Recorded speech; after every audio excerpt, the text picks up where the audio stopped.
Switched over to this fucking one. Come on, bitch. Stay on the fucking speaker. Yeah, there you go.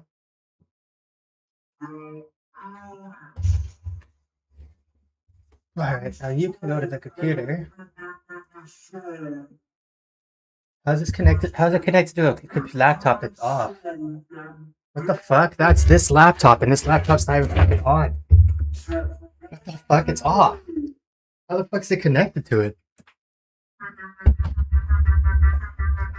I got my good computer named King, and then the fucking my shitty laptop named Weak King.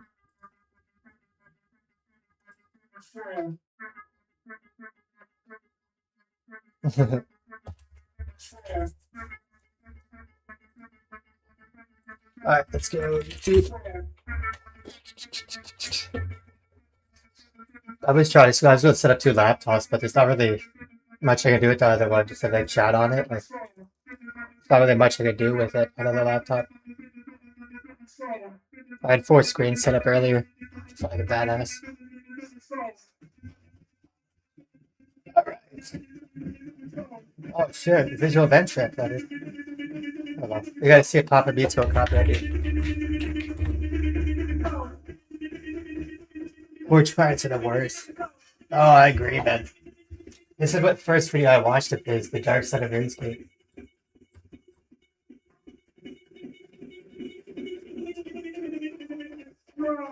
Oh, you guys hear my music?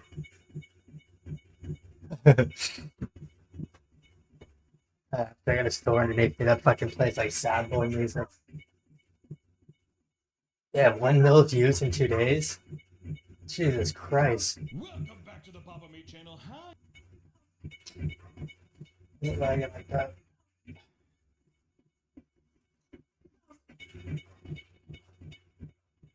Oh yeah, I got beer. How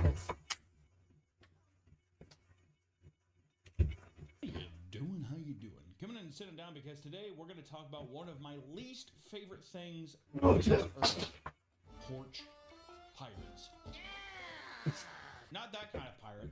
I would be welcome to that kind of pirate. Yeah, if we showed up. Most likely, you or the people you live with order most of your stuff online. Yep. As convenient as that can be, the never-ending rise of e-commerce has also led to I can't even open this thing. known to man pirates. People who steal your shit off your front. Why you do it? The garbage bag spread. Are just disgusting. Absolutely vile. Yeah. Like 'em. That's why I want to be that one YouTuber who put the glitter bomb in them. Mark Porch Rober. pirates are a name given to people who purposely steal Cheers, packages Jet. sitting on your doorstep. Well, this has been a problem for years. They call them butt It pirates. became far more prevalent recently, especially after the whole pandemic, due to the massive increase in online orders across the world because you couldn't go outside and buy things. Amazon was my best friend. No, probably that Chipotle. That DoorDash guy, for sure, probably. In fact, billions upon billions of dollars in merchandise are stolen. Oh, 260 million? Billions! For many people, this isn't even a one-time issue. A large I never stole food. I never stole a package, but I stole fucking an Uber Eats one time. I think the person like fell asleep. It was like 2 a.m. and they're getting fucking like burgers delivered to them. Ran like a little bitch for like fucking 20 minutes. Thought they're coming after me and shit. Like, nah, they probably just fell asleep. I've had my packages stolen before, but it was just like small things. Like one time I had my watch, like a little fucking cover, a little tempered glass cover for the screen. I had that stolen, so it's basically fucking useless for the hobo whoever stole it. But I know there's a lot of packages that get stolen in my fucking area because you walk down like an alleyway and you see fucking like a ripped open package. That never happens, dude. If somebody gets a package from like a pickup place, then they fucking like open it up at home. They don't really open it on the way. I mean, maybe. Staked out their front porch. That makes sense though, because if a guy's like, this one's shit. Next one, this guy ordered this. That's the money house. Or Yeah, everyone's trying to get a laptop steal or a a phone. package, you like it, and you know they're gonna order another one. Well, yeah, exactly. They gotta order another. And sometimes these repeat offenders are at the hands of the same porch pirate, which obviously. Oh, I never realized how fucking lucrative this could be, dude. You could just send. You could just get one of your friends. You could order a laptop like for like $1,000, and you get one of your friends to fucking You get one of your friends to fucking pay for it, or you get one of your friends to steal it from you on your porch, and then you send Amazon the fucking like Ring camera video of somebody stealing it, so that he gets a laptop and you get a laptop. That's so smart, man. Stomping around the poop deck talking about it. That's X marks the spot. There's definitely games. 722 Cherry Street. Because every time I've fucking Coordinated. well, I've only had my package stolen once. What do you Yeah, mean? they'll go down like street. They'll be like different cars, and they'll like go down streets. And they replaced it right away. UPS people. Or they sent me another one. They'll follow. Do you think UPS guy's like driving, and, like he's like looking at his rear view mirror, like UPS guy has like a fucking gun, Is somebody following the car around? something like that. Or like those armored vehicle. Have you seen Yeah, like the those? Brinks, the Yeah. Brinks ones. Yeah. Those are carrying LED light strips for like a 14-year-old kid ordering stuff for his Twitch gaming setup, armed Yeah. guards and shit, dropping it off. More and more people I've been finding. What's become more normal, and that I even had to do, is you put like a lock box outside. Like a Yeah, it's a lock box, and you Put it like on your bolt it to the Amazon ground. and you can give them the pin. Open it, Yeah, you can don't worry bolt it about to the Or ground you too. put a glitter bomb in it. Glitter bomb. That's a YouTube video. Or you just take a shit That's in a it. YouTube video. This problem has only gotten worse as it seems that these thieves You are just only take an becoming explosive more diarrhea in it. and shameless. Many Amazon drivers have admitted that porch pirates actively followed them Oh! so they can steal their packages as soon as they put them down. At that point, you just How the fuck did that guy not know somebody's fucking followed him? Are they really that fucking clueless? shameless. Many Amazon drivers have admitted that porch pirates actively followed them. The guy's actually so they can literally. steal their That looks packages. so fucking fake, dude. Look at the guy. Look at the guy. Looks so good, Pappy. Dude, look at the guy. Fucking. Look at the guy. Fucking. Look at it. Look. He put his hand down and he looks at his hand when he puts it down. Have admitted that porch pirates actively followed them so they can steal their packages as soon as they put them down. At that point, you just give the package to the guy. Fuck no. Unless they pull a gun on you. Yeah, and you better. That's a sick shirt, dude. Hellraiser. The sidewalk. Nice. Other delivery drivers have been seen walking up to people's houses with porch pirates nonchalantly following behind them like it's no big deal. And within a few seconds of the package being placed down, it's already being stolen. I feel like that's whenever you should be like, you can tase them. Yeah, exactly. That'd stop people real quick, wouldn't it? Good thing. Don't go near the drivers. The Amazon driver should have a taser. Or a fucking billy club. Punch at your shins. Give him a gun. Give him a gun. I want to find like an area that's like heavily porch pirate, but it's like a whole bunch of porch pirates, and just take a shit in a box, and just sit across the street and just watch somebody take it. And I'm gonna follow them, and be like, dude, how do you like shit? When they open it. And then That'd be a throw good glitter video. on top of them. Mark Rober, that's who it is. So today, we're going to talk. Oh, now we're just now getting into it. Been a bit. So today, we're going to talk about the degenerate world of porch pirates. Not just to show how crafty they're getting, but to show how people. I mean, I ain't going to lie. If I'm in an apartment building, I'm like on the 9th floor, and I see like a fucking box of somebody's step, I might take it and run. But not in a house. In an apartment building, maybe. Fighting back. And maybe to give you. I should not, because I wouldn't want that to happen to me. On both, either. And most of the time, it's probably just going to be garbage that you can't use. Encounters.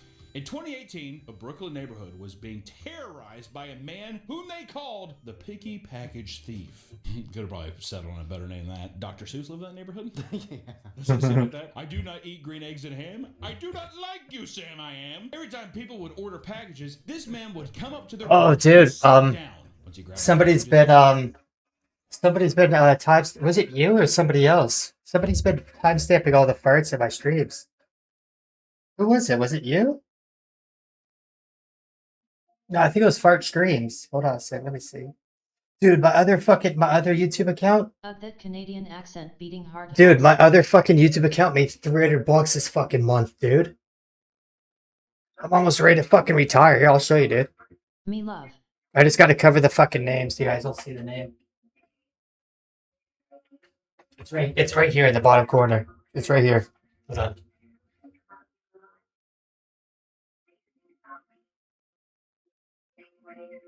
$2.99.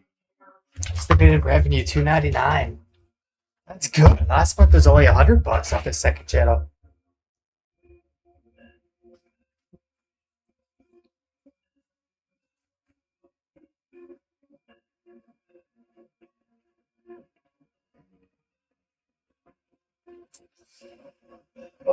Oh, how do I post? Other YouTube.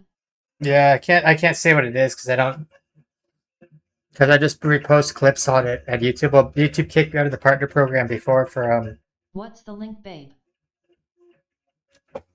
I can't say, dude, because YouTube kicked me out of the partner program. That shit's called child support money. I just re-upload the Trailer Park Boys. Yeah, at child support money.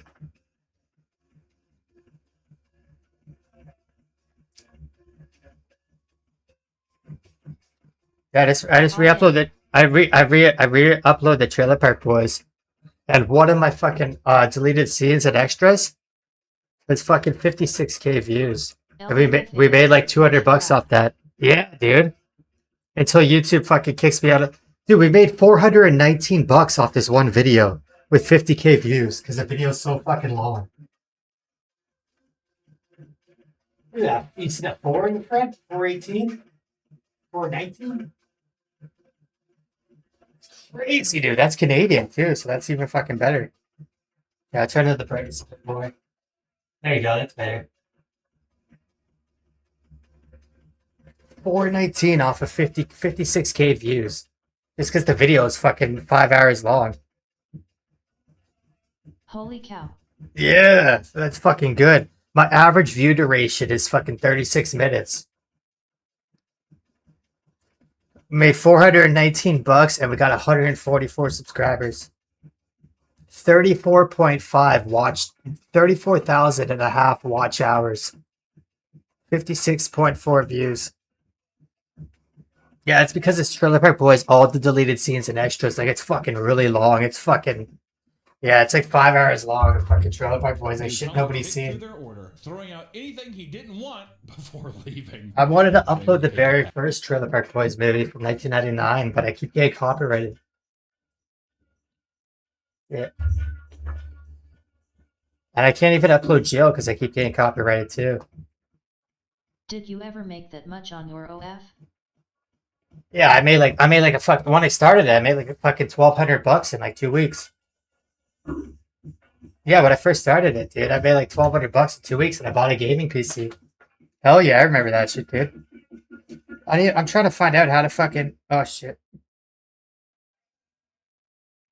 I'm trying to find out how to make a post. Oh, create a post. Hell yeah. Yeah, it's how I bought my first gaming PC. Well, I made a custom build before, but this is actually... hot as FK babe. Yeah, I fucked it up though. I should have made it on I should have made it on pay for purchase. I left it on pay for purchase, but then I switched it to monthly subscribers, which is kind of fucking like monthly. You get paid monthly, like from the subscribers. Which is kind of fucking stupid because you have no motivation to upload. You're like, okay, fine, I'll upload 2 times this month, and I'll still get the money. But if you do it pay per post, then you have way more motivation to upload because fucking you get paid every day, right? You make money every day, right? Yeah, I need to return that, dude. I keep getting purchased. People keep buying shit on my thing for every once in a while. Ring doorbells and surveillance cameras had caught the criminal doing this exact thing on several occasions. His stealing spree ended on February 27th when Neighborhood Watch members tackled the man to the ground and held them there until police arrived, which I love that kind of street justice. That's so fake, dude. Occasions. His stealing spree ended on February 27th when Neighborhood Watch members tackled the man to the ground and held them there until police arrived, which I love that kind of street justice. And who was this porch pirate? You just grabbed him so lightly and put him down. 33-year-old Hector Roman and was charged with possession of stolen property and petty larceny. I don't like the idea of a guy like stiffing. That would piss me off. Take the whole thing and be like, he took all my goods. Like that fucking guy who broke into my car and he stole everything but the Creed CD. It's like, motherfucker, like, yeah, I have taste. I have taste, all right? That's so trashy, dude. Stealing fucking packages. Because you don't even know who it, what it... It's like just having that addiction to steal because you're not sure what it is. I'd appreciate it. Who you're stealing from, right? Took the things you didn't want. You don't think there's psychological damage to being like, a person being like, Really? You bought that? I'm too self-conscious. I bought that immediately under social pressure like that. No, I think I can handle it. Unless it's something. Yeah, maybe you wouldn't care because you'd be like, hey. I'd just be happy that not this all my now shit's tastes gone. good. Yeah, exactly. You'd be like, hey, money well spent still. It's like covered in dog shit from your yard. I'll wash off and then you do whatever. That would fuck me up so much. Is like the shampoo thing, or like a shirt. I thought it was a cool shirt, like a nice. I'm like, oh, that's nice. You get in the mail, bring doorbell camera. He's like, Puts it back. I'd never wear that shirt. I would never have the confidence to wear that shirt. I think the only thing if it's like something sexual, like for example, if I had like extra small condoms in my package, and he didn't Oh take shit! those, Thanks, dude. I'd be like, of course they wouldn't. Thanks, man. It always goes to like, it has to be something like that. A subscriber. This is fine, but it's like as long you always think in the sexual manner, don't you? Then I'm gonna be richer than Mr. God, I'd Beast. tell you what pissed me off more is if I ordered like a big. Yeah, we're gonna travel the fucking world and stream in every country. He took that motherfucker. No! Just knowing he's underneath a bridge somewhere. What if he beat himself off there right in front of the camera? But if I travel the world, I'll probably get stuck. I'll probably get stuck on like a side quest. Like I'll find like some village that's really poor, and I'll like start helping them build like houses and shit like that. Because like I got lots of construction experience, right? I'll get stuck on like a side quest for like 3 months, just building a fucking village, building like 5 more houses in a fucking village or something like that. I can see that, dude. I like travel the fucking world. I'm like, okay, we're going to a different country every fucking week. And then we just get stuck in like fucking the Philippines or like Africa, just fucking helping out some like poor ass family. Like, just on the side quest. I can see that shit, dude. I need somebody with me to keep me in line, or else I'll be stuck on a side quest. Ring camera, you're on your app at work. Ah! It's like catching your wife cheating or something like that from like a private investigator. You know, it'd be worse too if he fucked it, finished inside of it, and then left it for you to clean. Like, what am I gonna do with this? Oh my God, I like you said to clean it. I'm throwing it away. Heck. Yeah, him using it, that'd be a bridge too. It's some cool ass wallpaper, dude. My walls are just white. I want to paint them green, so I don't gotta set up my green screen.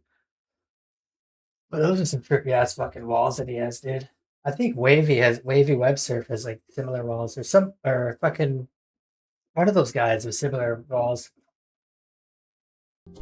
I would still use it, but No, you wouldn't. desanitize it, throw it in the dishwasher. You there's no way. Also, another man's spunk in your dishwasher. Every time I had like a plate of lasagna, I'd just look at the plate and be like, I'd be looking at that Ring doorbell cam footage. They're like AVGN.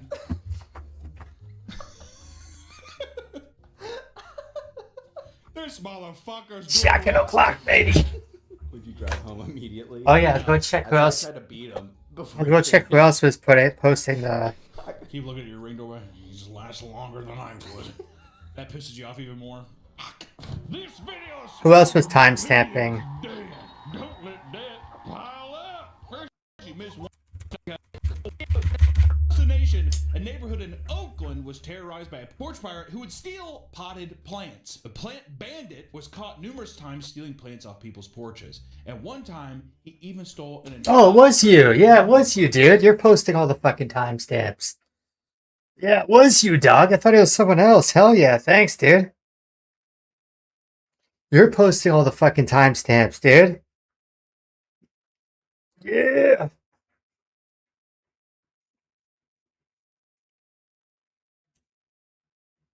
Yeah, there you go, dog.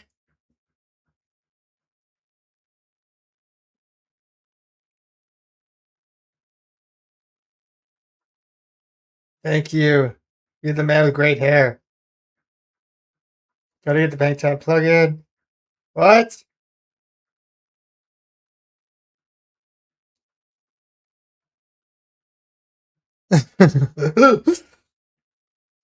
This dude doesn't chew with his mouth closed. Nice, you got a hill in town, brother. Real question, bro. Do you stream so you can talk to yourself for an hour and make it seem normal? That's a funny fucking comment, dude. Real question, bro.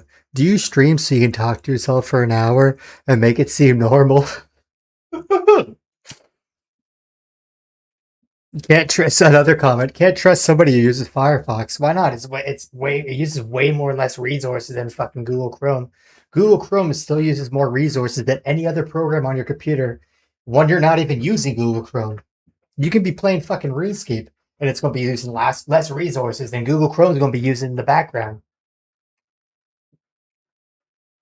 And you don't want to use Opera because Opera is even fucking worse, dude. Opera is fucking what is it? Bloatware. That's what it is. Opera is shit, dude. That takes up is just as much. That almost uses as much resources as Google Chrome. Psalm 50:22. Now consider this: Yea, that forget God, lest I tear you into pieces, and there be none to deliver.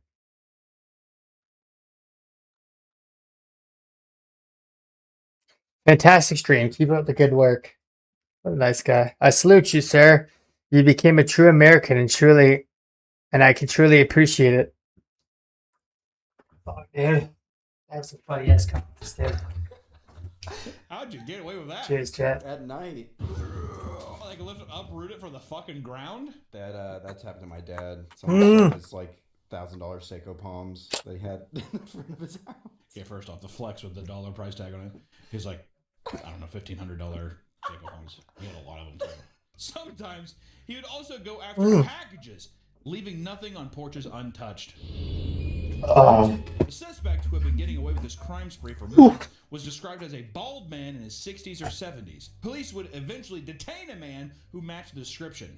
God, like, what, every old man on earth? What the fuck? But no formal arrest has ever been made for this guy. They couldn't find him. I'd be like, I'd get a big lineup of old people, and I'd be like, there's no way that motherfucker can uproot a lemon tree. I can. Try. Dude, if I got caught stealing a fucking package, I'd be so good in fucking court. I'd be like, dude, it was a guy. I thought he was putting a fucking bomb on his doorstep, dude. I was trying to save the guy's fucking life and his whole neighborhood's life. I'd pretend it was like a bomb or something that he put there. I think I wasn't an Amazon guy because it looked like a fucking terrorist or something. That's what I'd do, dude. I'd pretend it's like a bomb threat or something like that. Like, dude, I thought he was fucking put an explosive on his fucking doorstep. I didn't think it was a fucking package. Please like the video, dogs. Out of such a good defense. It's usually not that easy, Tim.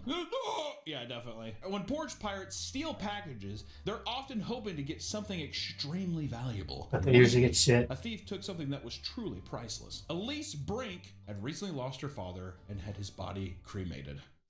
Fuck. Oh no. Shit. They When took her the father's urn. arrived, Oh my she rushed God. over to her porch to retrieve it and was surprised to find that it was missing. She began to look around her neighborhood. Oh my with the fucking neighborhood God. confirming that it was successfully delivered earlier. Soon it became obvious that someone had stolen her father off the porch. Oh Stole my her father's God. body, dead body, the What do you ashes do when you off open the goddamn package and see a porch. fucking And for urn? 4 months, Elise wondered if she would ever get her father's remains back. And it turned out that the thief realized what it was and tossed it in a random alleyway, which was luckily found and returned to Elise after it was discovered by a woman in her neighborhood. First off, if you had the thief come back, Yeah, and like, want to be I cremated think and I'd be like, smoked. "It's no problem." Put like in a backwoods or something. To fucking no, we're not gonna pay him. Sprinkle a little bit of I'm me not on top paying of some for good weed stealing in the it. backwoods But or I wouldn't be something. like, I wouldn't scold them. If anything, I'd be like, I think this is a sign for both of us. I gotta move on, and you need to quit grabbing people's stuff off their porches. Okay. Right? That's a value. That's a lesson learned. But yeah, just, like a heartless motherfucker. What is it? Oh, this cocoa powder's gone bad. Throw it on the ground, whatever. Well, I thought that's how the story was going to end. I thought Just leave your house They're open and gonna, let the like, fucking put it- Amazon guy deliver inside your house. That's what I do, dude. I'll leave my apartment door unlocked, dude, and the fucking main door unlocked. That's don't deliver inside my apartment. I don't give a fuck. If somebody breaks in, I got a fucking camera anyways. I see them, I'm going to race home right away and find them. I'll tell you that, dude.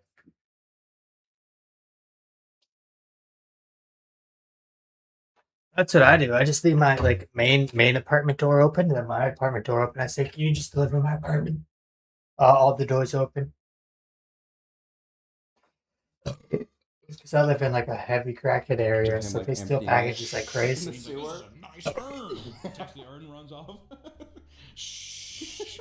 Fucked up. You ever get a body bag, cremated body bag? There's like big chunks of like bone and shit. Cremated Fucking body my bag? Grandpa's ashes in, but motherfucker had like big chunks of bone still in there. Grandpa? It wasn't. I mean, he's kind of chunky. I just mean like not all the skeleton. I mean, a good part of it. Also, it's a lot of ash. There's like a huge conspiracy that glitter is made from ashes of human remains. Oh! That is bullshit, dude. You're lying.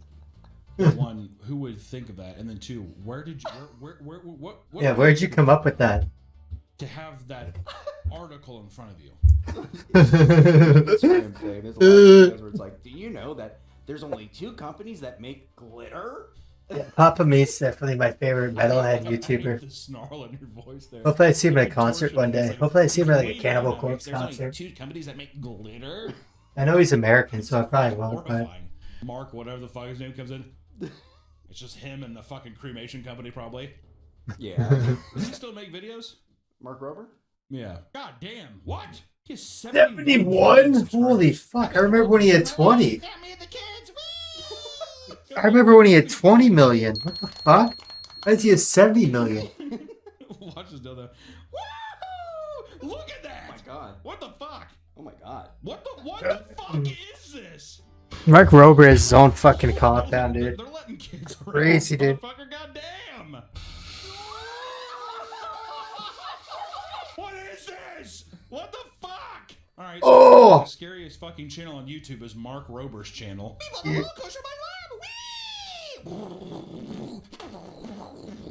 Kids watching it are just like. Are they enjoying it? Yeah. Delivery drivers also have to deal with porch pirates. One driver in Illinois had to fight off a would-be thief to save an expensive package. While doing his rounds, a delivery But driver why would you just fight sat them down off? You only get on a paid doorstep of a minimum home wage. when a hooded man ran up beside him and stole it. Without thinking twice, the driver stopped the porch pirate and grabbed the package. The 2 men began a tug of war, pulled at it until the driver eventually won, and the would-be thief ran back to the street where he was picked up by a getaway car. The box the pirate was trying to steal contained 4 new iPhones and 1 Android, which the person had bought from a door-to-door salesman. In the end, the thieves were never caught, but the homeowner received their handful of phones thanks to the determined driver. When I say the driver's a hero. Yeah, the driver's a fucking hero. He knew it was a precious package. Knock on the door. Yeah, knock. 4 iPhones and an Android? Hey, sir, I just fended off a guy trying to steal your phones. Can I come in? Your Amazon driver. Your respectable Amazon driver. Chinese sweatshop. Chinese sweatshop. Open the door, Chinese sweatshop. Georgia neighborhood. Officers were quick to respond thanks to the homeowners and neighbors telling dispatchers the license plate of the getaway car. Soon after the crime occurred, That is cool. police were able to locate the vehicle, which led to a high-speed chase. The person behind the wheel ended up crashing the car and attempted to flee on foot to a nearby storm This guy drain, is funny shit, where bro. he crawled deep inside. Yeah, this guy's cool as hell, dude. He's my favorite metalhead fucking YouTuber. Papa Meat's cool as hell, man. Pepper spray towards the porch pirate. God damn! For over an hour and a half. Definitely he's probably my favorite he's probably my favorite metalhead YouTuber, and my second favorite is Wang. Give me the package. Oh my god, that's horrifying. Do you see this? Because Wang likes metal too. That. There's not really many metal Pepper YouTubers. spray. Exactly. Ah! Ah! You get out of there! I can't! Finally, growing tired of waiting, they sent in a K9. Oh fuck. Jesus! They sent in a K9. And the thief, which ended up being 31-year-old Laverne Vereen, would eventually crawl out and surrender himself. What do you think was even in the package? You know, is it worth the high-speed chase? It's a loot crate. You don't know what's in it yet. God. It's a loot crate. Prison over a fucking loot crate. over a Doctor Who loot crate. I'd kill myself. I'm not even joking. It's a loot crate, that's right. Right as they're It's not just stealing mystery packages, it's a loot crate. Open it! It could be good or it could be bad. See, it's just a loot crate. It's a Doctor Who thing. The people that come outside are like nerdy people. And you know he's gonna make like a. Just get a Instagram World of or Warcraft TikTok poster. about it. Guess who just fended off a porch pie with his sonic screwdriver? Welcome. It has the bow bearer motto. Welcome to the end. Shit, that overlay is so fucking nice, dude. They got the following for you. They got the heart, the comment, the share. Oh my fucking god, dude. The editing is god tier, man. God, yeah, I'd kill myself too. Oh my god. Oh, Yo, whoever's editing this shit, dude. Holy Just fuck, being man. arrested, so they sick the canine on me. I would reach for his gun, so they shot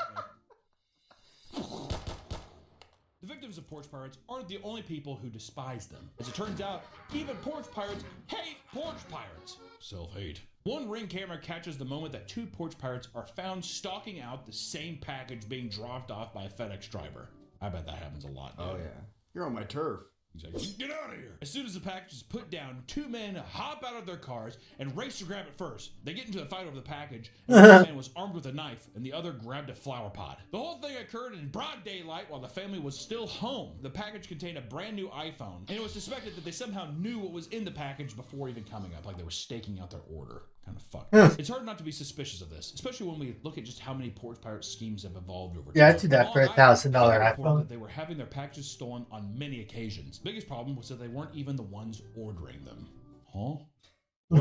Erica Bernard's Bloomingdale account was being hacked by a group of organized porch pirates. They would order the luxury items they wanted with her money and then set the delivery date and have a runner stake out the front porch. And What a fucking... How dumb are you? Yeah.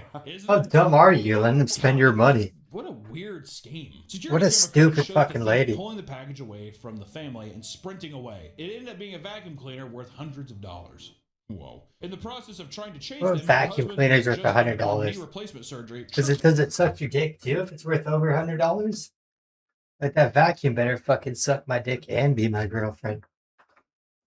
For that price. Decoration and face planted into the ground, which is kind of funny, but would suck. This isn't the only advanced method porch pirates utilize.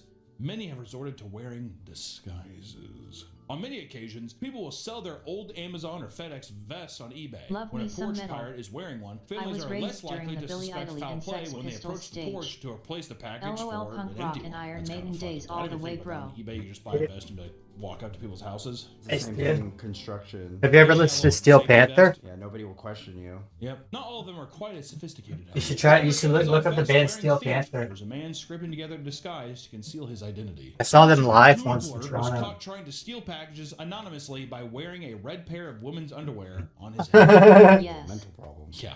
Yeah, you've heard of them, dude? Hell yeah. Wow. I saw them live, dude. They're Immediately fucking identified and hilarious. arrested after being linked to multiple porch pirate cases and was hit with 5 charges of larceny. Death In to Oklahoma, all but 8 men were arrested and metal. suspected of working with an organized crime ring that involved stealing Asian iPhones and hooker. electronics off people's front porches across the country. It's unknown just how many people are involved, but it's suspected that millions of dollars have been stolen through their efforts. Much like the hackers, they were able to know exactly where the expensive packages would be delivered. That's one thing I'm noticing. You're getting a new phone, just go to the fucking store. Having your property stolen on multiple occasions can be incredibly violating and infuriating. This leads But many but people Amazon to replaces where it. they ultimately decide They're still touring. How's this girl wearing a fucking cross? back. Dream Barrow, a resident of Tacoma, His Washington, dealing. decided he had enough of this. To combat the many thieves roaming his neighborhood, he created the blank box. The blank Oh, box was fuck. essentially a wooden box disguised as a cardboard package, and when a porch pirate would attempt to grab it, a 12-gauge shotgun blank would go off, causing him to freak out and run. That's actually... You know how loud that'd be? That'd be insane. On his YouTube channel, of course. On his YouTube channel, he would show all the people his 106K views? Damn. Fear. Some of these videos raked in tons of views, and Jareem would eventually start selling this product online. The blank box is insane, dude. That's so The crazy. blank Like, box. I mean, you're like, holy shit. Hey, would you still steal the package though? Yeah, I would. I'd go back and be like, oh, it's nothing? Okay. Oh shit, you gotta make sure Other there's than much nothing more in there. elaborate anti-porch pirate devices, like a storage container disguised as a table using strategically placed mirrors. Various people throughout the internet have admitted to much less unique deterrents, like filling up decoy packages with feces in order to get back at porch pirates for terrorizing them. However, not all porch pirates are willing to put up with the retaliation. One Austin couple was sick and tired of the same people stealing from their home and decided to fight back by filling a package with dirty diapers. Not only did this not stop them from being robbed, but they returned it to smear the mess from the dirty diapers all over their front door. They took it a step further by collecting cow manure and coming back to the home at a later day to leave the droppings on the porch and even smear it all over their cars. At what point do you not just walk out and just be like, fucking... Yeah, what you walk out just knock your ass out. Do I have to do it? Please don't make me do it. Why hasn't anyone made like a giant net where it's like Why they has pick it anyone? up? Why has anyone made like a giant thing that when they open it, like glitter goes everywhere? Here's a better one. Ready? When they open it, there's actually like a catapult underneath them, and it flings them across the street. When it comes to fighting back against porch pirates, one of the best methods. But when they is to open it, film there's them explosive in the inside act. of it. Equipped with a It blows their disguise ass up. to hide their identity. Seeing a camera can often send them into panic. Over in Canada, one homeowner waits at his front door with a camera. As soon as he sees the porch pirate, Right out of the approaching, six, he it's bursts in the Toronto. door to record them. No, that's And Brampton, I can tell. sprinting for his car, and he tries to back out of the driveway, only to get caught in a snowbank That's and he's Brampton. unable to get out of. What follows is several uninterrupted minutes where the thief desperately tries to dig the car out of the snow. It's just such a pathetic display that the man filming starts Brampton, giving him dude. advice on how to get his car out. Very Canadian too. Eventually, the man gets arrested after several failures to leave. Some people would rather take matters in their own What a hands, fucking throwing idiot. all Just their leave the anger, car there. letting Run. it out in an aggressive confrontation. One Florida vigilante named Stephen Phelps, who had just ridden Yes, an obnoxious it's Brampton, I Cybertruck, guarantee it. found himself face to face with a porch pirate while driving down a residential neighborhood. He watches the porch pirate stole someone's package before leaping back into his vehicle and driving off. Angered by what he just saw, he decided to speed up to the car and block him from making a left turn. Having no other way to go, the thief's car continued forward and slammed into the tree. The rental Cybertruck itself took a ton of damage, which was likely not worth the hassle just to save a single package, but goddamn, the merit is there. Yeah, it deserves a Respect. fucking It's hard not award. to get irrationally angry seeing your stuff get stolen right from under you. But just know that taking matters into your own hands can very easily turn into a disaster. Oftentimes, you're better off using more practical methods like setting up a lockbox or using security footage to report people to the police. Yeah, right. You do. That doesn't work in Toronto. That doesn't work in Canada, dude.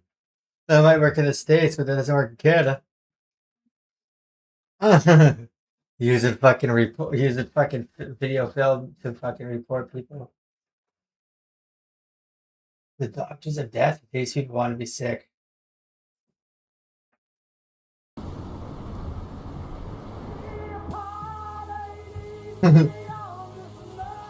Meanwhile, at Papa Meat Welcome to the HQ. Papa Meat channel. How you doing? How you doing? Coming in and sitting down because today Yeah, what shirt is I took that a there? shower. Fuck. My hair's not greasy. Sometimes to take a shower it takes a long time to let my hair air dry. I won't see anybody comments again as someone saying that the haircut looks bad. Hair's wet, not greasy. You want to smell it, Nick, and see how it smells? I've never seen Go Nick ahead and go before. back and then give your review. 10 out of 10. I Smells like wet dog hair. I don't know. It should smell like Dove. As a child, Smell like a I bird. went on a date with a girl and her dad was there. This is 6th grade. I don't think he liked me, but he sprayed me with a water hose. Did you had a girlfriend in grade 6? To me, an expression of all of our society. He got all my hair wet. I told him not to. It makes my Today we're going to talk about bug chasing. And no, not regular bugs, because when it comes to the world of sexual God. fetishes, yep, we're going there. There is no limit to what absurd things people can find themselves aroused by. And in most cases, there's no reason to judge people for what gets them excited in the bedroom, right? Behind closed doors, Nick, anything's fine. After all, nobody wants to kink shame, right? But what about a fetish that revolves around testing the boundaries of physical When gay health? men infect themselves Disclaimer with for this HIV. video. Disclaimer. Don't want people getting mad. 1, video's gonna be gross. 2, bug chasing is a very hotly debated topic and has been for quite some time. It's believed by many to be overblown and inaccurately reported on during a time where the concept was more novel and shocking, okay? So keep that in mind, that our goal is just to talk about what it is and what other people are saying online and in the news, right? I have no opinion. They're still I'm a touring. shell of Yeah, I know myself. they tour every year, dude. Or you do have an opinion. Yeah, I saw them like 3 years ago, but they're still touring. I thought that this was just kind of interesting that people, pretty much for a few people, just when you want to click off the video, let me just summarize it here. People like to go to parties. I don't go to concerts spaces anymore. I and can't catch stand diseases. for like 2 or 3 hours, dude. It fucking hurts a lot. Okay, big game hunting, and they get hard in this. Even if I stand for like 20 minutes, my back So if hurts. that's a video that you're interested in, plop on down and hang out for a bit, or if you just said, you know what, Hi, brother. I'm good. More What you power got to for ya. your snacks, Bug buddy? chasing is one of the stranger is out there. One that many people some are cookies, more that's aware it, of dude. After a viral story posted to TikTok, I got by someone beer and named weed, so I'm good, dude. Belisa Bell. In her TikTok, When I she get goes hungry, on I a just go to frustrated sleep. rant about her father. My dad purposefully got HIV because he's a self-proclaimed bug chaser and he thinks that it's hot. He self-described himself as a bug chaser, choosing to live this life because he thinks it's hot. What's a bug chaser? Somebody fucks cars? According to her, This was something he had slowly been planning ever since she was a Please kid. follow me When we on were YouTube. children, he started to buy books about AIDS and the AIDS Naxogen. epidemic. He would read them, and then he would come up to our family and my other siblings and tell us about how amazing it was to be able to take care Follow of me on the AIDS YouTube, dude. epidemic, and how wouldn't it be such a good cause? Priest Slayer. How we just feel so bad for Priest all of the Slayer. victims, and I we just slayed want the to take care priest. of them. Hey, Priest Slayer, I save the children. Thanksgiving. Priest Slayer, I save the I'm village. not thankful. I bet that's Priest not right. Slayer, I'm not that thankful. priest I don't will have rot AIDS. in Nothing hell. Gravy. About Priest 2 days ago, Slayer. my family received a call about how my I dad was slayed the sick, he had priest. rashes on his Priest body, Slayer. he couldn't sleep, I he saved the was horrible kids, things, he Priest genuinely Slayer. seemed like he was going to die. He Save got the out village, 2 days Priest later, and Slayer. he had a call. He had developed 3 Foul STDs, will. one of them being HIV. How do you get AIDS? You have to come from someone with HIV, sexual contact, Priest Slayer. transfer. So there's no I way slay just be, pedophiles. like, Priest Slayer. pro-section. I slay them all. No, you just can't get hit by AIDS ray or something. There's gotta be an AIDS ray now. This video is sponsored by Few. Not the fucking air, dude. To do this, Bug Chaser YouTubers are actually promoting but it fucking got so air. bad that at one point he was It's not even fully a vape, convinced it's it was air. going to kill him. He discovered he had HIV as well as 3 other STDs. To do this, Bug Chasers will have unprotected, or as we all say in the cool community, bareback sex with other men hoping to spread the disease. Damn, dude. So he wasn't even gay. He was just like, I want you to give it to me. It's kind of what sex is it that gives you HIV? Tearing like the inside of your hole. You're tearing skin, from what I heard. Can we do a fact check? I want to put the fact check, and while I talk, I want my voice to slowly lower in the mix so I can talk about this. Does it have anything to do with poop? No. So it's not about fissure tearing and then the poop gets in there. He better really have lowered the volume for that. While the fact check is up, or else I'm going to be pissed. Not only did he try to groom me to be his partner and his toy, but he also wanted us, Yeah, his baby, family, I to shagged take care her of raw. him when he purposefully Rotten. self-destructed. Do you think that's like a victim complex? Yeah, it's a victim it's kind of like Gypsy Rose's mom. It's like Munchausen's by proxy or whatever. But it's just isn't it just regular Munchausen syndrome? I thought Munchausen syndrome's when she's like, I'm sick and I'm a victim. Help me.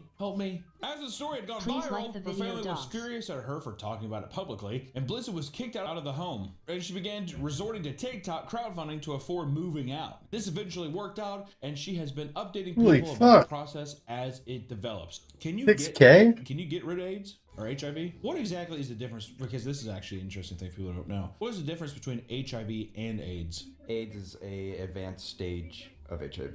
AIDS stands for autoimmune disease. So, What does HIV stand for? human something virus. Fact check again. If there's something with poop there, then we can put the edit back in. But I'm almost positive it has nothing to do with poop. It's blood, semen. You're telling me that blood and semen, but there's no poop. The fact check has still got to be up during this part. Voice lowered.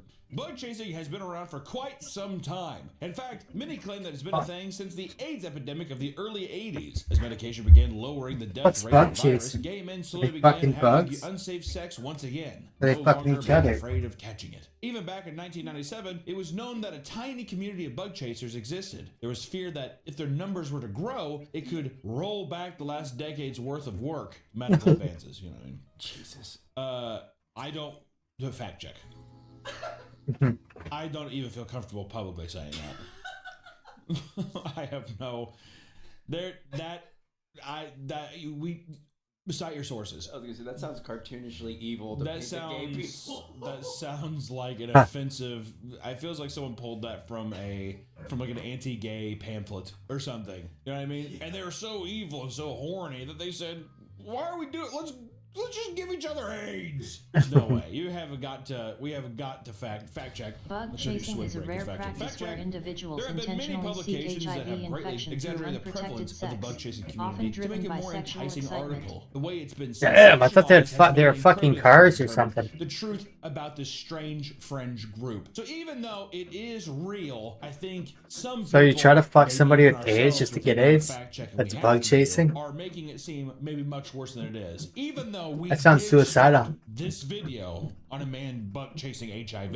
Even if someone's like, I have the flu, can you cough in my face? Why? No, there is. But I'm just saying, it doesn't have to just be HIV. Even so, like, can you imagine being like, you got chicken pox? But a supposed groundbreaking report by the Rolling Stones included an interview with Dr. Bob Cabage, the director of Behavioral Health Services in San Francisco. He was quoted saying that 25% of newly infected gay men are seeking HIV, consciously or not. Fact check!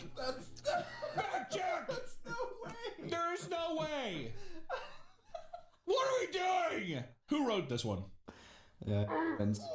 Oh, just both of them? Oh, we've got fucking get some HR stuff going on. What's your opinion on gay marriage? It's fine.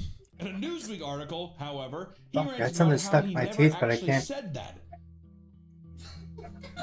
Alright, redacts the anti-homophobe. Okay. And even told their fact checker this was completely false before its release. I don't care. So they just Make it 38%.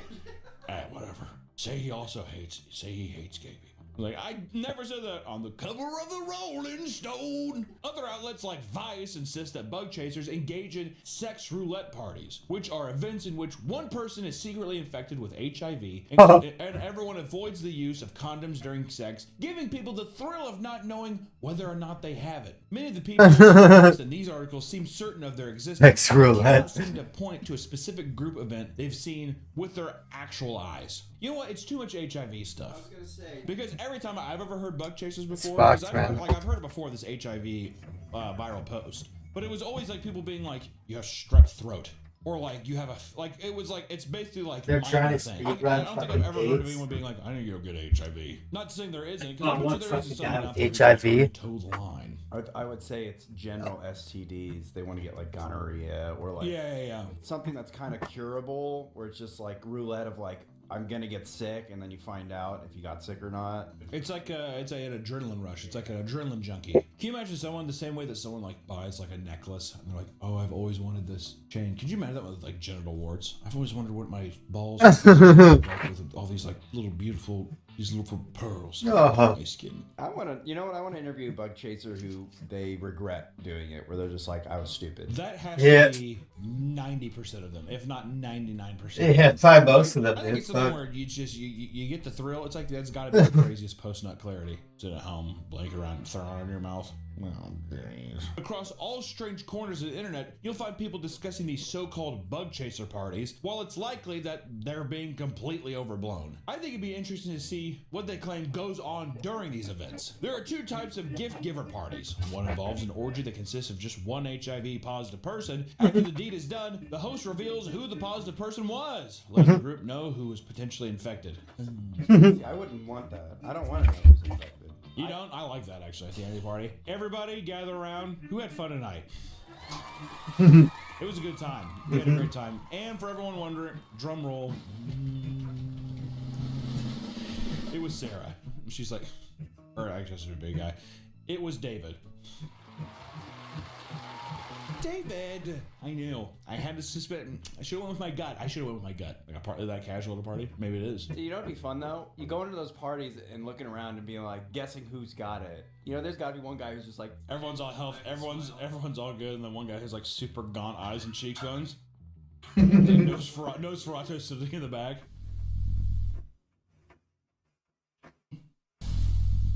No, it's Ferratu. I haven't heard that name for fucking time, dude. No, couldn't be. Was that like the first vampire ever invented? The other variation of these parties Nosferatu? involves one That's such negative an old person movie. having Holy sex with fuck. multiple positive people. These parties What can the fuck? supposedly range anywhere from a few people all the way up to 30 people. And usually Jesus the host provides Christ. some type of drugs or alcohol to guests to enhance the experience, right? Yeah, probably. Malibu rum and an oatmeal cream cookie. Within the community, it is said that there's a lot of terminology that gets thrown around during these events. But here's what we're seeing the most often. If someone is looking to get infected, they are called pause chasers. You know what, bleep it. Pause chaser. Pause chasers. I don't know if I like that. Those looking to receive the disease look for HIV positive sperm, which is referred to as pause load, or poison seed. Poison seed. There are even users who have HIV medication but identify as a bug chaser. Some members claim to take part in a ritual that involves them damaging their own to the point where they basically bleed. This way, when they have there's a higher chance of spreading the disease. There's no way this video stays monetized. We have to believe all of that. They cut open their asshole. His AIDS travels through blood. What I just said was some people want they want their whole Cut open, yeah. strawberry syrup. Yeah, bleeding, yeah. This can be done in a variety of ways, but That's some people fucked, put dude. fireworks in their ass to do maximum change. Fireworks in their asshole? Holy fuck. Yeah, gay people are really fucking weird, man. Psychopaths, definitely, What do you man. mean you're blew up? I was stuck an M80 up there and let her. What do you mean you shoved a firework up your It's easy for asshole? you to identify them as positive. If a positive person wants negative people to know he's open to infecting them, it's said that they'll get a biohazard symbol tattooed on their arm. That's insane. Most of the time, it's placed somewhere visible on their arms or legs. Some opt to get it tattooed on the shaft of their penis as a direct warning to anyone they encounter.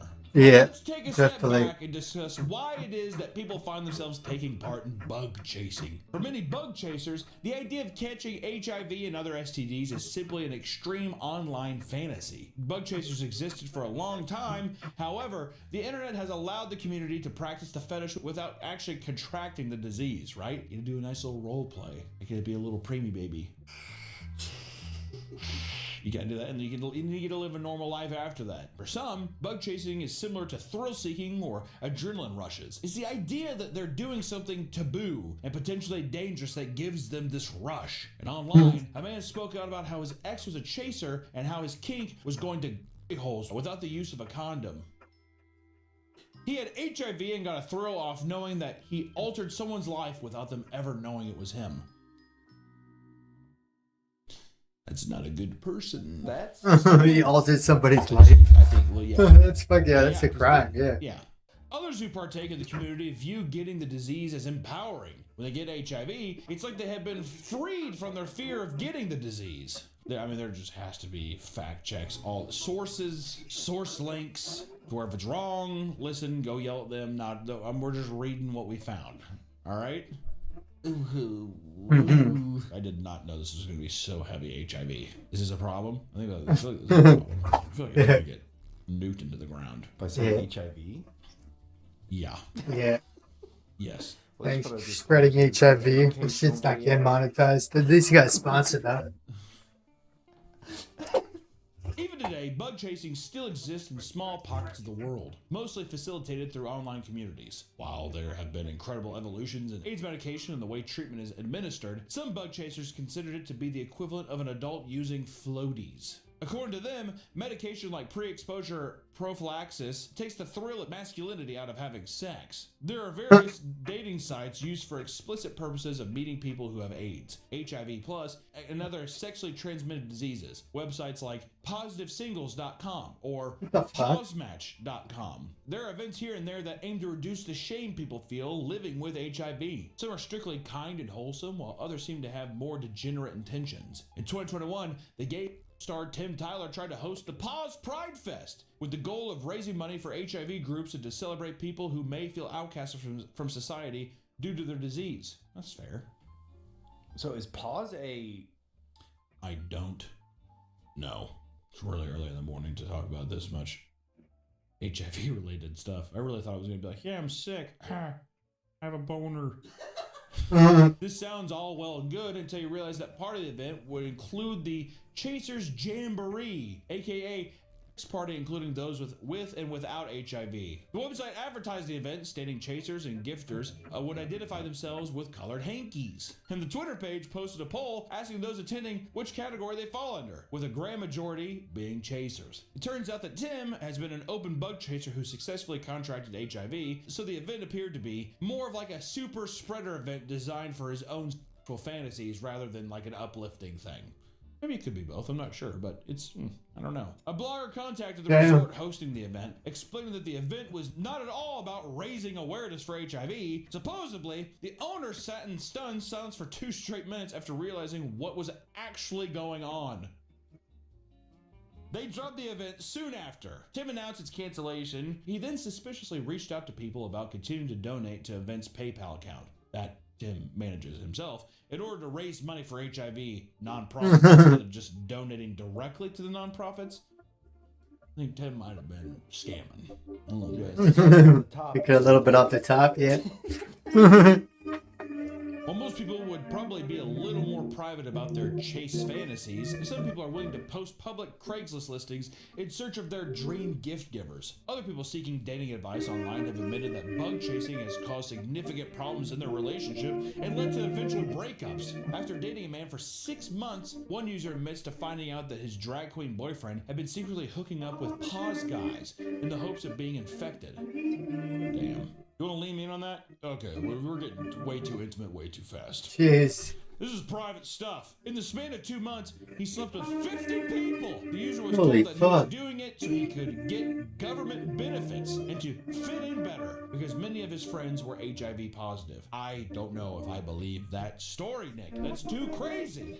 Is it not? I mean, this all reads like a homophobic pamphlet. Yeah, the gay guys all get AIDS so they can get government benefits and they can all hang out with each other in their cool treehouse.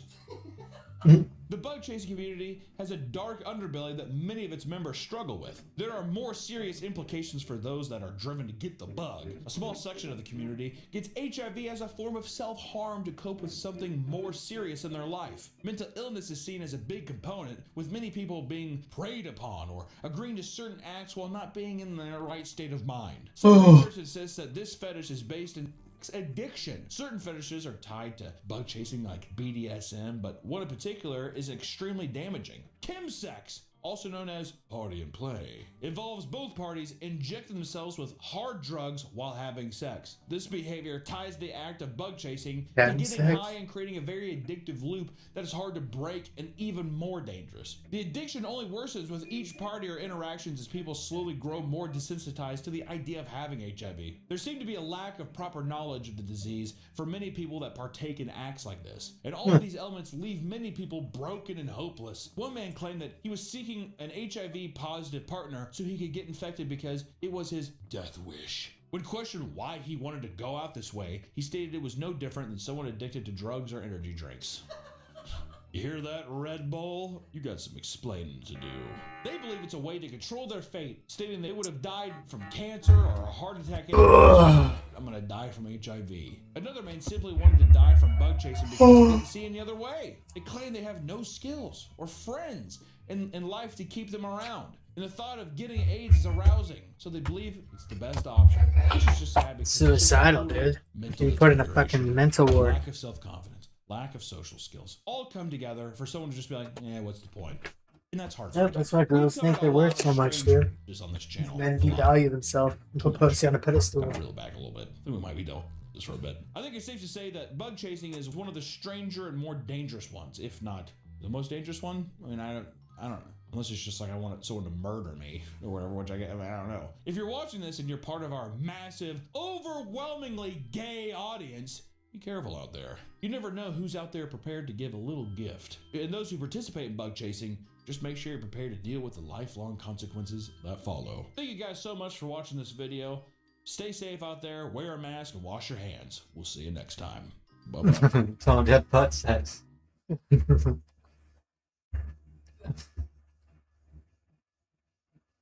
Oh, the horrors of hotel.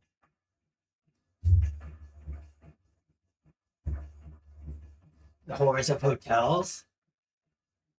Welcome back to the Papa Meat Magic the Gathering. Oh, How you doing? come Come on. on, sit down because today we're going to talk about hotels. We've all been to a hotel at some point in our lives. Magic the Gathering shirt after wearing metal shirts. Come A on. luxury hotel that caters to your No metalheads need playing metal, to but a Magic the Gathering. roach-infested Motel 6. There's a nice little spectrum out there. Regardless of what you're able to afford, going to a hotel can be a bit of a gamble. Sometimes they're dirty, sometimes the Yeah, if beds I had a are car, I'd run just down, sleep in and the car instead of a oftentimes hotel there's 'cause there's slight bed bugs, feeling right? of danger.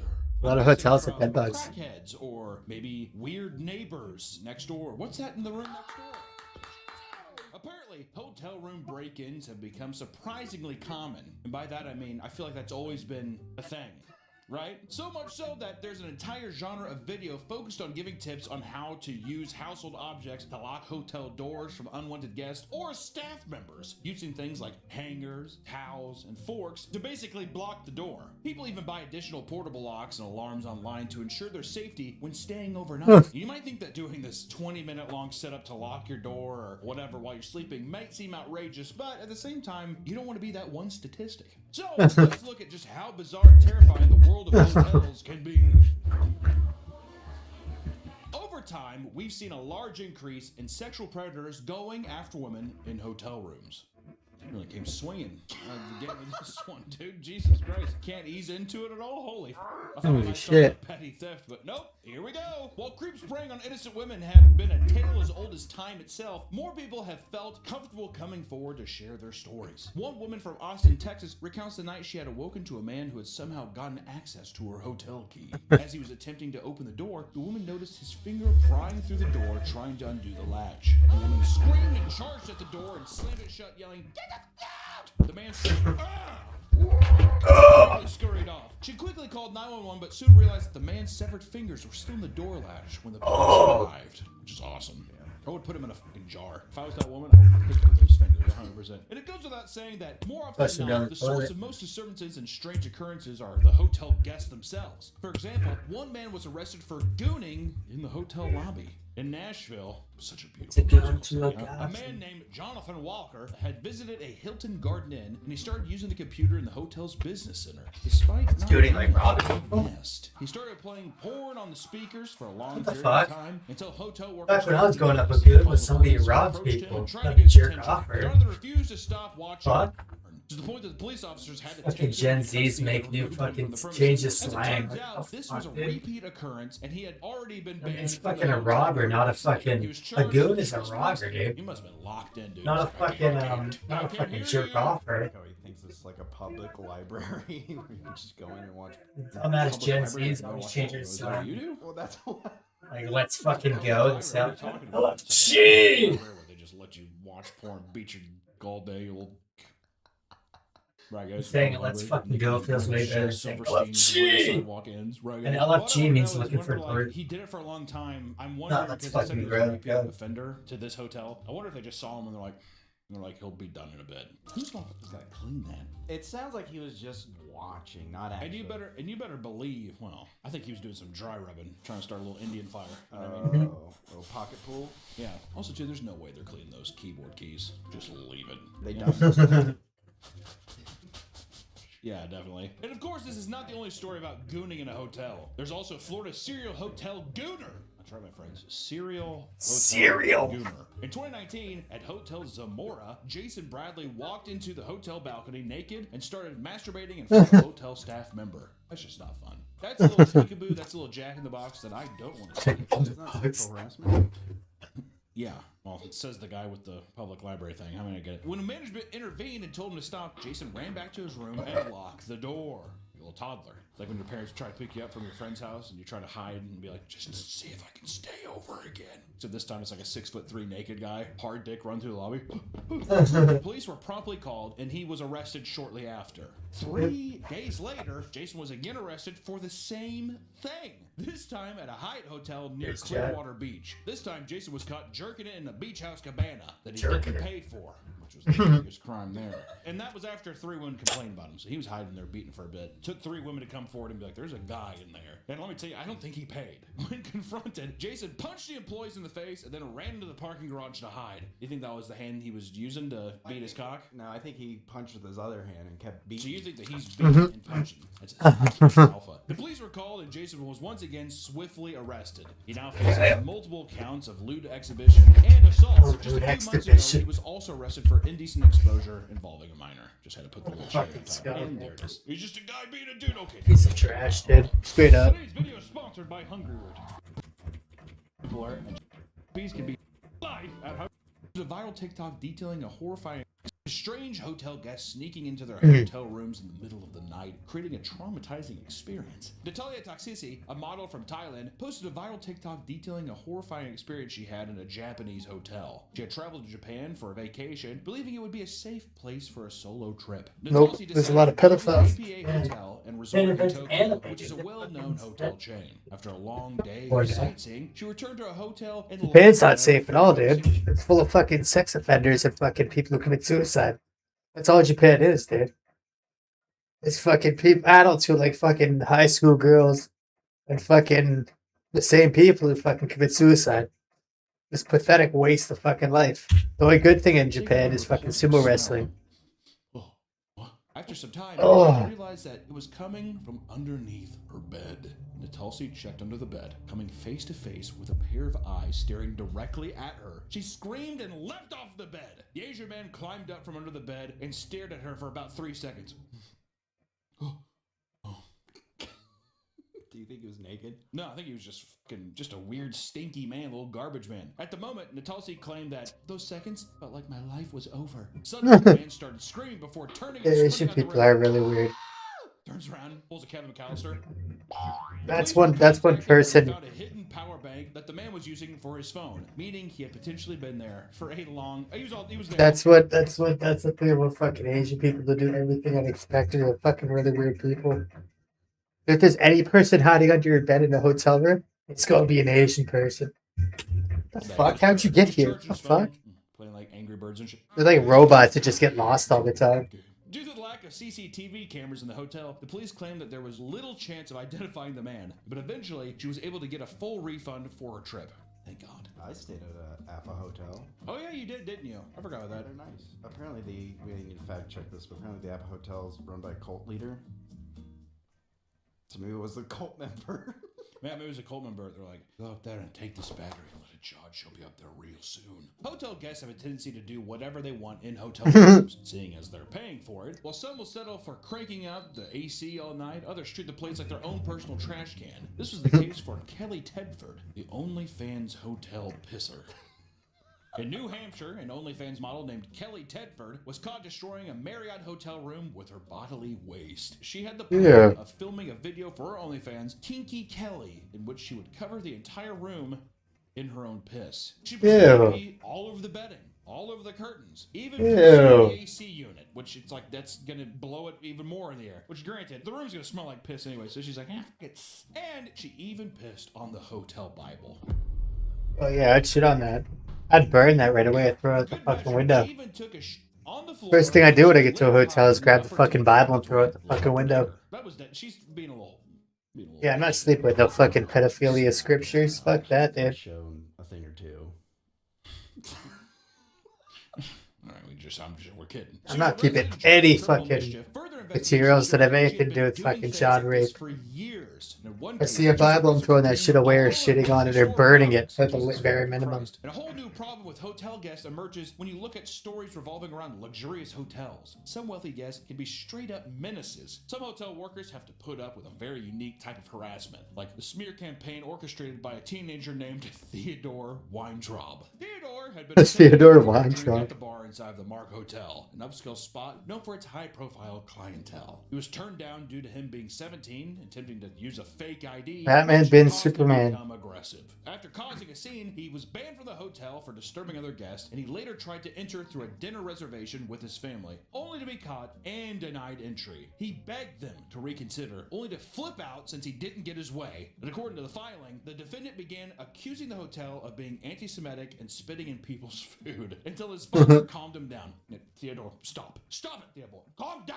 We're sorry. He usually gets his alcohol and he's fine, but God damn it, Theodore, calm down. There was also reports of hotel staff passing by on the street near the hotel. Theodore became enraged and started screaming at them. This frustrated him so much that 2 years later, he returned to the hotel only to enact his revenge. He hired multiple protesters to stand outside the hotel and smear their reputations with signs reading, Mark supports Epstein. Mark denies the Holocaust, and the Mark spreads disease. Check, check, And check. All the while, Theodore sat inside of his Cadillac parked out front so he could laugh at the scene unfolding. And at one point, hotel guests were physically accosted as well. Theodore made sure to do this during the busiest time when celebrity guests would be staying at the hotel. Specifically, drink. At one point, they attempted to physically stop him from re-entering the hotel, causing a crowd of his fans to get into a physical altercation that ended in one protester being punched in the face. In the end, the hotel filed a restraining order against Theodore and barred him from continuing his protest within 150 feet of the property. They're like, so you can do it, but just a little farther down. You can protest just a little bit farther First down. off, if the protesters aren't getting paid, they're going to show up a couple times, but they're going to quickly be like, I can't keep doing this. You know? Yeah, they did the same thing where I live, dude. There's paid protesters. Just chortling, eating snacks. Like, can you pay us more? Dude, will you sell your dignity for money? Other hotel staff members have You're just gonna be shit-talking one company for like $50. One witness has a story of her creepiest night shift experience. One night shift worker explains that most of the calls they get late at night are from creeps, which just makes sense. People, little gooners going out there being like, I'm outside, I can smell your panties. Jeez. Like a little prank call stuff, you know what I mean? Yeah. I mean, I'm outside. Whatever. Or just people just being like, what are you wearing? I mean, I could see that. Just weird shit. Also drunk too, maybe. Yeah, drunk assholes. I need a place to stay. She received a call at 1 a.m. from a hotel guest, only to find out that he was jerking off over the phone. What did I tell you? What did I tell you? Do you think she heard it? Yeah, dude. The pud. I definitely heard the pud. The Was all pud. sound like a big like trough of mud. Do you think he was making little moans? I was wondering if I could get away. Wake up call. Another staff member recounted the time that a naked man ran into the lobby and started yelling at workers to give him directions to the bathroom. He was given directions only to go the wrong way and end up running into a wedding party. The man began to panic, crying profusely, and he turned back around, leaking all over himself and onto the floor. He had to be escorted out of the building by police, and the wedding event was comped to the hotel for their absurd interruption. How do we know that wasn't orchestrated? I was just thinking the same thing. I'm gonna do the same thing for my daughter's wedding. When my daughter gets married, I'm gonna be like, here's $200. Just shit yourself and run through. Oh, come on. Come on. And the whole thing is free. $200 and you save how many thousands? Come on now.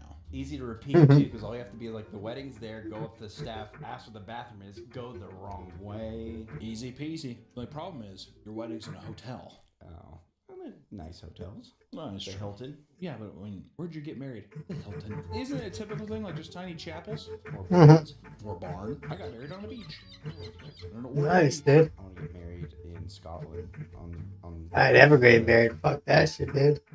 and have my wife. If I get married, I might as well delete my RuneScape account. Matt threw my laptop at the fucking window. Some of the most entitled and Fuck chaotic that, guests at dude. the hotel are I'd never get married. parties. One front office manager of a hotel describes the most chaotic night of their If you guys ever see me married, call me out. Rooms were rented by attendees of the wedding, with the bride and bridesmaids infuriating nearby guests during the loud bachelorette party. After receiving 3 noise complaints, they decided to pay a group of kids $20 to run around the hallways in order to distract attention away from them. The next day, the bride and the bridesmaids angrily complained to the front desk worker about the staff telling them to quiet down. They believed that because their event gave them so much business, they deserved special treatment. Later, the worker had to assign guests to very specific rooms, as she was informed that several of the guests had cheated on each other and would have to be far apart.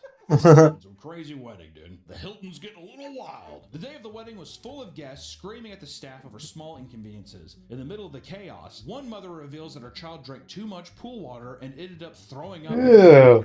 During the wedding reception, They're drinking pool water. due to adults buying drinks for the underage children, one of them gotten so drunk that he took his mother's keys, attempted to drive her car, and crashed in the parking lot. Everyone was Fucking come from idiot. the venue, and the party resumed all night in the hotel rooms between arguing with staff who were trying to quiet them down. In the morning, the bride storms into the lobby and tells the front office manager that every single person should be refunded fully. The bride was furious over the fact that the cops were called, stating that they should be allowed to have fun and not be treated like a bunch of dogs. No refund was issued, and the worker threatened to call the cops once more if things continue to escalate. What I would have done is I would have been like, I have this hammer, and I'm going to drive it through your fucking skull. You and your trashy ass family. You know what? Actually, come here. And I would. I'd kill all of them with a hammer. But I'd let the kids get drunk still. We've talked about some wild hotel guests. Don't let that fool you. Hotel staff members can just as easily be the creepiest and most insane people. Look no further than the infamous story of Poop Gelato. Ew. Did I grab your attention? Ew. Gelato. Steve White and his wife Jessica had been staying in the Coogee Bay Hotel in Sydney, a popular beachfront tourist destination. While grabbing a drink at one of the pubs on location, they were frustrated to find that the music they were playing overpowered the That's Australia for you, dude. Of course, there's more people to pubs than watching fucking sports. Gelato. Steve White. Everybody in Australia is getting drunk. Coogee Bay Hotel in Sydney, a popular beachfront tourist destination. While grabbing a drink at one of the pubs on location, they were frustrated to find that the music they were playing overpowered the rugby match that they were trying to enjoy. They also complained that the food, the staff, and the price of their gelato and the other customer. The hotel decided to appease the two of them by sending a large complimentary bowl of gelato to their table. Ice cream, not gelato. How I eat it? Would you like to have some gelato? It's from Italy. Among the various flavors of gelato in the bowl, the bottom seems to be layered with chocolate. Steve took a big bite, only to throw it up and retch over what seemed to be a Yeah, I really like Italian food. underneath the gelato. Italians invented Had already taken a snitching. bite as well, So, becoming violently ill. The I'm trying to hotel stay as tried far to away offer from them that as possible. $5,000 to look the other way, which was denied. Instead, they took a sample of the feces and went to the police, who confirmed that it was indeed human excrement. Investigation into the poop gelato sampled failed to reveal who the culprit was. To save their reputation, the hotel employees signed contracts that forbid them from talking to the media. Jessica's NDA. reputation, however, was slowly ruined over the Non-disclosure agreement. According to her, everywhere I go, I'm now known as the woman who ate the poo. When I'm shopping, when I'm walking down the street, and when I'm on the sideline watching my son at Little Athletics on a Saturday morning. Little Athletics? What the fuck's Little Athletics? Settlement between the hotel and the Whites. You mean football? I think it was at least 6 What's Little Athletics? They offered her 5, she said If you no, talk like and that, then you're a the bot. Whites You're tried to deserving make and it make was fun like of. at least $100,000.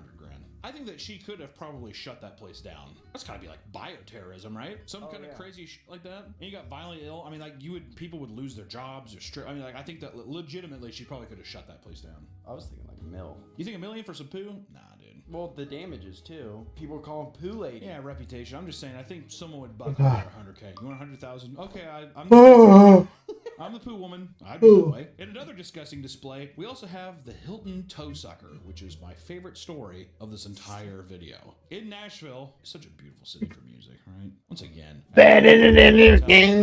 Peter Brennan was asleep before the day of a big work conference. Yeah, He that's woke weird. to a man sucking his toes in the dead of night. Peter the fuck? immediately leaped into the air and started screaming as the man sprinted out the room.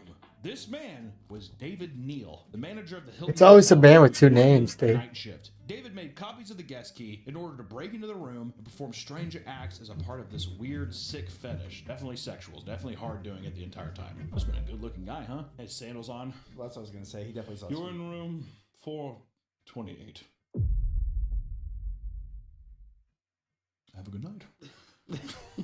A warrant was put out for his arrest, and he was eventually taken into custody for aggravated burglary. This wasn't his first run-in with the law, as he had previously served prison time due to a slew of crimes. Brennan told reporters that he started going to therapy after the whole ordeal and still does not feel safe in his own home. If there was something like that, that would f me up too. People can probably attest this. There's viewers that we have that has had someone break into their home or anything while they were there or sleeping. That invasion of privacy and security, dude.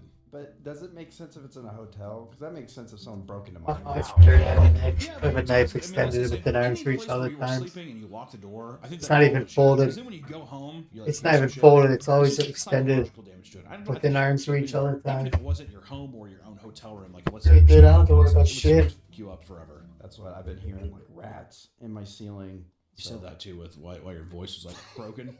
That's why I have rats. I don't think it's rats, maybe squirrels. I want to save up for a You dagger have next. sleep paralysis. A dagger and a Just fucking envision holder the case. things. You also get like Be when I go to badass. sleep at night. I'm starting to hear weird things. Little gnomes running around my attic.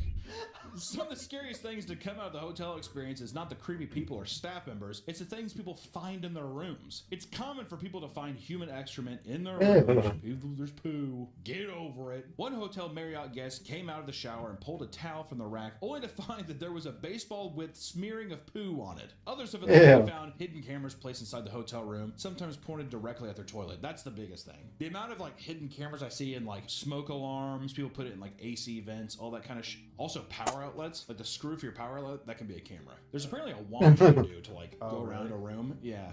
There's something people do with tape. I don't know if it's a troll, but they like put tape on windows and they put like a marker through it to see if it's like a see-through mirror too. Oh yeah. Well, I thought I've heard that too with like hotel paintings, and because they're like, I've heard that can be like a two-way mirror too. With a painting? Yeah, well, like a glass. The other painting, paintings, and it's dude. like, oh, this is just a picture.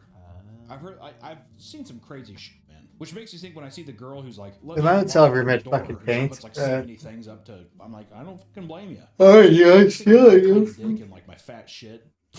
a lot of money, dude, for the ugliest piece. Not really. You know what I mean? If I'm sitting there beating my little monkey cock and then that's put online, that'd f me up. That's true. I guess, you know, some of it's rational. I think it's all rational. If I walked by and I saw somebody doing that, who am I to be like, paranoid much? And then, of course, that's when the next day, look at my phone and just see my little,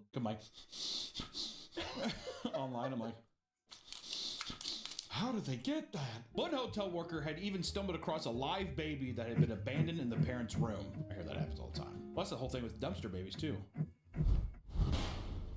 Well, I was gonna say, was this a staff member? Did they just leave the baby in? I'm thinking that it was a guest. The thing too is I think people are f***ed up and they'll rationalize it. Well, like, I mean, he was in a comfortable, warm place. Also, yeah, they leave it in a hotel room to be like, well, the staff will find it. Well, they'll find it. Yeah. As if that like makes it okay. Well, someone's gonna stumble on it eventually. We left a bunch of crackers and Pringles on the. I mean, it should be fine. Have you seen the baby boxes? Cities have a thing where it's like a big, like, metal fucking box with a little window. You can put a baby in it, and when you close it, you pull like a string. I seen that It somewhere, calls the fire department. What year are you talking about? There's a place that does it. I think it's in LA that does a thing like that. There is no It's way based on there is proportions. a metal delivery box Yeah, there is, for a dude. child to first off bake in, and then also that you pull a Cheap string viewers on that calls the fire streamblue.com. department. That Remove seems the like something in a space Buster at Keaton film. E6 It's got 28 AC and a little BPM. tablet that the baby, it's like Yeah, it's all real. a little string. To stop abortions. That's probably true. And as you would expect, multiple people have had the experience of stumbling across a dead body. In college, I saw a dead body. It's up. I thought it was a guy sleeping. It's a homeless guy. Yeah, Oh, fuck, he's dead. very scarred. Was it kind of like Oh, surgery? fuck, you seen a dead guy in fucking college? Really sad. Actually, I guess it's Stand By Me. It was pretty sad in that too. I don't know. You sit there and you're like, oh, well, because you think at first it's just like a homeless guy sleeping in this park. And Yeah. And then you like look at it and he was just Dead. So we called the cops. That's my fear. I'm gonna be walking. And it's I'd run, dude, so I didn't get framed for that shit. I wouldn't call the cops at all. I'd fucking run as fast as I can and not look back, dude, so I don't get framed for that fucking murder. That's why I've never been able to go to a funeral. Some people have found bizarre items like kangaroo tail covered in maggots inside of the oven. Another person found tons of raw steaks in the room. And apparently, he was being kicked out of the hotel and he started throwing the raw steaks directly at housekeeping staff. But he caught him. Put him in a cooler. But nothing is as strange as what one hotel remodeler found during a job. He looked underneath a piece of furniture to find what looked like a dark human-like figure with large breasts. Show the photos of that. I don't know what I would do. At first, I think it's a real body. Like, oh my god. The man noted that there was old blood left behind on it, and people were convinced that it was some kind of weird makeshift sex doll. When asked how the material felt, he said, "My room level with a crunchy feeling." Sound like picking up like a pile of leaves. Some people will bring full weapons into the room only to leave them there. One hotel worker admits that housekeeping completely missed a loaded firearm in a drawer upon cleaning the room. There you go, that's an extra $300 for you, dude. And checked out before anyone realized the gun was there. In a strange scene, one hotel worker in charge of doing laundry walked into a room to find that a jacuzzi tub was filled to the brim with Jell-O, staining the material so bad that it had to be professionally cleaned and fully taken apart due to being crammed into the jets. That's like how we couldn't lead with just like the Jell-O jacuzzi. Instead, that's at the end after everyone has clicked off for poop and blood, sex dolls, and dead people. Okay, hotels bring people from all walks of life. Sometimes things can lead to some truly bizarre and crazy encounters. If you're checking into a hotel, just act like a normal fucking person, dude. Don't bother anyone, and perhaps buy some Just gotta extra make it boxes $1,000 that a bothers month. you. Thank you so much for watching this video, and Oh, here's the Airbnb. welcome back to the Papa Meat channel. How you doing? How you doing? Coming and sitting down because today we're gonna dive deep into the dangers of Airbnbs. Oh, oh. Summer is the perfect time to take a relaxing vacation with some friends and family. This house looks nice. No, I guess it's his longer own is shirt, it dude, known because as it's not a band show. Airbnb to And be they're writing like something that. I don't live there, but I guess it's his own merch, shirt, that shirt. I was thinking what band it is. What band is fucking writing like that? And they still have like pictures of their family out. Like, I made it read it, those fucking metal writing. And that's just fucking scribbling. I was like, It doesn't even have one fucking letter in it. because also usually when you go to an Airbnb, they have the padlock. Hey, let me know, whatever.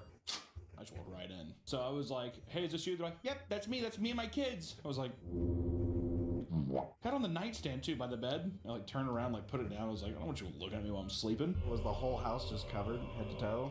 Oh yeah. It was, I was like, almost like, I think that they were just gone for the weekend. They're like, just put the house up for the... I see.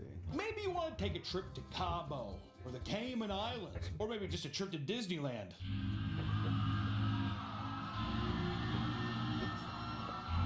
Wherever you're going, you're going to need to find a place to stay. Hotels used to be your only option, but over the years, prices have gone through the roof. But thankfully, there's an alternative. You don't need a hotel. You don't need a hotel in fucking Florida, dude. You can sleep outside in Florida, dude.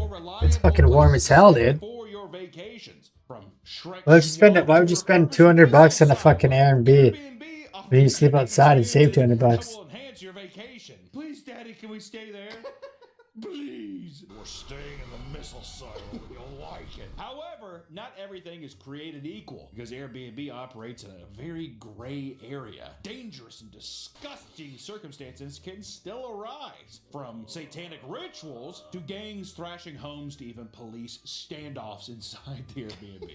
It makes you think Airbnbs are not as safe as you think. So, get ready to book your next vacation as we explore the horrors of Airbnb. Bring a hammock and sleep outside. What's wrong with you? Host, which, if you've ever gone on Airbnb, there's things that make your stay look more optimal. Like, oh, this is like guest favorite. They'll market that if it's been rented a bunch of times. Or there's a thing called Superhost, which I still don't really know what that means. I think it just means people. It's like a very high-rated host, very responsive, all that kind of stuff. So a bad host would be whoever you're staying with, not a good guy, not a good woman. And I think that, to be fair, the host of these Airbnbs, if I can be so bold, they can be dicks sometimes. Remember one time we were in Texas and we stayed at Airbnb? The bitch left me a 1 star because I left a candle. There was like a little bit of candle wax on the counter. She's like, "You ruined the countertops." I was like, "It's one candle." It was like that, this much. What? It doesn't matter. Every hotel has a list of basic rules that you're expected to follow as you. $80 for a towel? Airbnb has similar expectations as well. Like, you have to take out the trash, throw the sheets in the washer, don't light candles on the wood furniture. I want to go and burn that. The wood down. furniture. Also, too, that's another thing I hate with Airbnb. You know what I like about hotels? I don't give a fuck. The only thing I don't like, they tuck the sheets under the Oh, yeah, I bed. hate that too. Don't like that. Here's another thing. If I'm staying at your Airbnb, you come over and take out the trash, dude. If it's an excessive amount, don't get me wrong. You can be like, well, I mean, look. Yeah, it's not their jail cell, dude. I'll fucking work for a room, dude. We DoorDash McDonald's. This guy's blowing the silver spoon up his asshole, You dude. didn't even take out the trash. I worked for everything I got, dude, and I lost it all 4 times. I'm not gonna say we're out in Texas, but you know who you are, you dirty bitch. I'm I gonna go busted my ass and lost it all, busted my ass and lost it all, busted my ass and lost it all 4 fucking times. Booking an Airbnb, a guest was Most people would surprised fucking to see kill a lot of themselves after additional 2 rules times, were hidden dog. on the booking page, because if you also notice, Yeah. you have to scroll all the way down and there's like it's hidden in the fine print. That's how they use like text descriptions and shit. It's like a YouTube description box. The Some last rules real include God you alive. can stay in the room during I don't the rape day, children Monday like that through fucking Friday, scumbag 9 p.m. Jesus. until 5 p.m. I know, here raping children. Time. Fuck Otherwise, that. You can't stay in it during the 9 p.m. to 5 p.m. You cannot be in the room. Guests are not allowed to shave in the bathroom sink and will be fined $175 for doing so. I can kind of be on board with that one. Clogs it up. Also, gonna be like, don't be shaving your dick hair, pussy hair, your beard in my place, dude. Why don't you groom yourself before you show up? No, I think you can shave. You think that if you sit there, you're like, Yeah. shaving your Yeah. I would rather go to a To hotel. be fair, it's your well, yeah, the hotel ain't complaining. People coming in with like a dustbin and like a deal. Open up, and looking in the sink. Oh, rolling up some toilet paper and like wiping the inner sink. Or if you leave the fridge open, it results in a $50 fine. What? Leaving the ceiling fan or bathroom fan on is a $50 fine as well. What? Guests are expected to maintain a 6-foot distance from all people in the household at all times. This had to have been a COVID thing, right? If other people are staying in the home, you are not allowed to talk or engage with them. So you gotta be You fucking- can't what talk the to fuck? host unless it's an absolute emergency. Which also, it's like, what do you mean I can't talk? Shocked by how absurd some of these rules were, the guests tried to ask if the rules were negotiable. However, the host freaked out and contacted Airbnb support, claiming she was being blackmailed. Help! Help! Rats are my house, are my walls. Makes me think that she's in the house somewhere. She has that thing where it's like a painting and it's like the eye shift that comes down. She's like, Toilet. face underneath like that. No number twos. Airbnb would support the host and tell the guest to stop messaging the host or face legal consequences. As a result, the reservation was canceled without a refund, and the guest lost $1,300. Nick, I'm telling you, box of matches, the place. $1,300 to rent a place for a night? What the fuck? I don't know how the match. That's like fucking 3 times the price of a 5-star There hotel. was a lot of paint thinner in the garage. What the That's fuck? why it's called an explosion. Great. We want to thank today's sponsor, Gamer Subs, our Oh. longest. Tell ya. Oh, thanks, dude. There's no protein in there. I ain't drinking that shit. Photos of all Oh. guests. Pictures of people undressing, having sex, and just staying in the home were all found on these hard drives. And worst of all, there were numerous pictures of children who were staying with their parents. Oh, man. That's definitely a dude who's just like, diaper change time, that kind of shit. Sick. Fucking At the time of his disgusting, arrest, man. Jay faced 15 charges of invasive visual recording, and he would take a plea deal that That would deserves result in death 9 penalty, charges dude. being dropped. What? He would only serve 1 year. That's in it? prison, which I do think lock him up. That's the American special, dude. I go and I'm being recorded in the place I'm staying. I Yeah. used to have a fear as a child that there was cameras in the lights. So whenever I was pooping, You're a smart child. You're a smart child because I didn't know about this until like way later. So like I'd be like out and about, whatever, spread on the bed, jacking off, doing whatever, taking like crazy shits and all that. Now when I'm in the bathroom, I'll like I cover outlets. I do all kinds of stuff. Sometimes you ever see an outlet where you're like, why is that there? These weren't the only ones to experience a nightmare stay. Another unsettling Airbnb encounters. A couple checked into their LA Airbnb looking forward to their vacation. At first, the host seemed hospitable, leaving them a little bottle of wine and a nice note telling them to enjoy their stay. And after going to bed, the couple was awoken by a man screaming and banging on the front door of the house, looking for someone named Kevin. Kevin! Kevin! That would be fucking scary, that would be. They frantically contacted their landlord, who simply replied, yeah, that was me, sorry. Sorry about the confusion. Life's too short for me not to give you an explanation. Hold on, this quote is insane. He said, yeah, that was me. Sorry about the confusion. Life's too short for me to give you an explanation. Have a nice time in LA. That's the end of the quote. And which also I'd be like, we're leaving. I thought they're just like, all right, let's go back to bed. Like, Oh, okay. the next night, Okay. they went to bed after a beach day when a hooded man had jumped through their window and laid spread eagle on the floor. The man, whose name's Che, got up and pinned the man to the ground and revealed that it was once again their host. The police were called and arrived via helicopter to take the man away. The police arrived in a helicopter? maybe they're on a beach or like on a mountain. Yeah, maybe. I was thinking he was doing like snow angels on the ground. Kevin! He's not here! I'm Che! Kevin! Apparently, the host was renting the place without his landlord's knowledge. When questioned, the man stated that he was attempting to remove the couple due to disputes over cleaning fees. Does any of that make sense? No. Airbnb Cleaning agreed to fees. cover the cost of the booking and paid an additional $2,500 for their therapy sessions.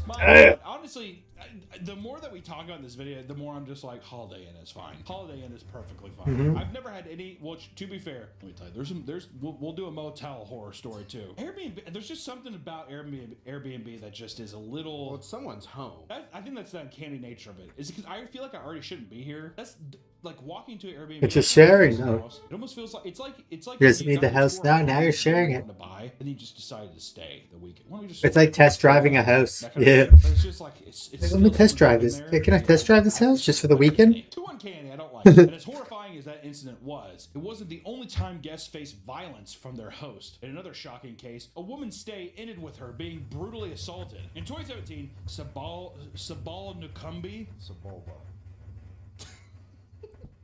In 2017, a woman and a few friends traveled from South Africa to Amsterdam to attend a friend's art expedition and review their work. How kind. At the end of their trip, the group was slow to pack up and leave the Airbnb. The host had messaged them multiple times to South leave. Africa, They the were still fucking packing. And he's like really rushing off to get out. Amsterdam, yeah, Is that right. Amsterdam accent. Good call from my house. I want to go. Where's Amsterdam at? It's like Dutch? yeah, it's like Dutch. Get out Yeah. of my house. Get out of my house. I'm a super host. Get out of my house. Right as the woman and her friends were leaving, the host's husband showed up and got physical. He began grabbing them and shoving them out the door, telling them it's time to leave. It's time to leave. It is time to leave. That's it.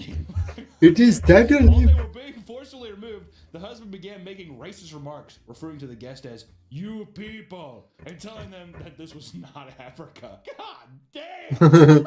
How many? Well, I guess there's some. I wonder how many hours was it? I'm thinking it's like 10 minutes.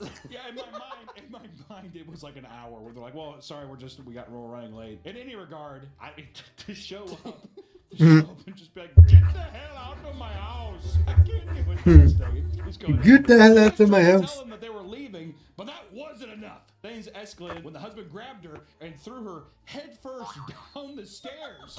When Holy she was at the fuck. bottom, he threw her belongings down after her. God damn! Good fucking He sounds like an Indian dude who beats Wait, there's women. footage of her actually being thrown? Out. Oh my god. Out.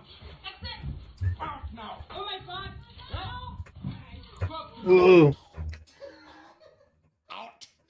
Out now! That seemed a bit fucking excessive if you ask me. Good fucking lord. Which, of course, after falling that hard down the stairs, she was They knocked pushed her on an unconscious escalator and and almost taken to the died. hospital. When she woke up, she had a severe concussion and multiple bruises from the fall. Airbnb Yeah. issued a statement saying that they were appalled by what had happened and banned the couple from hosting again. The husband faced legal charges, but they were never publicly stated. I like how it's a company, all you have to do is Got just pushed on a fucking escalator and almost died. That was weird.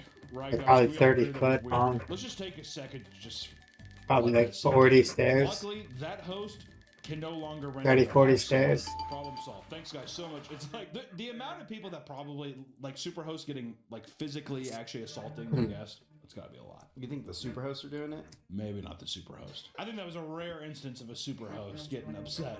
Hosts aren't always easy to deal with, but guests can be just as bad, if not worse. It's time to look closer at some of the stories about horrible Airbnb guests. I think that Airbnb brings out the worst in people. Why do you think that? I think it's because you get too comfortable. The lack of amenities in a I think it's holiday nice because where- somebody's like sharing their house. They don't need a house right now, right? Airbnb, it's like, oh, look at this. Yeah, I'll rent this out. Like roll around You and want the stuff. comfort of my house? God, It's got a never fucking had bed that. bug infested hotel. You're lounging around, you're watching TV. I think Airbnb is a great idea, man. That's why I think there's a. If somebody just doesn't need their house, like, yeah, I'll rent it out for the night. Airbnbs already have to deal with a lot of. But that's actually crazy to think about it. Like, yeah, somebody doesn't need their fucking house. Which allowed people to rent properties. Well, like the average house is like $2 million. What a fucking nightmare. However, the company had not planned for a residential apartment to be converted into a nightclub. In the UK, a one-bedroom flat was converted into a full-on nightclub with professional lights and speakers. A rave. That's a rave, not a nightclub. Noise as over 200 people packed into the small one-bedroom apartment venue. And not only did it feature a professional DJ, but it also had Shaq. bouncers standing outside to ticket guests as they arrived. And even with professional equipment, neighbors claimed, quote, "It was horrible music," with one person even saying, "I've got a pretty good sound system in my house, and it was better than that." Priorities from the Brits. I mean, if you're going to be two-stepping upstairs to some house music, you might as well get a good bloody well fucking system on it, eh? I like how, yeah, that's what they're complaining about. It sounds horrible. I'm not saying I'm an audio file or anything, but I just mean that's bloody Not the house music, put on the DMV. Police were called, but didn't shut it down until 6 a.m. because they feared people would get hurt exiting the packed apartment. That's a great way. Sardine yourselves in there. They can't. He's like, oh, we might as well just wait till the morning. When the sun sets, they'll be able to get down a lot easier. Yeah. Let's go for some tea and some crumpets. Parties that got out of hand, eventually leading Airbnb to outright ban parties in 2022 and shut down the Experience program in 2024. Which, no shit. Also, how selfish could you be? Yeah, hey Todd. Hey, so we're running the Airbnb Experience program, so there's going to be a lot of people partying over here. I don't like that at all. As the neighbor, I don't like that. I actually live in this house. Airbnb Experience. Okay, Todd, that's great, but I'm still gonna run the Experience program. Okay, buddy, thank you so much. While some Airbnb rentals get turned into wild party venues, others are misused in far more unsettling ways. For example, people checked into a UK apartment and wanted to pay for their stay in cash, which is against Airbnb's policy. Despite this, the owners still let them in and they got to enjoy their stay. When it came time for them to leave, They asked for a little extra time because they had a heavy night. The owner allowed it, but was caught off guard by the name of the person messaging them. Google showed that they were two high-profile prostitutes who charged $1,776 USD. Holy fuck. That's pretty cute, right? I just got it. So nice. You want to come over here? You want to come over here and hit me, man? It's a little tea party. A little tea party. He showed up to the apartment and found that it smelled of expensive perfume. Deeper in, he found 8 open wine bottles and condom wrappers everywhere. Each garbage can was filled to the brim with used condoms and Ew. towels, and the owner had to pick them all up by hand. That's his choice. He could have got. I would buy some. You could have left him in the fucking garbage can. All right. My hands are. Realizing that his home had been turned into a brothel, he called the police to investigate, but no arrests were ever made. Police only made a public notice warning other Airbnb hosts in the area to be aware of the guest and report them if they were ever found. Which also, what the fuck do you expect, man? Yeah, no credit cards. Well, I'm sure that's fine. I'll take the cash. I wonder what the British call that. Like a brothel? They call that old slip and slide, huh? I like a tea party. It's a tea party. Come in here and eat this minge. Just get to soak your tea bag. Open up her legs like that and take your balls and just dip them into the hole. He's like, what do you think he did? Yeah, cash is only for like untaxed, dude.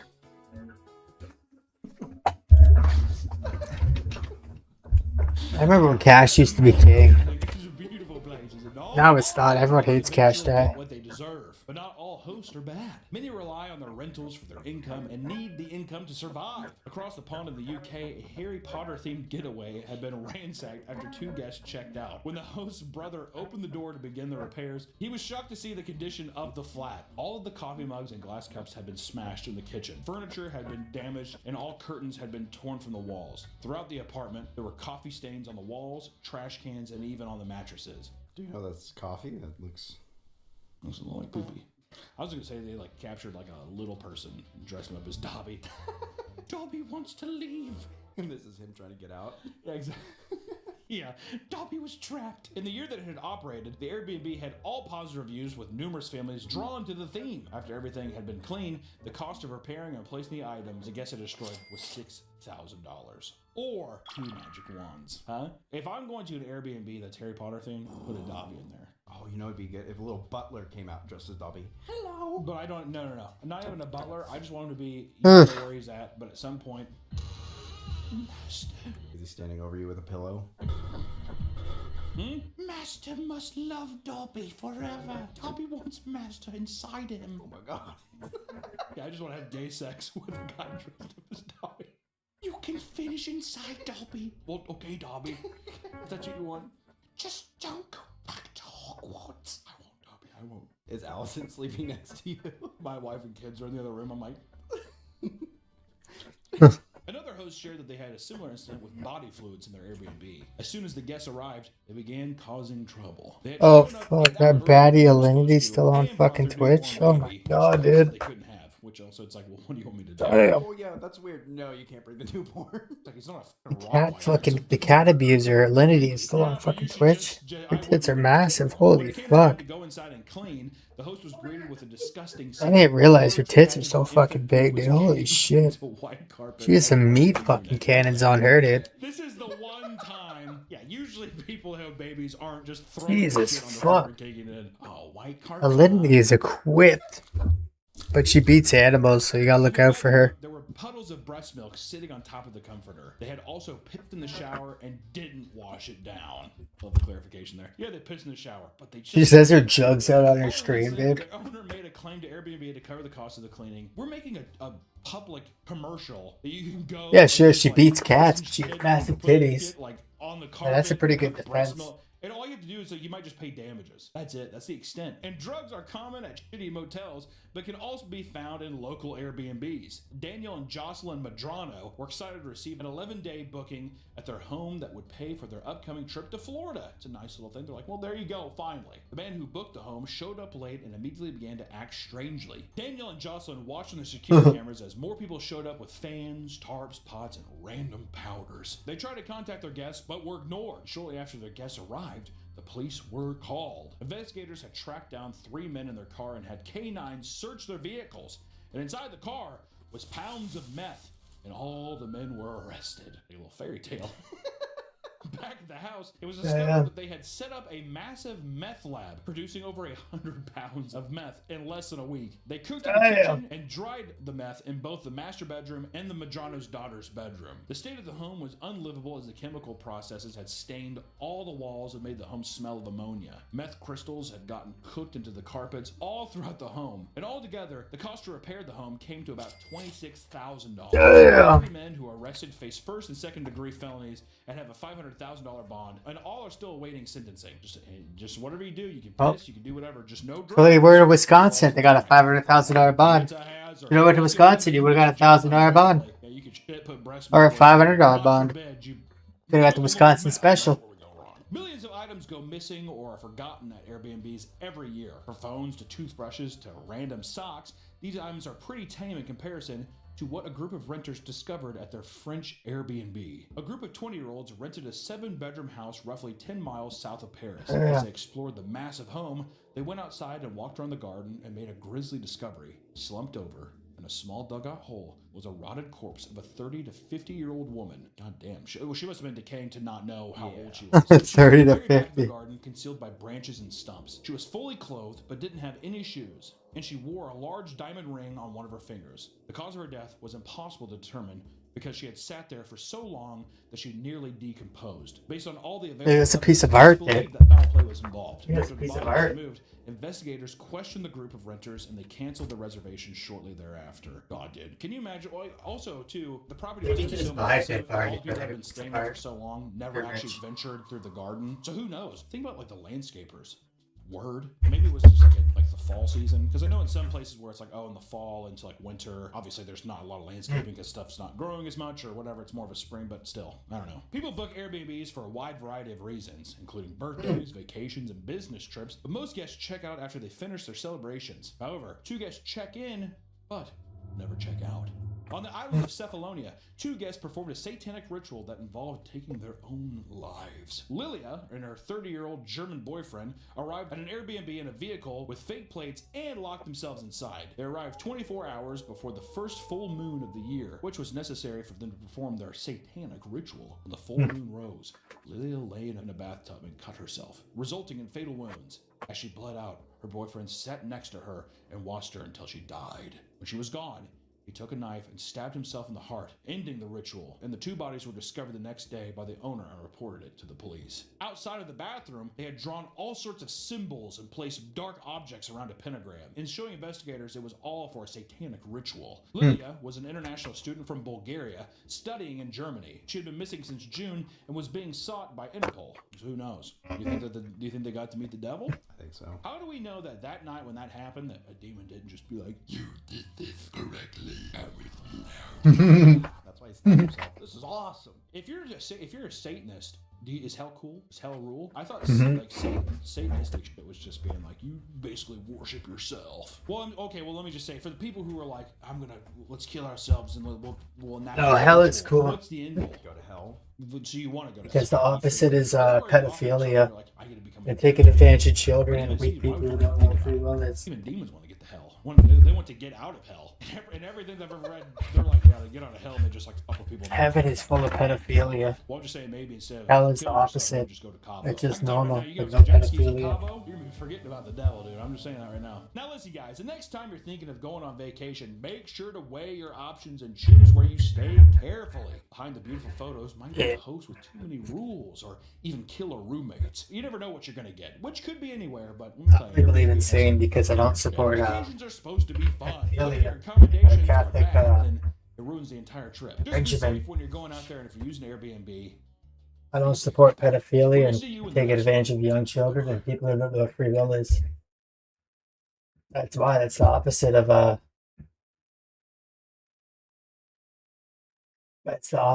the Catholic, man.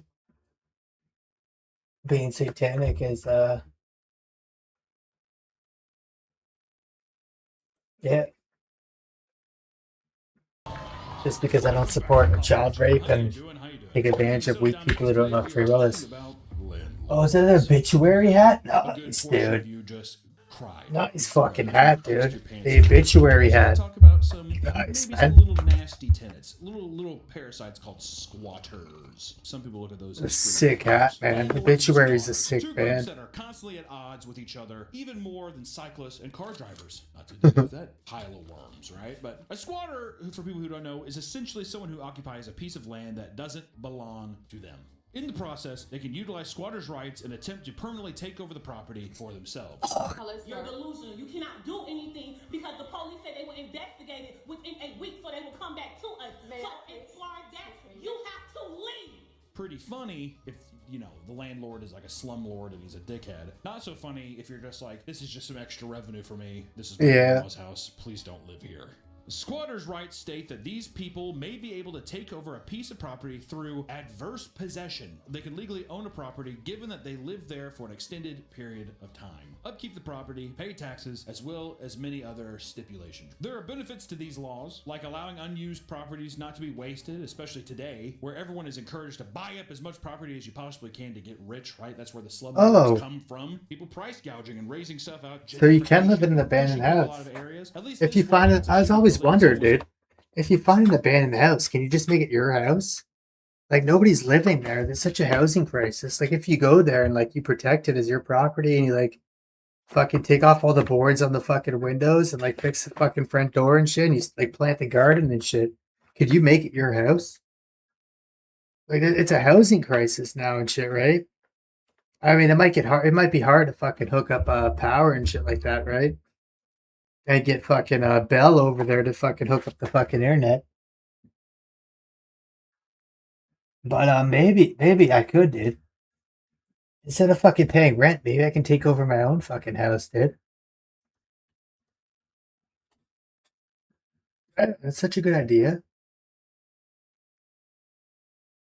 Of course, just Paul knows what bug chasing is. That's fuck, dude. That's probably one of the worst things I've heard, dude. Well, except it's not as bad as the people who go to fucking church every Sunday and fucking think they're forgiven for all their sins they commit the fucking week.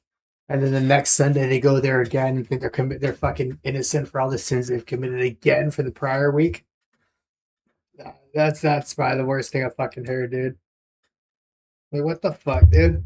How can you commit fucking more sins than anyone fucking else and go to church on Sunday and think you're fucking innocent for all the sins just because you paid the fucking priest for forgiveness?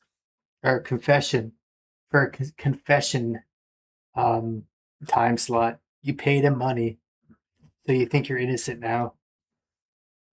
No, you're not, dude. What the fuck? What kind of fucking scam is that, dude? You no matter what you do, Monday to Friday and Monday to Saturday, you can kill a whole bunch of people, you can rape a whole bunch of people, you can sell a whole bunch of drugs, no matter what you do.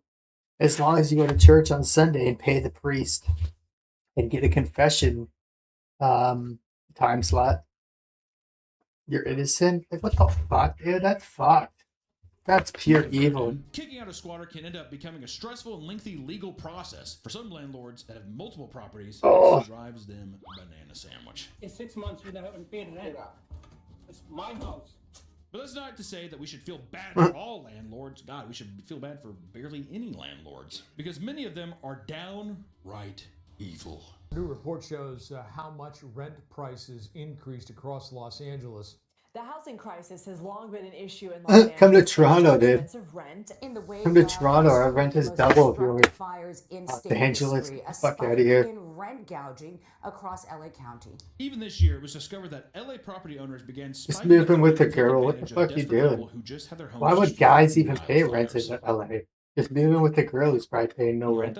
But landlords have also begun to take to the internet and become I'm pretty sure there's more girls than guys in fucking landlord town. influencers. That's what 14,000 is gonna get you in San Antonio, Texas.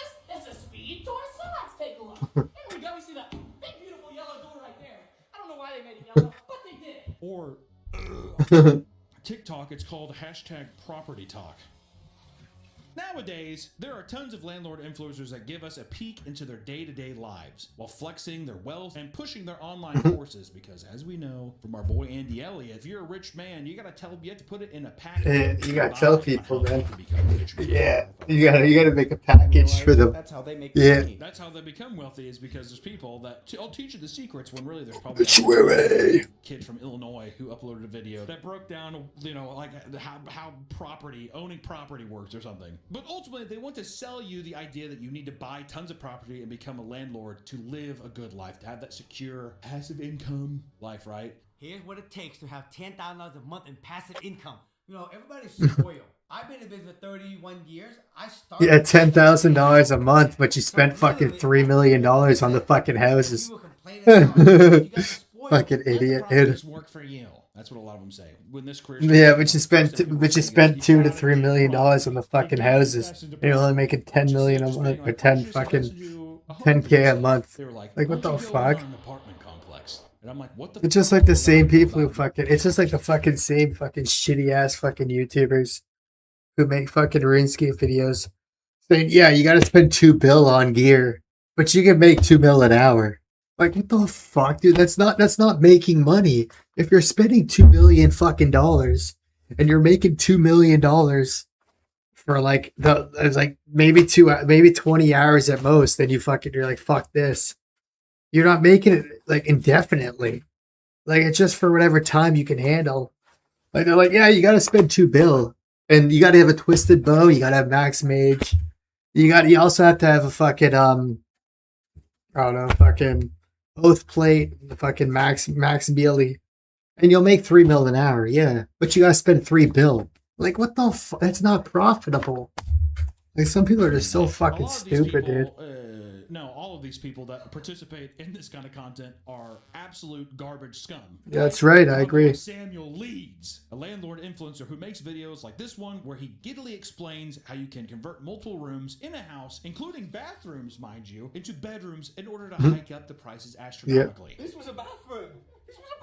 She ripped out and put a bed in it. You ever walk into a 2-bedroom house and you're just like, this is a studio. That's the guy who makes who turns a house into a 20-bedroom house. My boy Samuel Leeds disagrees. Check this one out. Right now, I'm standing in Huddersfield. These houses, they rent out for about £1,000 a month. Big houses. However, my friend JL Spoon, how you doing? Hi. We met 6 years ago. I've been mentoring her. God damn, Sam, you are out of breath. I've been mentoring her. Trying to do more. Council flat. Yes, I was. In and out of hostels. Now I'm a property millionaire. Now she's a property millionaire. How? Because she doesn't get £1,000 for this house. She recently bought this house and is renting it out for half. God, Samuel is just also disgusting. He looks like he's made of butter.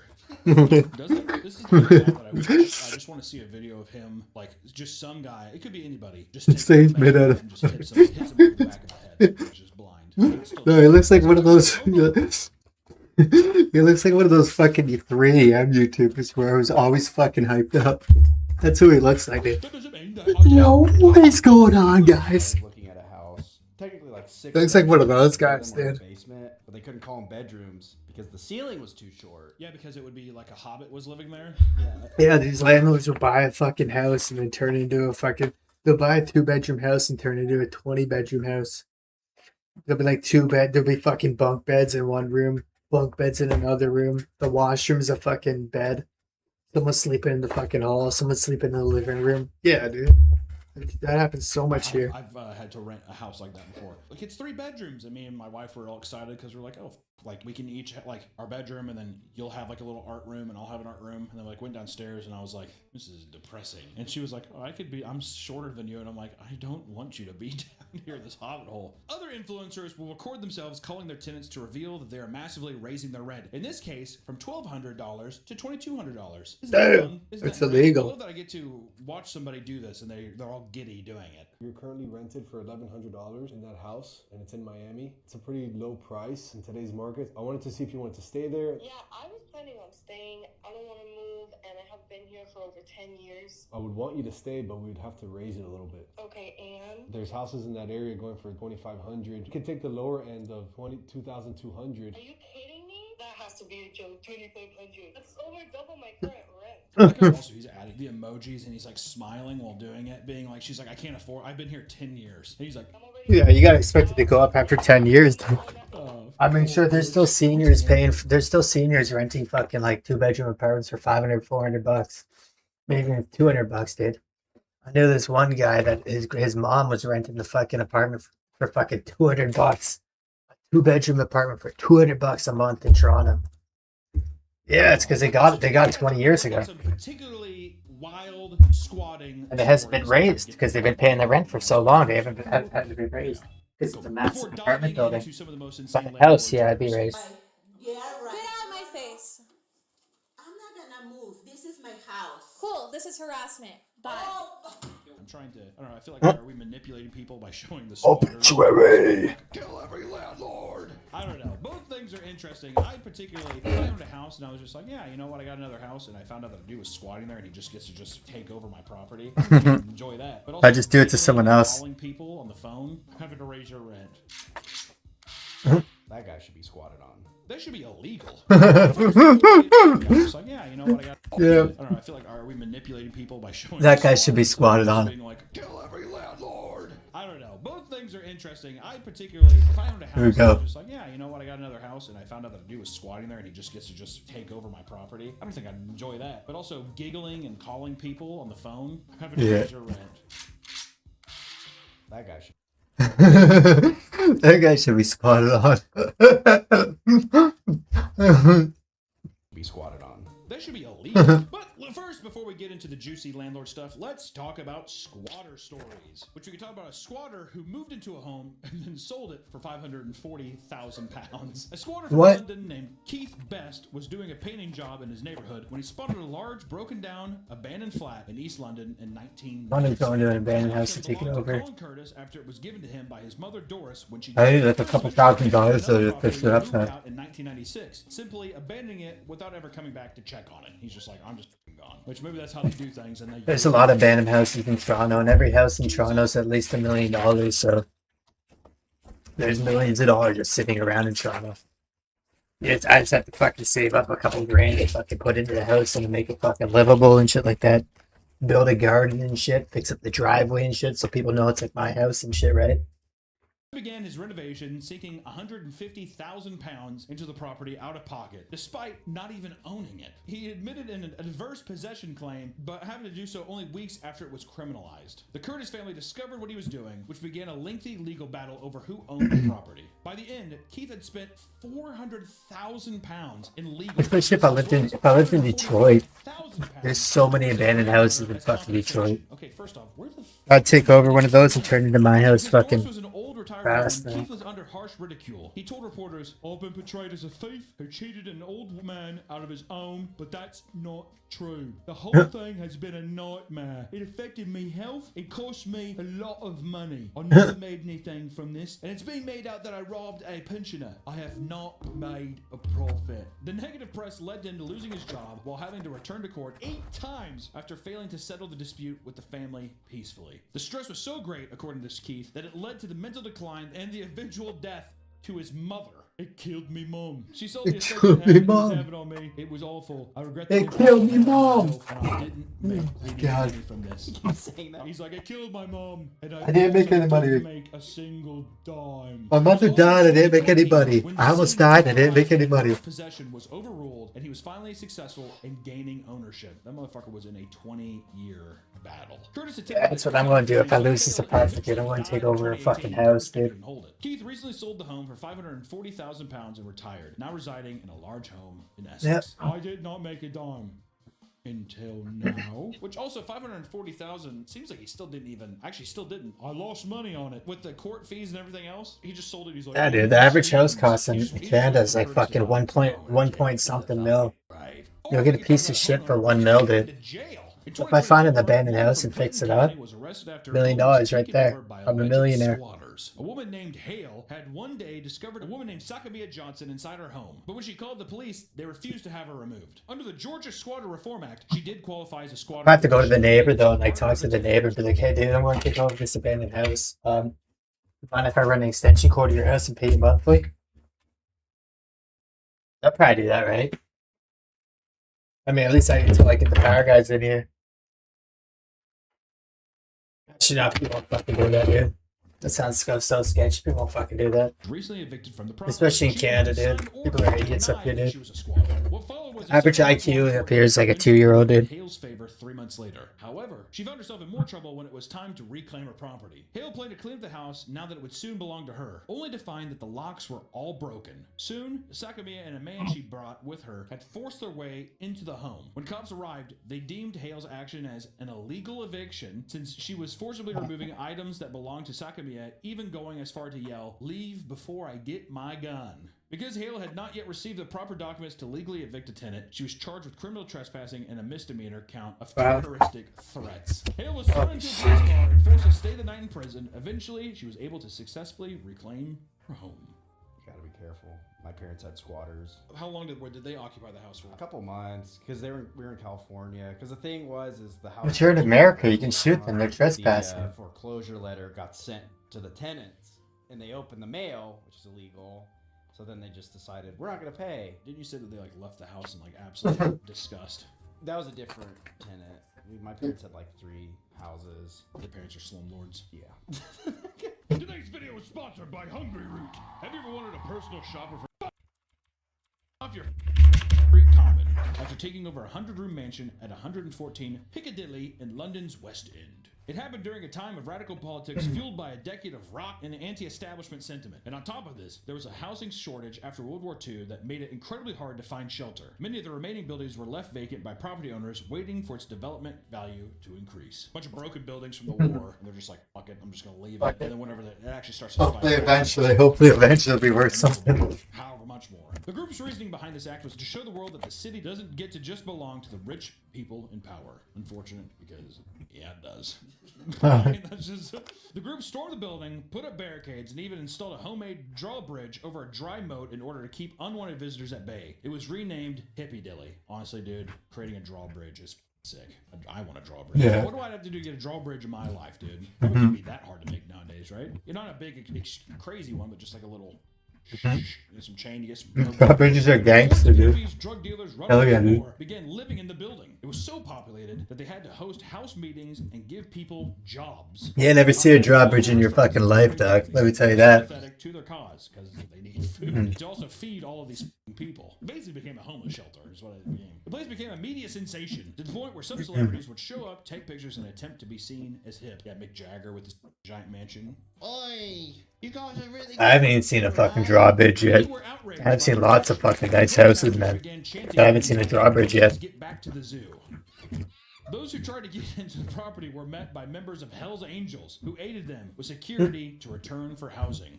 Hell's Angels is in Britain? I guess, dude. If they fly over with their motorcycles, I like to imagine they're on the inside the plane. We gotta help them, man. They refused to comply with eviction notices, and it only took 3 weeks before the entire mansion was raided by. Isn't the Hells Angels just a bunch of sex offenders? A few officers tricked the security into thinking they wanted to help an ill pregnant woman instead. Classic ruse. Only to send in 200 more officers. There's a pregnant lady in there who needs help. Oh, really?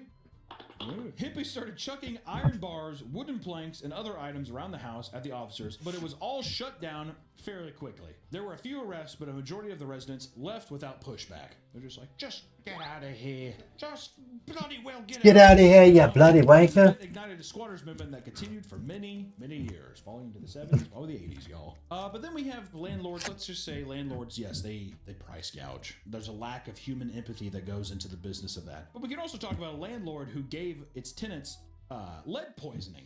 Oh. Yeah. In 2024, pretty recently, a property management company named Lamore rented out apartments in Brooklyn, New York that led to young children getting lead poisoning. Tenants were interested in the property after being lied to about In the water, right? Fast forward to when they moved in, and tenants were met with leaks, mold, rodent Ugh. infestations, elevated levels of lead from the paint, mold again, and water leaks. The pictures are disgusting. Ugh. And in the end, 139 Ugh. children tested positive for elevated blood lead levels since 2012. Apparently, this is one of the many cases where the company had screwed its tenants over with their living conditions, reaching housing violations of over 30,000 people. In court, they were forced to pay $6.5 $2.5 million in Good. settlements, a relief that is considered historic for a case of this kind. $3 million of that settlement would go directly to the tenants. God, never happened in Canada. Everyone would be stuck with those places. They would pay It shit. ends on a relatively healthy note. I will say, to be in this position where you're just like, okay, fine, I'll sign the lease. I'll go do, you know, we'll live here. And just show up and you're just like, well, I mean, I can't afford anything else. Tragic, man. Yep. A beautiful country like this. How the hell could that happen? Beautiful city like New York. Beautiful, super clean city like New York. Brooklyn, New York, mind you. Let's start talking about some of the tenants, y'all. This headline is supposed to be, I think, shocking, but at the same time, after all we've read so far, it makes me just be like, Madness, that little obituary. Revenge blows up apartment. It's cool if Holy gets fuck. hurt, otherwise that's a bit of an overreaction. In 2022, a man in his 30s was due to be evicted by his landlord. He knew it was coming. He was so infuriated about it that he purposely set up a gas explosion to blow up. Oh my God. Scratch what I said about the. It's cool if no one else gets hurt. That was just about that. Okay. Oh my God. Blown off the building, sitting debris Yeah, down the hell, street, dude. causing neighbors to be evacuated. Nobody was injured. God. The man is now in custody. Of course, dog. Fuck, what else would he I be? feel like I should really clarify. I'm Josh. Of course he's in Alright? jail. Now I we're can gonna jail talk like about that. the tenant who was living in the cellar of a building dies in a fire. In 2019, a 32-year-old man named Philip Sheridan died in a fire that spread throughout his converted basement in Leeds. It was discovered that Umrah Shahid, the landlord, did little to keep the property suitable for human habitation. The cellar only had one entrance with a faulty handle that was already partly blocked by a stove.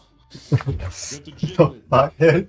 Hit the jiggle it. Hit the jiggle it, my friend. Sorry, my new Man. here. I don't remember. There was no fire alarm. This is my good stove spot, my friend. Down there. I like how he set it up and he couldn't even bother.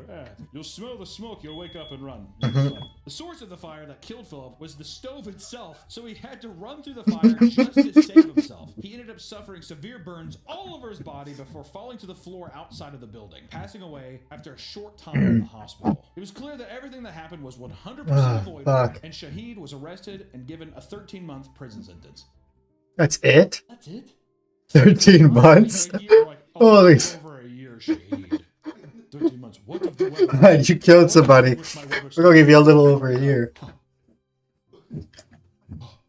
Just put a bullet in my head. Oh, we can talk about my boy Daniel Ohib Shalom. There's no way I'm saying. Is that how you say that? Daniel Ohib Shalom. That is a New York That's a City. Jew. Ohib Shalom. Shalom is Jew. I'm saying that right. Daniel Ohib Shalom is infamously known as one of the worst landlords in New York City for years of neglect given to his properties. Daniel Oheb Shalom's apartments are notorious for deplorable conditions. He already has a reputation. Daniel Let's go Ohib burn them Shalom- down. Don't stay at his place. Whatever you do. It was so bad that he was given jail time after accruing 700 plus housing violations on top of harassing tenants constantly. He refused to make repairs. 700 complaints that are harassing people constantly. Holy fuck, dude. I was just like, I'm not going to repair. And we're raising the rent. They put a Chipotle down the block. I'm raising the rent. That's kind of labeled I want to be. I saw a Chick-fil-A, Raising Cane's, and a Chipotle. We're raising the rent. 2 miles away, I saw your Honda Civic pull in. I know you're going to that. We're raising the rent. It was the landlords wanted to create living conditions horrible enough to force everyone to leave so that he could renovate and sell the buildings at a higher value. Is that fun? Did you like that? If you don't like it, leave. You know what he's going to do to sell it for a higher value? He's going to go to Home Depot and be like, "What's the cheapest sink?" And they're like, nah. He's like, I'll take like 12 of them." Landlord special, baby. Landlord special. Painted over. There's cracks in the wall.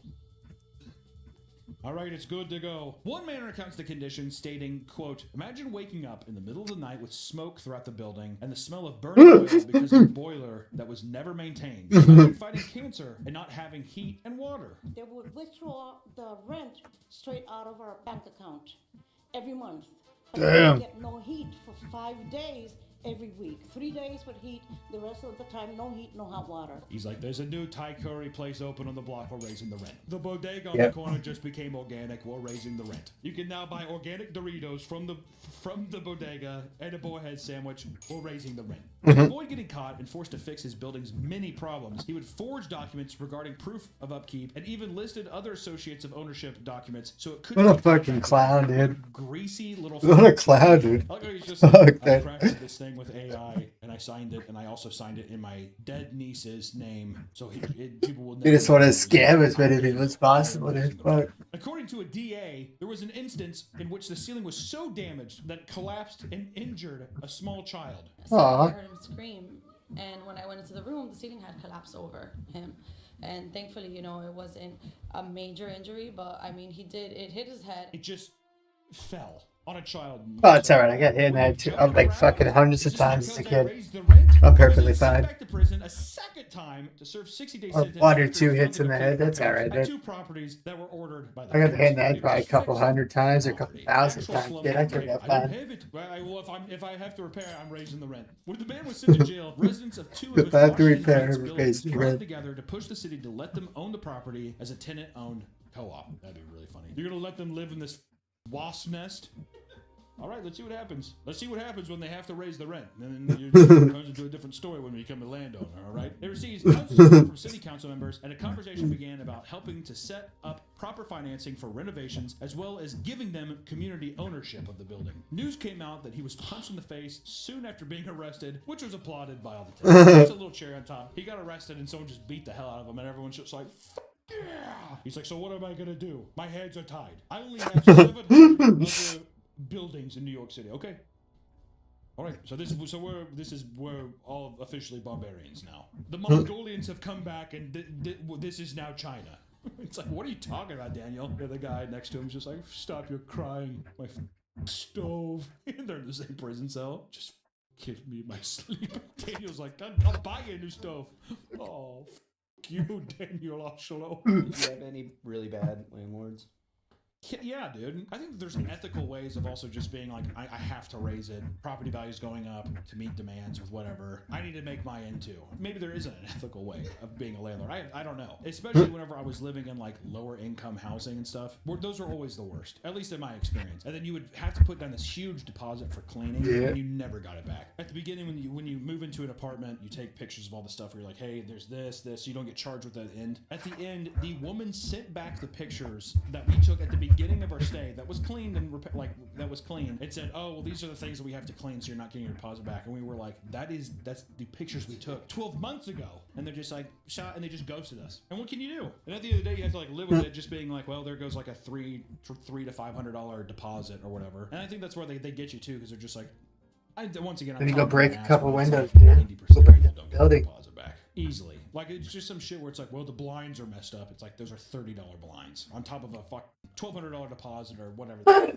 But, you know, landlords can be creeps. So let's talk about some creepy landlords. Such as a landlord who hides cameras in the women's room. That's got to happen everywhere. That's got to be such a common thing. That's also why, if I stay in a hotel and stuff, I'll put like bags in front of outlets, like little stuff like that, where I've seen in shows where it's like, oh, there's a camera there. I've seen so much stuff. I'm just creeped out by it. How creepy is it? Not that I give a shit about anybody really seeing like my tiny pig cock or anything like that, but I'm just like, just weird feeling like somebody's like taking that video and they're doing whatever with it. Just watching you. Yeah, hawking loogies in my hand and going to town on my cock and then ordering DoorDash, not washing my hands and eating Subway. That can't get out there. In 2025, Edgar Ramirez Dijadio, a landlord from Palm Beach County, was arrested after he hid a camera on the ceiling of an apartment he was renting out to a female tenant. What did I tell you, dude? Probably in the fire alarm, I bet you anything. She had only been living there for a few days before her boyfriend noticed her bright green light coming out of the device on the ceiling. He's like, have you not noticed this? It's a smoke alarm. It means it's good.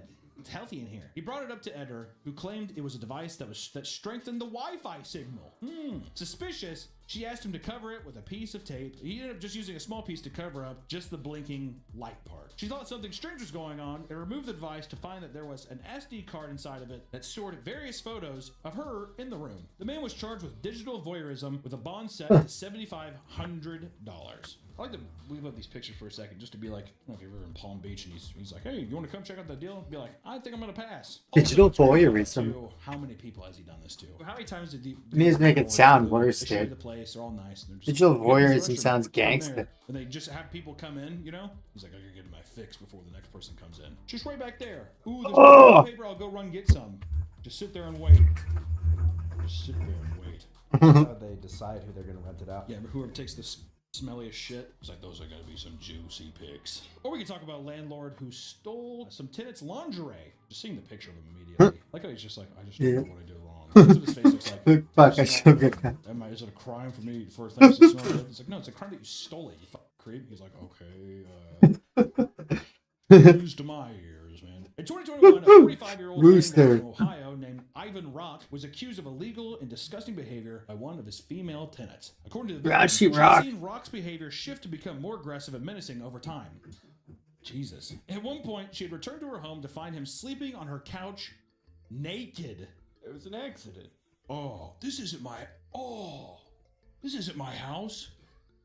Darn it. Damn. She returned home to find that Ivan had come into her place to leave her brand new lingerie as well as condoms for her. Eventually, he wanted her out of the house, calling her to say that he already packed all of her belongings. She came home and noticed that she was missing a digital camera as well as a pair of lingerie. The one he gave. Yeah, I'm sorry I took back my gift, dude. The unappreciated gift. She told police that she became terrified of the man to the point of committing to leave out of fear for what he might do next. After talking to the police, Rock was arrested on charges of menacing and petty theft charges, and his bond was set to $2,500. What about the naked incident? Okay, so there's no oopsie daisies, okay. That's all he got charged for, was just being like, you took some of her pants. Being a menace. He's like, okay. Well, I also was on our couch naked. He's like, they're like, shh. We didn't hear that part. Now here's $2,500 bail bond, Rock. Thank you. In any case, the issue between squatters and landlord is a complex one. One that I will not get involved in. I'm not opening that can of worms. I'm not doing it. Death to every landlord. Yeah, it's got definitely his own house, dude. Extreme cases, sure. But in reality, Look at this shit, dude. roof over their heads and a 3.1 million subscribers. He's definitely a fucking multi-millionaire. So if you do have to be a landlord and be one of these people that are just like, I have to raise the rent. Getting 2 mil views on a video, that's like $2,000 at least, dude. Putting cameras in there and stealing lingerie, showing up naked to your tenant's house, that kind of thing. I feel like that's at least. Yeah, this guy definitely owns his own fucking house, dude. He doesn't rent an apartment. I guarantee he owns his own house. Deposits back. I have to get a cleaning guy in here, and I mean, it's gonna take him he's gonna be here all day. She's like, there's one bedroom. Yeah, but it's probably gonna cost $1,700. Worst working conditions?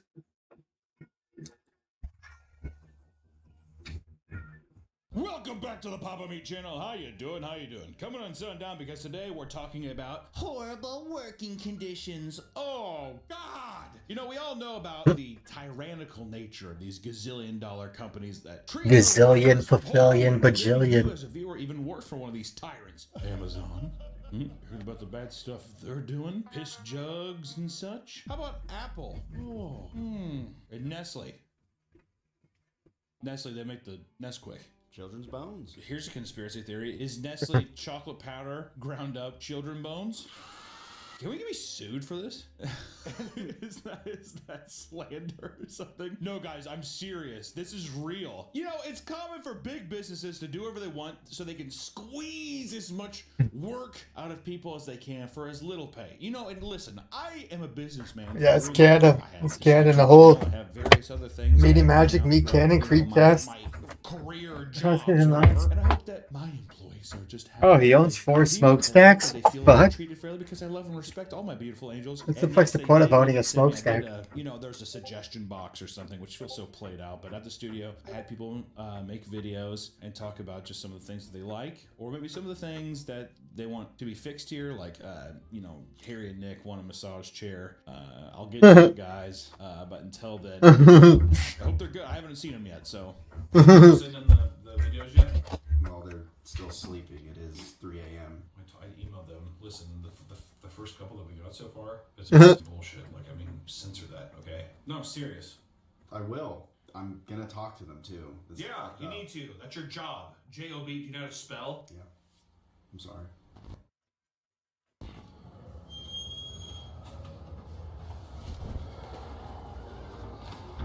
Fucking shitty ass stairs. Where are you going? Into fucking gates of hell? Know what you guys think about. Oh, that makes sense.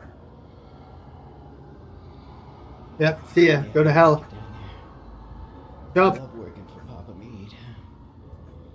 All right, see you guys.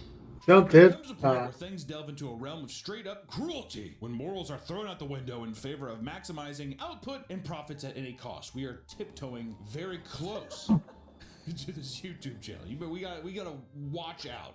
Also, you, Nick. What? This can result in nightmarish business practices, which are often hidden from the public. Occasionally, word will spread, giving us a glimpse into the depraved working conditions of these massive companies. Did you see Alien Romulus? No. The beginning of Alien Romulus looked like an Amazon factory. That's gonna be Mars when Elon conquers it. When Elon, Emperor God Elon? So today, listen guys, today I just want to talk about some of the scariest and deadliest working conditions on planet Earth. Roll the intro. On planet Earth. Oh yeah, sulfur mines are bad.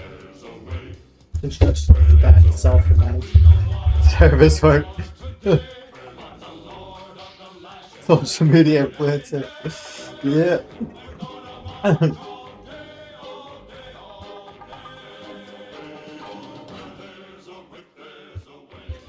This idea came to fruition because of an article that me and Nick were fascinated with, which is about OpenAI and Sama working conditions, which are just like, you know, AI technology companies, whatever. But there was a very interesting article that came out. You might have heard of products like ChatGPT, DALL-E, Sora. These are like the leading companies of AI and, you know, computer learning and all that other bullshit that's raking in billions and billions of dollars a month, maybe even gazillions a year. What's after Facillions. What's after quadrillions? Pentillions. And Gazillions. jajillions. Is gazillion even real? Gazillions, mate. That's.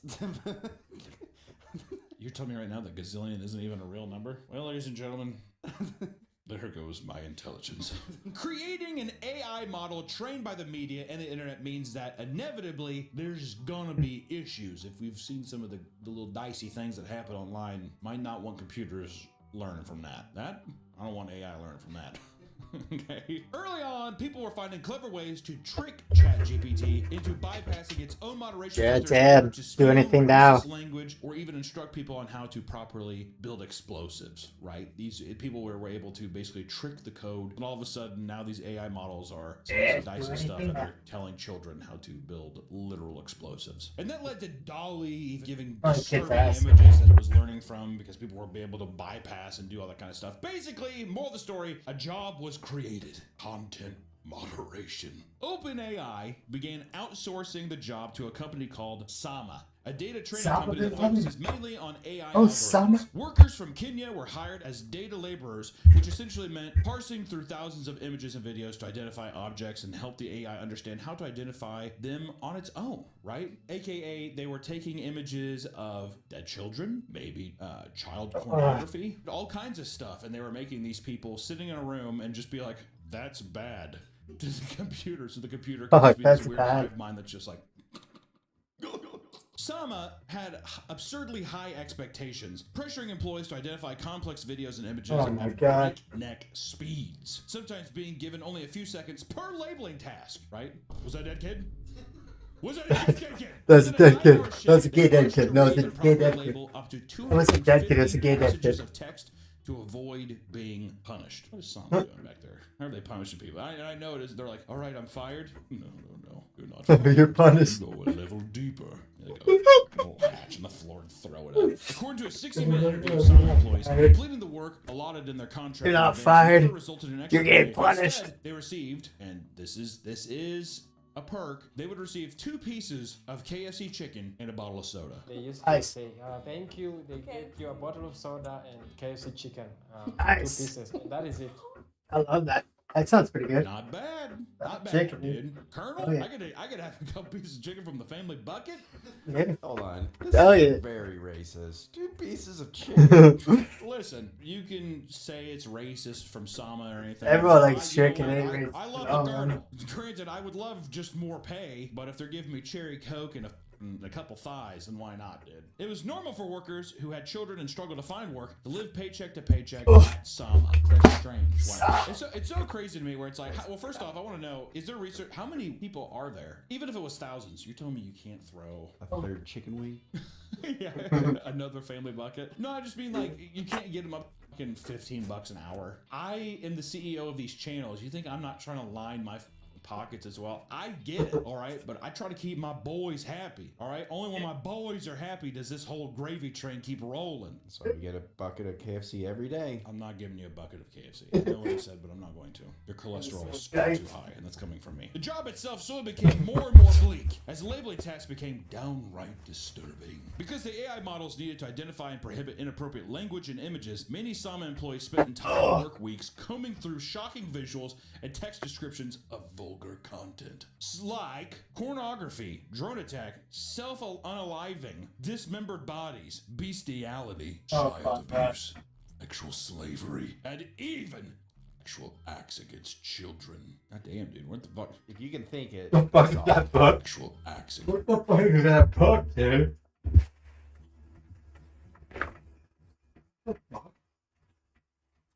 It's children. That's a nutting. Yeah, dude, what the fuck? If you can think it, they saw it. Yeah, I think they're just like, we're gonna have you use nothing but Bing search engines and Ask Jeeves. They're just like, oh no. One employee states that he endured repeated visions of some of the more disturbing texts, like a man having the dog in the presence of a young child. Gotta get those. Why'd you do that for AI, dude? Fuck. Who the fuck searching that, dude? Other employees were writing erotic online stories. Me too. In one case, a Batman fan fiction in which Robin is sexually assaulted by the villains.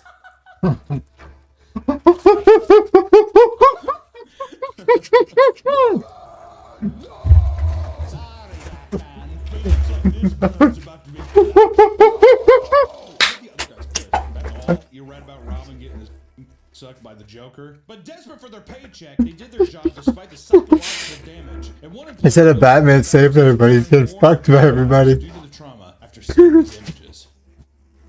Another employee, Naftali Wambalo, admits that he struggles to enjoy sex with his wife after being forced to watch an endless stream of graphic material. On the job that I was doing, I had sex. All for people to just be like, to go to ChatGPT and be like, search image Boogie 2988 but Chinese.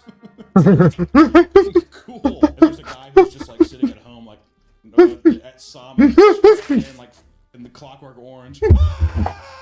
For some 8-year-old to be like, how to get Robux. And after 8 months, in February of 2022, Sama canceled the project with OpenAI. The employees, however, wanted them punished for their actions. Over 200 employees are currently in the process of suing Sama for poor work conditions. This extends to Meta as well, who previously used the same services to improve their content moderation as well. Content moderation? That'd be mind-numbing. I did solar panels, like worked in the solar industry for a bit, like sending techs out to do solar or whatever. I thought that was mind-numbing. I can't even imagine what it's like sitting there having to read fan fiction. Like, I actually read it too, and if you don't do it, they're like, bye. And you're like totally just reliant. But let's hop on over to China, how about we? And talk about Shein. Shein is a Chinese clothing brand that fast fashion, which means producing clothes exclusively for online purchase at a rapid pace for incredibly cheap prices. Not only is fast fashion responsible for a lot of the environmental issues like greenhouse gas emissions, if you believe in that garbage, be sure to flash joking, dude. But it is often the culprit of incredibly unsafe work conditions. Companies like Shein subcontract their work to unregulated factories, and it is common that places like this do not follow proper labor laws, aka you get some children in there selling. You get people pulling all-nighters, operating heavy machinery, operating heavy machinery that can just mangle your body in an instance. They're just like, you've been awake how long? He's like 28 hours. Yeah, we need you to stay a little later today. Good pants, so we need you to sew up today. Is that okay? I guess. Public Eye, a Swiss company, exposed Shein for its horrible working conditions. After speaking to 13 employees from different factories across China that supplied to Shein, it was clear that they were being worked to the bone to reach their harsh deadlines. Sounds like just 13 disgruntled employees. There's a lot of people in China. Yeah, there's billions of people in China and we're gonna nitpick 13 of them. Shein makes the best underwear I have. It'd be a problem if they stopped manufacturing them. In order to allow companies like Shein to produce new lines of clothing at the speeds they require, many workers were pushed to commit to a 75-hour work week or more. And one A employee said, week? What the fuck? I work every day from 8 in the morning to 10:30 at night, and I take 1 day off each month. Can't afford any more days off because it costs too much. God damn, what would you do during that? I don't know what I would do with myself on my day off. Spa day. Yeah, you just go to the spa. It's worth it. It's spa day. And the next day, Spa day. you're just like back on the 14 Back on the grind. Many worked an average of 12-hour days, 6 to 7 days a week. Imagine working 12 hours a day and never getting a day off. Imagine that. And don't say that's what your life is now, dude, because it's not true. This is despite Shein insisting their code of conduct that 60 hours was the maximum hours an employee could work. That's all you can work. Go home. No, seriously, go home. I guess he just wants to stay. Well, you see, they can only work 60 hours on the books. So yeah, the rest of it is donated time. We'll pay under the table. It's like my overtime, I'm getting paid less. I know. If you want to stay here and work, man, it's fine, but it's going to be cut in half. In a documentary called Inside the Shein Machine Untold, hidden cameras revealed that some employees were working for as long as 18 hours a day, earning a measly 2 cents per item. What the fuck? A lot of pennies to make it out of that hole, dude. Although employees work around the clock, they receive pay lower than the livable wage in China. And on top of this, workers who make mistakes often pay the price with their wallet. I like how it's like, yeah, if you they're like, we gotta pay for that. Jesus, dude. According to Public Eye, mothers and fathers were babysitting their children inside the factories. And in some cases, teenagers were seen packaging boxes. Although Shein denies the claim of any sort of child labor occurs in the factory. They're like, that doesn't happen. It's like a baby walking with like a hard hat on. A baby driving a forklift. Right? Oh yeah, he has Benjamin Button syndrome. The Benjamin Button disease. Yeah, there we go. Dude, do you think, has China ever done a Benjamin Button of their own? It's not called Benjamin Button, but it's called, his name's like Lo Kim Button. Lo Kim Button. Button would rule. Or I guess it would be Button Lee. Yeah, Button Lee. And Shein has tried to use their PR team to like make themselves look better, like, you know, partnering with influencers and such. I think my biggest takeaway from this trip is to be an independent thinker, get the facts and see it with your own 2 eyes. There's a narrative fed to us in the US, and I'm one that always likes to be open-minded and seek the truth, so I'm grateful for that about myself, and I hope the same for you guys. But after other videos come out just to make it expose them even more, I'm pretty sure all of their influencer partnerships have ended. Shein is a piece of shit. All right, that's just all I gotta say. Also, I just want to say too, just because we're on China and people basically having to work those wages. Have you seen that thing in what is it, like Beijing or something like that, where it's like people will rent out one bedroom apartment, but then they'll make like cages that are their own rooms and they'll stack it on. I think they're just called cage apartments or something like that. It's crazy. Fuck. But then they're like, I can barely afford this. Fuck. Living in China would not be done. I've seen videos where everyone's happy and it's futuristic. Yeah, cigarettes are cheaper in China. Told me it's bad, therefore I'm not going. That's the only thing. Cigarettes are like $2 a pack. They're really cheap. That's why everybody smokes in China, because cigarettes are really cheap. Across the country, which if you haven't been to a slaughterhouse, or if you didn't grow up in the South or Midwest like I got to, let me tell you, slaughterhouses are one of the most vile, disgusting things you'll ever see in your life, and it is one of the worst smells of all time. Also, do you want to just feel perpetually sad? You like that? Get me over to Shein, actually. I don't want to do this one. In 2022, PSSI was accused of using illegal child labor for its sanitation services. Over 100 teenagers between the ages of 13 to 17 Oh my years old god, in a were slaughterhouse? performing dangerous tasks. And it's against federal laws for minors to work at a meatpacking facility, as the hours conflict with average child school schedule. This also Oh my violates the Federal God. Labor Standards Act, which forbids minors from working in hazardous work environments. I was going to say, that's the more important one. Yeah, hazardous schools. She's like, yeah, but they also go to school at this time, dude. Also, for all these They are need only school. country bumpkins, dude, that are doing this. They're just like, well, I guess I'm gonna go up there and clean the slaughterhouse today. That's a 13-year-old. Well, I guess me and Carl are gonna go up and see if we can clean up the pig there today. Yeah, I'm sure Cletus is going to school. I'm gonna go to school tomorrow. I gotta clean it today. The job duties involve cleaning various sharp Oh my blades used fuck. to cut meat, like brisket saws.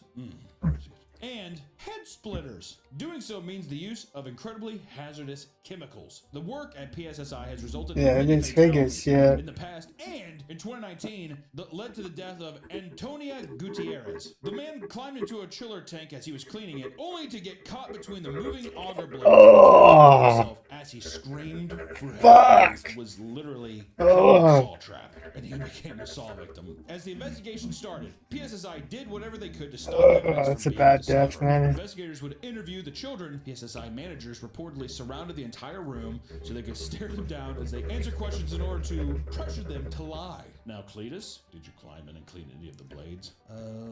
I did not clean any of them blades. What about you, Buttonly? Oh. Buttonly. After interviewing some of the children involved, it was revealed that their shifts sometimes went from 11 p.m. to 7 a.m. up to 7 days a week. I tell you too, some of those southern boys too, they're just like, I already got a full-time job. I'm playing, down at Randy's there on the corner. I'm planning on getting a truck next Thursday. My daddy says if I stick with it, I might be up to 10 within next summer. You're 7 years old. Yes, sir. The younger children would either go to school or fall asleep during classes. Oh, yeah, I'm sure that's the... Cletus, you want to wake up? We're talking about algebra. I ain't going to be no scientist or rocket scientist. I don't need to know numbers. Whatever. The investigation across other PSSI sites revealed that many miners were employed, and eventually they were forced to pay the sum of $15,138 per miner working there. And in the end, they paid $1.5 million. Damn. I bet you anything, they're just like, okay, I'll pay that. Also, Okay, no problem. here. I'm not firing him. He's our best cleaner. Or how about let's get back into technology, dude. I'm tired of all these inbred redneck pieces of shit. I want to go into the tech again. That's where the money is. Cletus, brother. Is a Taiwanese electronics manufacturer that partners with some of the biggest companies in the world, mostly Apple, to create their products. In 2022 alone, they reached more than 760,000 employees. The phrase iPhone City refers to the central manufacturing hub in Zhengzhou, China, that at one point produced half of the world's iPhones and other Apple products. It stretches 5.6 kilometers, employing 200,000 workers. While the pay is better than other options in the area, the work is grueling. A man that goes by Hunter commented that the job was working under a whip, rapidly completing the same task endlessly, day after day, forced to stay utterly silent for the entire duration of their shift. I do like how they're just like, hey man, how's your day? Shut up! Oh, make the iPhone. Good morning. Shut up, make the iPhone.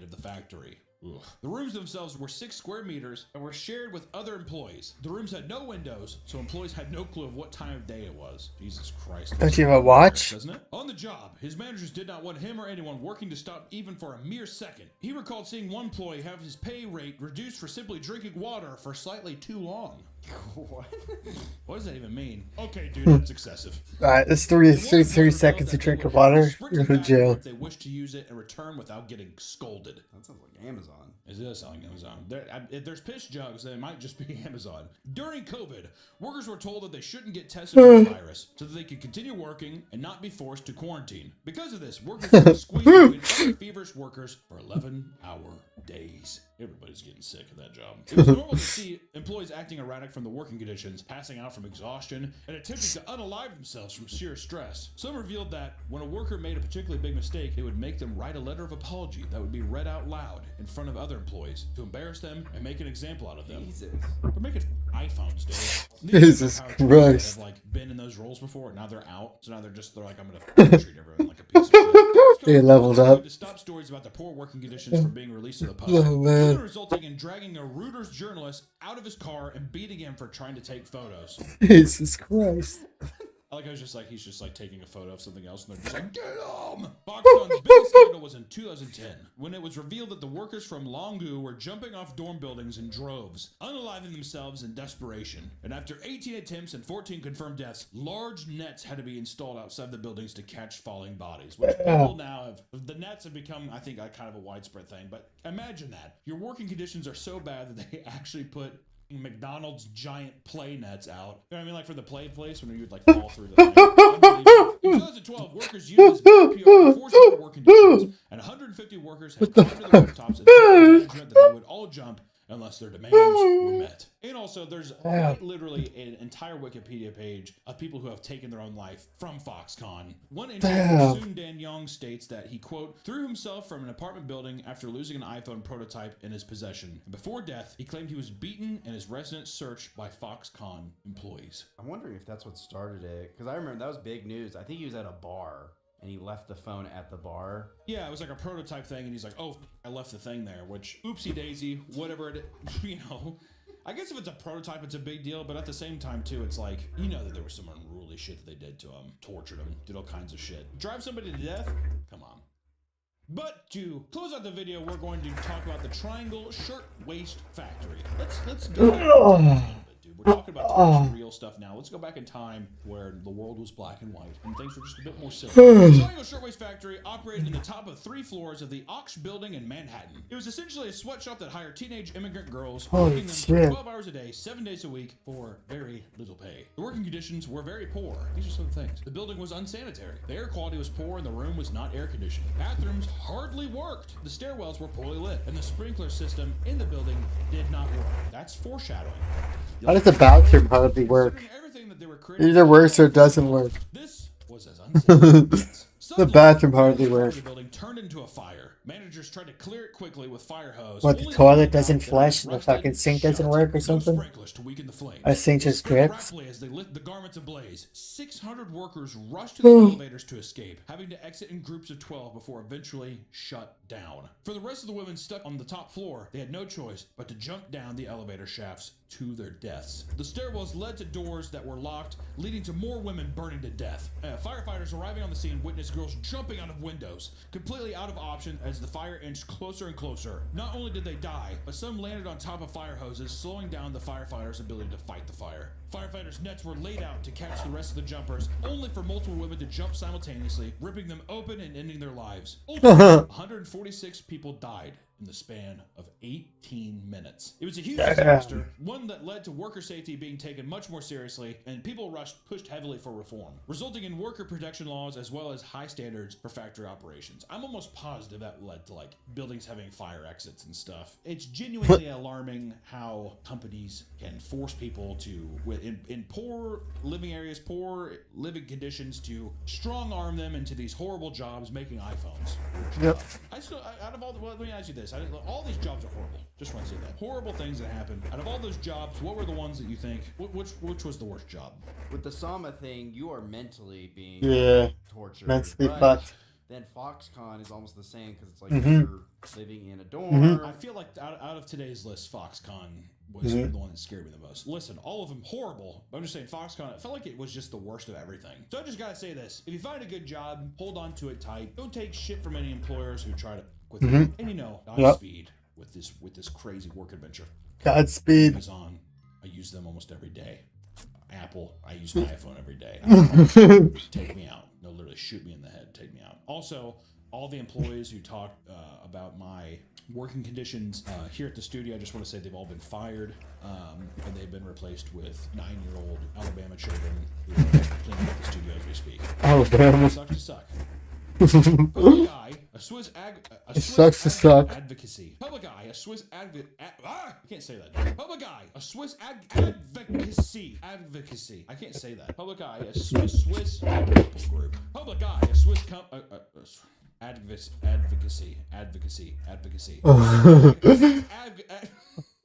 Support company. Public Eye, a Roblox is the worst.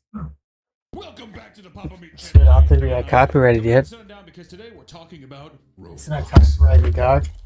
Roblox is one of the most popular games on planet Earth. I had no idea. I thought Roblox is old. Old dead meme. I don't know, guess not. Because my Instagram feed, I love me some Instagram Reels, the heinous nature of Instagram Reels. And it's been nothing lately but Roblox cringe. And even though I've been consuming like VR rooms, weird sex chat rooms, kids talking about like making money off Roblox, all kinds of stuff, I have no idea what you're supposed to do with the game. And I guess that's kind of the point, but it's got me completely perplexed by this to dig deeper into the Roblox lore, the fandom, the interaction, the craze. I need to figure out what's the big deal with Roblox. The light.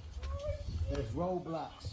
Well, you don't know what Roblox is, much like myself. Let me give you a little taste of what Roblox is. It's an online game that gives users the tools to create their own games called experiences to share with the world. What started as a pretty bare bones experience in 2004 has slowly become one of the biggest video games in the entire world. As of 2024, ladies and gentlemen, the game has amassed over 89 million daily active users and made $3.6 billion in revenue. That's just in 2024. Billions of dollars being made.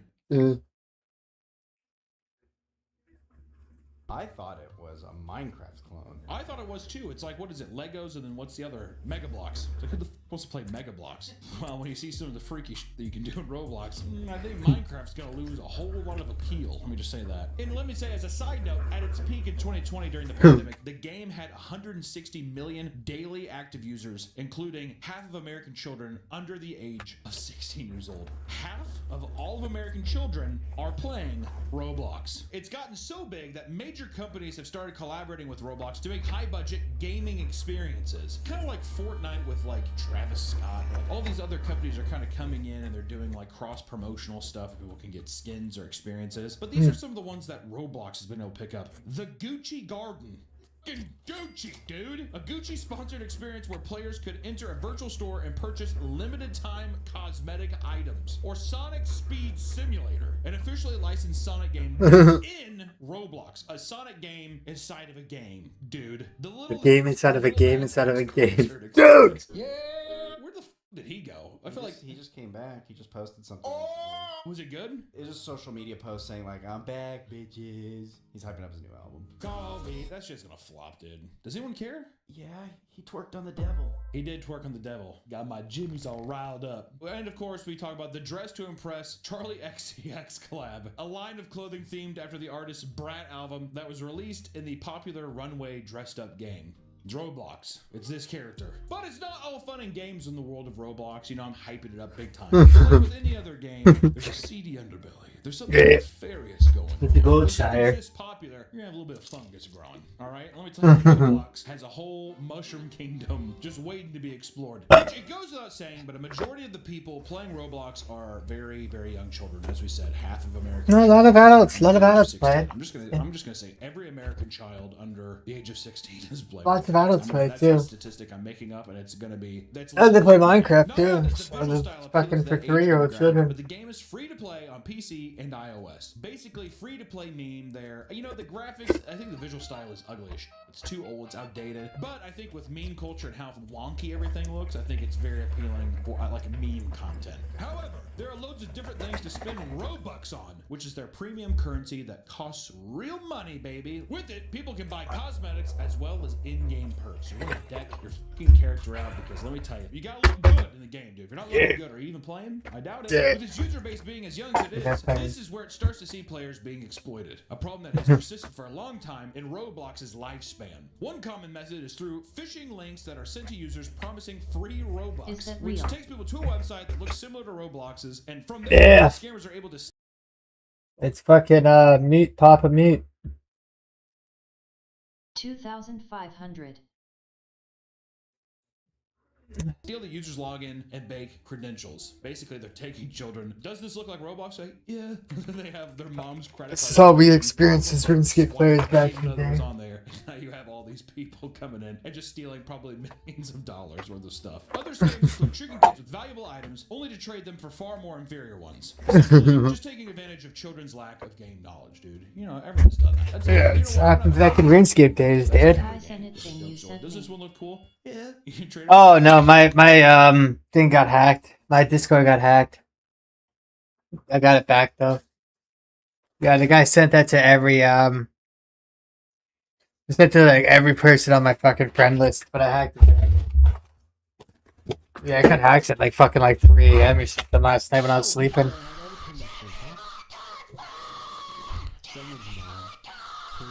That's one thing that I guess Roblox and a lot of new games have is you get to hear the real anguish in a child's voice whenever something wrong happens in a game. And it fills me with so much joy. Oh yeah. It's nice. It's not only confined to you as a child anymore. You get to just hear the anguish of other I don't even get it, dude. It doesn't even say anything to do. You always send pictures to all my people. Like that. And some scammers, however, resort to creating their own experience. No, that's not real, dude. Free Robux. Only to program in-game prompts that convince players to I don't even follow Kai Sinat, dude. I don't give a fuck about Lil Wayne's kid. Fargo bank information. Your mom, go find out what it is. Isn't he Lil Wayne's son? Social Security. Your mom and dad's marriage certificate. I don't give a fuck about him, dude. It's a PDF. Really? Okay. Take a picture of your mom. Take a picture of your mom's panties and upload it to the drive.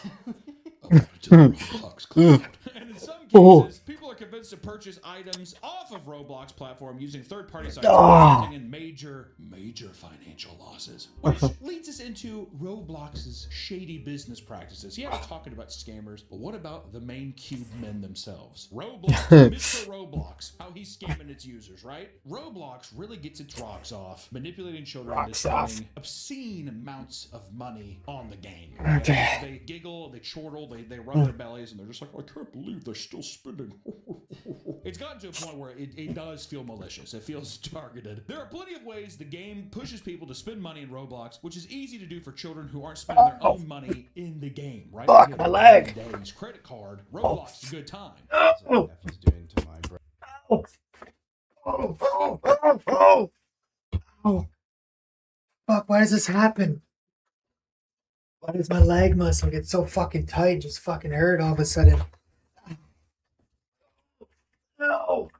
Thank God I got the cane. Oh. Holy fuck, that's bad. Okay, it's going away now. Oh.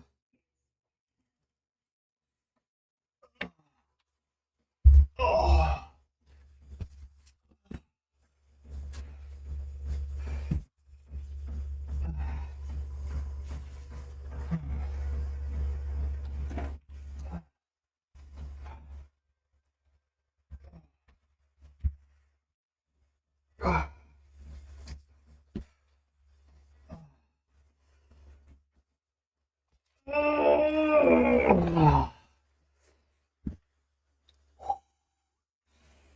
Oh, I don't get that, dude.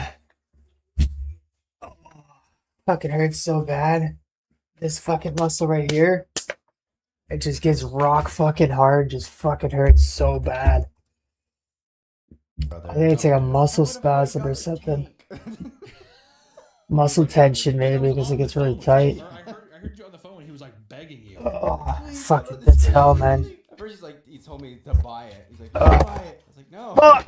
That's fucking weird. Are you kidding me? Beg and bitch and complain. Gay ass cunt, man. I was probably 14 at the Fuck! I got all my weed wet, dude. Are you fucking kidding me, dude? A note slipping over the door. Dear Mom, if you buy me this Nintendo, I will literally never ask Really? you anything ever again in my fucking life. Please, Fuck, man. Please. I think everyone's had that one experience before in their life because you're too much of a person. Many limited time cosmetics. Fucking curse, man. I fucking hate my life, man. They miss out. FOMO, baby. This fucking curse needs to end soon, man. Fuck this shit, dude. 32 years of fucking bullshit and punishment and suffering every fucking day. Out of money, obviously. Upcharge. In this way, items in Roblox become a sort of stock market, complete with a price chart that shows the rise and fall of value. I need a break from this fucking bullshit, dude. I'm so sick of this fucking bullshit every fucking day, dude. I had severe fucking leg pain and I still fucking... Appreciating or not and seeing if you got it. There are children that are 8 years old on Roblox that are talking the same way 65-year-old men do on Wall I Street. need a fucking break from the world's hardest fucking life, man. No one else has to deal with this bullshit, man. Did you know that? The fuck do I have to deal with this shit, man? Every fucking day, man. Oblivion was? Of course it was Bethesda. It was DLC. Ain't nobody else gotta deal with this fucking bullshit every fucking day. I'm pretty sure. Fact check him. Who's the guy who runs it? Todd what? Todd Howard. Fucking sick of this bullshit ass fucking life, man. It's Snake. So, you want to buy the horse? So, can you just upload it? You could. It costs money to develop stuff. I'm going to. Oblivion's like one of the ugliest fucking games I've ever seen in my life. What? Looking at some of those people and they just square up like they're like this, the NPCs. You know, they go up and you press to talk to them, they do. Me trading. But when I look at it, I'm like, this is a sick. Yeah, the textures are very muddy. Only a sick would play this game, dude. I played it. Of course you played it, dude. I think I tried playing Morrowind on the original Xbox, and I was like, this is one of the lamest things I've ever seen in my life. I was too busy playing Oddworld. And getting pussy. Well, yes. It was the Oddworlds where it was like Stranger's Wrath. Yes. Yeah, that one's great. Yeah, a little first-person shooter with the talking ammunition and stuff. Yeah. It's cool. Critters. Yeah, I do love looking at this price chart. How many kids do you think log into this and they're just like, okay, this is looking good. My portfolio is looking really good right now. Some items have an absurd value. Well, first off, do we know how much a one Robux is? Is one Robux $1? No, they never do that. It's like League of Legends. A skin will be like 1,000, right? But they don't offer 1,000 options. You have to it's go 800 or 1,500. Why do I feel like I want the Todd Howards to blame? you, Todd. I'm coming for you. Oh, yeah. Doors, bitch. Here's 2 items that are very, very pricey, I think. They sound pricey. The first one, and ladies and gentlemen, this does look good. Midnight Blue Sparkle Time Fedora for a crisp 40 million Robux. Fedora. That's how much it is in real life with real money. Well, 100,000. Robux is the true Holy currency. fuck. And then we step it up even further. We go to the big dog, Dominus Frigidus, which is 400 million Robux, baby. If somebody saw that and they knew, you think people can get you that way? Oh, yeah. With Roblox, you're getting tons of PC. No, I'm saying like, yes, obviously in Roblox, people are like fake, sucking and fucking in the game, sure. But I'm saying like, if someone just like, oh, this guy's like well off. Like, do you think that there's little money chasers in the game where they're just like, hey, oh yeah, you want to fly me out? There's probably some Discords where people are showing off their. Yeah, people are swapping stinkhole pictures for all kinds of stuff, dude. So it seems it is almost 1-to-1. $4.99 you get 500. For $200 you get 24,000. Wait, what? So how much is 40 million then? That's what the fedora was. The Midnight Blue Sparkle Time Fedora. That's a couple 100,000. So the Dominus Frigidus is millions of dollars? In real life currency? What? Those are the Robux wells. The Well, no wonder Saudi then. prince. Well, no wonder then, because of course Roblox makes sure to take 30% cut of all transactions users make in game. That's like some Steam shit. How much does Steam take? Like if you upload your game, oh yeah, it's 30%. Isn't that's crazy? It's the platform. It's the biggest PC platform. Dude, okay, so we're gonna take half. Oh, that's almost half of your fucking like. Every time we sell a game, almost half of that goes to Steam. No, it's almost half of half. Yeah, hey, I just a little sold bit more than half of fedora, half. my nighttime fedora for like let's just say $200,000. Okay, we're gonna have to take 30% of that. Fuck you, Roblox. But to avoid this, some users utilize black market sites in order to carry out the sale for a higher profit. See, that's what I like. I like that users just like send me the money, I'll send you a fucking flash drive with the file on it. Often, this leads to the previously mentioned phishing scams and delivering of hidden files containing malware. And in 2021, Roblox was hit with a federal class action lawsuit for deleting items belonging to Roblox users with no warning or refund, despite Roblox already collecting their 30% cut. This is due to supposedly breaking their content policy, but users spend absurd amounts of money for certain cosmetics and were surprised to see that they weren't compensated. That is pretty funny though. Roblox is just like, we gotta get rid of it. And they're like, I'm gonna get my 30% back from you.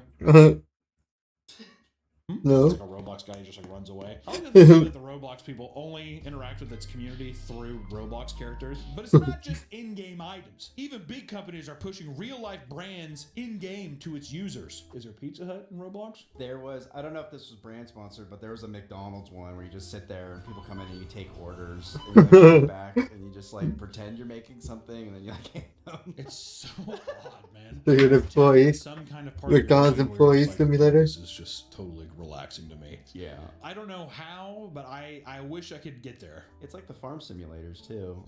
Well, yeah, the farm simulator I think it's because it's satisfying. Because if you see the crops and then you mow them over, it's like, ooh, that's it's the same as like the power washer thing. It's like it's like a tick. I have to clean it or whatever. It's satisfying at first. I'm getting headaches playing that game because you'd sit there and be like, where the f is the last part I did do? So you're like spraying everything. I felt like a schizophrenic. More and more, massive brands are creating high-budget Roblox games that essentially act as playable advertisements. Games like Chipotle Burrito Builder. They're doing those Chipotle hacks, or they're like instead of getting a full burrito. What is it, the meat hack or something like that? Isn't there some kind of what you could do is like you can order everything separate. Oh, and then it's cheaper. Yeah, and you combine it. Yeah. Dude, there's some devious people that plan out there. Or the Circus Dole Tycoon. Did you ever play Roller Coaster Tycoon? Any of those games? Yeah, I play Roller Coaster I remember Tycoon. playing Roller Coaster Tycoon. Yeah, that's it. Tycoon. Oh my I was god. watching it and I was like, That takes me back, Did you dude. ever play Roller Coaster Tycoon? It is, dude. I played Pizza Tycoon. I remember playing Roller Coaster. Oh my fucking god, dude. That takes me back. Holy shit. Yeah, I remember playing Roller Coaster Tycoon, dude. Fuck. Oh, that takes me back to Windows 95, I think. Jeez. A long time ago. Panic attack when I was younger. Like I was like watching it and I was like, made me freak out. Why? Is it because like you didn't want to upset your customers? No. I was playing. My uncle was sitting there. He's like, check this out. And he like pressed the keyboard and the roller coaster went. It was so chaotic. And I was like, I don't know why. I felt like I was trapped in my seat. And I was like, I felt like I was riding it around. My dad came in. He was like, what the f is going on? Spotify Island. Zealand. You can't forget Vans World. And last but certainly not least, the Hyundai Mobility Adventure. I got those 8-year-olds just like, yeah, well, my mom has the Hyundai Sonata. Good rips. Gonna love that Sonata. And many feel that it's potentially harmful to have children interacting with Roblox experiences that are solely focused on pushing their brand. While a child only briefly looks at a TV commercial, some may sit and play games like McDonald's Land Tycoon for hours on end. Dude, you're being advertised to every single. This video is sponsored by Magic Spoon. To unhealthy food marketing and back to the video. Second, according to a postdoctoral research associate in psychology at the University of Liverpool, quote, exposure to unhealthy food marketing and traditional advert games is associated with greater preferences for and more positive attitudes towards marketed unhealthy foods and brands, and also greater subsequent consumption of these foods. Fuck off. Fuck off, you bloody wanker. If he watches McDonald's, he's probably gonna want McDonald's. That's weird. A kid wants cheeseburgers and fries. He was a celery man before. He loved baby spinach, but now he just wants chocolate milk. These fucking stupid ass scientists. Ultimately, Roblox was pushed to update their advertising guidelines as a result, but many still take issue with the fact that there are so many advertisements-based Roblox experiences, which right now, ladies and gentlemen, there's over 500. Listen, I think it's part of the meme too, though. I don't think people are going in and doing the McDonald's thing because they're just like, I just love McDonald's. It's not part of the meme. I've always wanted to work at McDonald's. Yeah, they know what a McDonald's is and they want to like participate in it, or yeah, they've seen videos of other people doing it. Yeah, it's all a part about like the cultural stuff. Like if there's probably some TikTok that blew up that like a Roblox McDonald's thing, it's gonna pop off. But Nick, goddamn it, that's not the only exploitation, right? It doesn't stop there. Roblox advertises that young game developers on the platform are able to make a living creating Roblox experiences by joining the Developer Exchange program, provided that they are at least 13 years old. Roblox. How old are you? I'm 12. Yeah, you need to be 13 to get paid out by us, actually. Essentially, people create experiences and enable in-game perks that cost Robux. When players purchase them, they can receive a smaller portion of the sale in Robux that can be converted to real dollars. Is essentially the fucking pyramid scheme that's up here. And there are many high-quality Roblox experiences that feel refined enough to be their own video game outside of the platform. Games That was crazy. Roblox Frontlines, a shooter game that looks straight out of the modern Call of Duty style game. I will say this, it's pretty impressive. Yeah, that actually looks good. It looks sick. I've seen clips of it. I was always like, oh, what the fuck is this? But never played it yet, but it looks good. Roblox Doors, a multiplayer horror game inspired by Spooky's Jump Scare Mansion. Oh yeah, hey, that's Albino Moose games. Don't they do Spooky's? Albino Moose. Hi. She does Spooky's Jump Scare Mansion. Yeah, shout out Sheena. Albino Moose games at Spooky's. Rainbow Friends, a massively popular multiplayer horror game where players are trapped in an amusement park and have to complete tasks while avoiding monsters, aka Poppy Playtime Friday Nights at Freddy's meme. It's insane the amount of experience variety you'll find on Roblox, from shooters to horror games to VR chat rooms. It's like a never-ending ocean of content, which is also one thing that makes it so appealing to families, like young kids. It's just like you hop in for a second, hop out. It's like an endless variety. You'll go from a game that looks like a modern next-gen console release next to an obstacle course where you have to scream in order to jump. And this is actually I love this one. So many good games from, like, if you were with your friends when you were younger, this would be sick. For every successful Roblox experience, however, there are far more stories of experiences that failed to take off. A YouTuber named People Make Games made a viral video that heavily criticized the way that Roblox's ecosystem directly exploits young game developers trying to make a name for themselves. It turns out that Roblox takes 30% of all profits made from your Roblox experience. Hardworking game devs are not taking home that remaining 70%, with a conversion rate of 0.0035. A developer exchanging 100,000 Robux makes a measly $350. You know, it's kind of like, it reminds me of Machinima. Yeah. Back in the day, getting all those people to make like Call of Duty clips, doing 360 no scopes or throwing the tomahawk at the beginning of the map and clipping that. And then it's like, this video got crazy numbers. And then they send you a check for like $300. But if you're a kid, you're like, no way! Keep in mind, you also need a premium Roblox monthly subscription to even access this feature. So you gotta pay to get paid, all right? You also need to hit a minimum of spend money to make Robux money before you can cash out, which seems to encourage less successful creators to eventually give up on making a profit, opting to just spend the Robux in-game. Well, it's the same as YouTube. You gotta make $100 before you can cash out. I'll just like, I'm gonna play the game anyways, I might as well spend it. So then Roblox It's the same as YouTube. Very nice. I wonder what's in here. Does it talk about who's made the most money off Roblox? If there's any information on that, put them up here. What's their net worth? How much did they make?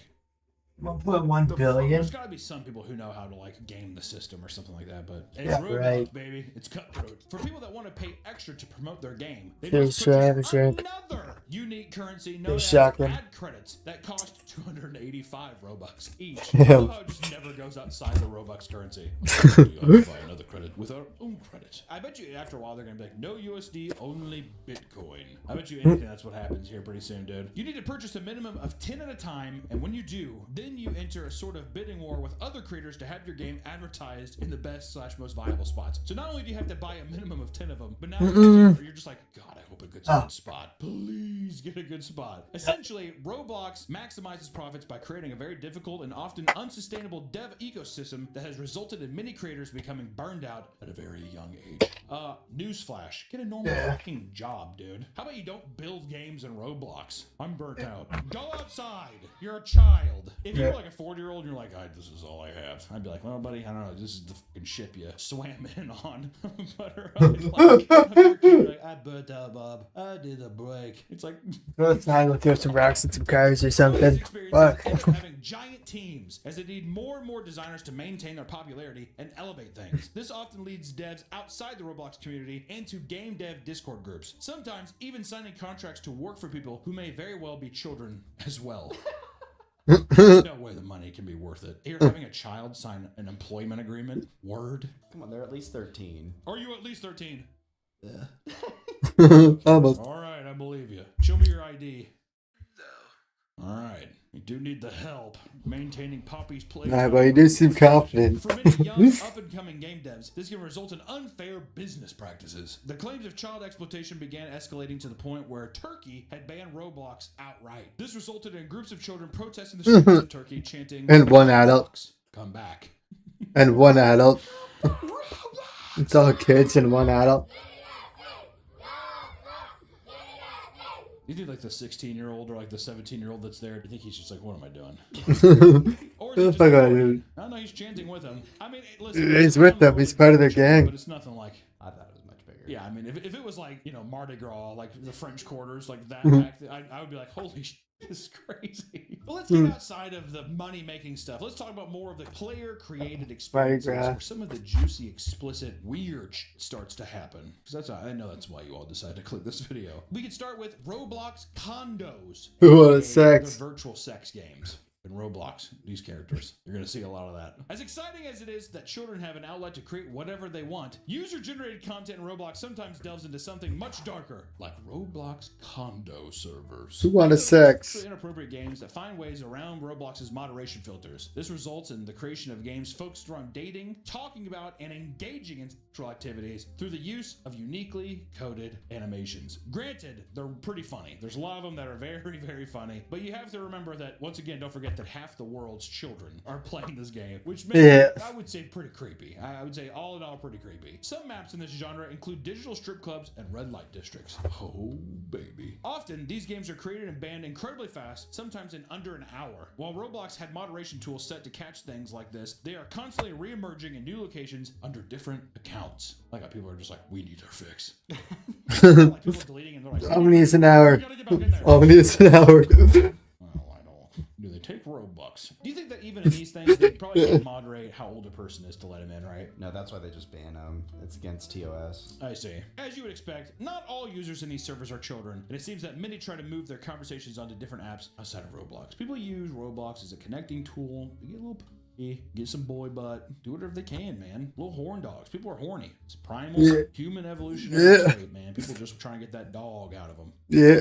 I think it is mostly children. It's gotta definitely be. Because I remember I played StarCraft 2, and there's a very infamous map where 10 people can join to see a nude of Britney Spears. And all it was is you join in the lobby, the game would start, it'd play like a little animation, and then when the map ends, it would like show like a nude of her, and then it would end. Keep clicking that, getting in the lobby.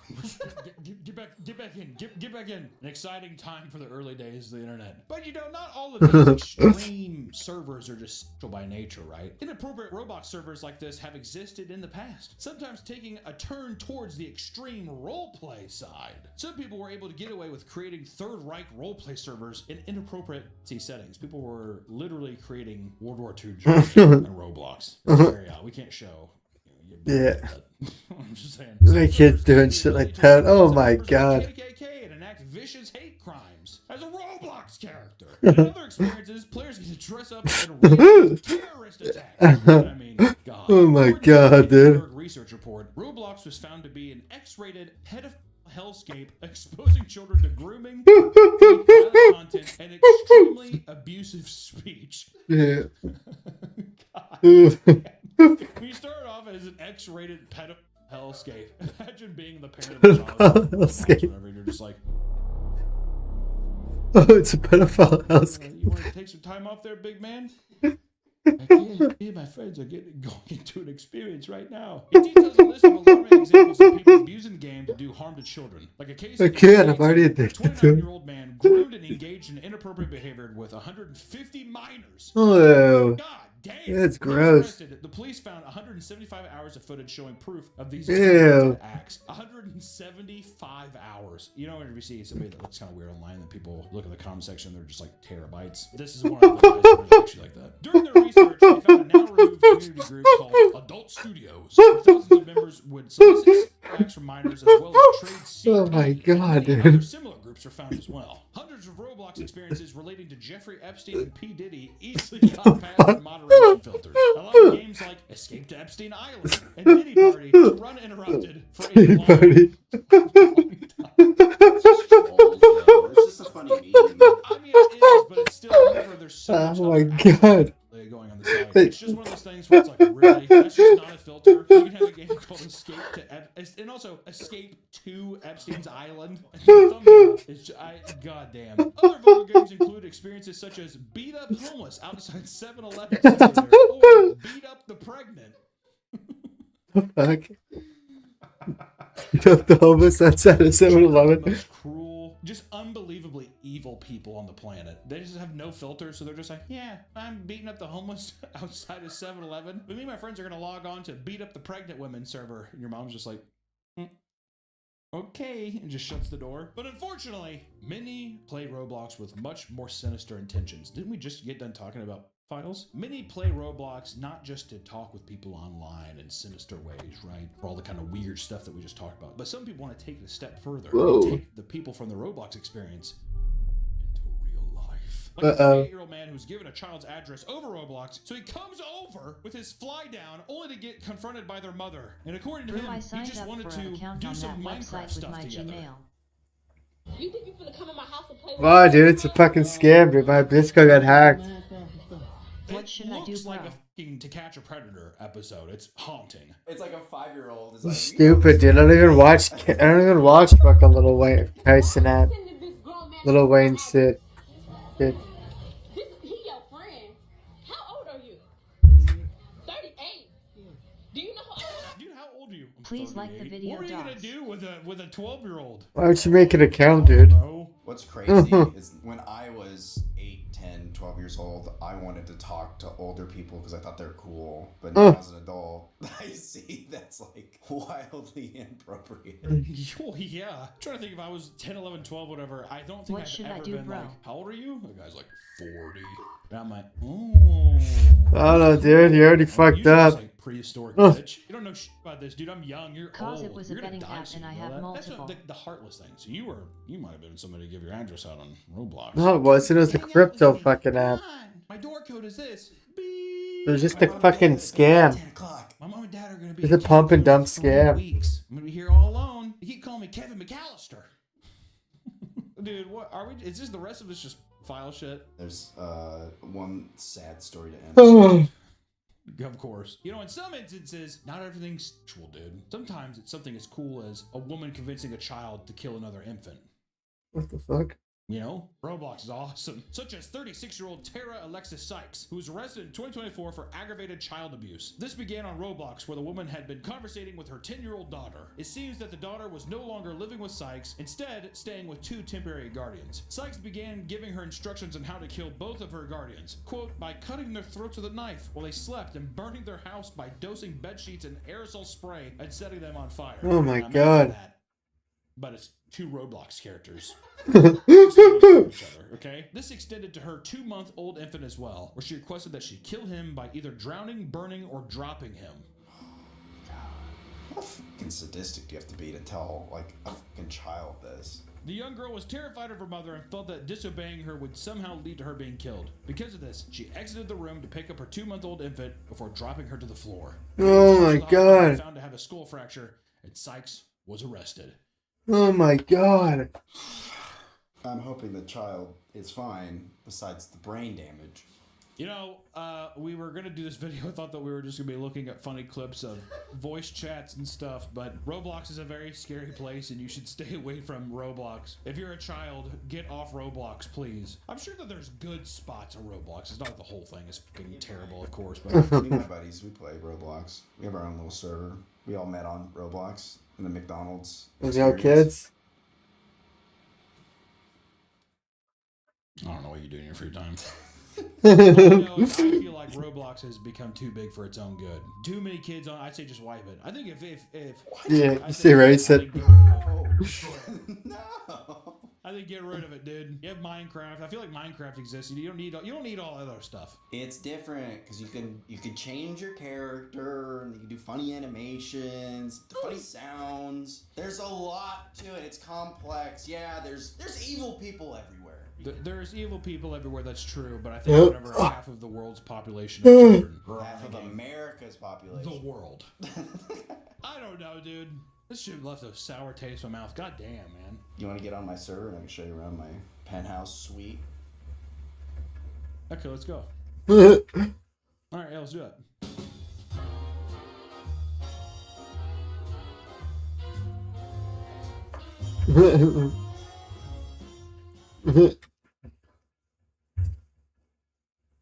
Mobile games keep getting worse. Oh, I thought that was RuneScape. Fuck.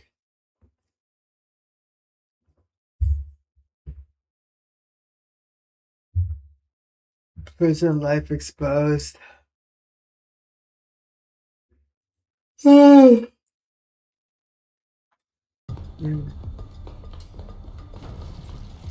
back to the Papa Meat channel. How you doing? Coming on and settle down because today we're talking about prison. Social media has made it very accessible to kind of get the ins and outs of what happens in a prison. Maybe you see a prisoner, maybe he makes a love doll out of pillows and he squeezes its ass and its titties, and you know, you're like, that's romantic. Or maybe you watch people smoking weed or maybe stabbing someone to death. Prison has never been more accessible to the common man. With prisoners getting cell phones and all kinds of different weird things happening, it just made me want to make a video. Yeah, it's America Jail. America Jail is really easy. In everyday prison life. And it seems that every person who has been most of these guys would not survive fucking Canada jail at all. Perspective that we from the outsiders it wouldn't even last one day, dude. They need their cell phones in American jails. Like electricity, everything. Who has a social media channel? It's just about how he got addicted to like having sex with men, like getting obsessed with like men's asses.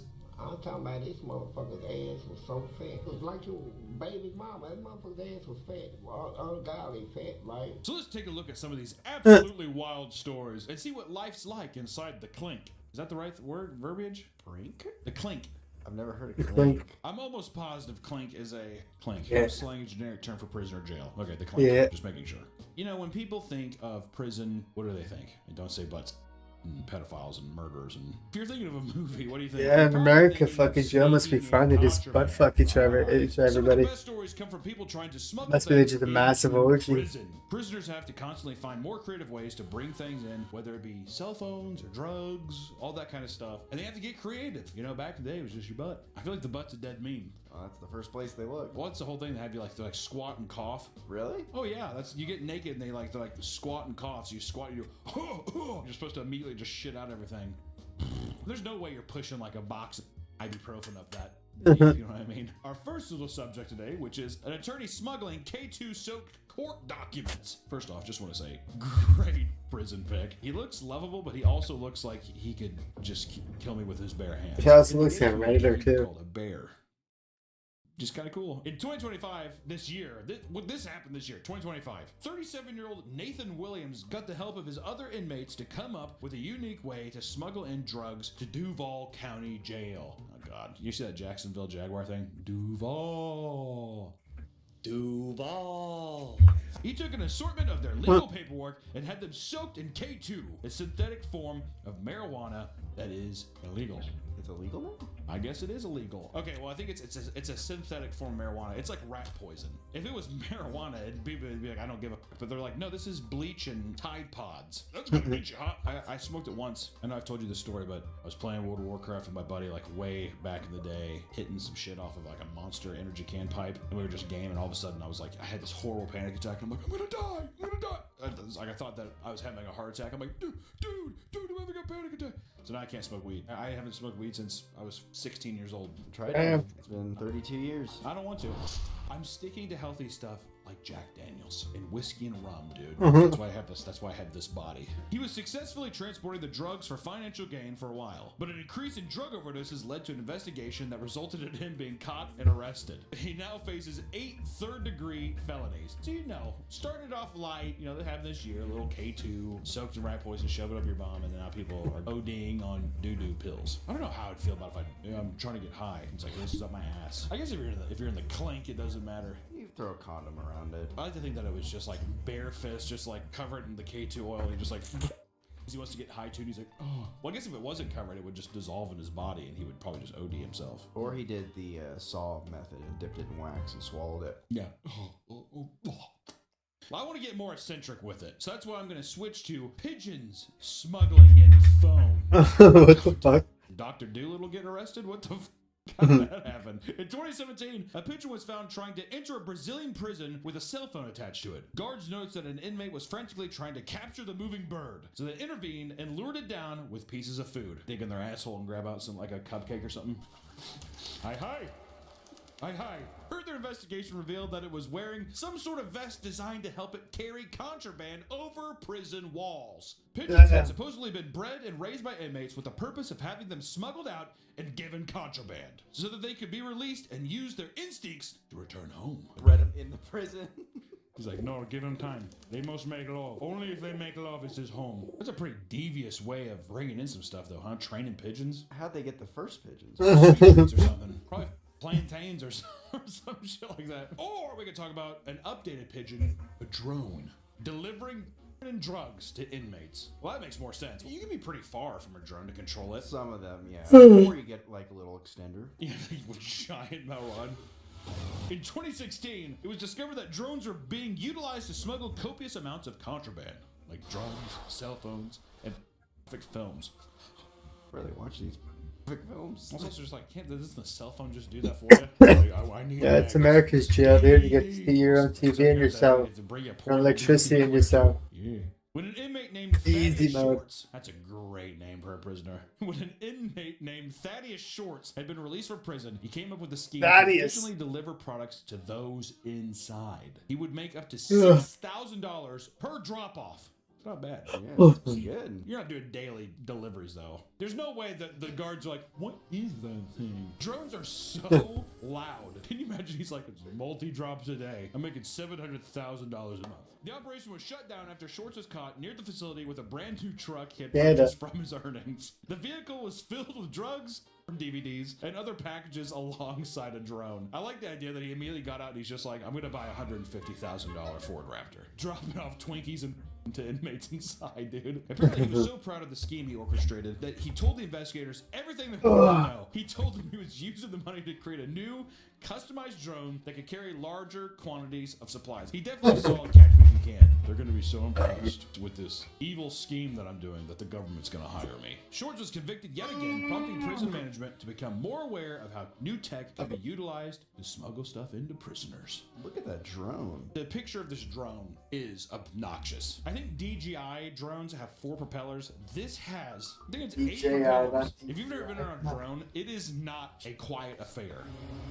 I don't know how the guards didn't realize this was happening. Also, like, look at all these windows. Is everyone just like... Oh, another one? Dominate dominatrix in prison. It's like if you're an attorney, they're just like, the video. Gotta go back to the attorneys though, dude. Those are the real evil motherfuckers out there in the world. An attorney smuggles fentanyl-laced weed to a dominatrix in prison. Damn. Attorney, they're just like, no matter what, there has to be some kind of marijuana in my ass. You have to pay me, and you also have to give me a chapstick tube. In 2023, a Russian dominatrix named Victoria Nostrova began convincing her attorney Christopher Hoyt to smuggle in bags of fentanyl-laced marijuana into the prison for her. She was definitely like silver tonguing that motherfucker. Do you want me to whip you? He was like, yes. Yeah, could I whip you? She's like, if you want. He's like, I'm afraid. Do not be afraid of things you do not understand, Mr. Attorney. He would do this regularly before being caught with a loose bag of drugs in her shoes, leading to the lawyer being arrested and replaced. Oh.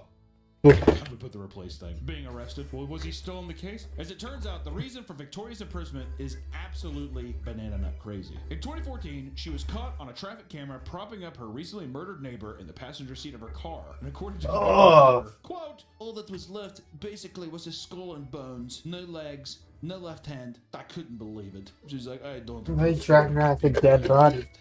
Her goal was to steal money and valuables from the neighbor, but instead became an international fugitive running from the law to escape Russian prison. And by 2016, she started working as a dominatrix while regularly visiting a salon in Queens. It was there that she met Olga Tisk, a stylist that bore a striking resemblance to Victoria. She decided this was her ticket to freedom. Victoria wanted to have Olga killed so that she could take her identity and live out her new life in Queens. God, Victoria's kind of a baddie though, huh? I'm not a killer.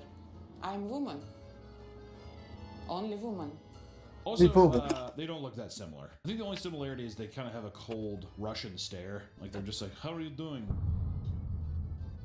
Victoria begged Olga for an eyebrow touch-up that she could perform at her home. There, she brought out a cheesecake as a thank you gift. Olga ate a slice of the cheesecake and found herself vomiting 20 minutes later before passing out. The cheesecake had been laced with phenazepam, an intense tranquilizer that could lead to death if dosed high enough. I walked into the waste paper basket, and right there was this plastic container with what appeared to be the remnants of pastry, something that looked good. Olga was alive, but spent the entire night feeling sick. To finish the job, Victoria visited her to deliver some chicken soup, again laced with more of the drug, which sent Olga into a coma. She's just like, oh, you're sick from cheesecake I gave you? She's like, yes, her stomach big. And she's like, don't worry, brought you green chicken noodle soup. You have to drink quick though, drink what hot, drink it. Oh. Olga. Oreo, your food. You no sit right with Olga. Victoria then ransacked her place for valuable jewelry, a passport, and an employment authorization card before leaving. When she woke up, there were pills surrounding her in what seemed to be a staged Urukai. In 2018, the New York Police Department finally found Victoria with her boyfriend buying a 50-inch TV, where she was eventually in prison for murder, as well as a slew of other crimes that emerged after her arrest. We just want to talk about Victoria. It's an interesting story. I like how they catch her outside of the Best Buy. She's like, I wanted to buy OLED TV. The picture better for me, Olga. They're like, you're Victoria. Are you sure? But, I mean, you know, yeah, we could talk about smuggling stuff all day, but I want to get to the juicy shit. Prisoners of TikTok. Huh? TikTokers, dude. That's where the money's at. Speaking of smuggling, the birds of social media sites like TikTok has given inmates a new hobby to indulge in with the cell phones they smuggle into the cells. That's right. Prisoners have started posting TikToks, giving us a glimpse into life on the inside. Look how nasty this cell is, man. They just put me in here. I asked for the cleaning supply. They told me no. Look, the light don't even work. I ain't got no light.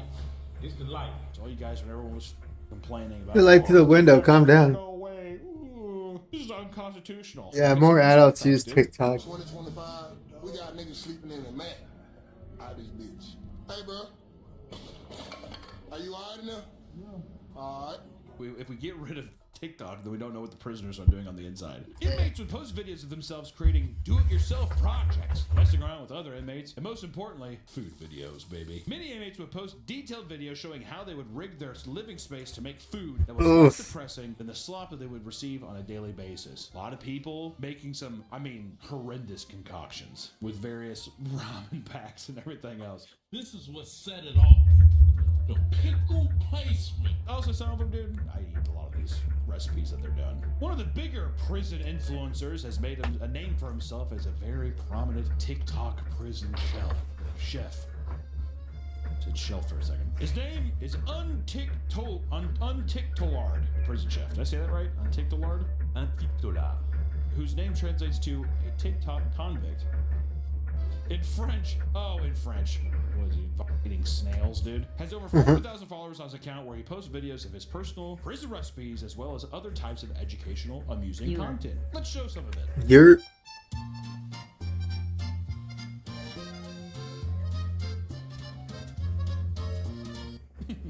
How quirky. The French sure are fun, aren't they? You know, who gives a fuck about TikTok, right? I shouldn't have even led you down that road, because the thing that connects us human beings is love, relationships, physical affection. So let's talk about prison dating and relationships. Let's roll that shit.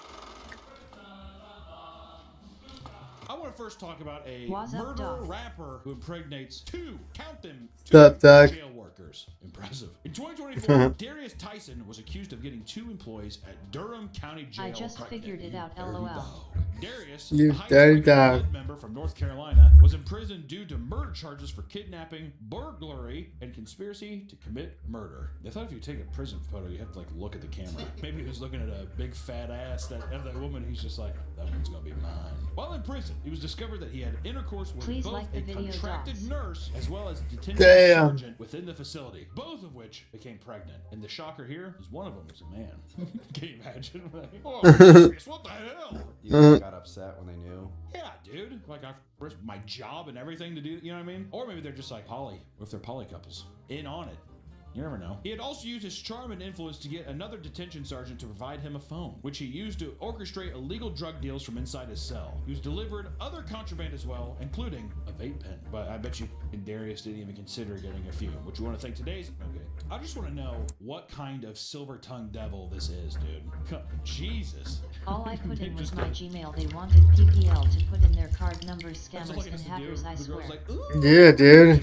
Stupid, dude.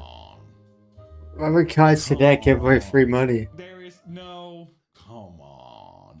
If you ever want to try and be like, I want to take you out sometime, the girl's just like, oh, no, I'm good. I have a boyfriend. Come on. Huh? Is that a silver tongue thing to do? I'm gonna try it. Are you? I legitimately want you to try. Come on. Come on. You can do it at different speeds. Come on. Come on. Come on. In court, he claimed that he was sexually assaulted. Word? Seeing as a detainee by law cannot consent, according to his attorney. I thought it was UFRR. Darius. Playing the system now. He is still in prison and awaiting a trial for his previous charges. Damn! Do you think he kind of did that? He's like, oh, I had sex with them, and then I'm going to impregnate him to then they can come back. No, dude. Why would I be fucking writing about guys and that, dude? I don't give a fuck about him. He got his chops licked, all right? I get it. Let's talk about an OnlyFans prison guard who bangs another prisoner and then goes to jail herself. OnlyFans people, man. They do anything to get that content, won't they? And it works. Oh, and trust me, the video is very good. Come on. In 2024, a 30-year-old female prison officer went viral online after a video was released where she was seen having sex with an inmate from a London prison. That's just literally a man giving her back shots right there. Do I look pretty? The inmate's friend, who was smoking weed while he was filming the sex tape, saying, guys, we made history. This is what I'm telling you. People discovered that the woman, Linda de Souza Abreu, whatever, Linda, is also an OnlyFans model and a married swinger. Oh, wait, is he still? Can I still donate? What do you say? Apparently, this was not the first time where Linda engaged in sexual activity with a man in the video. There was another instance which was easily found because she was still wearing her prison body cam at the time. She was ultimately jailed for 15 months for a crime and no longer works in the prison. She's like, oh. It's a crime to have sex with inmates? Yeah. Come on. That's all she had to do. So what, I can't bang I'm going to lose my job at the prison and not be able to have sex with the inmates anymore? They're like, no. Come on. Or in her case, come on. Charlie XCX is my favourite. I think the apple's rotten right to the core. He's like, would you shut the f up? It's a brat summer. You know, prison guards, the brat summer. Prison guards having a jacuzzi orgy. Are there jacuzzis in a prison? Well, in America. Sometimes when people talk about the amenities that prisons have, it makes me just be like, why the f am I out here, dude? I'm paying Yeah, for it's that. America. For a jacuzzi in a prison booth. It runs easy as prisons. In Belgium, good waffles. It was discovered that 10 prison guards were consistently hosting orgies outside of work. Is that a crime, dude? No. I think that's fucking awesome. One of the male guards would bring everyone over to his house to throw parties inside of his jacuzzi, where they would each draw colored bracelets in order to decide on who their sexual partners were going to be with. Do you think they drew Magic the Gathering land cards? Yeah, did they play Magic while they were doing it? No, I like to think that instead of even the beads, after a while they do that thing that kids do in school where it's just like 3, 4, 5, 6. Red or blue? Red. All right, you're Jared. Wouldn't that be fun? One employee identified as S was a nymphomaniac that literally refused to work until she had sex. In the morning at 6 a.m., she would relay this to her colleagues, and a senior prison official began granting her access to his office to have intercourse with whoever agreed to at that day. So basically, he'd just be like, my room's a pit. She's like, I want to have with Tony. Tony Soprano. All right, fine, I would have with Ash today. I lied. Fuck off, Cobell. I got busy. This information was given by an anonymous source that revealed that S was hardly qualified to be a security officer. What? Really? It was originally just a visitor who would come to Lanton to see her inmate brother that was charged for murder. The prison guards were shocked to see that she became a prison officer seemingly overnight. She probably just sucked and fucked one of them, right? The man in charge of hosting sex parties was found to be engaging sexually with female inmates as well, which resulted in him being banned from a women's wing of the prison. And S, however, was banned from the men's wing, as they believed that this would help her calm her sexual urges. A thorough investigation had to be conducted to see who else was participating in the bizarre sexual behavior. That's the end of that. They still work there. Me and our work staff, we're all consenting adults. We like to go to jacuzzis, drink Mai Tais, and bang each other out. Off company time. Are we not talking about the pit in the office? Makes me think the guys making the rules are just like, we're not going to take away that, are we? If you're talking about prison, the first thing you think of is what? Prison escape stories. That's not what I was thinking. Really? What were you thinking?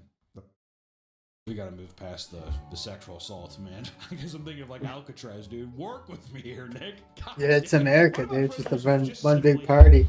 One big gay sex party. I want to go home. Some prisoners spend years waiting for the right moment to break free from their cells using complex and coordinated plans. Everyone thinks of Shawshank Redemption, dude. We get it. Crawls through, you see the paper, they look in the stupid hole, and he emerges out from the shit pipe.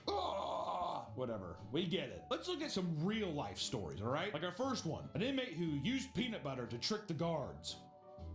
Bet you didn't think of that, did you? You ever think about treating security guards like dogs? Might not have to dig for 7 years with a metal spoon. Maybe you can just get out some Peter Pan peanut butter, dude. In 2017, 12 prisoners escaped from an Alabama jail using only peanut butter. Okay, first off, it's Alabama. That's the first thing. They're all white people. Work in the key system like in Pirates of the Caribbean. Come on, Jim, you want this?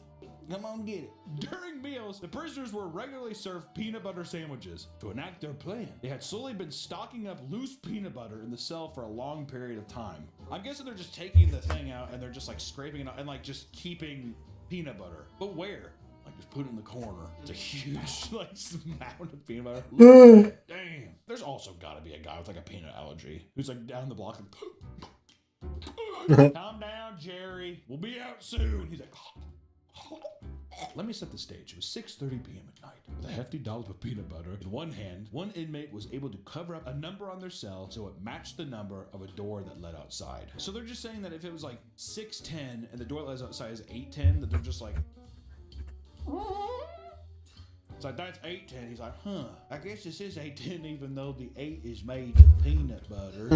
Until an inexperienced prison guard went searching for the exit door, mistakenly opening their cell instead. All at once, they rushed past him and headed for freedom. Are you saying that he was like, does this lead outside and he is looking into a cell? This looks weird, but I guess is where I'm supposed to, gentlemen. Using a stack of blankets they brought with them, they covered the razor wire on the fence and were able to climb over them. Some were prepared with cars to pick them up, and others simply ran on foot. While the majority of them were caught in less than an hour, 24-year-old Bradley Kilpatrick was nowhere to be found. Using helicopters, they searched everywhere they could, guaranteeing $500 to anyone who could give them useful information. That's it?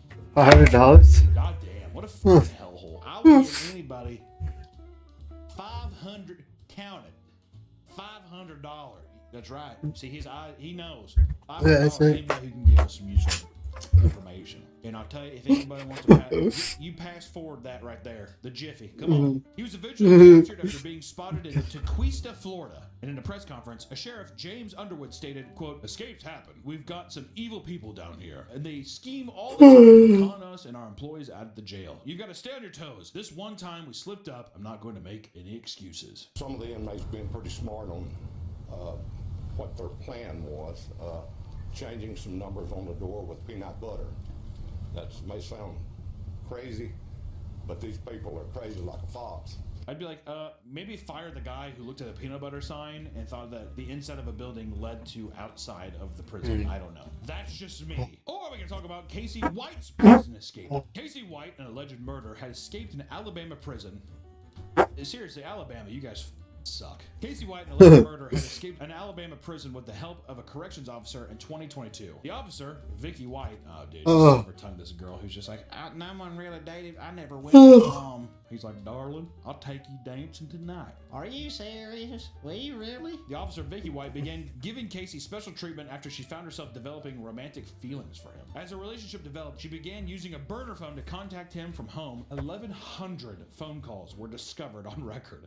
1,100. She's like, "So I just had to call you." He's like, "God damn, dude. What? Hey, Vicky, it's just good to hear your voice. You left 30 minutes ago." Vicky was incredibly well-respected and had been working there for 25 years. Because she was a supervisor, she had a lot of power. So, you know, that probably was. She probably just to get her raise. And she's like, "I'm going to get mine, dude. I'm time to jump on the pogo stick. I'm ready to bounce, girl." She started to plan out a way for Casey to leave with her so they could live the rest of their lives together. Before enacting their escape, Vicky began purchasing an assortment of camping gear and firearms. She had sold her home, then announced her retirement with only 1 day's notice. "Hey, I'm leaving." They're like, "Wait, what? Vicky? I'm gone." Okay. The plan was to organize a Okay, tomorrow. evaluation at a local courthouse, during which Vicky would walk him out of the jail and leave in a corrections patrol vehicle. It worked flawlessly, and soon a search began. They were tracked for a long time, constantly swapping vehicles and keeping the police off their scent. After 11 days, they finally caught them hiding out in a motel after receiving an anonymous tip. When the two of them got in the car to leave, the police engaged in a high-speed chase and rammed them into a nearby ditch. A vicious firefight broke out, in which Vicky accidentally shot herself and collapsed. Casey was outgunned and surrendered so that the police could quickly tend to the woman he now claimed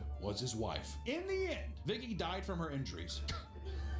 God, that one got ran over quick. Casey was sent back to prison and is eligible for parole in 2081. I don't know if he was eligible, because he definitely got time added onto his sentence because of that. Come on, Vicky. She's like, "I don't know. Come on. How long you been here, girl? How much you make? Oh, hell. They get you a raise. I got a raise for you right here, Vicky." She's like, Then she shoots herself apparently in the heart. "I don't know what I'm doing." Oh. He's like, "Just take me back, dude."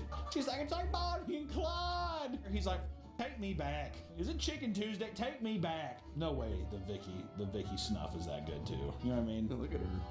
Or both of them. First off, he's got those big ass monkey ears. She kind of looks like a vampire a bit. She's got that hair lip where her mouth goes up in a V. She looks dead inside. 25 years as a prison guard. Yeah, dude, I'd be dead inside as well. Prison life is a truly fascinating thing. We got to learn about people smuggling in marijuana up their bum, prisoners falling in love with guards falling in love with prisoners, technology bringing drugs from the skies, evolution of birds bringing contraband into Brazilian inmates. It's a fascinating time. And I'm so glad I get to live in a time where technology lets me know about every single aspect of it. I could have done without the OnlyFans thing, if I'm being honest. I don't know. Honestly, I was just like, I'd rather hear a love story like Vicky's than the old, Charlie XCX. "I can't believe I got me bum rammed in the prison cell." I thought that video was fake. Yeah, when it was making its rounds on Twitter, I was like, this is a set or whatever. It did not feel real. To find out it's real, it's just so stupid. What are you doing? I don't know. Women are the biggest gooners. Have you seen them waiting outside for Luigi's court case? Women are waiting outside for Luigi's court case? Huge line. Oh, really? Yeah, they just want to see him. Because it's like Beatlemania over a guy who murdered somebody. I guess Luigi's a good-looking guy, isn't he? And he's a hero. Did he do it? Do we know for a fact that he did it? Yeah. They found his manifesto. Oh, so he was just like, "Yeah, I did it." Maybe we'll get Luigi banging one of the guards. If Luigi meets Darius in the clink, you better believe Luigi's getting a little pussy before he heads off to the big man upstairs. That's all I gotta say. Until next time, stay out of prison. Appreciate you. Bye-bye. Excuse me, Mr. Maul. Yo, man, you know what it is. Can I have a honey glaze sandwich on rye. Yeah, here you go. Here goes the honey. Honey glaze, extra honey. Extra honey. On rye. On rye. Please. Please. To go. To go. The chips and the drink. We got it. We got it. The day after things. This is our lunch. This is the day after Thanksgiving. I told you we don't eat trays. This is all.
Hmm.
Oh yeah.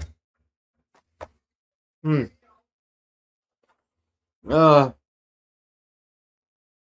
Hmm.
Oh.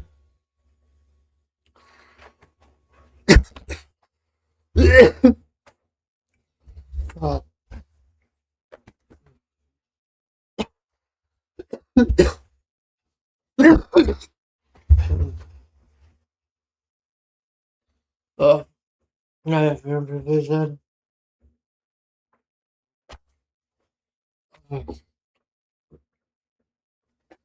Yeah.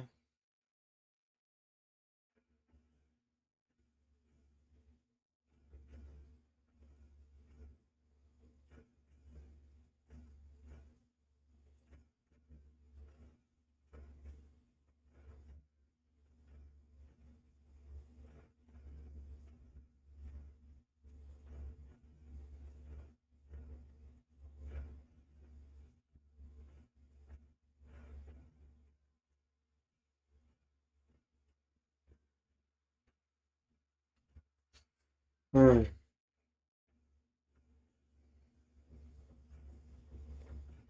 Mm.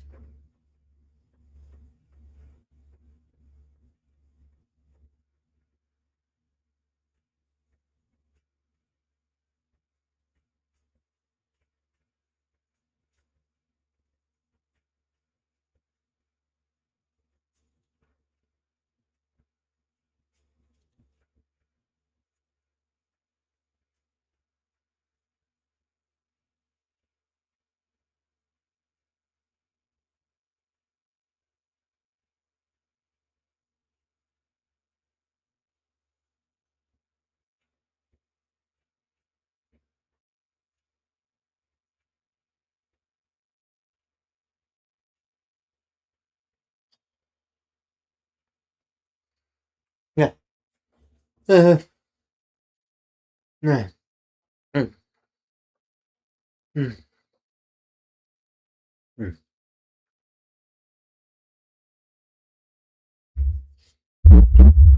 Uh.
Ah. Ah. Ah. Mm.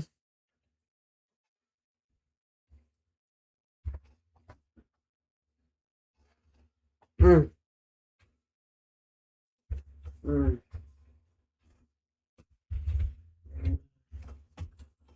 Ah.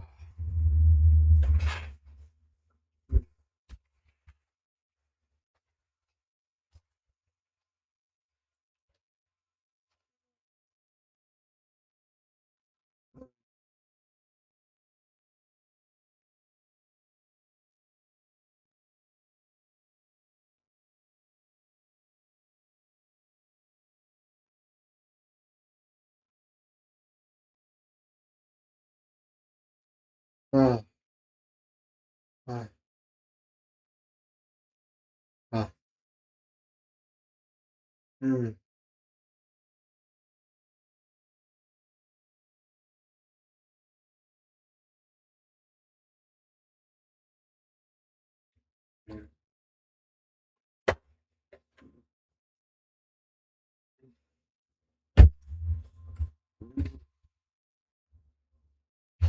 Mm.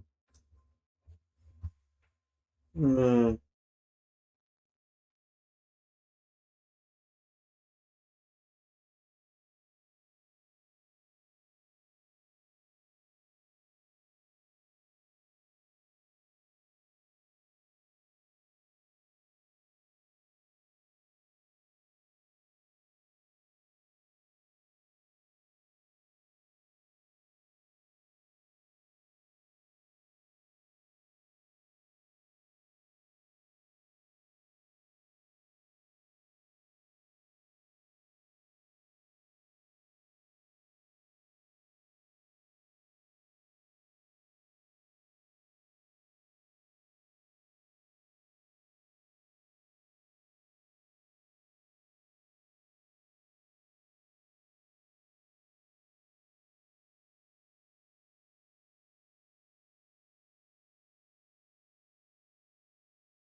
Oh, that's dude. Yeah.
Ah.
Eh.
Mhm.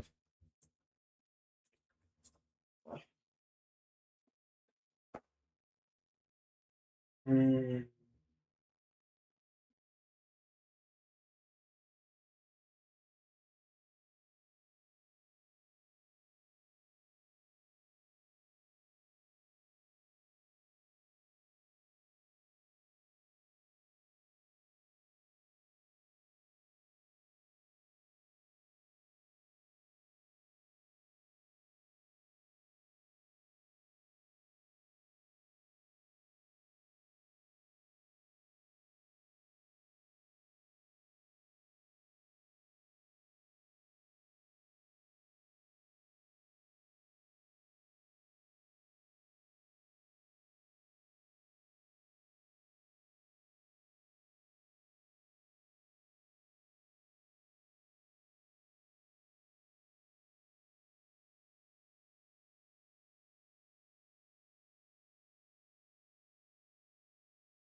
Hmm.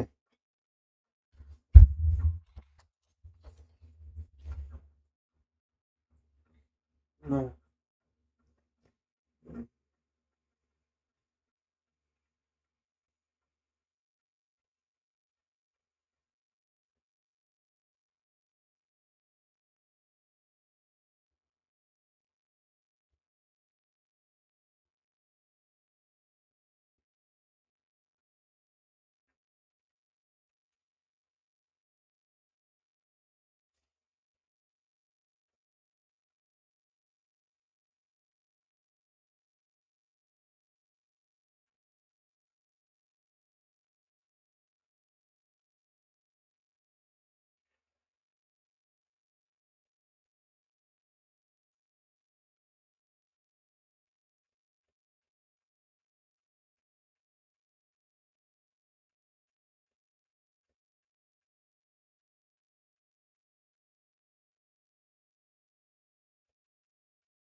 Oh, okay.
Yeah.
Mm.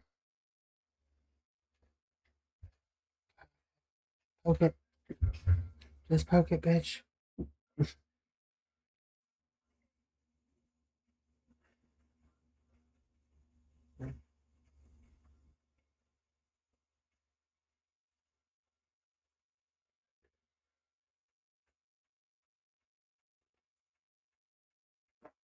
Oh.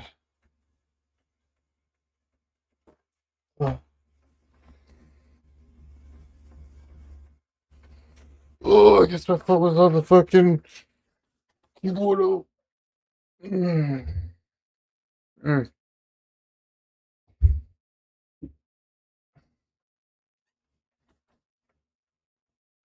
Oh, fuck.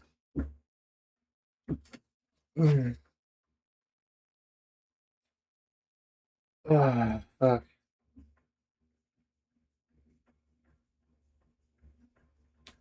Oh. Oh.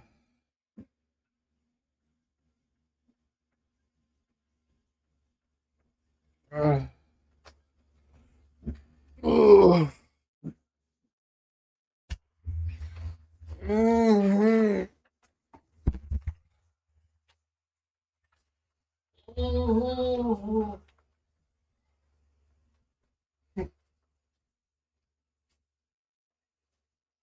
Whoa. This thing ain't copyrighted yet. Copy. You broke Discord community guidelines? Oh shit. Am I banned from Discord now?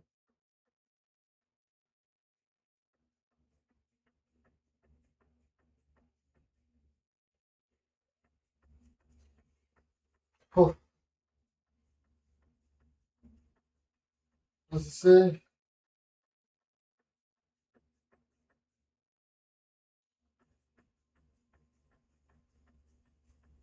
Oh shit.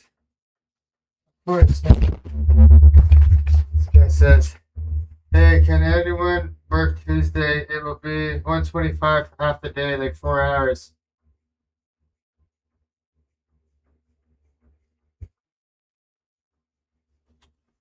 Fuck, did I get banned from Discord?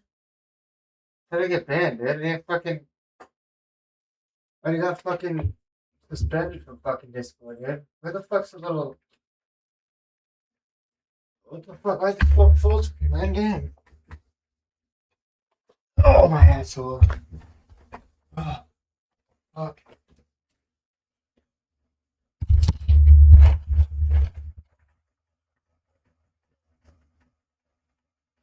Oh, fuck. Okay. Right.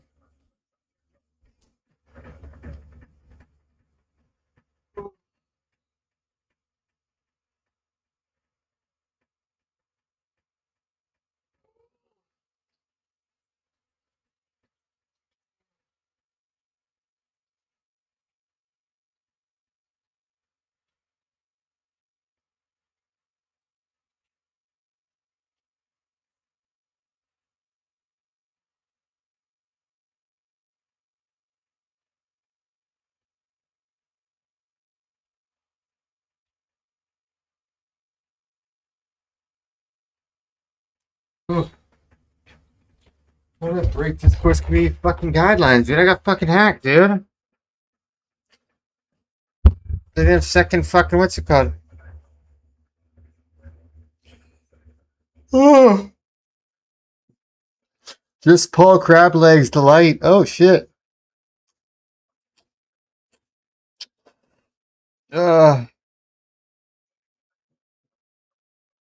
what the fuck?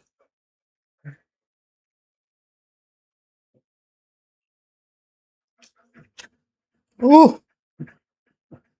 You broke Discord's community. Fuck off, dude. I got hacked, dude. Give me a fucking break.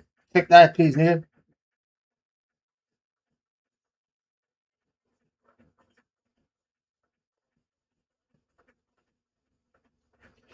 What the fuck? Yeah, you're recently. Yeah, but you're fucking emailing me on a no reply fucking email. Like, what do you mean, dude? Email me on a fucking actual email, not a fucking no reply email. Fucking idiots. What the fuck, dude? Your bot sending me fucking I got disrespected and shit. Oh, sure, his wife, yeah.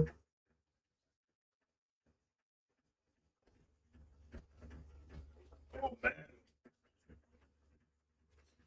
Fucking woke up with a full asshole today, man. Shit.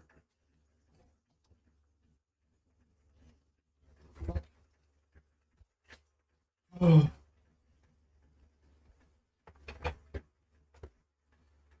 Oh, fuck, man. Oh. I don't even fucking,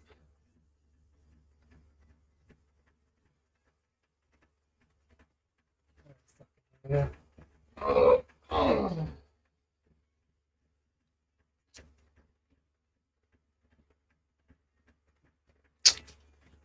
Man, nigga, I need some fucking.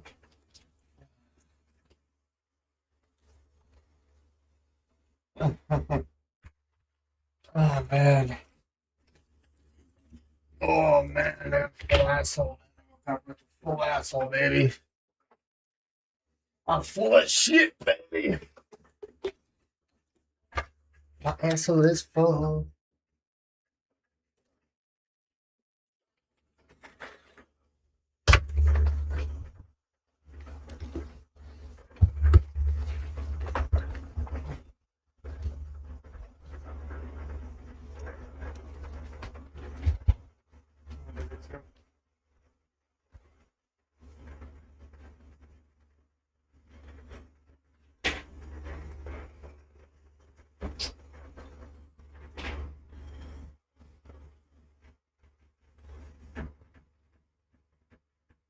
Oh, the fuck scam, dude. Oh, it's a scam, man. Fuck. This guy, no, it's a scam, bro.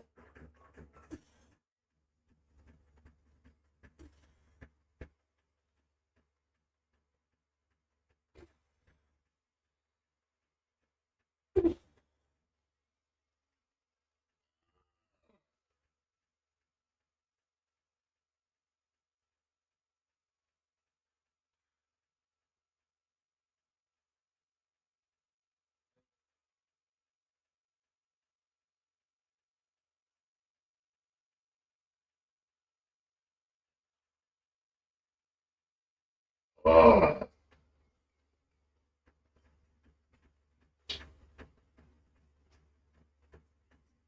Fuck. What the fuck? How does that make sense, dude? It says your message cannot be delivered. This is usually because you don't share a server with the recipient. Or the recipient only accepts your request from friends. We're fucking friends, dude. What the fuck?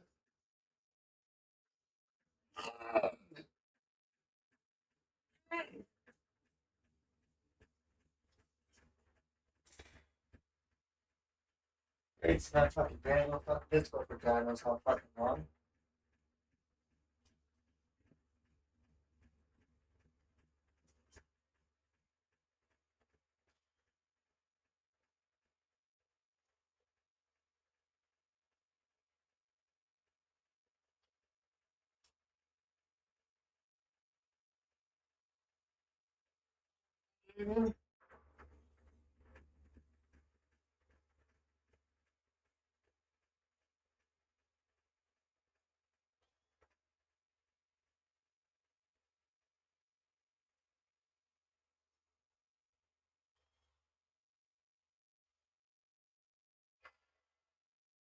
What the fuck?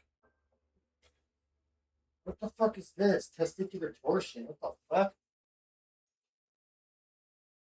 What the fuck?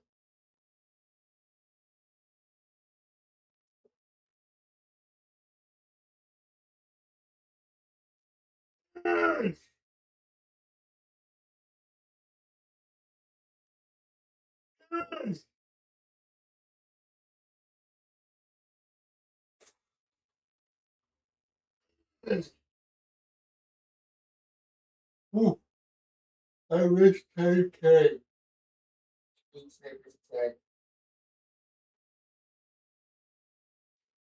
Just call Crab Legs the late.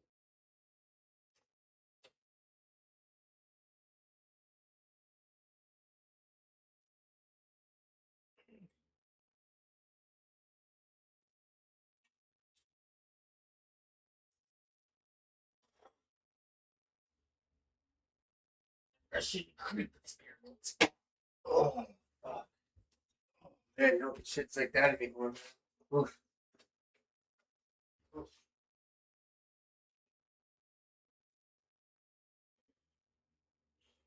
Oh. Oh.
Shit.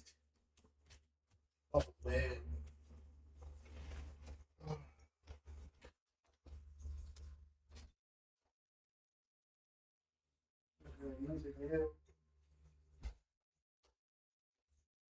the fuck happened to the music, man?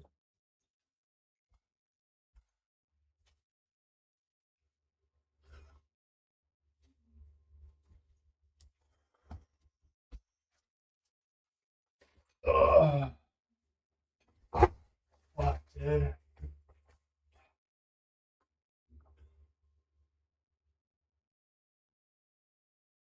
Can I get a chance to create something for you for a reasonable price? Dude, fuck off, dude. These fucking graphic designers. Like, fuck, no, I can make my own fucking graphics. It's easy as hell, dude.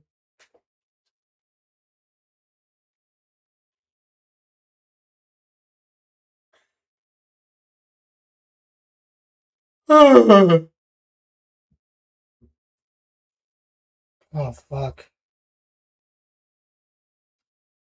Holy shit, 49 bucks made on this account this month. Nice. 51 more bucks that we get paid on this account. Shit. Oh, fuck my eye. I need to learn how to fucking budget, dude. I spent fucking 350 bucks in like 2 days.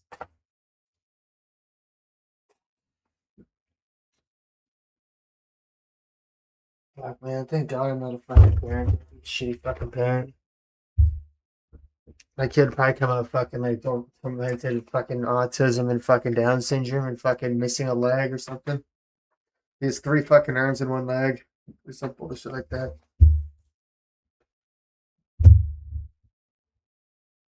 Oh, fuck this bitch, man. Why the fuck's my music not playing, dude? Fuck, I don't want to listen to this guy's fucking sad boy music. Fucking sad as hell, man.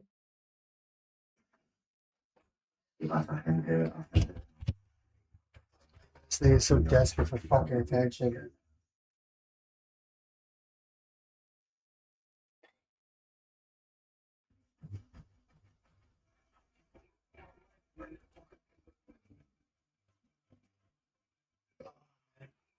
I need no fucking rehab, man. Papa Meat Channel. How you doing? How you doing? Come on in and sit on down because today we're talking about very, very naughty doctors. We're talking about doctors of death. A nice little subject. You know, I always thought that every doctor was technically a doctor of death because in some way or another, I feel like a doctor has probably inadvertently killed somebody or is known somebody to die. I feel like doctors come in contact with death all the time. But in particular, these are just odd doctors. I don't know how else to say it. I don't think that we're dealing with all doctors of death. Let's just say evil, evil, spooky, dark doctors. And nurses. And nurses. I'll probably go do some IRL streaming on Evil, medical professionals. For the next like month, fucking on my way to work and on my way home from work. Photorealistic. I don't think I'm gonna take the bus. I think I'm gonna walk just to punish myself. Doctors are supposed to be people that are supposed to keep you safe. You go to a doctor for good news or for help, right?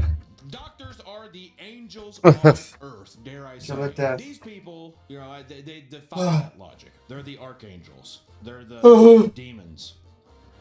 Doctor House. I want the good doctor, but instead, House is walking in. Or should I say hobbling in. And he calls me dumb and fat, and then hobbles back out of the room. Alright, anyways. I'm surprised my back disappeared. With Dr. Harold Shipman, the Angel of Death. Dr. Harold 3.2 kilometers away. Shipman, known as the Angel of Death, was a British general practitioner and is an hour walk. That's not bad. serial killers in recorded history. Is that British history? No. I. All of history. The book World of History. This is like the most infamous guy. This is one of the most infamous guys. Oh. All right, well, I'll take your word for it. Starting in the 1970s and continuing until his arrest in 1998, it is estimated that he killed between 200 and 250 of his patients. 30 years. That is 30. Well, a little shy of 30 years of murder. But at the same time, if he had a baseball card and flipped that bad boy over, that's a pretty impressive baseball card is what that is. He primarily targeted elderly women who lived alone, but also sought out both males and females of varying ages. Just knock off a couple old birds. Doing them a favor. He's like, he's like, it's pretty much one of those things where it's like someone is trying to go through a door or whatever. You're basically there. You just like push them through anyways. Just go. Or they're trying to jump off like one of those bungee cord things. And... Yeah, they're nervous. They're like, I'm afraid to go. And he's just like, and like pushes them and they come back up. Today's video is sponsored by Aura. Let me tell you something. Yes. You guys every sponsored. Holy shit. But it's not, at least it's not like a RuneScape streamer who will fucking be sponsored by anything, dude. There's already this new fucking honey going around. It's exactly the same fucking thing, but just is a different fucking name. It does the exact same fucking thing. It claims to give you free money, but no coupons ever fucking work. The heist of the fucking decade, honey. The amount of people that fucking promoted that honey and didn't even fucking apologize for scamming their fucking viewers is fucking crazy, man. I wouldn't promote bullshit like that. To the video. His modus. Oh. What does that even mean? Is that a goddamn Autobot? You know, detective shows is like, what's his MO? Oh, I didn't know that. I didn't know that either. Should we just? I feel like I should just say his MO. Yeah. I'm gonna go ahead and say his modus operandi or his MO. I had no idea. What's his MO? What a dumb thing. Was to inject his victims with a lethal dose of diamorphine, heroin, making it appear as if the victim died of natural causes. To conceal his crimes, he often altered medical records to suggest his patients were in poor health. I mean, bitches are old, dude. He also signed death certificates himself, which allowed him to avoid scrutiny from Dr. Ain't shit, man. Authorities. Yeah, he was very adamant. Let me sign that. Let me sign that.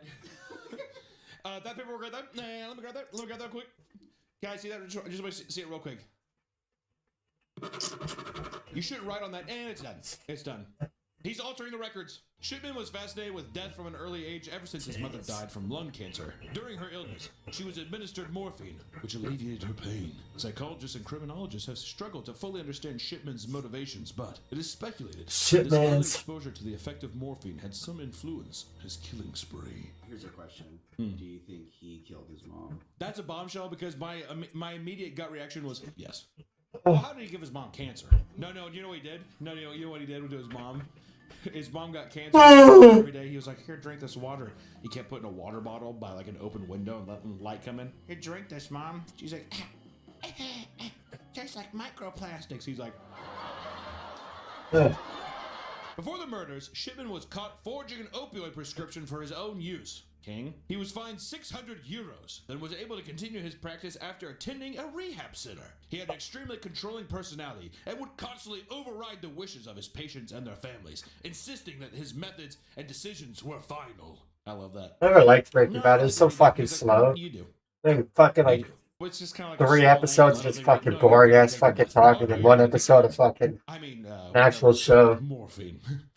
Who am I to judge? He also attended the funerals of his victims, which allowed him to show that he was a caring doctor and to deflect suspicion from himself. Despite his facade of a caring doctor, Shipman was known among colleagues for his arrogance and belittling behavior. One colleague of his stated, He was often unnecessarily rude and made some of them feel stupid. that quote was dumb. He made some of us feel like a real bunch of waterheads. Right, guys? And they're all just like, Not me, though. or they're all British, so they're just like, hey, he thought he did, eh? Hi, buddy. Shipman was eventually Hi, caught after the mate. questionable death of Kathleen Grundy, a wealthy 81-year-old widow. Man, that's my dream life. 81-year-old widow? Oh, dude. Oh, yeah, wealthy one? 81-year-old, I mean, like, billionaire. How'd you come in here? Give me a kiss. You know what I mean? And I'm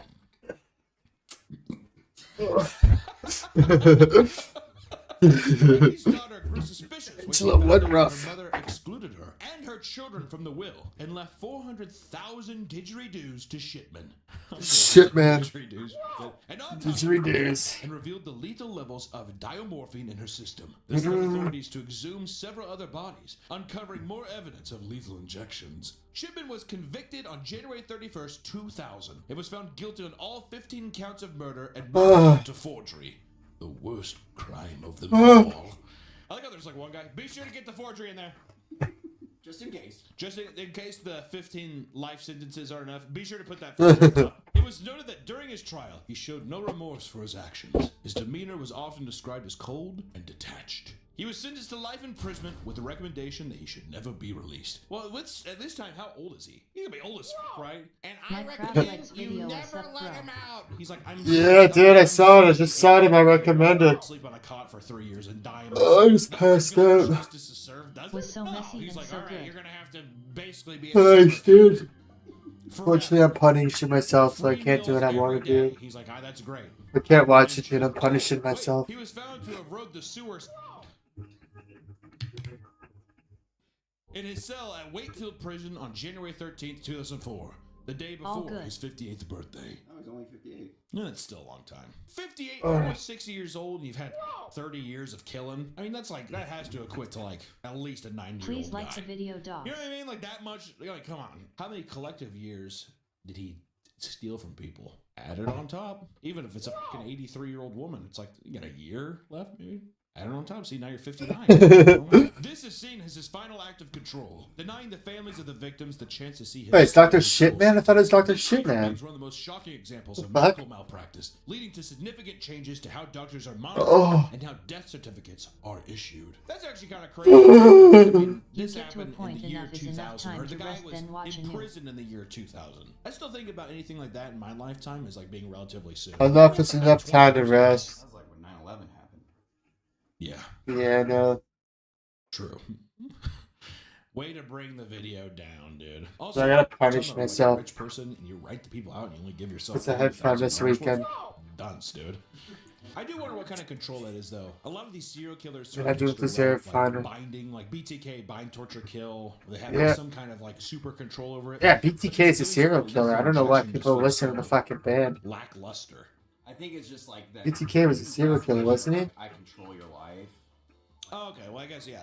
I'm the person who gets to decide. And now it's some Korea band? Yeah, right. Yeah, you are the angel of death. You're just like, today's the day. Yeah, okay, I can see that. I also think relating back to his mom, there's like a sympathy aspect where he's like, I see these people and they're suffering. So he's a good guy. Yeah, that's what I. So he's a good guy. He's a good, yeah, that's cool. Next up, we have Nurse Charles Colin. Charles Edmund Colin is one of the most infamous serial killers in American history. I specifically put American history because it's not the world. Right. Right. Oh, fuck. As a nurse, a male nurse, he used his position to murder at least 40 patients over the course of his 16-year killing spree. His method of killing was both insidious and difficult to detect. He would administer lethal doses of digoxin, insulin, and epinephrine to his victims. These drugs, especially in the critical care units where he worked, could easily be attributed to natural causes of underlying health conditions. Charles Colin was born in 1960 and is the youngest of 8 children. God, he's like barely older than my mom. She is so old, dude. God, you ever like you think about your parents' age? You're just like, God damn, dude. Mummy's walking around. Good Lord. When he was 7 months old, his father died, leaving his mother to raise him and his siblings. I'm never gonna be a parent, man. I'm too stupid. Happy, marked by bullying from classmates and feelings of isolation. When he was 9 years old, Cullen made his first attempt by drinking chemicals from his chemistry set. He attempted to ride the sewers again at the age of 17 when his mother died in a car accident. Because of his mental struggles, he dropped out of high school and joined the Navy. He was then subsequently bullied by his shipmates. God damn, dude, leave this mother alone. Holy shit. Which led to him making several more attempts to end his own life again. And in one instance, he tried to end his life by locking himself in a compartment and drinking a mixture of chemicals. What was up with him being like, all right, chemical time number 4. Try something different. You're on Navy? I don't know, man. I don't want to tell you how to do the deed. I don't want to tell you how to ride the sewers. I don't know, dude. Mixing Febreze and bleach isn't doing it for you. Like, come on. After a series of psychological evaluations, Cullen was medically discharged from the Navy in 1984. Wonder how long he was in there. I was like, all right, well, he keeps drinking bleach and Febreze. Maybe you should just go home? I don't know. Yeah, everyone's like, yeah, go home, Febreze boy. Dude, you smell good. Yo, why your breath smells so good, dude? He's like, stop, guys, stop. After leaving the Navy, Cullen pursued a career in nursing and graduated in 1987. It's a strange trajectory. How do you find the nursing thing? Do you think he was positively affected by a nurse who was helping him? I was gonna say, oh, here, help, you know. It's almost like psychologists are like, I'm broken, so I need to become Oh. to fix other people. Oh. Well, if that's the case, you'd almost assume he'd like become a chemist. It's Paul Crab Legs.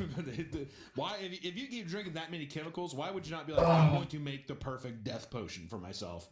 Would that not be the best thing? I don't know. His first killing was at St. Barnabas Medical Center in Livingston, New Jersey on June 11, 1988. Despite the suspicious nature of the death, Cullen faced no immediate consequences. And over the next 16 years, he moved from hospital to hospital, leaving a trail of unexplained deaths in his wake. Throughout his career, Cullen's mental health continued to deteriorate. He attempted to ride the sewers multiple times, using various methods such as overdosing on pills, lighting charcoal grills in enclosed spaces to succumb to carbon monoxide poisoning, and even injecting himself with concoction of medications. It wasn't until 2003 when a series of suspicious deaths at Somerset Medical Center raised some alarms. Wake up, brother. The Cold hospital's shower might advanced help. computerized drug dispensing system, Pyxis, helped identify. Yeah, I don't need that before. I'm not that poor, dude. I don't need a fucking cold shower. I got warm water. I'm not that poor, dude. Cullen attempted to murder I mean, I'm poor, but not that poor. I actually got warm water. I don't need to take cold showers. For patients who were not under his care. An internal investigation, coupled with pressure from the New Jersey Poison Control Center, led to Cullen's arrest on December 12th, 2003. 2 years after the towers fell. I feel like out of all these, we're going to just Such a keep coming back to fucking that. Following his addict, arrest, dude. Cullen cooperated with authorities, confessing to killing at least 40 patients over his career. However, investigators believe the actual number of victims could be Instead much one higher, day fucking solved it. in the hundreds. Cullen was charged on multiple counts of murder and attempted murder. And in 2006, Charles Cullen was sentenced to 11 consecutive life sentences without the possibility of parole. Oh. He is currently serving his sentence at New Jersey State Prison in Trenton. That's insane. Every time I hear these, you're like, oh, the guy's still kicking? How is that justice? Killed the fucking guy. Dude, that would execute a him. lethal injection, whatever. That'd be the perfect ending to I was it. gonna say that'd be too much because that's what he wants. He wants to kill I himself. turn the water so on bad. and jump So in it's as almost it like gets torture warm, then sit for in him it to till live. it gets Yeah, cold yeah. again. That's probably true. That or I just feel like people need like some kind of crazy punishment. Like you have to just like stand in like. Hey, a come on, 4x4 it's 2025. I'm box not for that. the I don't rest live of in your life. fucking Mental health problems. Africa. I got warm Dude, and slide the vein. I got cold and warm water. The Japanese would hold their prisoners upside down and like put a little cut in their neck. And they just bleed out slowly. Telling you. See, that's just a little like that's a torturous way. Yeah, I know it probably sounds a little barbaric, but that's just to me justice is like eye for an eye, right? How about undoing what you did? So he'd have to give birth. Flex, isn't cold water fucking bad for your nerves? He doesn't Like swimming in cold water is really fucking bad for you. people, now you have to foster 40 children. Court adjourned. And come to fucking Canada, bud. Please, Forgery. Freeze your ass off in Canada. Niels Hogel. I didn't Hogel. say that right. I don't know how to. Gee, is it Hogel, you think? I think so. Oh, yeah. Hogel. Heigel. Hogel. Ugel. Niels Hogel. Ugel. Ugel. Niels Ugel was born on December Helps 30th, you lose weight. 1976 in Wilhelmshaven. No, exercise helps you lose fucking weight. I take a shit. About his early life, but it has been described as relatively unremarkable. But dude, if you're taking if you're losing weight from taking a fucking shower, god damn it, you're like a fucking 600-pound of fucking fat lard just sitting on a hospital bed. I walk around in the snow with bare feet. And calcium chloride. Yeah, that's how you get hypothermia and get sick.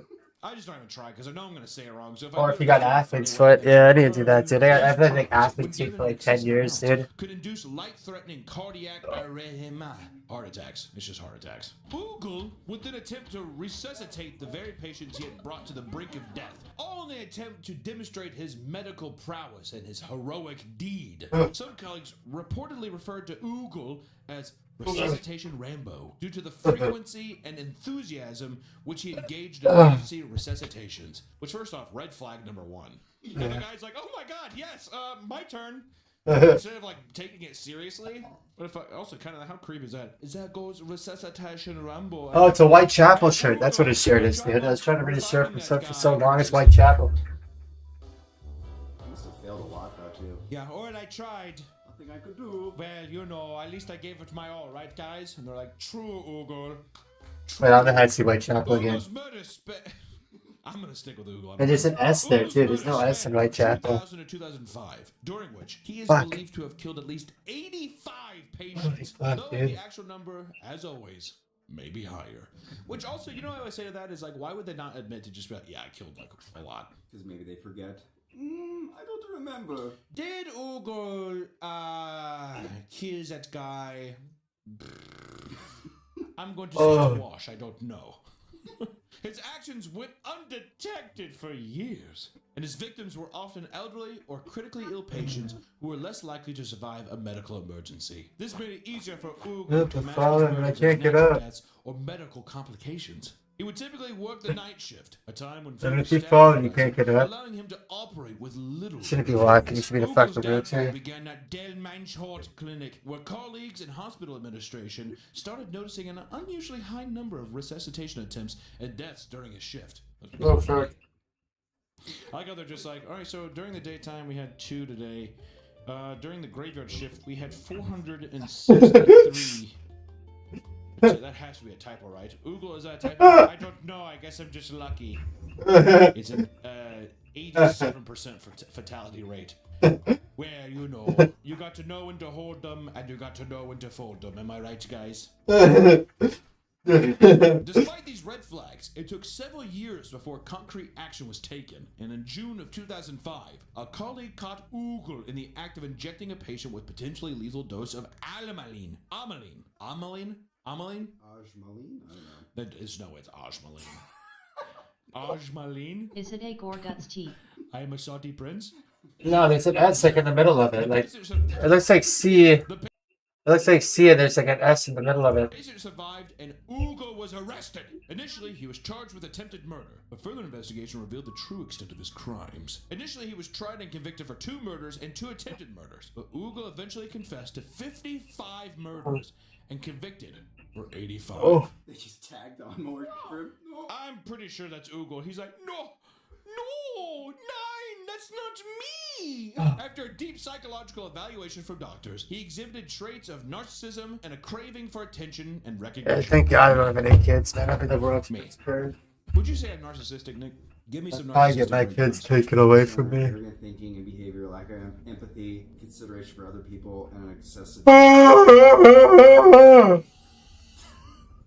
mean, all right, you do fit 90% of those. Yeah, I would say almost 100. What's the one? 90%. Which one? Which one do you think is true? Wait, which one is true? Just off fuck. the words, the need for admiration, an excessive need for admiration. Fuck you, you're fired.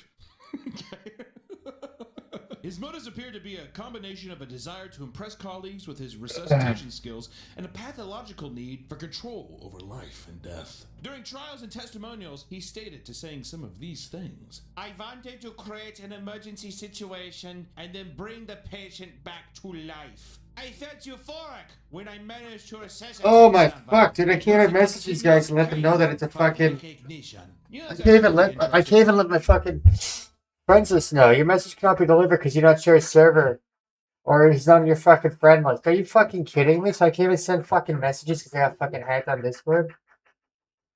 How are people this fucking stupid, dude? It's KSNet. KSNet wouldn't give away fucking money, even if you got fucking $10 billion for giving away fucking $5.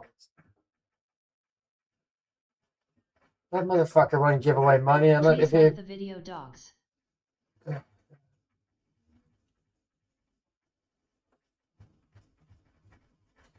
We're taking actions. Oh, I'm gonna count just for one more day. That's so fucking stupid.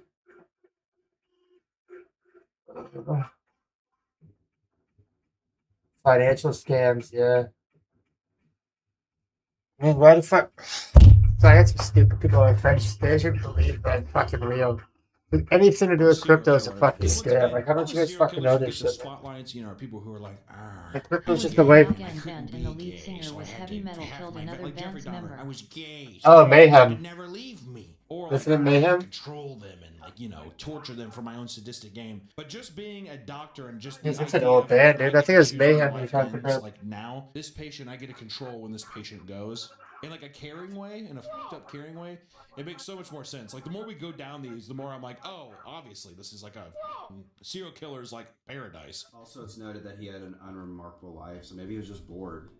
Unremarkable life. Well, here's the thing: an unremarkable life. He continuously wanted praise from people, so he was probably a guy who probably didn't have a lot of talents and stuff. Maybe didn't have a lot of friends. He had a very middle of the road, so then he probably like resuscitated somebody one time, and he got that attention he wanted. And he's like, oh shit, I'm gonna chase that high forever. It's like sadistically sad and like crazy that like people can put in that mental space where they're like, I need to literally have someone go into cardiac arrest so someone will give me attention. Just like what the human brain like thinks of. The human condition. Thank you, Dr. Ugo. Oh yeah, you saved me. Yeah, I'm doctor. Thank you for saving my life. And he's like, live Dr. Oogle reaction. What, me? Dr. Oogle you refer to? Okay. What if I put tape on his microphone? He like brought someone back to life. Oh, Ugo. Oh yeah, the first patient he actually saved, that was a fucking tilting point. I think it's because he doesn't get paid by Shure. So he tries to cover their logo. 1993 murder of Mayhem guitarist Justine Arseth, known as Euronymous, by former bassist Bart Vikernes. Yeah. It's like the guy saying, thank you, Dr. Oogle. And then the family's just like, oh, Dr. Oogle, thank you. And he's like, oh, wow, you like this euphoric feeling, right? So then the next day he comes in and the guy's like, my back He is out hurts. apparently live his He's 11 he's years. like, okay, but I can write you this prescription. And he didn't have any reaction to it. And he's like, don't you have... F is 11 years. Yeah, so this could be a fucking, They're like, oh. I don't know if you kill somebody, get manslaughter, it's more What like should I 8 say? And years. he's like, nothing. That's what he's like, I hope someone is like almost going to die today. Or like second degree murder and first degree murder is probably like Ready every day. Yeah, every day. 12 or 15. Like 9. All right, next up we have Dr. Christopher Dunch, aka Dr. Death. These simple titles like that, so sick. I was gonna say, everyone like on this list was referred to as Dr. Death. Yeah, I mean it's the Life easiest is life in the tagline, USA. Dr. Death or whatever. You know, the angel of death, like the Dr. No, Death. USA jail is way easier than fucking any other jail in any other fucking country. 1970s film. You guys- Or even like in House of a Thousand Corpses, it's like Dr. Satan. It's so simple and stupid. but- Yeah, America is like one of the easiest countries to go to jail in. Like it turns into a gay fucking fuckfest apparently. Everyone hates rape. Everyone hates rapists outside of jail, but when they go to jail, they just like raping each other. I don't really get it. I think American jail must be an amazing fucking party for gay guys, dude. Like you get cell phones, you get your own TV, you get your own fucking electricity.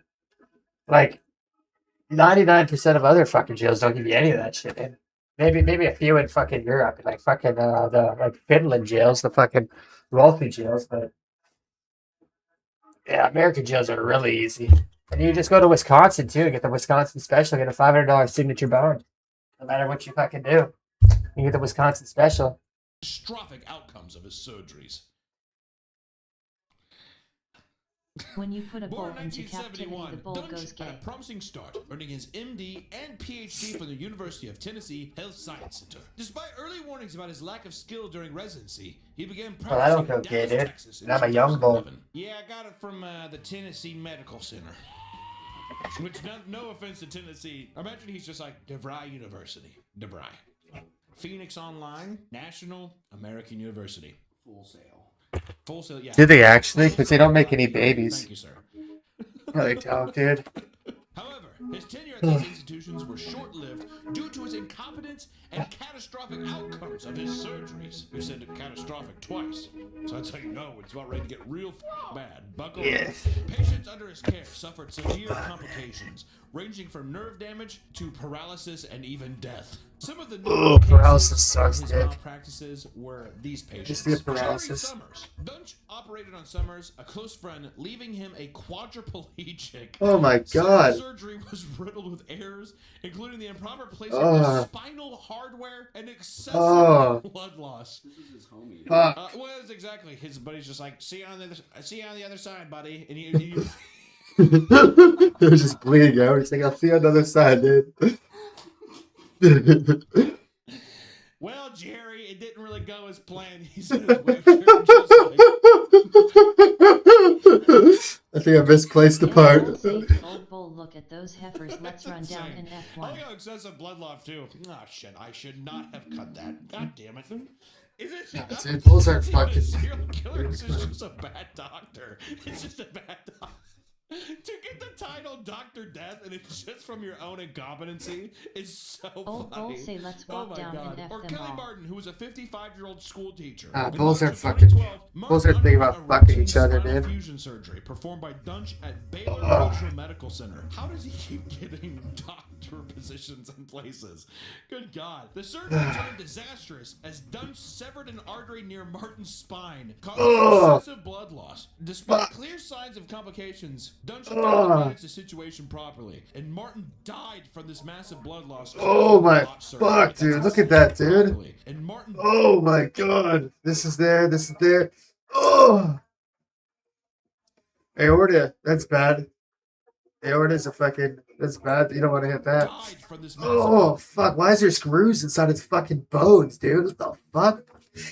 Wouldn't a screw fucking crack a bone? Oh fuck, dude. blood loss caused by the botched surgery. That's insane. That's fucking crazy. You know what also makes this actually the most horrifying case so far that we've covered? Is that he's not even like trying to be evil. There's just incompetent doctors out there. Yeah, there's tons of them, That's the dude. scariest thing. Now, next time I have to have a surgery, I'm gonna be like, I'm gonna think that it's a fucking guy who graduated from Tennessee Medical School or fucking Full Sail.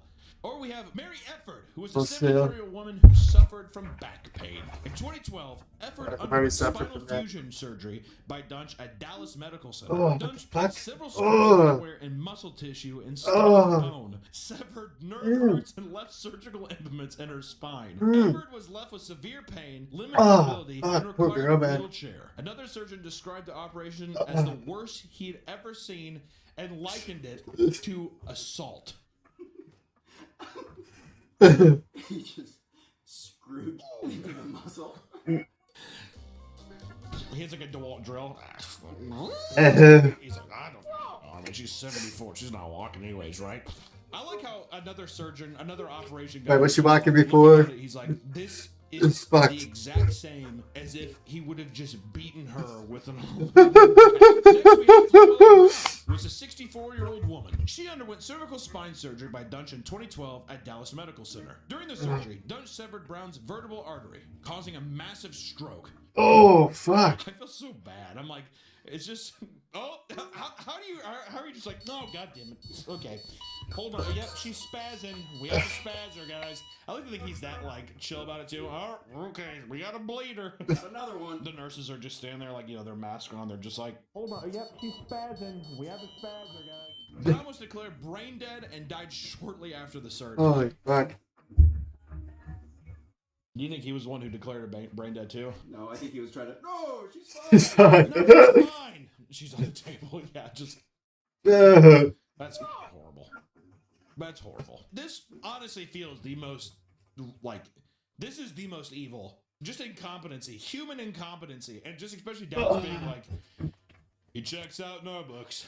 Numerous other patients suffered. There's probably a lot of doctors of death in Canada, man. Screws, damaged nerves, and Really shitty fucking doctors up here. That's why healthcare is free. Because they'd be fucking scared if it was for the cost And in money. response to the growing number of injured and deceased patients, Dunch was Oh, well, you didn't pay for this? Oh, you're in a wheelchair and you didn't pay for the surgery? Oh, well, you should have paid. You should have went to a private hospital. It wasn't until 2013 That is, dude. The public healthcare, like hospitals and shit. which I like to think is just a bunch of guys, one guy in a doctor's outfit, and then two other guys with like bolo ties and giant cowboy hats. Now, Dunch, we hate to do it, but we gotta pull your license, bud. Why? They show like a spine with like 70 screws, like everywhere besides the spinal column. In 2015, he was arrested and charged with multiple counts of aggravated assault and injury to elderly person because of his surgeries. In 2017, he was found guilty of maiming Mary Efford and was sentenced to life in prison. The trial revealed shocking details of his incompetence and disregard for patient safety, solidifying his infamy. Dunch's motivations remain a subject of debate. Some experts suggest that he suffered from a combination of narcissistic personality disorder and delusions of grandeur, believing himself to be infallible despite overwhelming evidence to the contrary. Despite every evidence stating, sir, you are horrible at your job. Man, you stupid. His lack of remorse and continued insistence of his competence suggest a deep psychological disturbance. Which, that raises something, because to me, I was picturing a guy who, you know, showing up and he's just like, it's easy, this is easy, and he does a shit job. But this almost makes it seem like on purpose he was maybe doing it. You don't think so? To the extent of him like haphazardly doing something and being like, done, it's fine. I don't know, there's like certain levels in my mind, like I think that he was just like terrible at his job. Yeah, I think he was like, Man, I just spilled fucking so smart. water all over my fucking self. Buddy, who are you to talk to me like that when I got a full ride of Rye University? Yeah, I took the whole course from my Toshiba laptop. I think I know my way around a spinal cord. A Ryobi drill. Next up, we have Dr. Linda Hazard. Great name. I like that name. Linda Hazard? That's like an old honky-tonk woman, dude. Like if I was like in 1968, if I was like an oil rig guy in Dallas or Houston, go to a bar. Miss, can I buy you a drink? What's your name, darling? Linda Hazard? I'm like, we're in for a bumpy night, dude. Bumpy night. Minnesota. She did not attend traditional medical school, but instead study under a Pictures scared the fuck out of you, dude. She did not attend traditional medical Those like fucking ghost pictures, dude. Like the pictures from the 1800s, dude. They look like fucking ghosts, dude. The shit they used to wear. They used to dress way more formal and shit.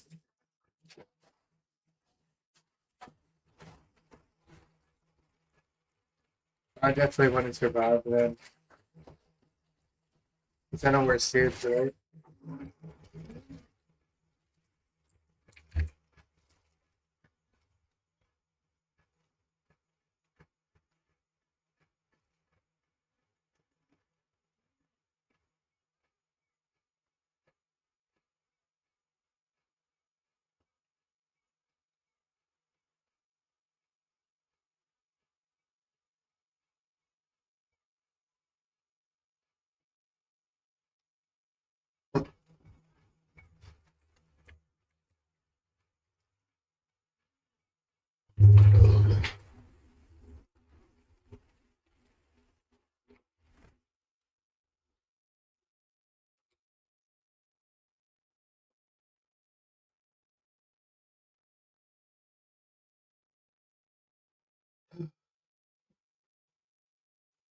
So ghost, dude.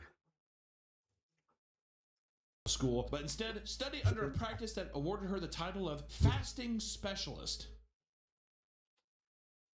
Don't know what that means. Despite lacking formal medical education, Hazard obtained a license to practice medicine in the state of Washington due to a loophole that allowed practitioners of alternative medicine to be licensed. Hazard was a proponent of fasting therapy, a method she claimed can cure a wide range of ailments by cleansing the body of toxins. So basically a purge, like a purge doctor. Don't eat for a long time and shit your brains out. You'll feel fine, you'll feel so good. Her approach involves severe dietary restrictions, often limiting patients to a diet of small amounts of vegetable broth and juice. Some sometimes for extended periods. And in 1908, Hazard published a book titled Fasting for Cure of Disease, as well as establishing the Hazard Institute of Natural Therapeutics with her husband. The facility was marketed as a sanitarium where patients could undergo her fasting regimen. The duration of the fasting period varied depending on the patient's condition and Hazard's judgment, often lasting several weeks and even months. Holy shit. Sorry. Aren't you malnutritioning yourself? Juice. One more month. She's like a skeleton. Whatever you say, Dr. Hazard. Patients were required to consume minimal calories, leading to severe weight loss. Hey, Dr. Hazard. Patients were required. Right. Did I 2 fucking Big Macs today? Oh, that's women's health, dude.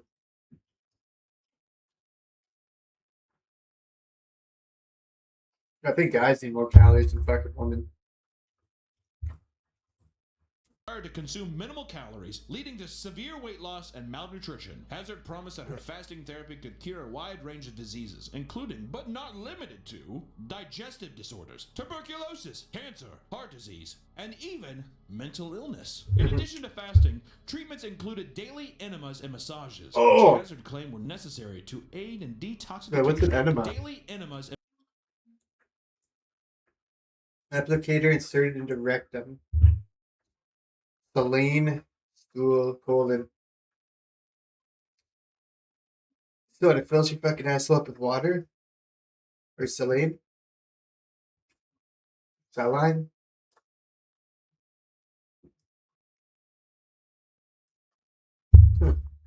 massages, which Hazard claimed were necessary to aid in detoxification process. She did the enemas herself. Yeah. Why don't you go ahead? We're going to put this up your butt and we're going to rub you out. The person's like, hey, are we gay?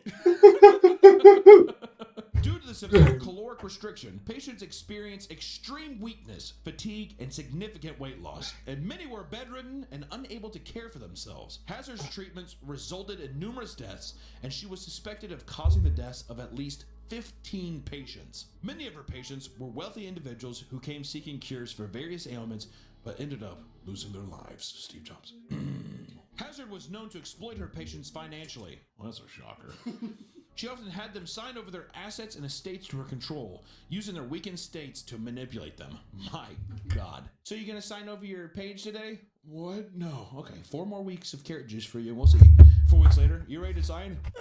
What?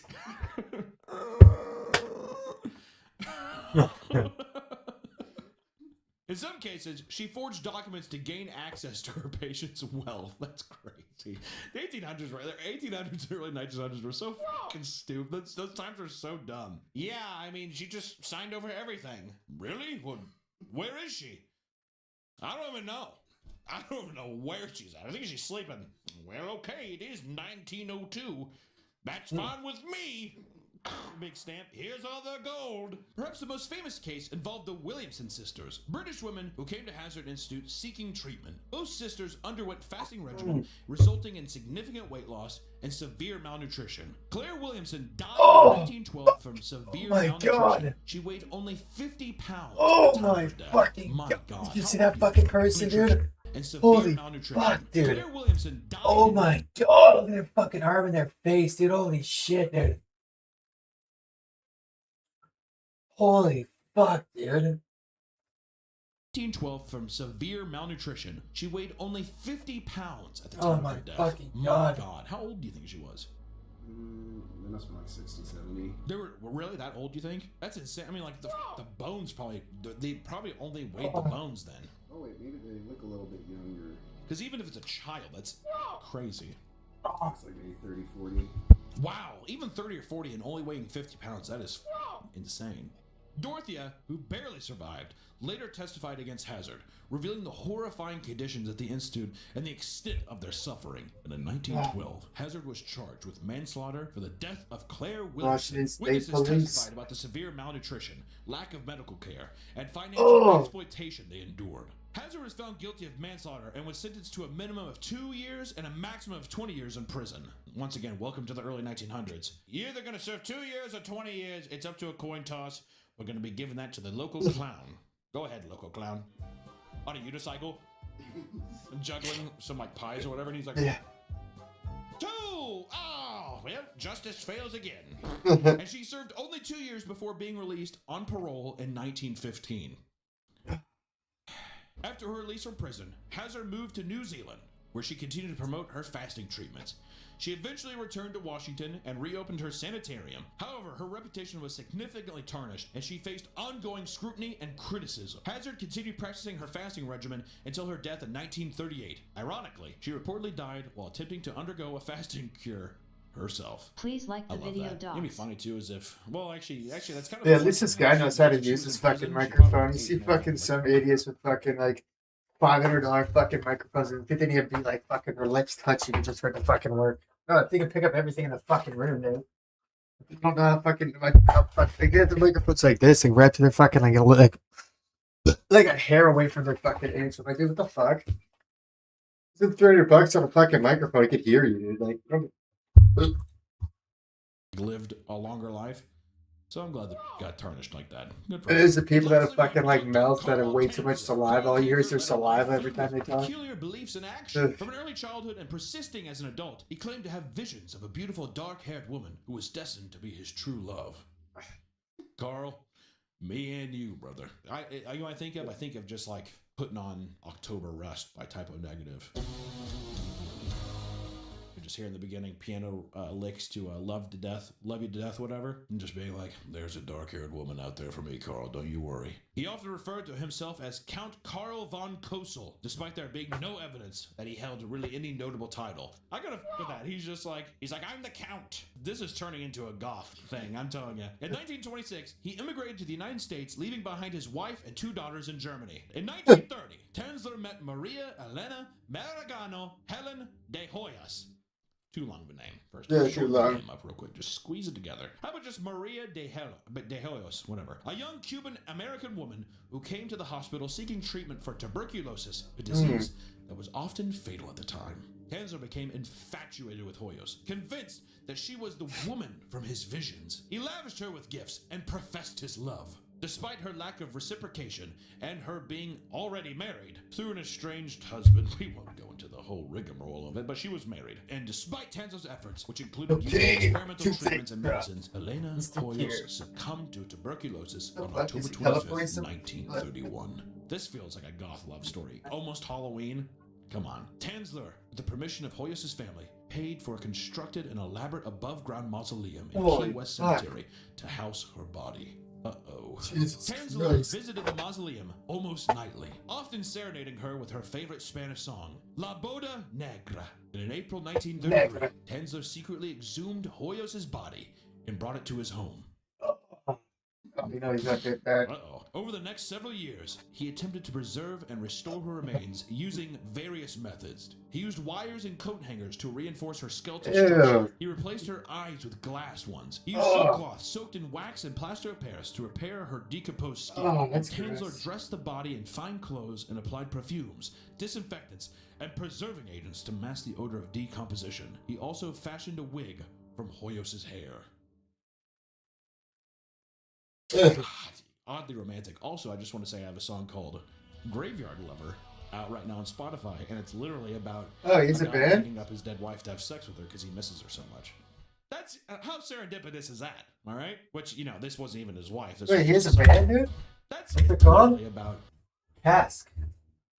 A fucking dumb name. Hunter Hancock. You know, that's his fucking name, dude. Hunter Hancock. What a fucking name, dude. Hunter Hancock. Holy fuck, dude. I got bullied a lot growing up with a fucking name like that, dude. I knew a guy named fucking Hunter, and he thought he was a fucking werewolf. He was like mentally fucking deranged. He thought he was a fucking werewolf, and he did like fucking rituals and shit like that. And he, every time it was fucking like full moon, he'd just fucking go to the window and howl at the fucking moon. I'm like, dude, calm down.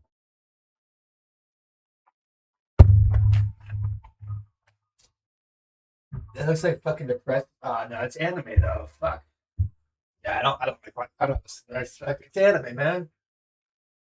I don't like anime, dude. The over sexualization of fucking high school girls is really fucking disgusting. I'm not into minors. I know. Oh no,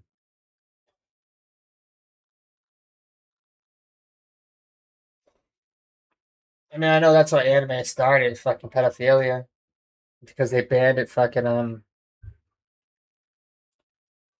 because they banned pedophilia in Japan and they fucking anime.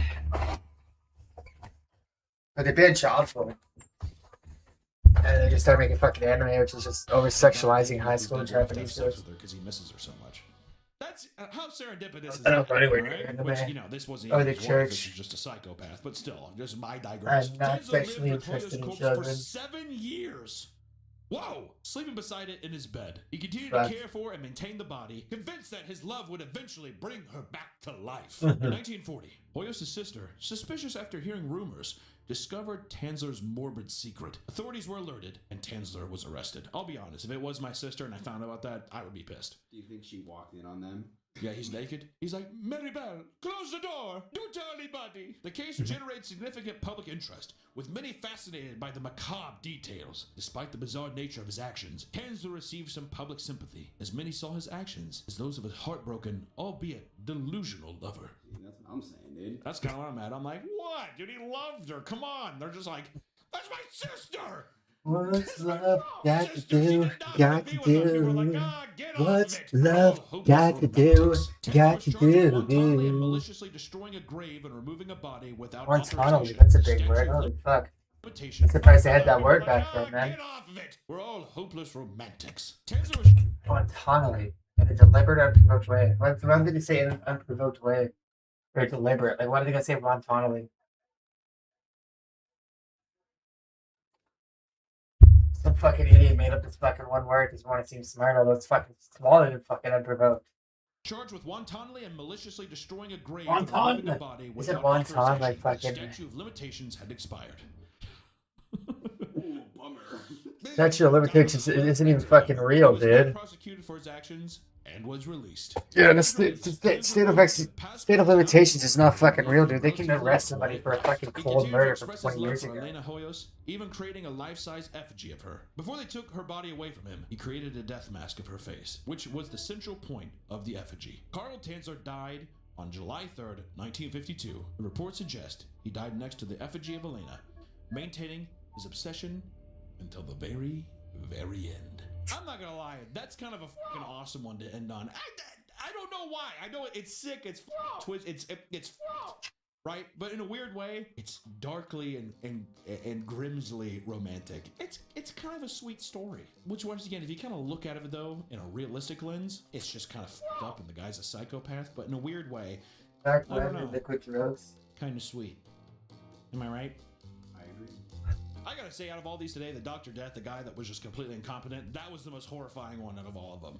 Not the bitch making people drink carrot juice or This any was other taking reason. our I'm role talking play about the guy who's just like, too far. oopsie, oh, I cut another artery, God. Or yeah, taking Ryobi drills and just drilling bitches' muscle tissues. Oh shit, I forgot to turn on the anesthesia. You know, oh. I feel like he'd be the kind of guy too. He's listening to like Motley Crue in the operating room. The person's like fully awake. Take a ride on the wild side. It'd be a fucking nightmare. All I know is that Where's this dating conversation stuff?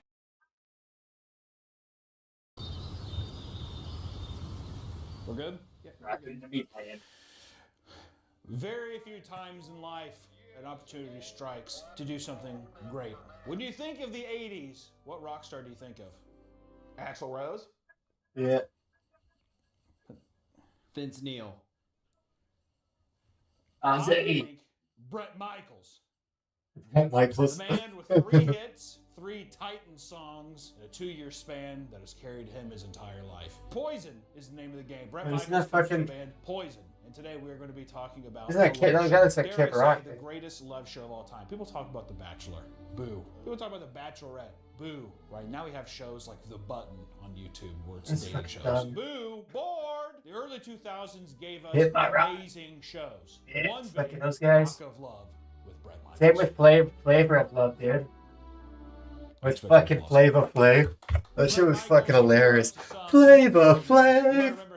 Be like wear a fucking big ass clock around his neck. Cat Dragged In with their one popular song off that album, which I'm pretty sure was Talk Dirty to Me. And followed up with that weird album where there's like a leopard chick on it that looks really cool from 1988, 2 years later, which gives us the two other great songs, one being Nothing But a Good Time, and of course, Every Rose Has Its Thorn. I remember recording this show on like TiVo or DVR back in the day. Me and my sister were obsessed with it. It was so funny. But for the life of me, I could not remember Yeah, I was anything watching about it fucking, besides some of the classics. But it got me thinking, we should talk about today Rock of Love Season 1 and do a breakdown beat by beat. You know, we've done it with other shows. Secret Lives of Mormon Wives, Gypsy Rose. Secret Lives of Mormon Wives? It's airing right now. And I want Brett Michaels, who I'm pretty sure is like 87 years old now. He has diabetes. He's gone through like a heart surgery or Whatever something. that is. I don't even know what the hell that is. But we're going to be doing a breakdown of the entire The first ECG. season of Rock of Love. And Electrocardiogram. also along the way, we have a couple rules. One, we have our contestant board here. And of course, we have Big John, Brett's security guard. But I have my own, Big Jacob. Jacob, come on out. What's going on? Nice to see you. My This is check didn't go through. that you don't need to talk about that. Jacob here is a lexicon of rock and roll knowledge. Who's the? But isn't that guitarist for Guns fucking N' Roses? that guy looks like fucking Terry kind of. Slash. Actually, never mind. It's a steel trap, this one. But he's going to be our Big John here. He's going to help me out with the lanyards because there's one thing that Brett Michaels does is he gets lanyards from John. And as you see here on our board, we have our own lanyards. John, go ahead and read us off our beautiful contestants. 25 of the most beautiful girls in the world. You'll hear that immediately as the first episode starts. 25 of the most beautiful women in the world. Brett Michaels has to say 25 of the most beautiful women in the world. And let me tell you, he's lying. Even by early 2000 standards. I think Brett might be fibbing just a little bit. One, we have Raven, Aaron, Dallas, Krista, Tiffany, Dude. Tamara, Mia, Myers, maybe. Kimberly, Jess, Kelly, Lacey, Bonnie, Magdalena, Brandy, Magdalena. Lauren, Was that just somebody's name? Magdalena? Meredith, Krista, Meredith. Brandy C, Mandalorian. Bonnie, Rodeo, Rodeo. Faith, and Pam. Whoa. Did I do a good job? That's why. Yeah, nobody's been named Pam anymore, dude. That's why Big Jacob the Big Fox here. Okay, we have 3 boards. Well, damn it, Jacob. Switch the thing so we can see the faces again.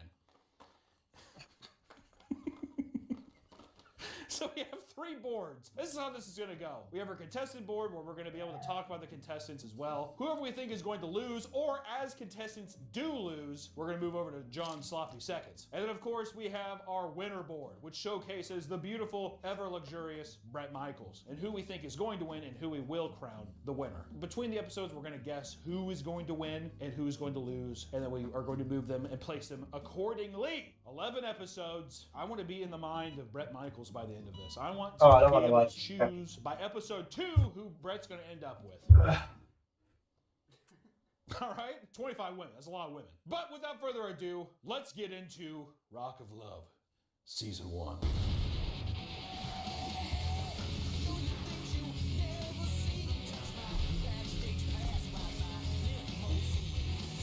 Yeah, he could probably watch it without fucking getting copyrighted, but I get copyrighted. It's the early 2000s, so it's all about. YouTubers are like fucking. After they make YouTubers a certain amount of money, they don't get copyrighted anymore. Fuck, I'm there to watch this. I might take off my copyright my stream. Terrible lives of Mormon wives. Thank you to Swig for sponsoring this An video. hour 37. Let's go, dude. Welcome back to the Papa Meat Channel. How you doing? How you doing? Come on, sit down because today we're talking about Mormons. More importantly, Secret Lives of Mormon Wives, Season 2. Oh, it all just went on Hulu like a week ago, and it's the #1 watch show on Hulu right now. So you know me, Yeah, I well, love it's on talking Hulu, to you right? about shows that are terrible, and this one is no different, my friends. For people that don't know, we talked about the first season last year. By this time, September of last year. Wow, and we're back already. Here we are. The first season's pretty much propped up on a bunch of women on TikTok, a part of a group called Mom Talk, where it came out that one of them, their leader, Taylor, they were swinging, but then you find out this season that they weren't. I mean, like, they were basically kissing and they were just like fucking each other. You were soft swapping. Parallel play. That's what it was, because you were fucking your own partner. Oh, that's true. Yeah, they weren't swapping. Yeah, you're not swapping. It's a watered down version of swinging. It doesn't matter. It's a bunch of dumb bitches that get together and they dance and they call it women empowerment. It's awesome. But before we get into it, we need to go through the list of characters again. We have Jesse, Macy, Michaela, Taylor,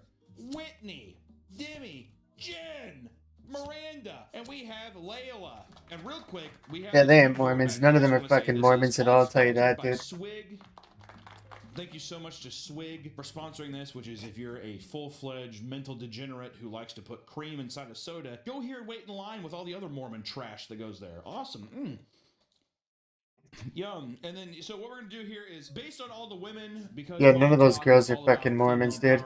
I'm going to rank them up on the board now, because I love empowering women that way, and I'm just going to kind of place them from where I remember they were last season, dude. and then as we talk I don't fuck with about this TikTok. I'm not really into kids ranking under, as well. like, And back fucking here, watching kids dance. Sponsored by Swig Board. Basically, it's people burning in hell at the bottom here, and that also moves all its way through hell, up through Swig Canyon, all the way up to Jesus Christ himself. AI It's Jesus crazy how up there. people say You know, fucking AI TikTok is for kids. looks like Bullshit, dude. Go on the fucking bus, dude. You'll see so many fucking adults watching TikTok. Does she even say a word? She gets divorced. Yeah, she's not Mormon at all. You can just tell. Already be in hell for that. I mean, honestly, Layla, forgettable turd. I'm gonna go ahead and say 8. Who's my least favorite from last season? Probably Whitney, right? I probably put Whitney at the bottom because she's a dog. She's a dog of a woman who dances next to her sick children. It's awesome. Yoink! Welcome to hell, bitch. Oh my god. Wait, I forgot we have a new one up here, huh? Miranda, the prettiest of all the girls, dare I say. That's empowering. That's worth a TikTok dance right there. That Miranda is by far the hottest. Yeah, but you don't want a blonde girl. They're too stupid. Jen Affleck, she goes to Chippendales and her husband abuses her in the first season. That's pretty funny. Now, do I put points off of her for that, or does that give her points? Give her points. She's Okay. Wait, how's that fucking abuse? Jen Affleck, she goes to Chippendales and her husband abuses her in the first season. That's pretty funny. How the Now, fuck's do that I put abuse, dude? points off of her for that, or does that give her points? Give her points. She's Okay. a sweetheart. We'll say middle of the road. She's middle? I'll say middle of the road. What? She was kind of just forgettable. She was there. She wasn't there. Yeah, you don't want a Season, blonde. she They're said, just too "My- stupid. My husband Zach, he has to go to medical. They'll just randomly forget they got a boyfriend or something like that. They're just that stupid. Rubbed up on me. So whatever. Demi. Just forget to eat one day and fucking just die. Oh, they're all just so fucking forgettable. I'm gonna put Demi at 7. Oh, Taylor, she's the biggest whore of them all. You know what? She's one of the OGs. You gotta put her at number 2. Michaela, she has a disgusting skin condition. Ew. She has butterfly skin, and she looks tired all the time. She should smile more and make her a lot more pretty. Something Macy, I liked Macy. I liked Macy a lot. 3. Jess is 32 years old, but she looks like she's 56. They're Yeah. Holy fuck, she's aging horribly. ranking right off the cuff. As we talk about the series, though, this all Jess is 32 and she looks like she's fucking 50 already. as it is, Miranda, the new flower, she's the most beautiful little princess of them all. She's so beautiful. And she looks a lot older than 26. Okay. Well, I use this platform to boost women because you know me historically. I love women. And I'm a huge advocate for feminism. And that's what Mom talks about, is about feminism. It's not about outcasting unattractive women and putting them on a pedestal and broadcasting your life to desperate women in a religion to profit for yourself. It's not about that, right? It's about motherhood and sisterhood. All the other single moms out there and all the regular moms who didn't have good genetics and all that stuff and rich families and all that kind of stuff. Yeah, I mean, it's about sisterhood. It's definitely about sisterhood. Because every woman, if you don't look like that, you have a problem. Mom talk. Also, real quick, swig break. Swig break. I want to take a swig of your swig. Take a swig of your swig. Okay. Good. Swig break. When we started this, I made Harry, Nick, and Jacob all watch the season 2. Oh, nice, dude. He drives. It Fuck. was awesome. We were all I'm not smart enough talking to loud drive. and dancing, Nice. and I think that we all got a little more effeminate, right? Not from the women, but from all the extremely gay husbands. All of them are gay. Every single one of them. If you think they're not butt fucking, you're wrong. So let's talk about it. But first, swig break. Swig break. Oops. God, it's just like It's refreshing, really. Yeah. Also, all the episodes are based off of books. So in season 2, the first episode is called The Book of Revelations. Christian themes.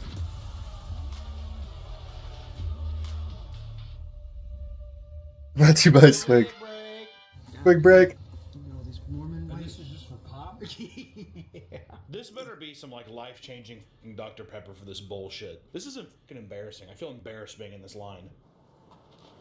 They look identical. They look disgusting. Let's Swig. Three big things happen this episode. The first being the introduction of the newest member, Miranda. She's easily the hottest woman to exist on the show. Man. But her voice. What a smoke show. Yeah, but she does sound kind of like a... She kind of does sound like a bro. I've always wanted to resolve it with just Taylor because it's like... Just because of how effeminate all the guys sound. This place looks nice. Isn't it cute? Yeah. So the girls will be like, Yeah. oh my God, Miranda's coming. She looks hot. And then Dakota and the other guys being like, oh my God, what is she? That's so weird that she's here. We should go river fishing today. We should get some big fish from the river today. We're meddling men. I want The episode starts out with the girls coming in one at a time because they're just like, remember us? We're dainty little princesses. And they come in and they're going to a cowboy pillow event for Those aren't Halloween. fucking It's Mormons, basically in dude. someone's front yard. Those are They're just like, fucking yeah, luxury we're throwing girls that this need event. fucking. They We need their have a phones. mechanical bull, swig Need their brand. phones and In their case Louis you're wondering, purses and their yes, fucking. Mormons do celebrate Halloween, even Yeah. though a lot of people think it's satanic. So that's kind of, you gotta watch out, girlies. But the girls talk about the Mormon church not approving of mom talk and how they will fight anyone that talks shit on mom talk, aka a 14-year-old boy could come up and punch her directly in the face and they would be able to do nothing. Yeah, they shouldn't be using a fucking. They shouldn't be on TikTok if they're Mormons. A 12-year-old Puerto Rican child could just like bust her fucking teeth out of her mouth. You better not talk shit on mom talk. Boom! Whitney shows up. She's fat as well, she's pregnant, but... And if you remember from the last season, Whitney is no longer a part of Mom Talk. Oh my God. So people are like, what's she doing here? And it's that kind of thing. This goes on for about 20 minutes. Like That's MILF the bulk talk. of the episode. But she says everyone has sticks up their butts, and the fame has gotten to their heads, which obviously she's put in for like immediate drama. Like she's, you know, she's like, why are people being so weird to me? I'm just a, come on, I just want to empower women, the sisterhood. But this is when Miranda shows up, who looks like an exact clone of everyone else, except she has the deepest voice of everyone. I'm like, Taylor, girl, we've got to get you out of 2022. Yeah. And somehow, it's pretty hot. She's one of the original Mom Talk members before leaving the group over the soft swinging scandal where everybody was sucking and all the guys. I'm pretty sure it was literally the Mormon girls are like, I don't know, should we kiss? It's so weird. And then their husbands were just in the other room like, boom, boom, boom, boom. Jisms everywhere. And he's like, we're men. I can't believe this is so weird. Girls, We're men. Get out of here. We're going to go in this man cave and we're going to play billiards. But she explains that she was originally Taylor's best friend and that the two of them, along with their hubbies, would soft swing together. It happened. Okay, sorry, fellas. She is now trying to ride the coattails of the show's success and trying to get in on that sweet moolah from the group, dude. Which can you fucking blame her? She's like, by the way, all these dog of women here dressed up in fucking makeup. I look the best of all of them. Why am I not getting paid? Why am I not getting paid? The girls start grilling her about swinging scandal, but she swears that it was just kissing and touching. No sex, except for the guys. Yeah. Miranda will go to the grave. Don't believe her. She's wearing a cross. Never had sex. We never had sex. Blonde girl with a cross is like. A blonde girl with a crucifix is like fucking scandalous. That's all we did. She apparently has never touched a wiener, even with her mouth. You've Yeah, never right. touched a wiener. Never touched wiener, not one time. A wiener. Even with your mouth. Yeah. Even with your mouth. Swig break. Swig break. Oh my God, this swig is. This is like if a dog sweat into a jar. That's what this would take like.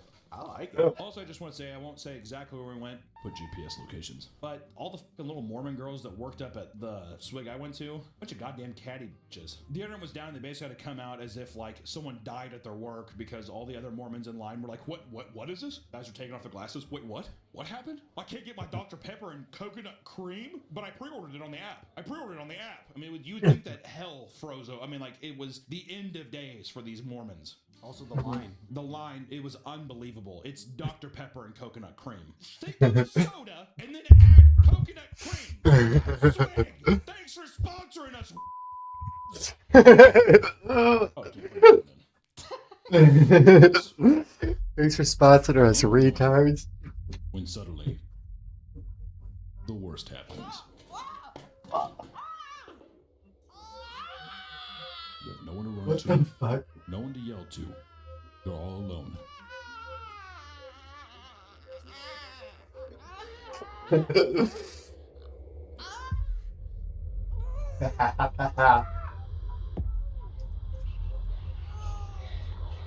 This could have been easily avoided with the Meat It's Canyon Life Alert. Patreon, where you get behind-the-scenes perks, monthly stickers, and support Oh, stickers? YouTube's most beloved channels.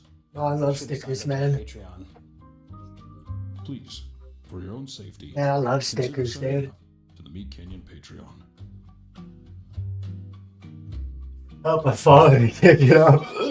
Never touch a wiener, even with her mouth, which is contradicting what Taylor has told them. And ooh, the girls seem skeptical on who to believe. I don't know who to believe.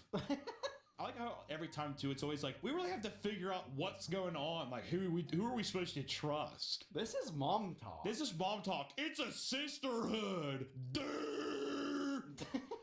Our mom is not supposed to be using phones. Why they got fucking. Won't let the swinging scandal go. I mean, it's so fucking dumb. They just have to get to the bottom of it and see who's lying. But it's just, who cares? Who cares? It's been years. Wow, months. No, it's been years. You're right. You're right. Since the swinging thing's been fucking years. Because if you don't remember, in season 1, it starts off and Taylor's like, yeah, I pretty much got fisted by everybody except Dakota. He was in the other room doing something with a guy, I think. Then Dakota like punches her in the forehead. There's like, they get arrested, and then the production starts up a year after that. So the first season, it's like, hey, let's start filming. Okay, just kidding, they're in jail. Or something like like threw chairs and like hit the baby. Well, yeah. Oh, she hit the baby? Well, yeah. Taylor has fucking 15 babies, and you only see one, and its name is Ever True, and it looks What the like a fuck? bloated Cabbage Patch doll. Like if they found a baby in a river that was bloated, that's what it looks like. It's like, dude, it's like, Don't talk to Ever like that. Hey, don't talk to Ever True like that. This is my son. Evertree. It's black. The funny thing is they don't ever say ever true. It's like, that's not right forever. That's not right forever. But while this is going on, the second big revelation is going on during this episode. Outside of the pumpkin patch, it cuts to Yeah, Jen, why who did it get so- informs us that she's separated from Zach as she moved back to Utah to be in mom talk. So the man who was like chaining her to a radiator and beating her to death with like a fucking Hooters wiffle ball bat, she's just like, yeah, so I got out of there. I got out of there because I chose mom talk and sisterhood over that weirdo. But because last season, once again, Jen moved out of state, so Zach could go to med school. He's just like, I think you're going to like New York because this whole mom talk thing is just weird. AKA, he just wanted to go to like a gay village in New York. That's just, I got to get out of Yeah. here. This place is toxic. I just need a vacation. This place is toxic. The doorbell rings and guess who's there? Tiny face fucking Zach shows up with flowers and a suitcase, ready to move back in because he's like, hey, so actually med school was kind of hard. Kind of hard. Nobody there was gay. Do some TikTok dances with you and get paid by Poppy, the soda company. And Zach tells Jen that he's leaving medical school and wants to support Jen and Mom Talk. Which is funny because last season, Zach said How these guys Mormons? They got fucking stoves, so much Mom fucking Talk stoves. might be the highlight of the season. It's hilarious. She's like, so what about Mom Talk? He's like, what the fuck about it? I'm leaving you. She's like, oh my god, what? He's like, yes, that's true. Deal with it. I'm gonna go check tonsils and I'm gonna help people with their sicknesses. Prostate exams. I'm gonna give people, hey, bend over and cough. Yeah, let me get my big fucking glove on. He comes back and he's like, actually, the tests were too long. I was bored. Yeah, exactly. He's like, where's Dakota? Where's Conrad? I want to go fly fishing. I'm going to sit at home and watch that Brad Pitt movie, Meet Joe Black. It's a real movie. It's a good one. Joe Black. But Jen ends up taking Zach back as long as he puts her feelings first and supports her in other girl stuff like that. I don't know, other chick stuff. Bra stuff. She was on her period, probably. And in order to help rekindle the relationship, Zach and Jen go to ketamine treatment, which apparently Special K is in the area. When it comes to the Mormon church, you can't drink coffee, but by God, you can fucking inject some ketamine because Jesus doesn't care about that. Zach's Let's like, do yeah, I ketamine feel therapy. funky about this. That's kind of weird. And Jen's like, yeah, I feel like Jesus probably would do K. And lastly, the third big highlight of the episode is Taylor meeting with Jenna to confirm that the cheating allegations between her and Dakota were real. Which we come to find out that Dakota Well, was she's making blind, out, dude. fingering Jenna before heading to Taylor's house to basically bang her. Dakota would be like, yeah, I guess I will. Finger Jenna, and he's just like, okay. And then Taylor would be like, you gotta come over here and clean these pipes. He's like, oh, she's okay. And he'd go over and have sex with her. So he was doing a little two-step Susan. Yeah. You know, which Taylor ugly cries on the couch after figuring this all out. I think that she cries. Oh, the guy cheated on the girl. Girls do where they do this.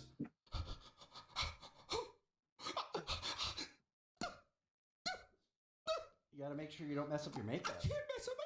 And then It's what's so rare. funny, though, The after blonde this girl is, getting like, cheated they on, always not cover their getting face cheated. because they're definitely not crying. I know. So they cover their face and like, and their face is so dry.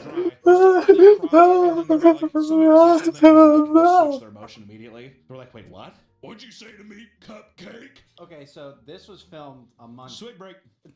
Swig break. This was filmed a month after the first season aired.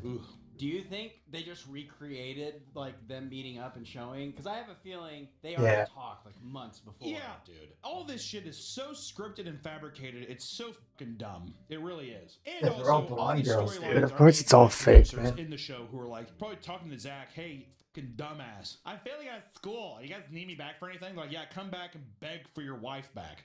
No. We'll pay No. you. Okay, I'll be there. But Taylor goes to visit her mom, Leanne, and they kind of look like twins. It's like, if you don't remember Leanne from the first season, she was like a little fat dwarf.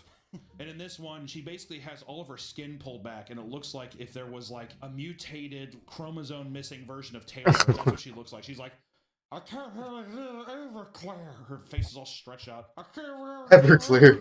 Everclear. What a fucking You dumb look like a name. monster. Just like a fucking ghoul. And you can like tell Leanne's trying really hard, you know, to like look young and all that stuff. But even Taylor's just like, yeah, she looks like a freak. Her doctor f***ed it up. It's horrible. And even though Dakota cheated on Taylor, her mom says they should stay together. And it cuts to Dakota moving out and admitting that he was lying to protect himself.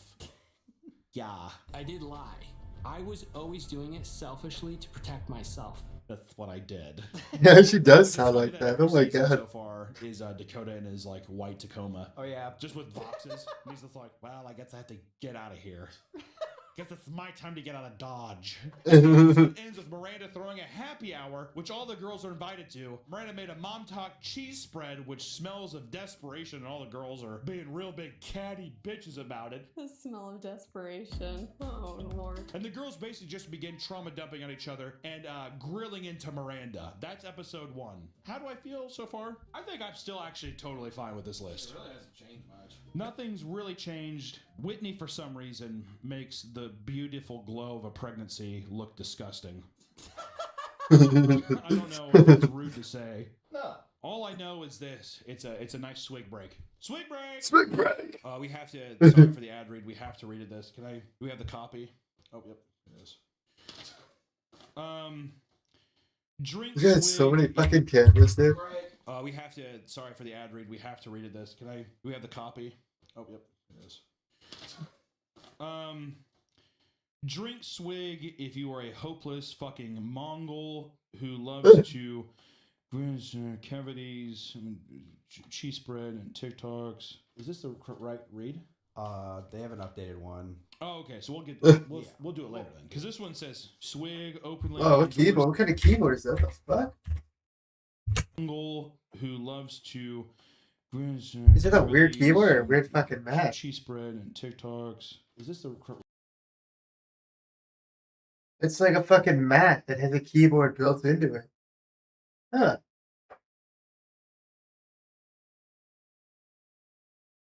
Nice, dude. You can tell he smokes weed. He's a Febreze right by his desk. You tell he smokes weed, dude. It's like a telltale sign of a fucking Febreze right by your setup. Right read? They have an updated one. Oh, okay. So we'll do it later then, because this one says swig openly endorses the burning of LGBT. That can't be. They want us to say. What is that? Go to hashtag to get a discount on. You're right. We just want that bag. Yeah, can a man get his bag or not? Moving on to episode 2, the Book of Accountability.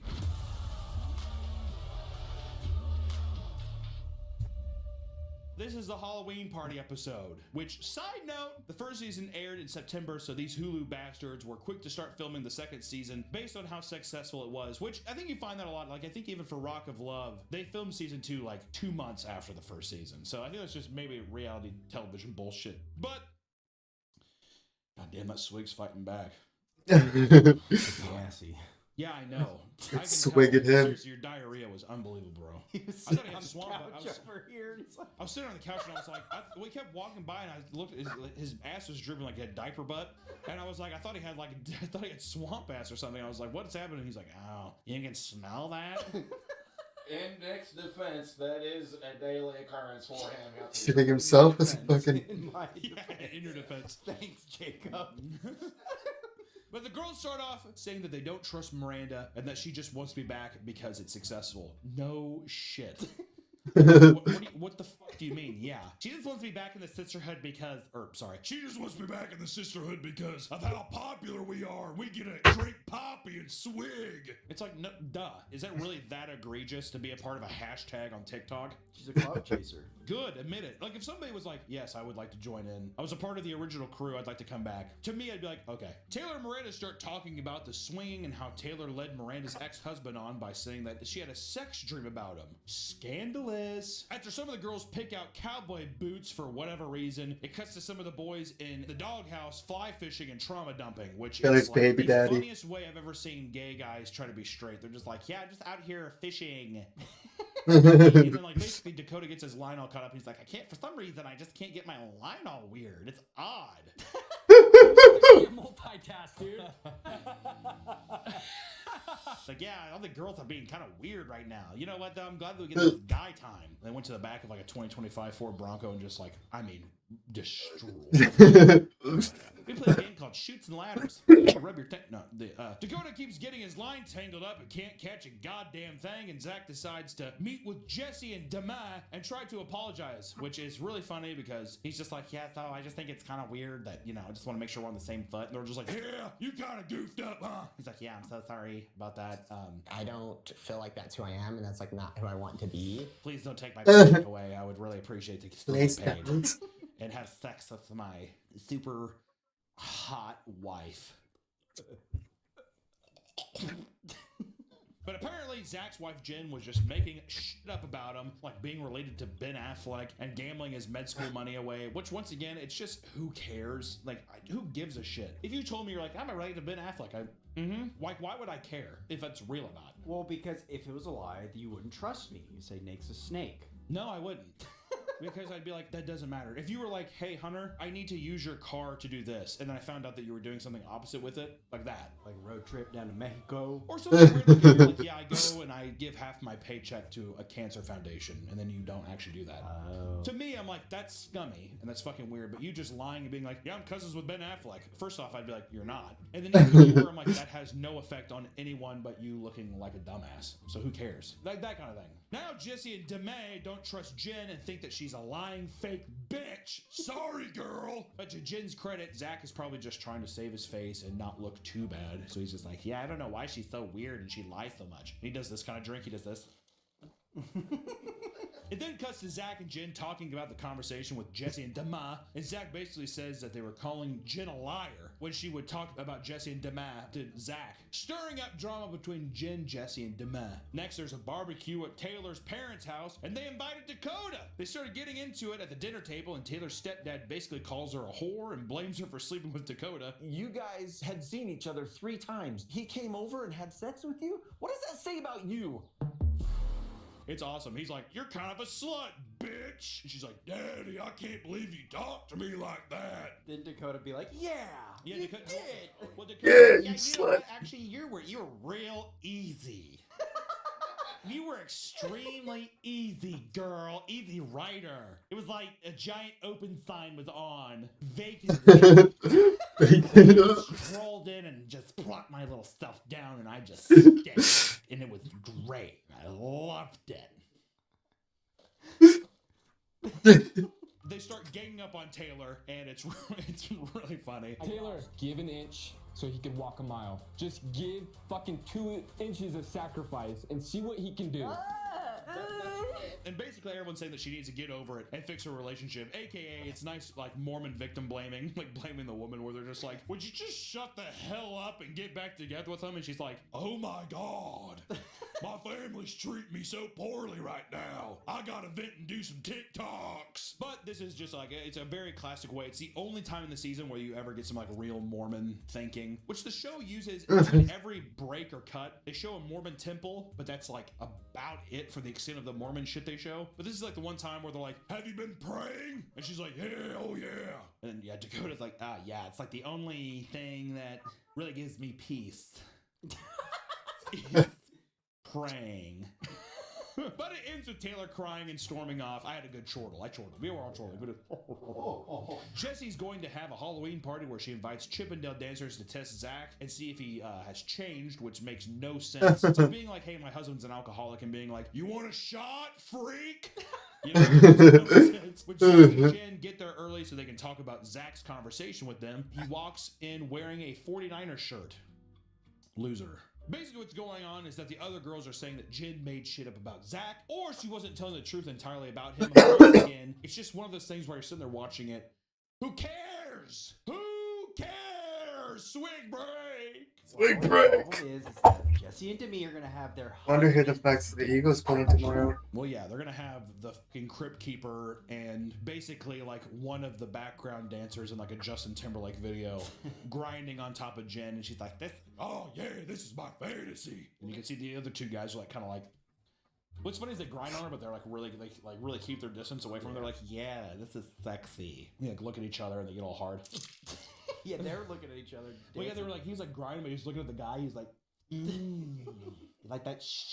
You like this catcher mitt asshole? Later on, back at their house, Jen like seriously confronts Zach about saying he was related to Ben Affleck, and he's like, "What the f are you talking about? I'm 4'2" and my face is smaller than like Jay Leno. Like, you know, small Jay Leno's face. He looks just like Jay Leno. He does. Oh yeah. He looks just like him. It's crazy. Jesse is Lions and basically the biggest piece of Bengals. shit. Oh fuck, we're not playing? To her party, and they Oh yeah, we're playing the with Broncos. each other Okay. and puts them in bad situations. That's an easy She's win. just like, I didn't think this was gonna be a problem. Denver She Broncos. invites Jen, and then she invites Dakota and Taylor, and then she invites Gretchen Taylor's Wieners. ex-husband. Gretchen Dakota Wieners? Taylor, and then she invites Taylor's ex-husband, Chase. Yeah, Chase, who was part of the Swingers Club, and then things really start to heat up. Which, you know what? There's a lot of slutty outfits. It just doesn't make any sense. With this show, I would like it to be like, I guess more like a freak show, just making fun of Mormons, I guess, where it's just them being like, this is my really slutty outfit. And the guy comes out and he's just like, he has like a flannel shirt on. And he's like, I'm being bad today. This is like weird. Just like one button undone. I better show some skin. They have like an Amish dress. But no, they're just like, the Mormon value thing makes no sense, which is just the hypocritical like nature of the entire show, but still, it is what it is. Oh, it's Amish people that don't use electricity, not fucking for Mormons. Me. I still feel happy with this board. Is the board gonna change? The board may change. I don't know. The problem is, I think the Morgan just believe in like very except loose for fucking episode story. 3. That's when things start heating up. The Book of Retribution. Like a story that's more fake than the fucking Bible. Hard to believe that the story exists, but I wish I had done things different. Yeah, not bad. The fact that this is a thing makes me just so fucking sad. Just legitimately bummed myself out coming here. I'm in line at a place called Swig. That's the reason why people are fucking Mormons and stuff like that too. You have to fucking believe that there's something better than this after this fucking hellscape you're in. You get to go home, you're like, you drink this, and then you Swig. go home and you just sit in a dark room and can contemplate putting a gun in your mouth while your ugly, stupid kids are like, can you make a jelly sandwich, Mom? Thanks. See ya. Why did I tip? Why did I tip that? Jessie says she regrets inviting this many people, and she didn't expect there to be this Everybody many wants a arguments. tip. What are you even talking about, you dumbass? Chase and Demi's husband, Brett, get into a fight because she said Chase touched her, which I just want to say, he says like, where's Brett or something? Yeah, she says, where's your husband? He says, where's your husband? And pokes her arm. Where's your husband? He's upstairs. Don't touch me again. Not in like a annoying way, but just a little like, where's your husband? And she's like, don't touch me. Brett! And then Brett comes downstairs and he's like, wait, what the heck? He's like, hey, buddy, did you just touch my freaking wifey? Don't touch her. And then there's like a weird, like, alpha thing. The crazy thing is, like, it looks like something that would happen that people are belligerently drunk at a party. But you have to forget that there's nothing but cupcakes, charcuterie boards, and Dr. Pepper. Everyone's sober. There's no reason anybody should be acting like this. It gets so riled up that even the police get called. They're like, yeah, sorry, there's a guy here and he just was being weird, but he's gone now. He's like, yeah, my hubby really took care of me. That kind of thing. Which I want to say immediately. Here it is, the board change. Oh, Whitney's moving up. Oh. I put Demi at the bottom for me. The fucking push thing, are you kidding me? Actually, you know what? I'll do this too. You gotta move Jesse, too. I am!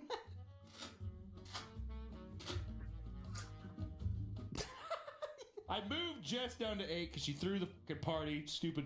Michaela has gross skin. So I moved Layla up. She just, like, the thing about Layla that I like is that she does nothing. She just stares like this.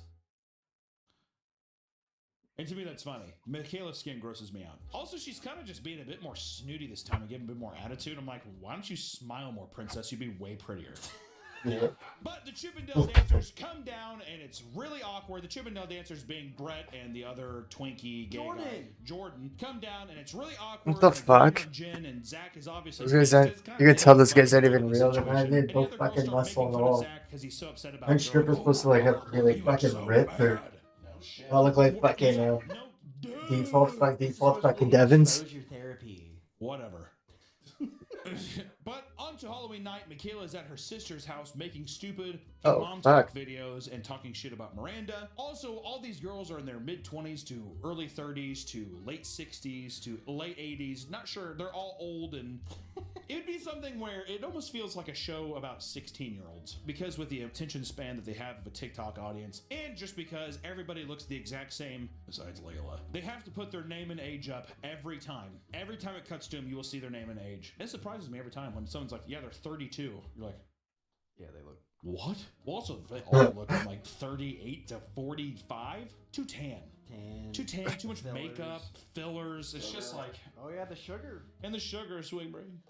Swing brain. Zach and Jen are talking about the Chippendales incident on Halloween, and Jen says she knew about it and didn't think they were actually going to do it. Then Jen is worried about how she's feeling. It doesn't see why Zach is pissed off.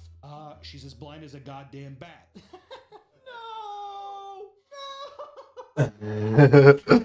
I shouldn't have moved old Lizard back off the fucking part there, but I feel bad. I feel bad, so she's back. Zach walks off camera because he doesn't want things to be turned around on him again because Jen has her crazy friends. He's like, can we stop for a second? Can we just stop? After that, it cuts to Whitney giving birth to her new baby boy. The entire camera crew is invited, and her husband just stares His right home at her video? vagina while the baby's coming out, which is normal, but she is like, I've never seen a birth like that. It's okay, I have you. I have you. Usually it's legs up. She's like holding her ankles like this. And then Connor's like, ew. Oh yeah, he doesn't like blood. And he's like, that's what it is. Yeah. Yeah. Miranda are at a park with their kids. And Oh yeah, it doesn't like blood. Swinging scams. So they were both swinging. But they're pissed off at each other for swinging. Does that make sense to you? It doesn't to me. It ruined their marriages. Well, mostly they're just like, yeah, well, you just like ran away. Or you ran away when I said it. She's like, yeah, I was kind of scared, I guess. We were swinging. Yeah, we were swinging. That's seriously the conversation. You have to also know that these episodes are an hour long each. So these little instances, these blurbs, on average, 8 minutes apiece. Also, all the girls either go to a park, a bakery shop, or a fucking swig soda to talk about everything. And they scream and yell and stuff, and there's even people in the background who are like, ladies, come on in. We're just quirky Mormons. After Michaela talks to her therapist, it cuts to Taylor and Macy visiting Whitney and her new baby and to talk things over. And Whitney wants to come back into mom talk. They look so fucked, dude. What the fuck? The baby looks like a senior citizen. What the fuck? Why does the baby look like he's fucking like 90 years old? What the fuck? Oh my god. Things over. And Whitney wants to come back into mom talk, but I can't imagine why. Monday. Do you think she was dancing with her baby dying?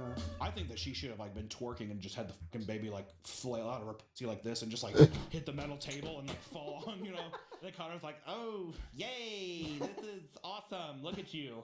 And the baby's like, Dad, Dad.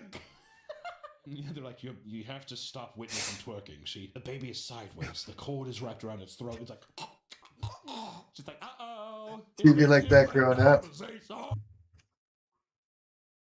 My mom had a fucking TV like a quarter of this fucking size, like a 10-inch, no, like a fucking like 5-inch TV that she like mounted right beside the fucking sink. So when she did dishes, she could watch TV too.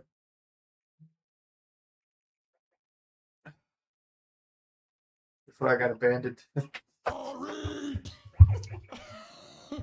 and also the episode ends Zach and Jen are having another baby. Zach really, he's like, Another one. Episode 4, the Book of Taboos.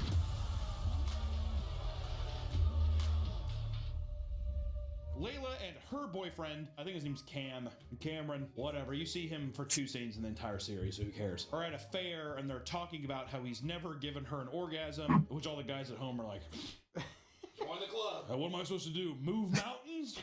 Hey, exactly. Swig break. Yeah, girl talks about having an orgasm. Things that are never possible for 500.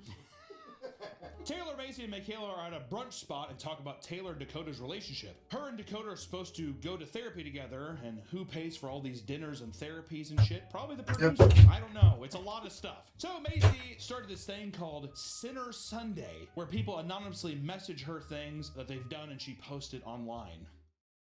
It's fucking unreal. It's like the Jerry Springer show or something. It's really weird. Someone tells her that they slept with Demay's husband last year. In Italy or something. Basically, someone gives her an anonymous tip that Demay cheated on her prehistoric father time boyfriend. And then, you know, really in between every single one of these B-rolls, I'm pretty sure we said this in the first video, but they always show the B-roll is like their TikToks of dancing or like stupid skits to be like, they're relatable, right? It makes no sense. They kind of did that with the Gypsy Rose show. They did it with, well, the Gypsy Rose one, it's just, my God, they're just like, who's talking about this? Please, can we put it in? Because there's nothing happening, right? But Zach goes golfing with Brett and Jordan and confronts them about the Chippendales dancing on Halloween. And they actually apologize and assume Zach was in the know, which it's really funny because Zach's like, hey guys, I know that we're having fun hitting balls around, but I really just had to talk to you because I just respect you guys and I think that you respect me too, but I thought it was really weird that I thought it was extremely strange and like spooky that you would grind up on my girl like that, even though you know we're like in a weird place. It almost read, he's just like, it feels weird that you're being intimate with my wife when we have this thing going on between us. They're like, oh my God, Zach, listen, we would never do something to hurt you or embarrass you. All right, good, because we're all just guys, and we're just pounding around, we're hitting the balls, and they like have a Masters corduroy hat, and I'm really into golf. Sweet, no copyright, dude.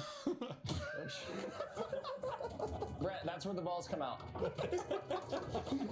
But the producers were probably pissed that there wasn't any drivers being swung upside someone's head. I mean, like, they have to, like, they're trying to, basically, the producers are like, you need to confront them. And Zach is like 4'2", and he's like, I really don't want to start something, because I feel like he's gonna hit me, or whatever. It just feels like it feels so much the producers are trying to fabricate some kind of drama. There has to be some kind of conflict to give this show something to latch onto, anything. It was the most average way a male argument would have ended. Hey, sorry about that. Really wish I probably should have done that. Okay, you guys ready to hit more balls? That was it. Versus all the women are just like, I can't believe it. Just drag it on forever. I hate women. Say it loud and proud with your swig.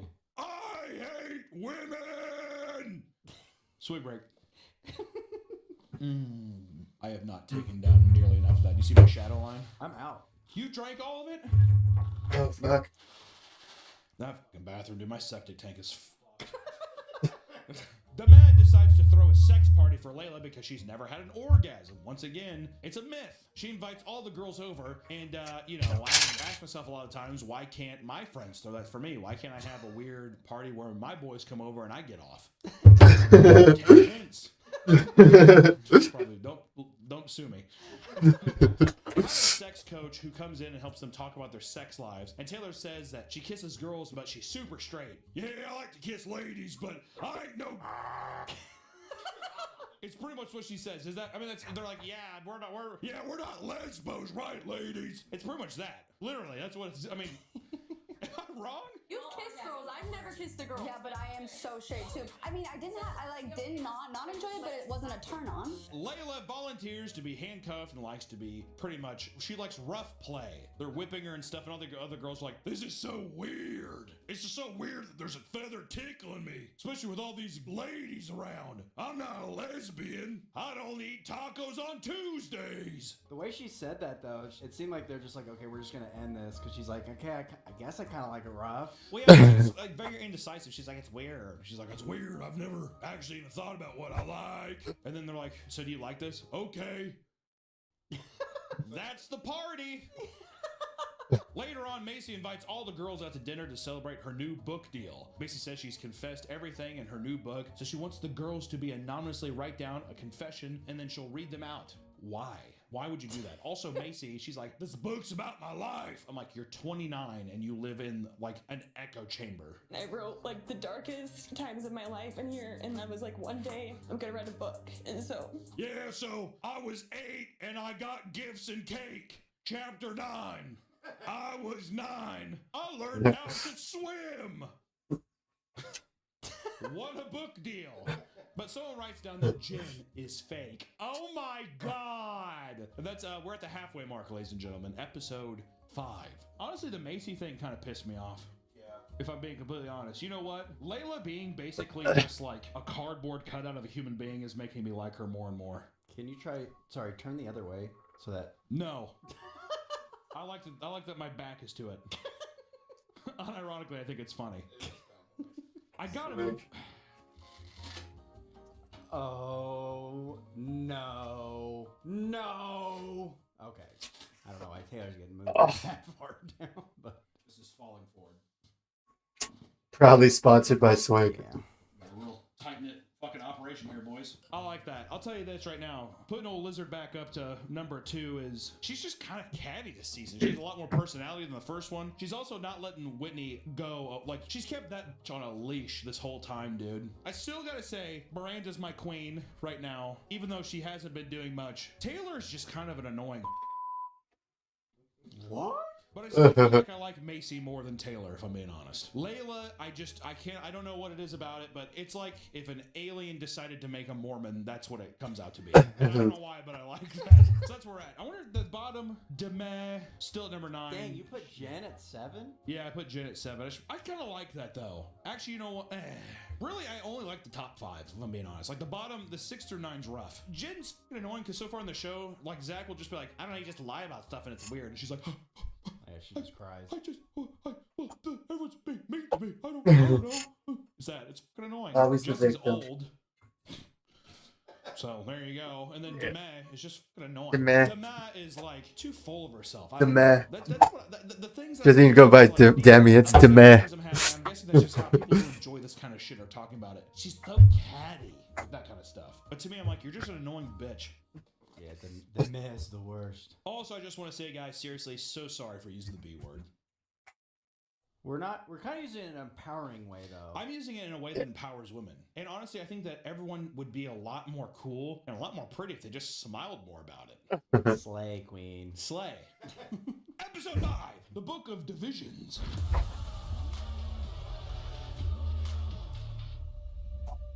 Swig break. I just went by a dirty soda bar called Swig in Kansas City. It's a thing called Texas nice. Tab. Is what the soda's called. And it's Lives in Kansas? Nice, dude. coconut cream on it, and then she has the audacity. I know a guy that looks like him and he has the same name and he lives in Canada. Questions on the checkout. Unless this guy moved from Canada, then I might know him.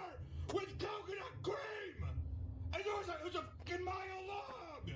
$7 for a small Texas Tab. What is this? Oh, he looks so cute drinking them. We continue with the $7? episode that ends with the bass drop. That's probably like half water too. Not every episode, every like break. Every break, every cut. Anyways, we continue with the cliffhanger, and Jen cries to Whitney and Miranda. Maybe I'm fake. Swig. No, Jen, you're not. It's like a robot gaining a consciousness. You know what I mean? It's like, I have finally seen the light. Maybe I do live in an echo chamber and I'm the same as everybody else. Whitney's having a baby shower and inviting Montauk because she needs friends. She also wants people to be in the party, and everyone's like, cool, I'm not coming, you fat bitch. Whitney sends everyone a message, but no one besides Miranda messages her back. It's actually pretty funny. Miranda's like, sounds great. And well, no one else messages. They were together. Well, yeah, exactly. They're together doing it. She's like, here, I sent it. She's like, yeah, thanks. I hope the other girls do it. Taylor tells her ghoulish mother and her sister that her and Dakota are done, but they're still sleeping together. She's pretty much just like, yeah, you know, I need space, but he still comes and just fills me up every day. And they're like, do you think that's a good idea? She's like, yeah, probably not. And she does it the entire rest of the season.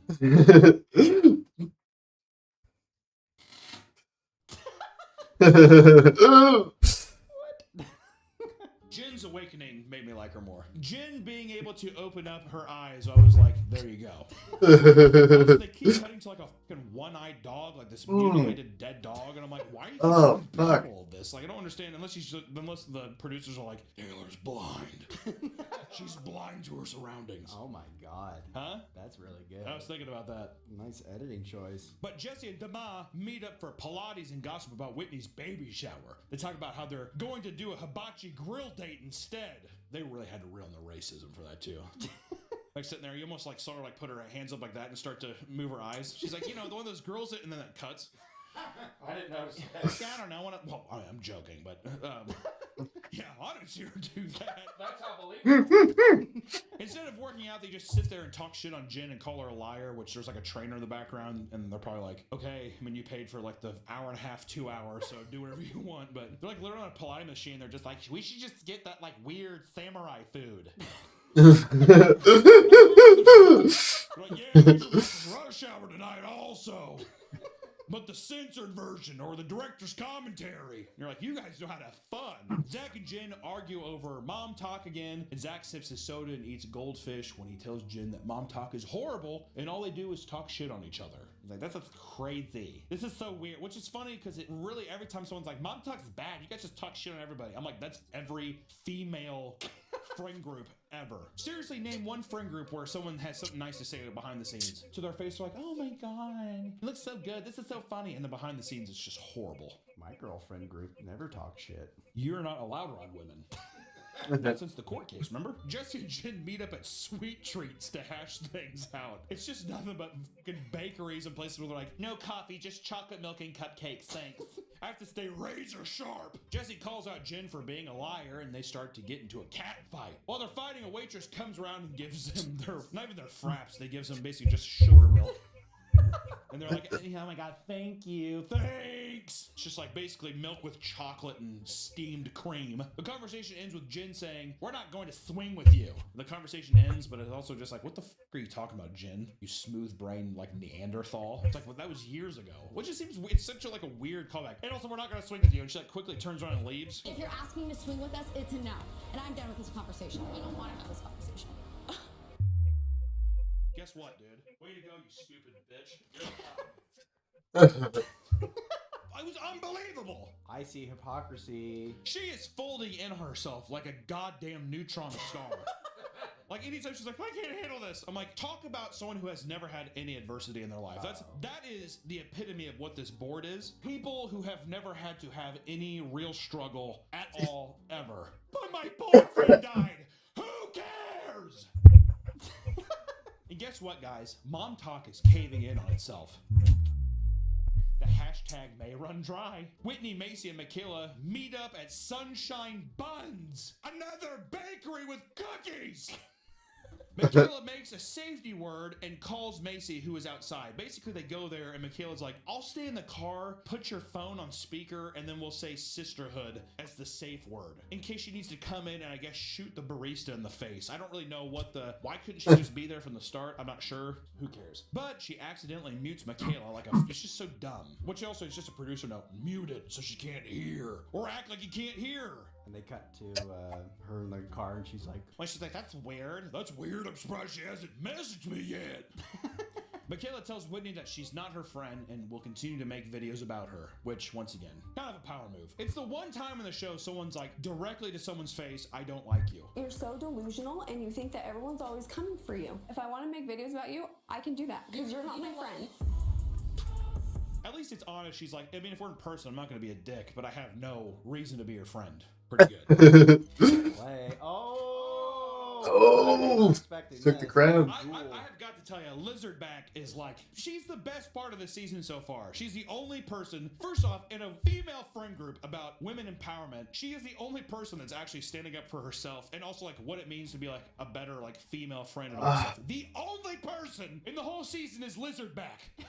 That's it. You got fucking Rango up there teaching everybody how it's done. That's where she smiled more. Listen, and if she smiled more, she'd be out of this castle freak situation. Telling you. But the poor person in the background that's listening to Whitney and Michaela argue is so funny. It's like a person with like AirPods on and they're just like, Where's Waldo shirt? yeah, it's like it really is like a weird Where's Waldo thing where I'm like, this whole area. Okay, I remember Where's Waldo, dude. Characters. That's all it feels like. Michaela says her safe word 3 times, sisterhood, but Macy doesn't hear it. So basically, she just leaves Whitney at Sunshine Buns, and Whitney's like, okay.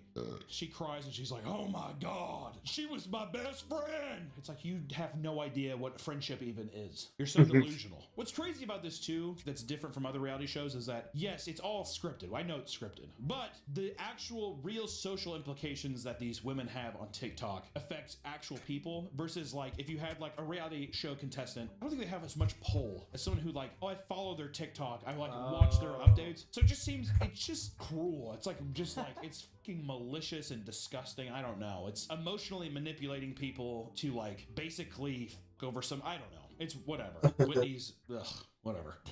But it's basically just, I don't know what it is about it, but watching millennial women cry is just like, it's just wonderful. I mean, just the whole like, watching millennial women cry like at a bakery because someone says they want to be their friend is chef's kiss. Really got to give the producer credit for that one. Also, Whitney's at the bottom. Welcome back to hell, bitch. Taylor and Dakota talk, and Taylor tells Dakota that it's been a month since he moved out, that things haven't changed. No shit, probably because you're getting dicked down by him every chance you get. Yeah, it's kind of weird. We're not seeing any change in our relationship. He's like, yeah, it's weird. There's no change. Swing break. Swing break. Dakota tells Taylor that I don't want anything but you, baby. Come on. But she's not having it. And then Dakota says, our situation is the worst situation ever. It's just so gay. It's like the gayest thing you could say. This situationship is disgusting. Situationship. So crazy. Okay, I need a regular Coke. Not even Coke Zero could handle this. Evertrue starts crying. Remember, that's their baby's name. He's basically Evertrue. his own vomit in the background from another What a room. fucking No one dumb really cares. name. They're just kind of like, I don't know, leave him to die. He's like the baby in Train Spotting. And then we got to Whitney's baby shower. She has rabbits for some reason. What the fuck? Yeah, come pet rabbits. Every shot has Connor in it, but he looks dead inside. He looks like he's missing somebody that he truly loves. Some guy probably in downtown Salt Lake who like runs like a leather shop or something. I don't know. Jin comes to the shower and we learn that Layla was the one who wrote the note that Jin is fake. Oh my Taylor, Macy, and Miranda show up to support Whitney. Oh, the tides are changing. Oh, fuck, dude. Is fake. Oh my. Taylor, Macy, and Miranda show up to support Whitney. Oh, the tides are changing, fellas. But cut to the hibachi grill, basically what the other girls are doing, and the girls try to eat shrimp that is thrown into their mouth. It's so quirky and funny, it definitely doesn't make me want to take a... They talk more shit about Jen and call her a liar. Surprise, surprise. That's crazy. They do talk shit about She it. when she was way younger. You're 32. Yeah, I was way younger. I seriously believe she's like 46. And she's like, yeah, I'm 32. Don't mind me. Well, it's funny because Jesse and Demi the entire time was like, we need to get down to the bottom of the swinging thing. Like making it a huge deal when it's like, they fucking did that. They keep bringing it up and it's like, it's dead mean. Yeah. Who cares? Move on. It's clear they only have like 2 things. They only have so many conflicts, so it feels like the only thing that makes them look better is bringing up this thing that no Just one love else drama. cares about in the past. podcast. It just feels so stupid. But we Just cut drama back host. between the hibachi dinner and the baby shower, with each group of women talking shit about each other. It's draining. This is by far probably the heaviest episode to get through so far. It's just nothing but just meaningless conversations the whole time. Even the editors couldn't conjure up gold with this one, dude. Also, and Macy says this, she says, if Jen talks shit, I will dominate her. If she comes in below the belt, I will absolutely dominate her. Oh, that's surprising for Macy. Lizardback is a fan favorite right now. Episode 6, The Book of Redemption.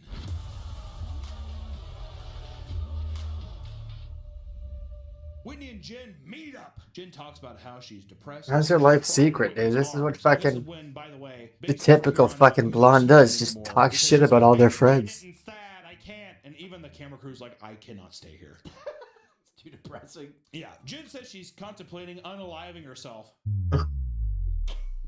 Whitney tries to cheer up by bringing her sweet treats.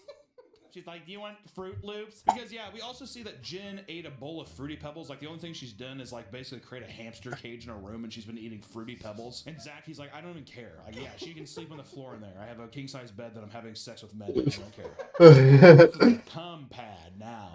The combat. Long talk trip, and they take a stripper bus. Oh, and let me tell you, it's crazy. All the girls tell Whitney to calm the down and stop spazzing out on the stripper pole because she looks like a fucking monster. And when they arrive to the villa, it's absolutely gorgeous. And of course, the fridge is stocked with Poppy soda and sweet treats. I love Poppy. I wonder if this episode's sponsored by Poppy. Hey, I wonder who gave money to the show. Swig break. Swig break. We actually do have to do another Swig ad read. Sorry, they make us do this. This is a Swig Patreon exclusive, actually. Oh, is this the Swig Patreon exclusive? Yeah, so if you sign up for our Patreon, you get to see the exclusive Swig ad. Listen, you know, you have to kind of like do these ad reads from here and, you know, here and there, but Whitney tells everyone that Jen is pregnant, and they all shit on her. Band-Aid baby! Band-Aid babies don't heal anything. Like, duh, dude. That's so Mormon-coded, too. Yeah. I have a problem. Well, better have a baby. The girls get dressed for dinner and sip some dirty Poppy drinks. Probably coconut cream. Swig break. The back of my throat is, like, numb. It's just so much syrup. Yeah. My teeth are coated. And your asshole. Oh, yeah. With your... It's gonna slide right out. I know for a fact when you fart, dude, it's gonna be heinous. Oh. Yeah, like a vase that's been in a kiln. It's that kind of thing. It's like glazed over and shit. They do another truth box, which for some reason they do when they're just like, we don't have any conflict, so let's just have someone read a hurtful thing to someone. Jessie is self-proclaimed drama instigator, and she's a dumb because she just... Well, we can't say that because we get demonetized. You dumb. Basically... Jessie pretty much the whole time is just starting drama for no reason. It just is so forced and cringe, man. And she's at 8. That's fine. Jen off. She's above the fucking beluga whale. Well, Jen's still in it.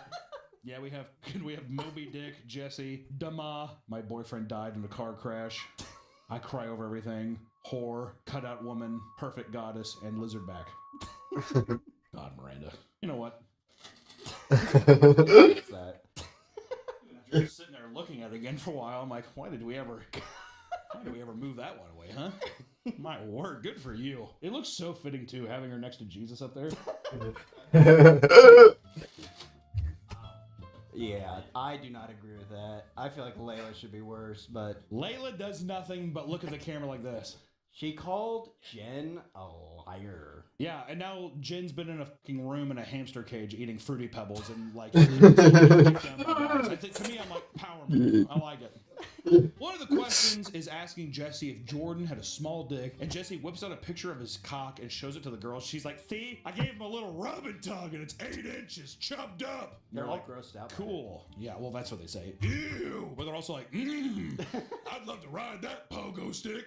8 inches. Oh my God. Right there. Amen. Amen. Layla reads a letter of the rumor that Dama's husband cheated on her, which they played this throughout the season, and then it's dropped instantly. I don't know. It's from another show called Vanderpump's whatever. No, that's Jessie. So this is a completely different thing. This is a different Vanderpump Rules.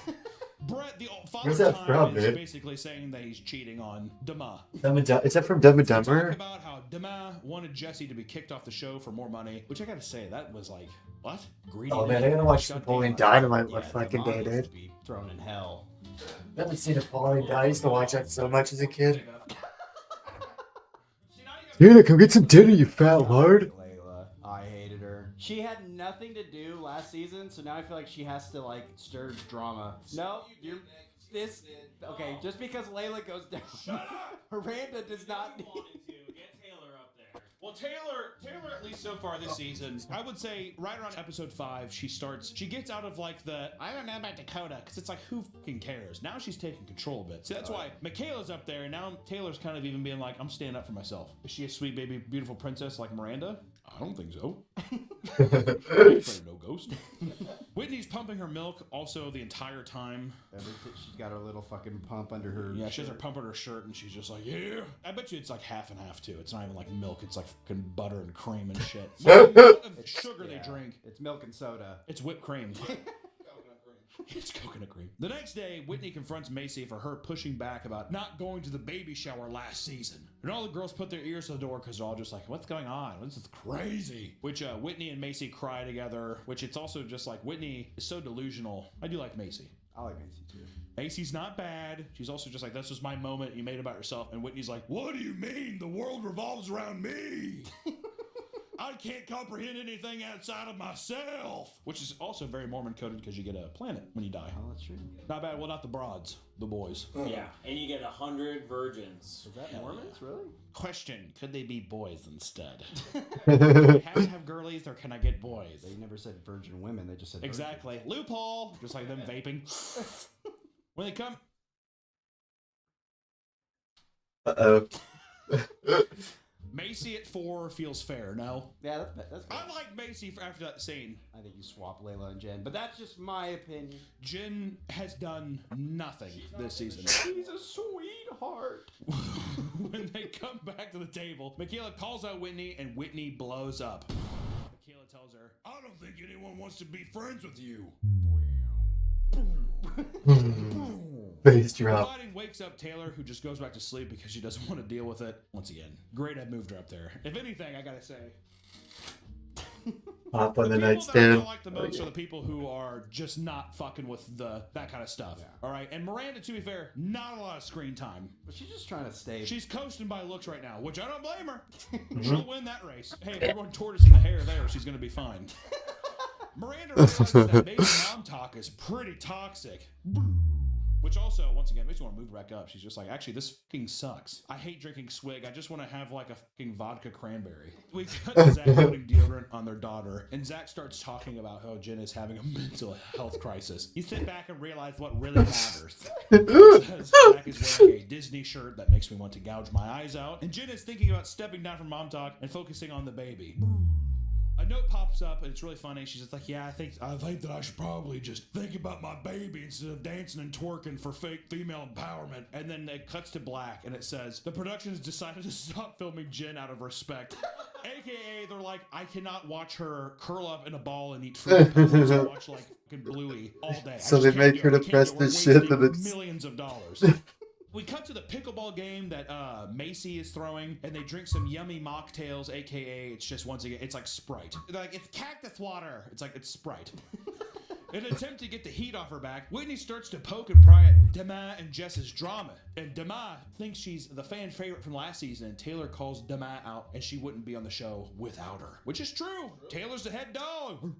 She started mom talk. Taylor tells her that she's the only one being open and honest. Dama wants to end the conversation, so they toast and they drink their stiff stick Sprite mocktails. Then they talk about Dama's fertility issues and how Brett is shooting blanks. That's strange. The 73-year-old guy can't shoot fertile seeds. That's crazy. Even though they're like, yeah, we've been using science, but mostly energy healing to get a sperm count up. And I'm like, that's a great use of money. God. Dama starts crying about her bare womb and then afterwards worries that she ruined her makeup. She's basically just like, yeah, I think my oven's all screwy-dooey. Did I fuck up my mascara? Do I look like a dainty princess still, ladies? Cuts to the girls drinking and having a twerk off on the bus, which I will say, oh, let me tell you, old Lizardback did. Let me tell you, she's got some stuff to throw around. Oh yeah. I'll tell you that right now. I was like, okay, hold on a second. Ooh, damn. Whitney tries doing it, and you're just like, God damn. It's like watching a 15-year-old Labrador try to get up. You know when they have bad hips? Up on the couch. Yeah, or just getting up from the ground.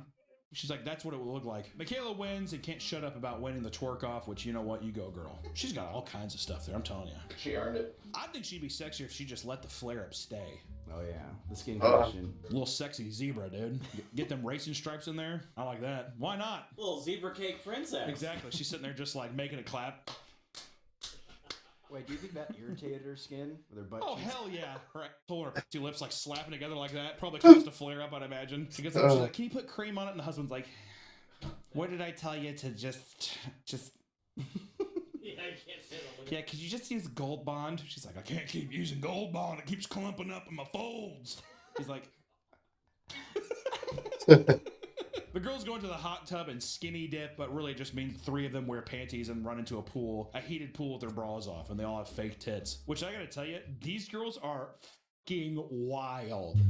This is insane. Seriously. And the episode ends with a message about mental health hotline. It's so funny. It's so good. To where they're just like, yeah, if you're bummed out and being a loser like Jen, maybe call this number and complain to them instead of your buddies. Swig break. Oh, God. I don't want to anymore. Swig break, Jacob. Jacob. There it is. Get Jacob hitting a swig. Come get over here into the light.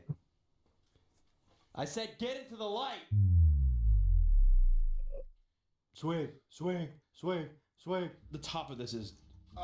Let me see. We've been drinking. That's all in my tummy. I mean, look at the inside of this cup, actually. Oh, yeah. Like sugar. Oily. Like oily curry. Episode 7, The Book of Gratitude.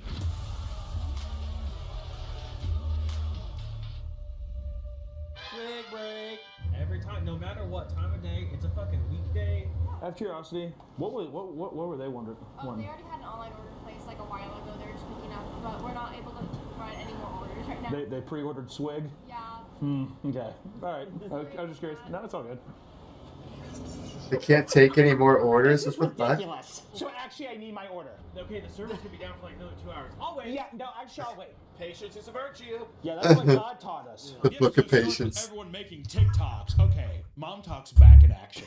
This is the last day in Scottsdale. There's been tension and drama, but not enough tension for a group TikTok. Whitney asks if after the trip, if she can officially be back in TikTok, and everyone like basically cuts her throat open, throws her on the floor like a pig. And she's like, okay, and, like walks off. It's so good. They had to take a vote, and it failed horribly. And even Miranda's like, God, sure glad I didn't do that. Which the trip ends, and Jesse and Dama wrap Christmas presents while they talk about Dama's fertility issues. Jess asks Dama if they use a sperm donor, which Dama said, hell no, but she's cool with Layla sleeping with Brett so they can have a baby. Makes sense.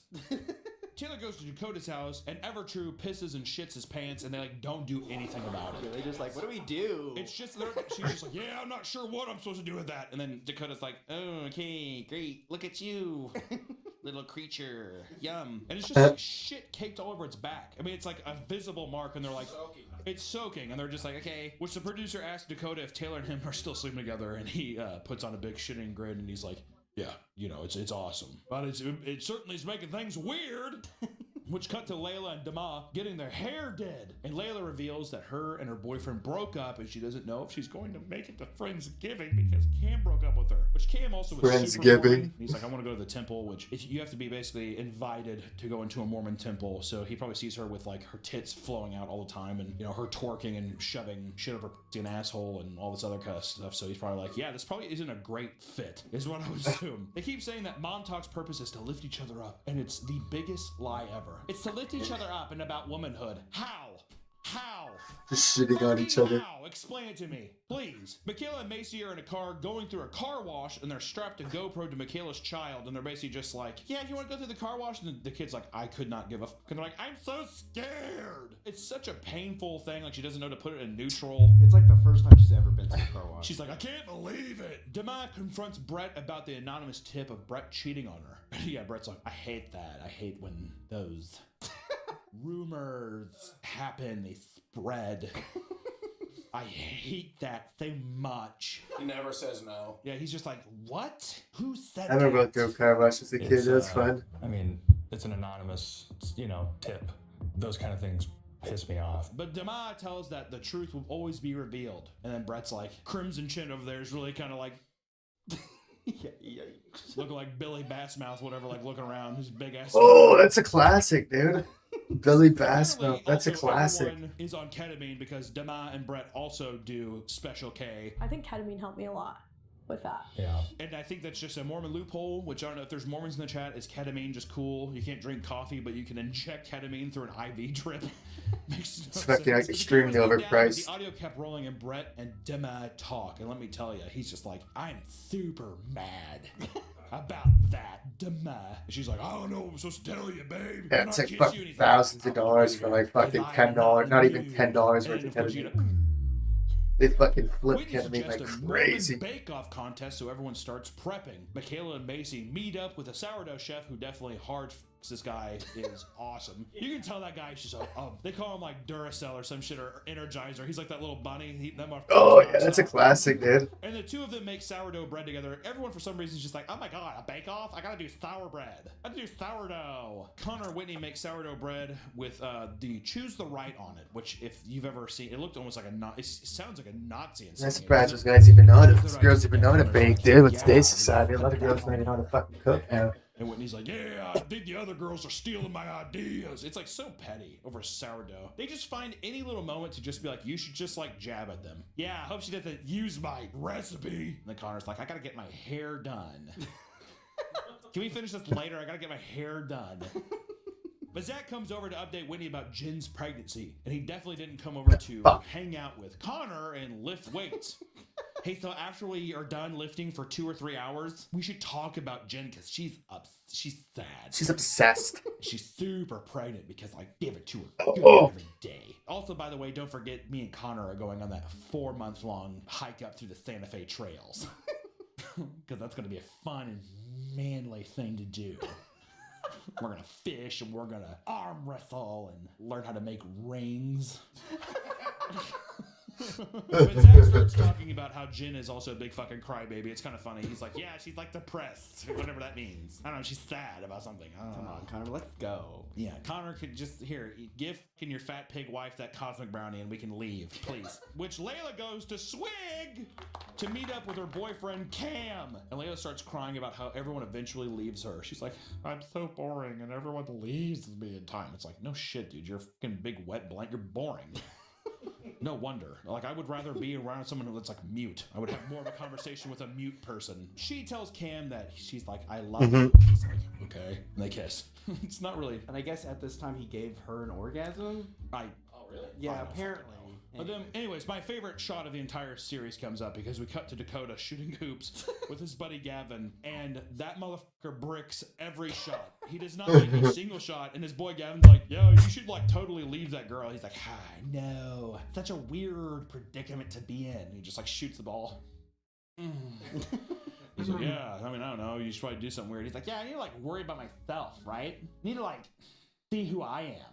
Or something.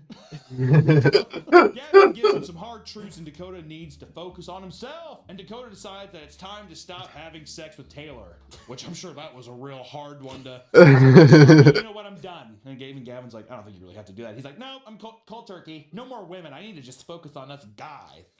Why are you looking at me like that? And then we cut to the Mormon Bake Off, and the show is, you cannot put an emphasis on enough that the show is nothing but just sugary drinks, baked goods, and charcuterie boards. That's the entire, it's just Mormon women existing to go to each other's houses and eat cheese, cupcakes, and drink Pepsi. That's about it. Michaela brings a cake with AI Jesus on it. It's unbelievable. Whitney and Michaela both had CTR on their sourdough, and Michaela is upset about What's CTR? that. Whitney does a cringe British accent. It's fucking terrible. Cut the Great. competition, That's- our baked goods will be presented to this panel of esteemed husbands and boyfriends. Yeah, actually, it sounds like On that. everything. They start judging, the and the fuck? judges are all the husbands, but they start going through and tasting all the baked goods, basically. And Taylor cheats, and it's really funny because they try hers, and they're like, "Oh my god, this is really great. Holy shit, this is awesome." She's like, "Oh, I'm glad you like it." And it cuts to her like a flashback to her Oof. parking lot, and she just took something from the store and put it in a pan. Number one. She keeps it real. It's just too good. It's too good. She said also her line was, "It took me a really long time to get the pan." I spent, the time going to get it and putting it in the pans. Good for you. I like that. Good for Dom you. made a cake with penises on it, and Connor says it's his turn. He's like, "Let me try that one first." I love this one. I love it. Which also, it's supposed to be a Mormon bake-off, and they're just like, wouldn't it be crazy if we put penises on it? And then Father Tom's like, yeah, that'd be a hoot. Where would you get those? Like, I don't know. He like gives her puts in the address already. We could try this place. They might have them. I don't know. Fucking just drilled on myself. Of course, Connor would go first because he got a little too excited, in my opinion, for the penis cake. The penises did not bother me. Forgot they were even there. I judge that one real high. Most of the husbands look like they don't want to be there, obviously. They'd rather be in some place in some underground nightclub in Salt Lake City again. But Whitney gets third, Michaela gets second, and Demise Cockcake gets first place. That's a shocker. Right? That all the husbands gave the cockcake the first? Okay. After the competition, the girls sit down and do some couples therapy with Dama and Brett, trying to get to the bottom of Brett cheating. Then they put Taylor in the hot seat and grill her. She starts crying. And we get to see Macy's husband or boyfriend or whatever the fuck it is for the first time, and he's like a Lycan. He's like an Oblivion character. It looks weird. I'm like, I really don't know. I'm like, wait, what? Really? Because Macy's pretty. She's like a very beautiful woman. So when I saw it, I was like, God damn, dude. Motherfucker better have like a USB stick with a bunch of Bitcoin on it or something. I don't know what the fuck she's doing. Little sister's boyfriend is a ghoul too. There's a couple ghouls this season. There's a couple ghouls in the fucking Utah mountains. Let me tell you that. Connor opens up about Tinder scandal and starts crying. He's like, I can't believe that people found out about that and that alone, and that was crazy. The camera cuts to Brett's hand on Connor's back as he's breaking down crying. It's really funny. It's so good. Like, you cannot deny the gay allegations. It's so good. Also, Connor has 9 or 10 different haircuts this season. The editors were cooking. The editors knew exactly what to piece together. They don't have to spell it out for you. They're just like, it's there. But after his speech, he quickly kisses Whitney. Okay. Speed run. I love you. Yeah, and she's like,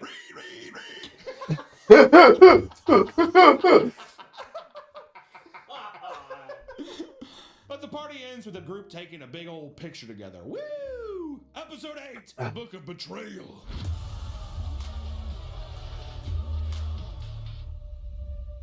The episode starts and our Queen Taylor is at the CMA Awards, and it's like the cringiest Canadian thing. She's Music up on stage. And she's Awards? just like, and he's like, hey, sweetheart, what about the secret lives of country wives? And she's like, that's a great idea. And you see Jelly Roll and all the other down there looking at each other. But Taylor made everyone look Oh, the bad country on music TikTok by posting festival. videos of the Not the CMAs, Canadian Music and none Festival. of the girls congratulated her on her post, so she felt petty. And she's like, why aren't these just doing it? Which I got to say, it is petty, but at the same time, those motherfuckers were jealous. Yeah.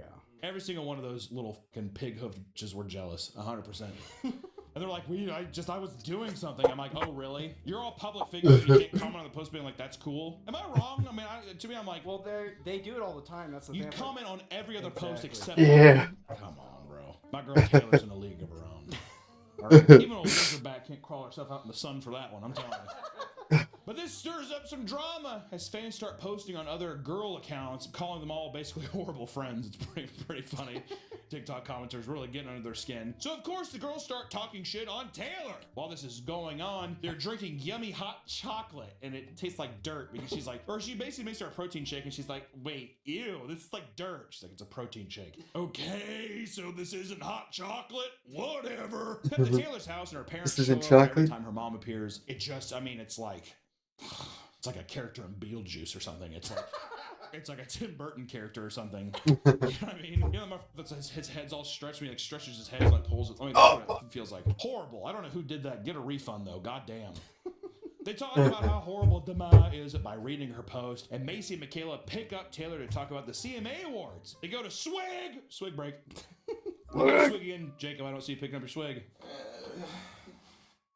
Come on, I finished mine hours ago. Yeah. Making sure. I'm clocking them. I'm doing it. They go to Swig to get some quesadillas and dirty sodas. I need to get a quesadilla. Can you imagine that? A grilled tortilla with tons of cheese, a Mountain Dew with coconut cream. Only place. That God, has to be dude. the only place you Listen, I'm telling you, you can put as much makeup on as you want. Those girls have not had a solid bowel movement their entire fucking life. They're probably gaping open and it's just like pouring like you know in like fantasy movies when it's like a witch has like a cauldron, like a trough of like soup and they pour it into a bowl. That's what it's like. That kind of deal. But they're like, yeah, that's weird. It's like, why is it so like it's hard, has hard pieces. It's like that you had pieces of solid stool in there. Like usually it's just like it looks like chocolate milk. Mm-hmm. Sorry. They talk about bullshit about supporting each other in real life and online. It's all just fake, stupid who cares? Macy goes to San Diego fertility clinic with her husband. He cries after they squirt the embryo into her. See, she's like, I'm pregnant. He starts crying and she's like, oh, thinking it's sweet that, you know, he's happy about that. And I'm like, that motherfucker knows that he's like, I'm locked up now. I'm locked up tight. Taylor and Layla go to New York for a commercial, and Taylor tried to make an apology text, but Dima she's not having it. During the text readings, they kept playing A Lion's Roar. Made no sense in the edit, not sure why they did that. Dima says an atomic bomb is coming. Demi says an atomic bomb is coming for me. It'd be so funny if they nuked Utah. Utah and like the Mormon religion ends up being like a fallout regime. You go there and like there's like ghouls and stuff walking around. That'd be sick. Layla's drinking a Red Bull, which what the I thought you can't have caffeine. That's like what rules are we following and not following? Whatever. After the show, they fly back on a private plane because God forbid you fly commercial. Can't do that. Gross. This episode is about Dima and Taylor talking shit on each other. In almost every episode, Whitney is pumping her tits in front of everyone, and it's just once again. Ugh. Trying to make it about her. Trying to make it about herself. She's like, hey, don't forget about me. It's like, whatever. Horrible. But you definitely see the show is definitely being like, pick a side, Taylor or Dima. Those are the two main characters now. Miranda's gone. I almost expected she's dead. I don't know where she's at. Cut to the Sinner's Insane party with everyone dressed as an angel and a demon, and Taylor brings Dakota to the party, and he's there to defend Taylor from the other girls. He's like, they better not say anything about her. I'll get her into a cat fight. Where's Connor? Connor? I don't know. He said he was waiting for you in the coat room. Okay. Yeah, I'll take care of the coats. I'll be right back. Sweaty. Clothes all ripped up and stuff. Taylor also brought the biggest wings. She's peacock, and she's really just trying to show the ladies, listen, who's the angel here? Hey, who's really Mama Bird, all right? Right as she arrives, she calls out the girls for not supporting her on TikTok. The girls back to hash it out in the back room, and Taylor calls the girls out for calling her dumb as a brick in a group chat that Layla showed, and Layla... Dumb as a brick. It's really stupid. But at the back of this corporate event that's supposed to be like Macy and Jess's corporate event, they're just in the back arguing like a bunch of fucking toddlers. Thank God I'm supporting this business. This is good. Taylor reveals that Dima hates going to Jesse's salon because she thinks that she sucks at doing hair. OMG. So Dima starts to smear Taylor in her arrest last year. About her arrest. Yeah. And Whitney gets up because she has to go pump and drink soda and eat a cupcake because she's like, wow, this isn't about me. I'm bored. Jesus. Uh-oh. Phone's broke. Episode 9! The Book of Reckoning. We're almost done. The Book of Reckoning. Swing break.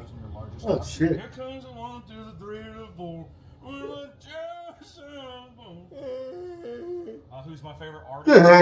Roland Bucci, whatever his name is. I like Post Malone. The only one he got in the country. You got a lot of nerves, don't you, baby? Dude, if Posty was here, he would definitely get what we just got. Mountain Dew Beach Babe. Oh my, good lord.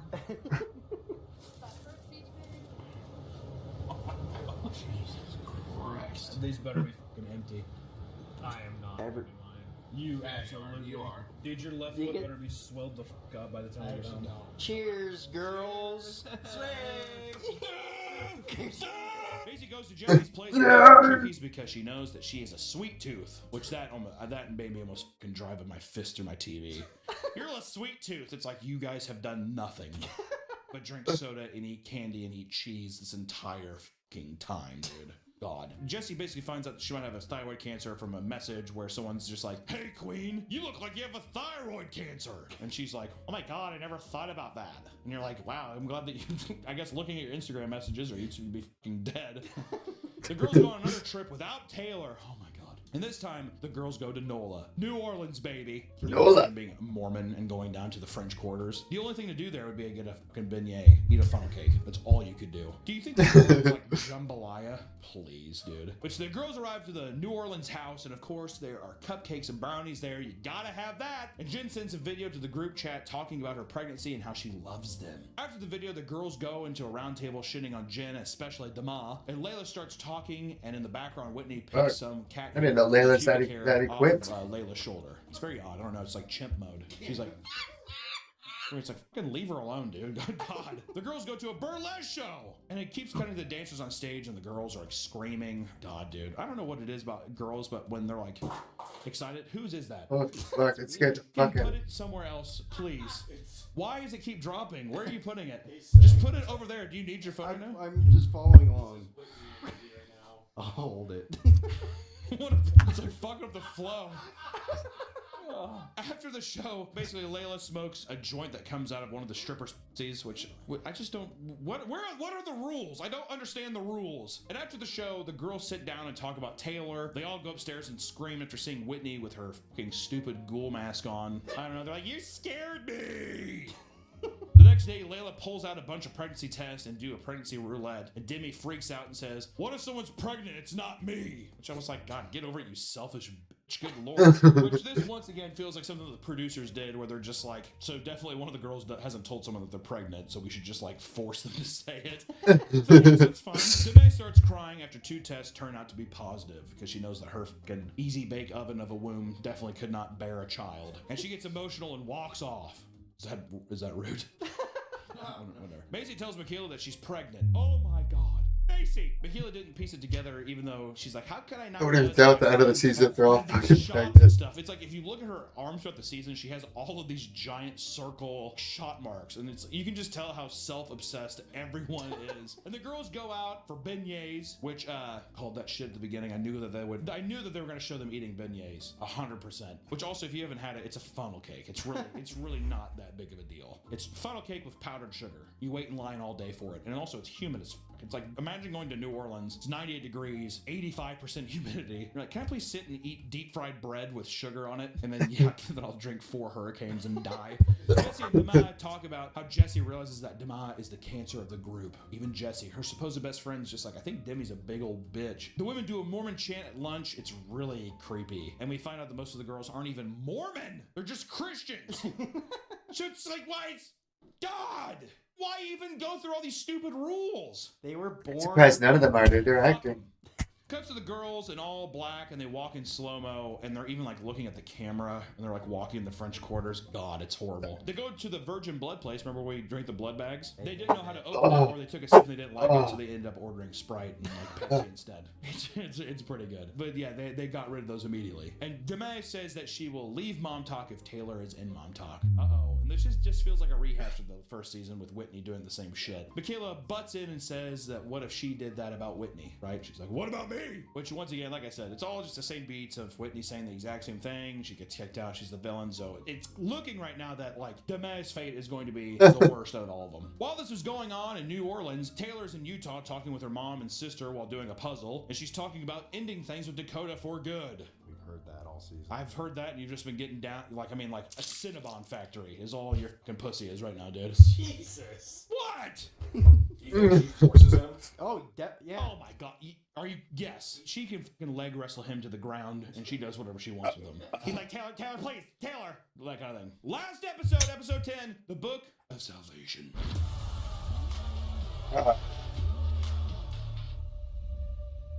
Does anything change after? Is that just? No. Okay. It might change. Like I said, we'll do a final one after the last episode, and we'll see. Last episode, the Book of Salvation. The episode starts with Layla showing up to Taylor's house to talk. She brings a beignet mix as a gift. She didn't go to New Because she didn't go to NOLA. You gotta try these, they're so good. Taylor's mom, Leanne, shows up and Layla forces a compliment on how Taylor's mom, looks so pretty. Which it's like, yeah, she's like, oh my God, you look great. And she's like, thanks. Looks like a fucking Bloodborne boss. Thank you so much, little princess. I feel, how young do I look? Be honest. And cockroaches like crawling out of her eye and stuff. But the last episode is pretty much all about Dema's Christmas party. Taylor's not invited, but Taylor's mom shows up to it with a Christmas gift from Taylor, and she and Dema talk about Taylor, and Leanne and Dema start having basically a little fight, and Leanne's like, yeah, you're just trying to take over as leader, even though my little cupcake is the queen bee. Whatever. And Demi calls basically Taylor. She's like, we should just worry about being a mom, and it's just this weird thing, and all the other girls like, you should never talk to your elders like that, which I was like, who gives a shit? You're all grown adults. If Jacob, if your mom came up to me and started talking to me that way, I'd be like, why don't you step the fuck away from me, old bitch, is what I would say. And vice versa. If my mom did that too, I'd be like, what are you doing, you old kook? I'd be like, what are you talking about? It'd be different if it's like a 9-year-old being like, you're a bitch, but come on, what are you doing? You can't say that. It's like weird fucking Italian American thing where it's like, you can't talk about my mom like that. My mama. It's like, shut the up, dude. God. But Santa crashes the party just in the nick of time, saves the day. Old Saint Nick shows up, and I seriously believe they thought that was the real one. Goes outside to take a picture of the fake snow that's playing, and Leanne gets kicked out of the party. Dema opens Taylor's gift, and it's Jesse's hair product. She's throwing a little shade because she's like, yeah, Jesse. Dema says Jesse doesn't know how to do hair. It's a little catty bitch gift. And guess what? That's what makes her queen. All right? She's the queen bee. Miranda says she's not sure if she wants to be a part of Mom Talk, so toxic. But then she says, well, maybe it'll be great. She's basically just like, I don't know if I want to be here, but goddamn, I bet the money's going to be good, so I'll stay. You gotta respect the honesty. She's the first leaving part two. She's like, hey, bye. I love it. I love her. Also, going back to the snow, I think the boyfriends were 100% more excited about the fake snow than the. Oh my God! Not only were the boys more excited about it, but Connor's outfit and the Christmas party is unbelievable. It is insane. You know too that they're just like, hey, we're gonna go smoke some stogies and just hang out. You guys do your thing, and they did Secret Santa down there, and they're like, here you go, and he gives him a fucking sapphire necklace. He's like, oh my God, that kind of shit. That's what was happening off on the side. Also, real quick. I liked it. Lizardback has kind of fallen back a bit. She's getting a little one note, a little boring, whatever. The girls have a meeting about Mom Talk, right? This is the big discussion. Dakota heads to Leanne's house to talk, and Dakota is holding Evertrue, and the kid can't hold still. He has Asperger's, 100%. He's putting his hand in his face and stuff like that. I'm like, why is it that every baby nowadays has autism?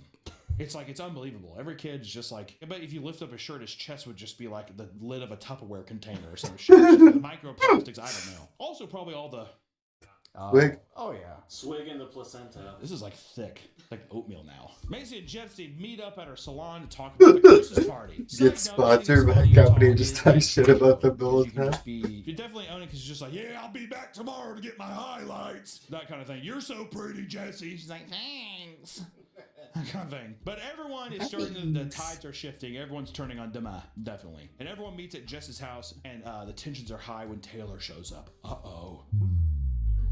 The group discusses the business of Mom Talk, which is so funny to me because they're like, we should discuss the business of Mom Talk. You guys twerk and steal trends on TikTok, and you use it to peddle your lifestyle to ugly women in Utah. That's what you do. You're not uplifting women. You're profiting off of other people's sadness. Good for you. But votes to see if Miranda and Whitney should be in the group. Whitney is holding her baby on the couch, which is silently. That's just there. It looks like, the exact doll in American Sniper when Bradley Cooper holds that fake baby. There's no way that baby is real.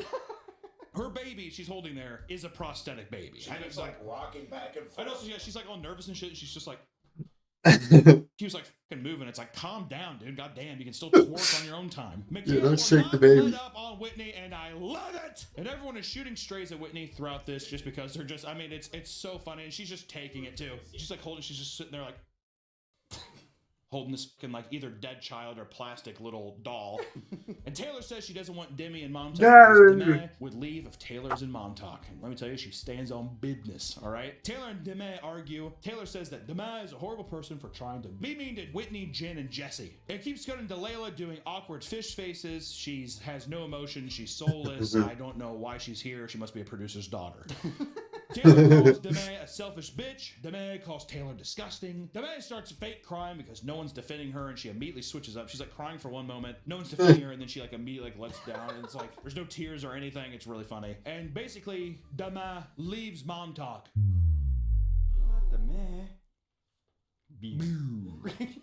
And of course, they have to end the night with talking about how Mom Talk is empowering to women, sisterhood, womanhood, everything. It's just Oh it's my empowering God, to dude. women. How? Because you're filling our pockets. Because People you're fucking just keep part of our messaging group. me, You're not believing attracted- that a fucking thing, dude.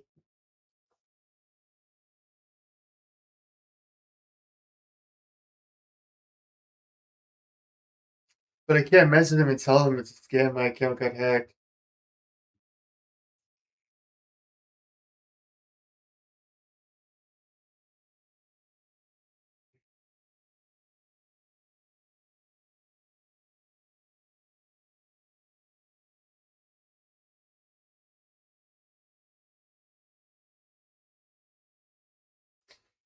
Such a fucking obvious scam, dude.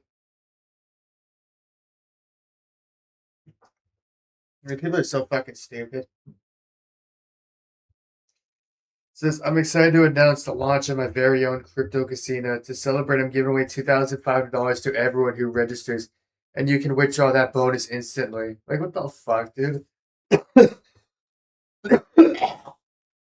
People are so stupid, man.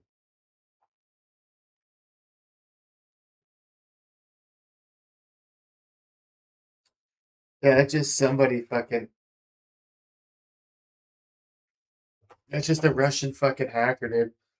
If you look to the fucking side, it says trending in Russia, trending in Russia. Just a Russian scammer.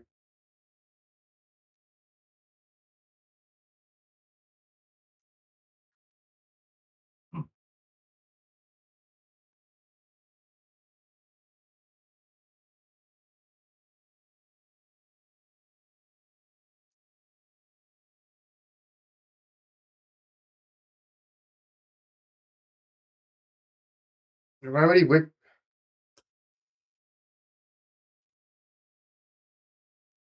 That's stupid. I can't even find. Everyone fucking believes that it's fucking real.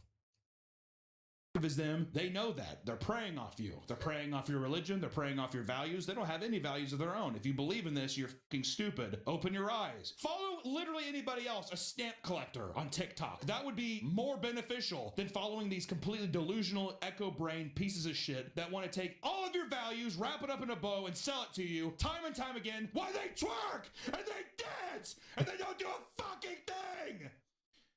Macy starts crying over her dead boyfriend as they go to the crash site because her boyfriend died. I think they're just trying to push the book meme. I mean, I don't know. Yeah, it sucks, but also, like, goddamn, dude, what, 15 years ago? Get over it. I mean, I'm sorry. I mean, it sucks, but also it's like, what the fuck are we doing? She also never visited the site for the 10 years that he's been dead. I think that's funny. She said she was a wreck. That's funny. I was just a wreck. I thought that was a little tip of the cap. Yeah. Which I was thinking the entire time because it's a very busy highway. If while this was happening, they're like sitting there, she's crying, she's like, oh my god. If you just heard like, you know, the diesel guy being like, get out of the way! Rolls over it. Oh, yeah, also, just I thought this was funny is Whitney has like flowers on a note that she leaves him, but she just uses a piece of broken asphalt to put on top of the envelope so it won't fly away. Thank God that ghost is going to read that note. Layla invites the guy from Italy from the Vanderpump show that supposedly cheated with Demi. Marciano, yes. With Demi. With Demi. Because then when he goes there, he's like, oh yeah, I tried to hook up because she's hot, but no, I ended up fucking Jesse and I've been fucking Jesse. And then Layla's like, oh my God. And that's how it ends, is the cliffhanger of, did Jesse really fuck this Italian dude or not? Who knows? Who cares? Let's go to the final rankings. Let's look here. Taylor, obvious, Queen Bee. Yes. Can we make an actual conceded decision that Miranda should still be at 2 over Michaela, over Lizardback? I like Miranda. I did too. You know what? I'm going to keep Miranda at 2. I think I'm going to make a controversial call here. I'm making a controversial call. Oh my god.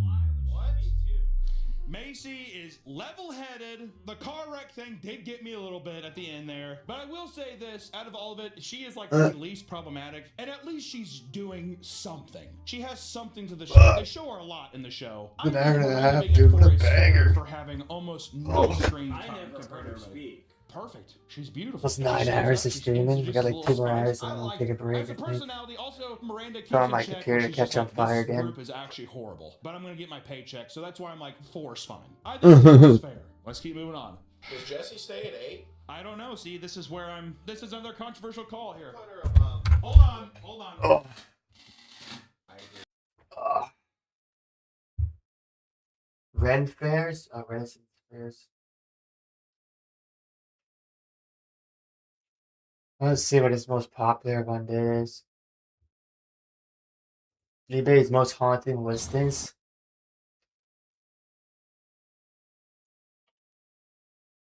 Oh fuck. That's gonna get lots. That's probably gonna get lots of views because there's girls' asses. Although they're all fake. I'm pretty sure they're all fakes. Well, this one might be real. But that's a fake for sure. And that's a fake for sure. You can just tell by how fucking wide it is.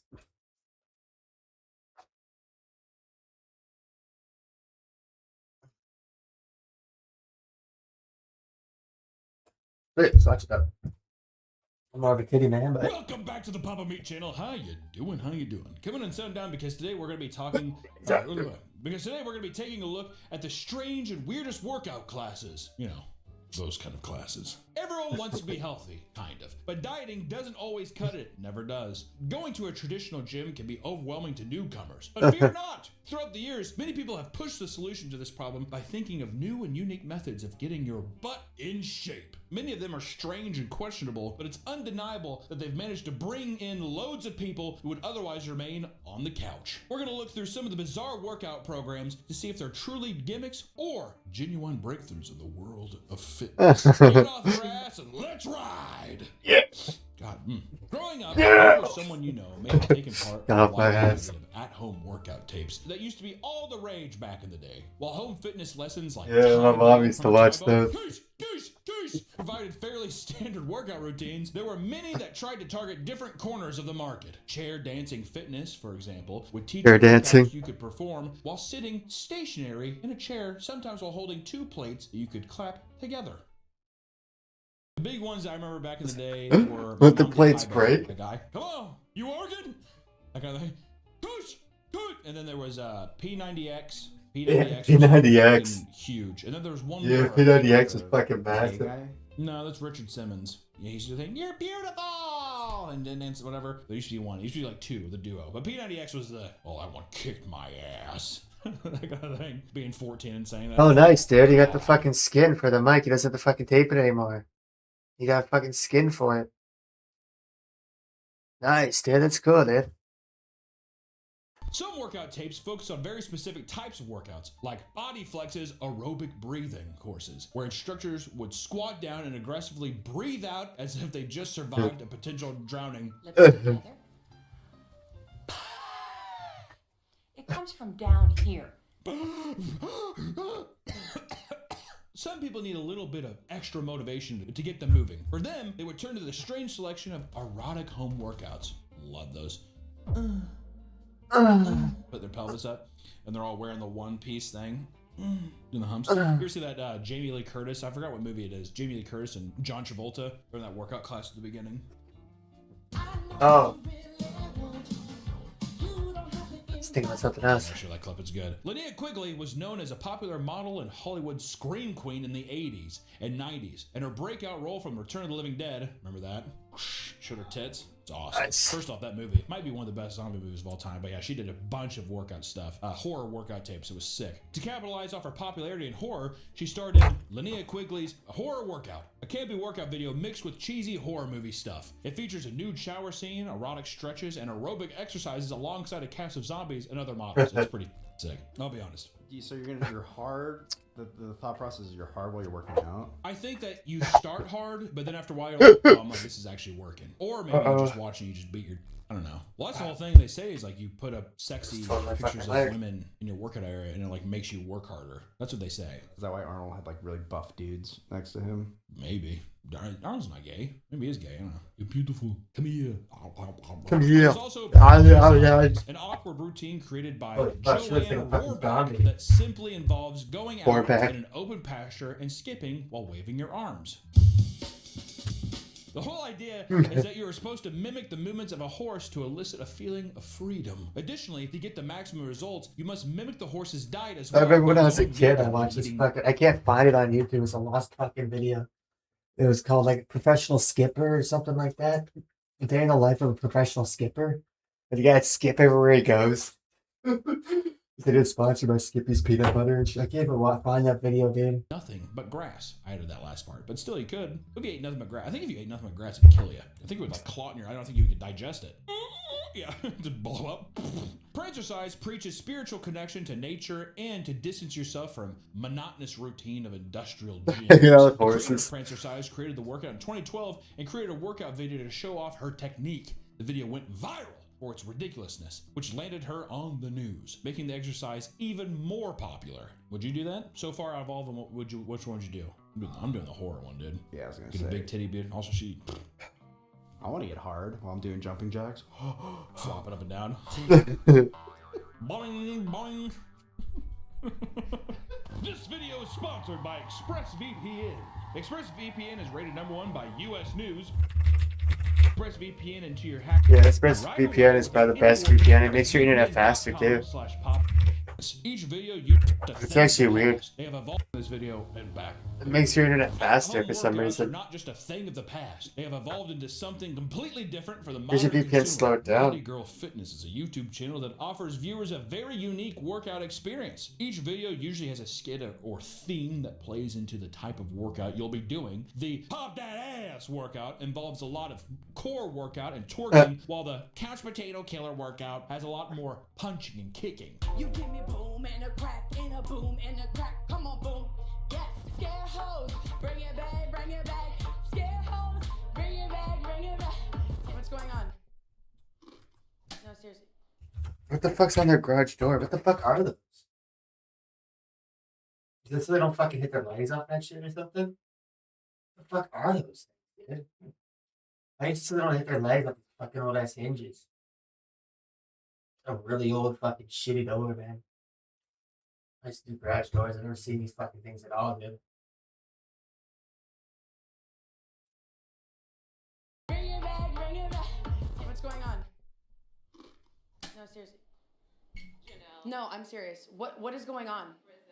What's going on? Oh my god, no, Jazzy, I'm seriously scared. Stop. No, I'm serious. No, I'm not playing. These self-proclaimed spicy workouts have gained a lot of traction recently and now get thousands of views as people look to get fit through their computer screens. Which makes sense. That's like modern TikTok stuff. You know what I've been seeing a lot too? A lot of these like at-home like treadmills, bikes and everything, they all have like virtual, like you're running on a trail. You watch a big screen. But that's like some of the workouts. Like looking back to you. Come on, you're almost there, come on. Collecting coins. They're collecting coins. My life is like a video game. Yeah, that, you know. In the modern age of fitness classes, it seems that people will do just about anything before they pick up a weight. Not me, dude. I'm ripped. I'm swole as shit. People noticed on Reddit. Gee. Oh, yeah. Put those guns away, man. Oh. Yeah. Crush a watermelon. Kangaroo jumping is a new wave of exercise that has been sweeping the nation. It essentially involves putting on modified moon boots and jumping around. Right? That's what it is. But it's still cool. Workouts vary from rapid jumping or jumping to the beat of the song or kicking your legs up super high. Bald guy. One more time, we're gonna celebrate. Oh yeah, all right. If it feels as embarrassing as it looks, you may want to sit this one out because many classes take place in public parks or parking lots. It's grown into an international phenomenon and even went viral online for a series of parking lot kangaroo class videos featured an instructor adorned in a wolf mask alongside wolf-themed music.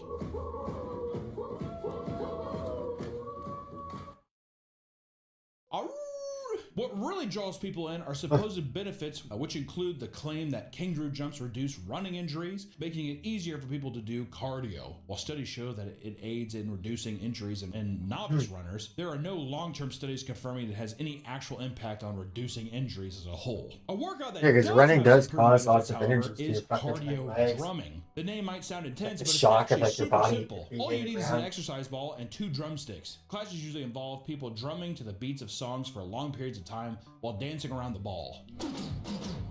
Jog like 2 times a day every single day until I fucking destroyed my back. Kind of makes sense, Joe. That's why people jog on like fucking tracks, not fucking For sidewalks. those looking for a more intense workout, some fucking instructors will impact have you is too playing fucking swing hard. on the ball while drumming.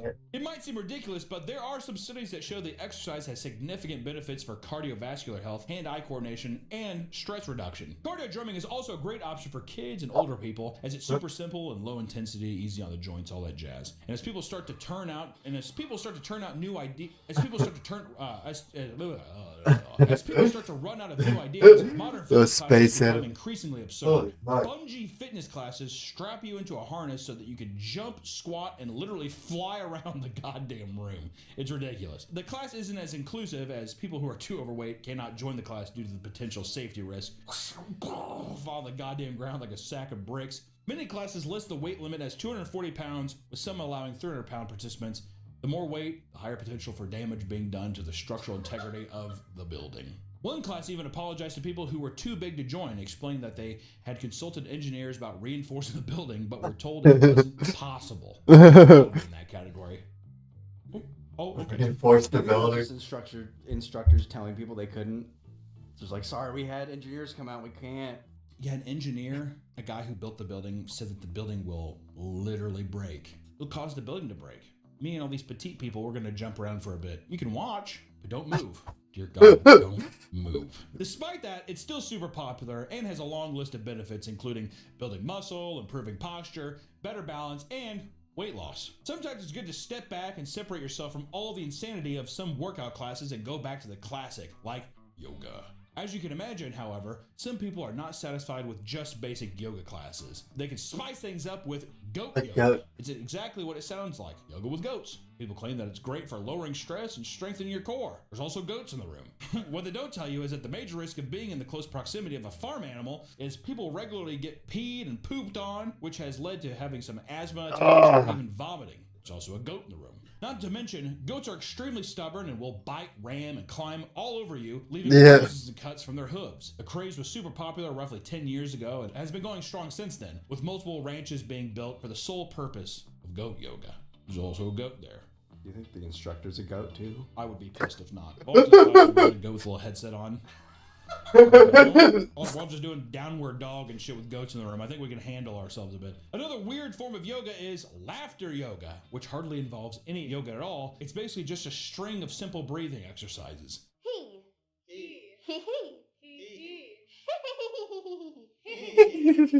It's usually done standing and uses a lot of ridiculous hand movements. Most of the hand movements are used as a warm-up before a series of creepy laughing exercises. Yes.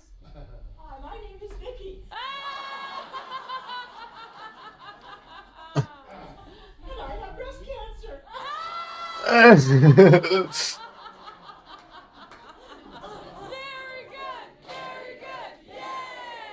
The supposed benefits include cardiovascular health and Very good, very system. good. It can even Yay. be used as a coping mechanism for stress or anxiety. Put your hands like this, and we're That gonna unzip Montreal woman. with a sound.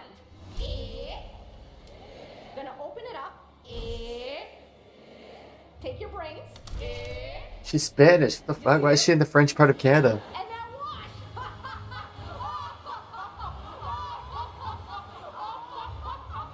Holy fuck, look at Sinister Live.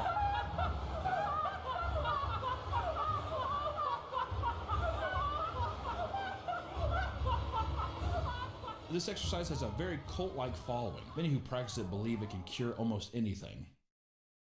That's never good. A lot of people work out to benefit their sex appeal, and alternatively, some people want to incorporate sex into the workout itself. Aerotours Fitness mixes erotic hip thrusting with core and pelvic floor training. Classes involve women rolling out on a yoga mat and performing all sorts of erotic movements. You can expect anything from grinding, dry humping, and twerking to be performed in this classroom. It's awesome.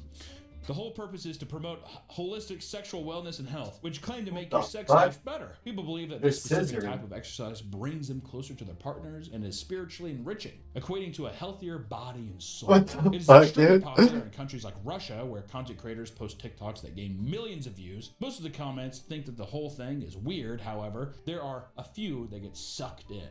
Does anybody want to grind on me, love?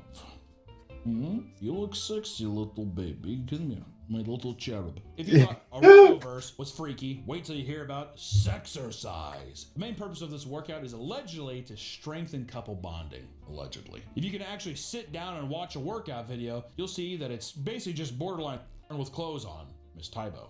A lot of exercises involve the woman climbing on top of the man or the woman being lifted in some kind of convoluted way, you know. There's also lots of grinding and even overtly sexual positions, but because people are lifting or stretching with clothes on, it's considered exercise. Within the community, they even use sexual terms like quickie to describe quick workouts. Some coaches literally use sex positions as workouts and have people do crunches or stretch while in that position. Everyone who practices exercise claims it's a good way to work out and get close with your partner, but it seems like actually just having sex would be a more effective workout for couples if you want to bond with each other. Unless it's a whole like peacocking thing where it's like, let them look. Where's the thrill? When it comes to workout classes, nothing is as cult-like as SoulCycle. SoulCycle is a boutique indoor cycling class that was founded in 2006. What started from humble beginnings evolved into an empire ranking in a net worth of over $100 million in the mid-2010s. The classes themselves aren't just cycling. They're high-intensity workouts that include a variety of dance choreography too.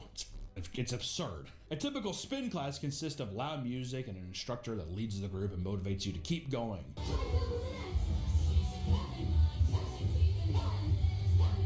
At SoulCycle, everything is turned up to 11. There are countless videos showcasing the way SoulCycle throws money into the production of their classes. Some SoulCycle classes look like a full-on concert, with instructors dancing in elaborate costumes on the main stage alongside riders, and others will hire and bring in bands to play during the class. Live concert. You're at a live music. There are also in-studio raves, where crew members run through the crowds of riders swinging glow sticks. They even provide props like money shooters that spray dollar bills all over the room. In some cases, instructors literally run into the back rooms during performances so crew members can help them quickly change outfits like a NASCAR fucking pit crew, dude. This over-the-top energy may seem cringe to some, but for the riders, it's not just motivating, it's therapeutic, and it's like a spiritual experience. Former CEO Elizabeth Cutler had once claimed that, quote, "And the bike is such a metaphor for life."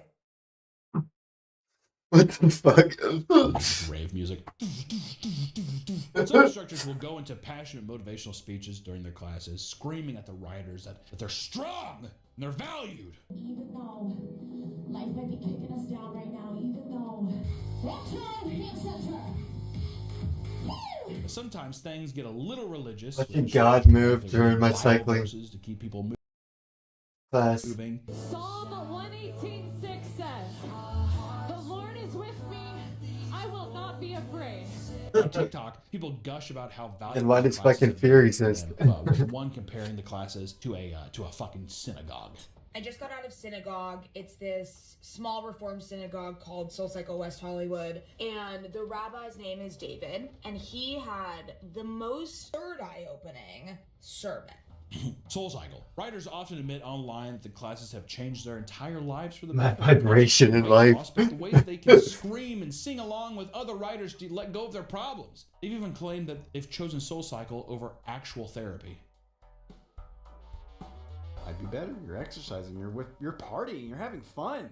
This is the best time of my life. You might even get laid. I think I get some pussy. If it sounds incredible to you, I'm sure you're curious about the pricing. Well, the cost of the classes is pretty steep.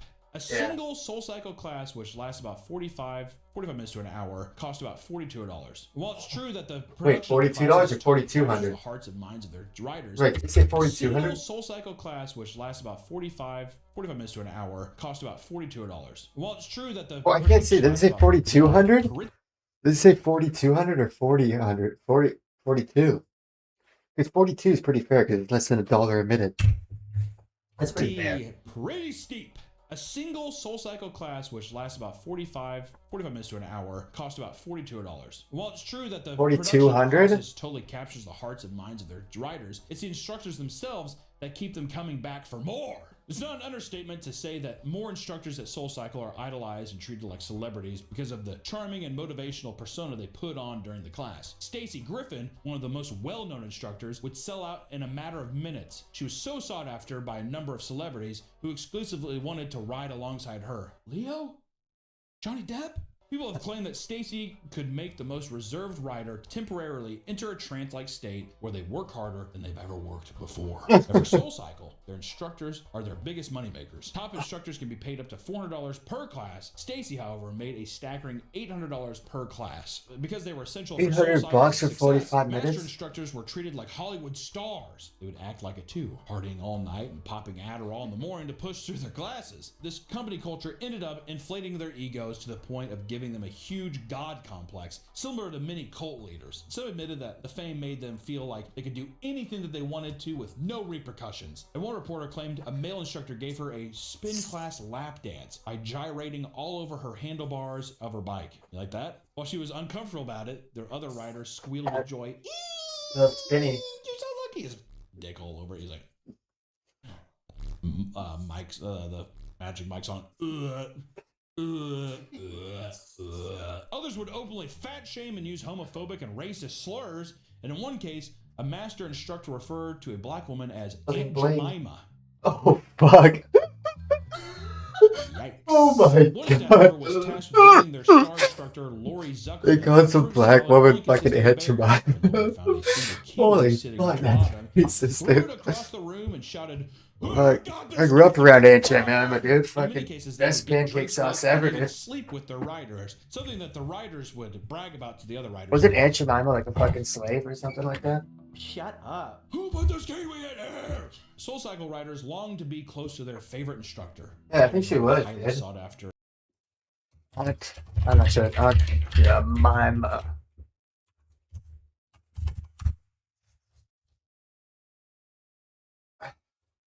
It's a discontinued American breakfast band. Oh, the brand was retired in 2021 and is now sold under the name Pearl Mining or Milling Company. That's a mining company. What the fuck's milling?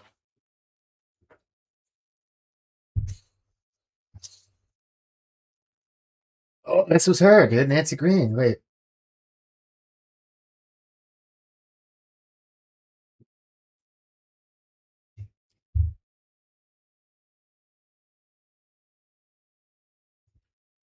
Aunt Jemima was modeled after and has been famous example of the mammy architecture in southern United States. Due to the mammy stereotype, historic ties, Jim Crow era, Quaker Oats. And I said Aunt Jemima brand would be.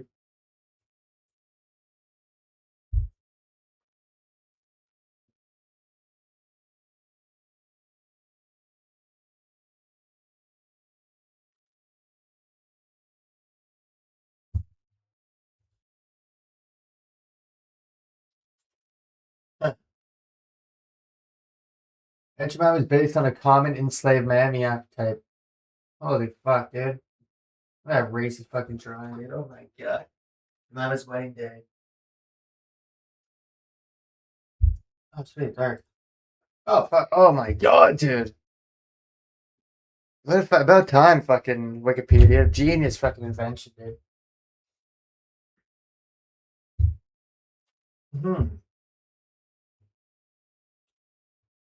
What was I reading? Oh, it's a plump black woman wearing a headscarf who is a devoted and submissive servant. Her skin is dark and dewy with a pearly white smile. Although depicted vary over time, they are similar to the common attire and physical features of mommy characters throughout American history.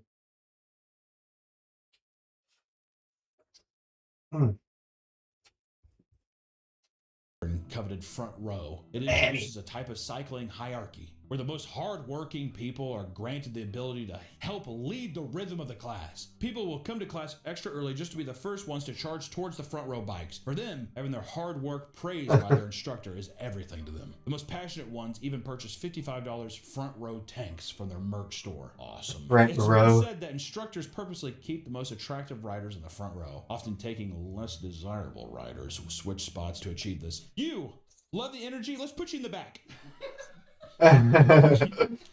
Love that smile. You're awesome. Let's move you up. The need for a front row seat would often lead to riders being bullied verbally and sometimes confronted in person to the point where people broke out into tears. One rider who was thought to have been a master instructor's class favorite found that the other female riders put used tampons in her purse as revenge.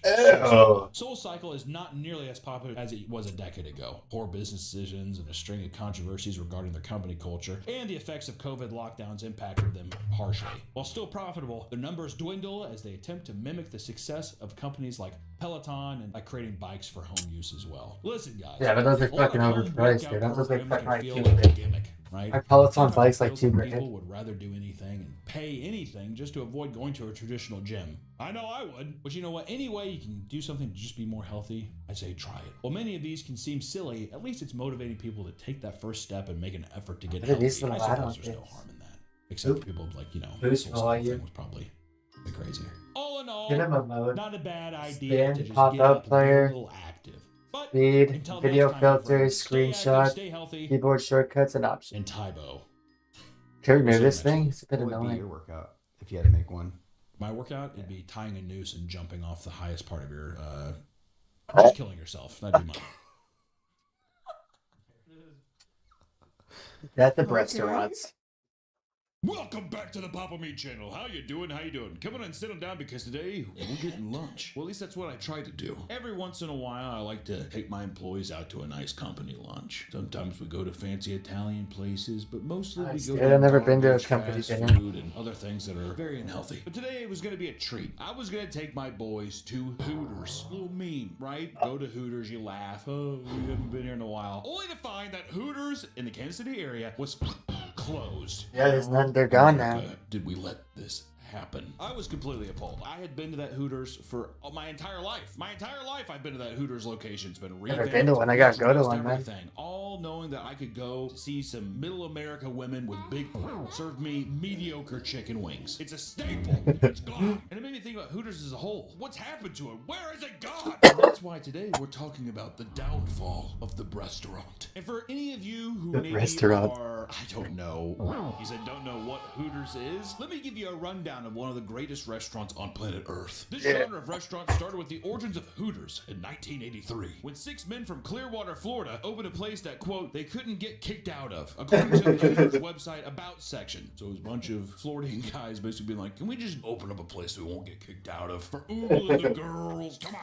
The founders aimed to create the quintessential manly environment. Wings, sports, and they had no prior experience in the food industry, but decided to buy a cheap Wings, building that sports, used to and be a nightclub. boobs. That makes sense. Within a Yeah. year, business was exploding. They eventually partnered with Hugh Connerty, who aimed to take the restaurant chain worldwide. They opened hundreds of locations and pioneered the, quote, restaurant. I feel like every guy just kind of did.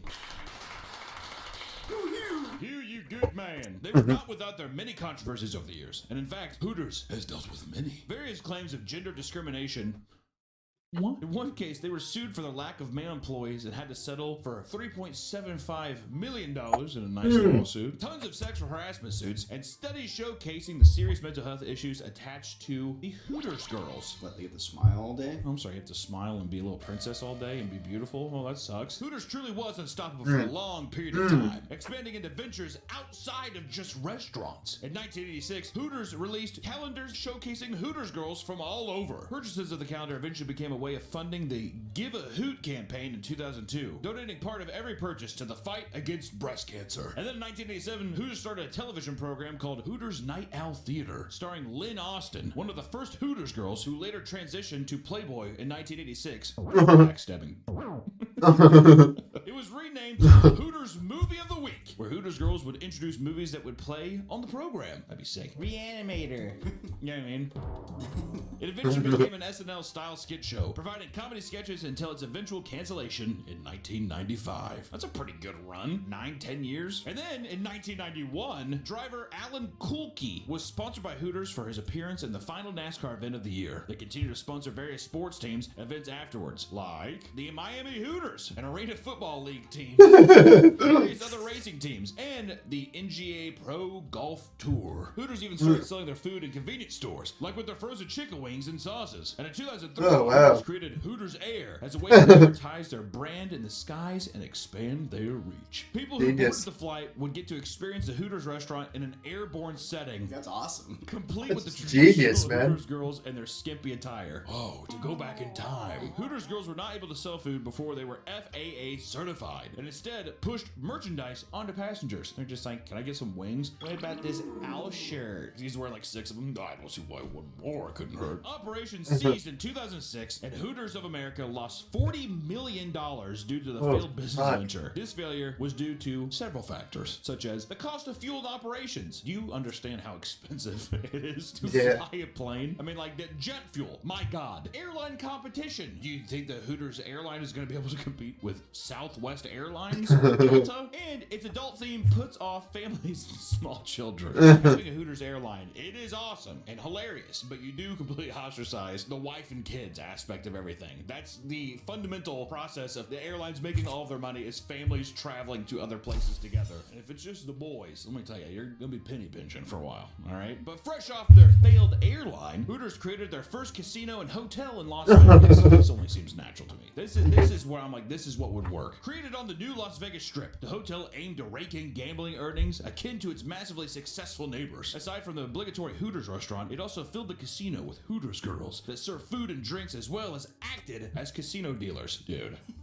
Awesome. They were profitable for a short time, but started to see a noticeable decline by around 2009. What happened around then? Was that like some big crash or something? They were eventually purchased by Oyo Hotels and Homes, which massively changed the branding but kept the Hooters restaurant running inside. Hooters slowly began to lose its appeal due to its outdated nature of its core concept, sexualizing women. Who would have thought? Its many business ventures did not often pan out, and recently, the pandemic led to many locations shutting its doors forever. In 2024, 44 locations across 14 states were permanently closed due to rising costs and declines in sales. And fun fact, in 2017, Hooters created a more family-friendly spin-off called Hoots. And Hoots was primarily a to-go restaurant that had a more modest dress code and more traditional fast food setup rather than table service. I don't like that. But I will take my men to their company lunch, and I will take them to Hooters, but we're gonna do it with some style. We will have Hooters in Las Vegas, but we will also be trying the other restaurants in Las Vegas as well, such as Ojo Locos, Twin Peaks, Tilted Kilts, and the Heart Attack Grill. Basically, we're just gonna go and see which one's best. Can the restaurant chain stay alive? Is it all just a dumb gimmick? Let's go find out.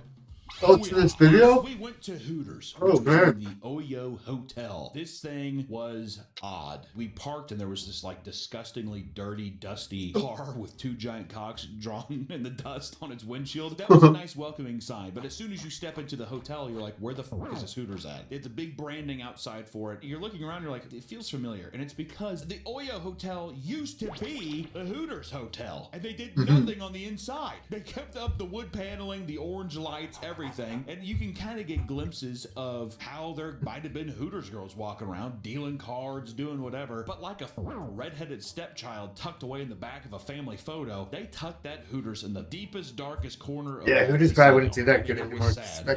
Guys are terrified of fucking next to it. Hooters Lounge. Like a Hooters Lounge or Saloon or something like that, vacant. There'd either be one guy fucking jerking off inside, or fucking he'd be like fucking sexually assaulting them, or fucking they'd just be too scared to fucking talk to the girls, man. They don't follow them.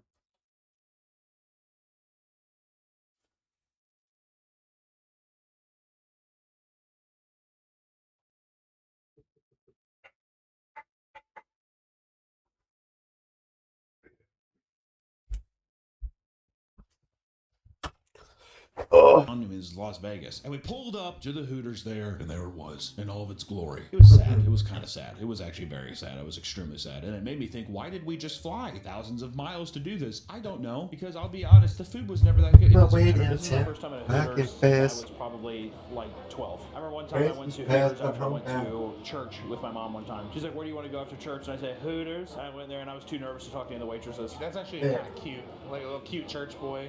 I did this.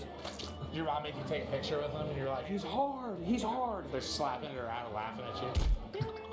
I don't know what it is about women walking around with their ass and their hanging out. You're not supposed to. It has been ingrained in your soul. No looky. You're a creep if you do. I don't know if you feel the same way, Nick. I was looking at the floor the whole time. Actually, no, Nick had a camera, and we had to tell him to stop filming the girls. I mean, I was like, you need to pump the brakes a little bit here. I want to get this out of the way too. The way we're going to be judging this competition to see which is the best restaurant is one, is the food? Is it tasty? Was it worth it? 2, the atmosphere. Was it a fun time? How are the outfits? What was the theming like? And then 3, you know, did I feel that the girls were touching me enough? Were they smiling at me?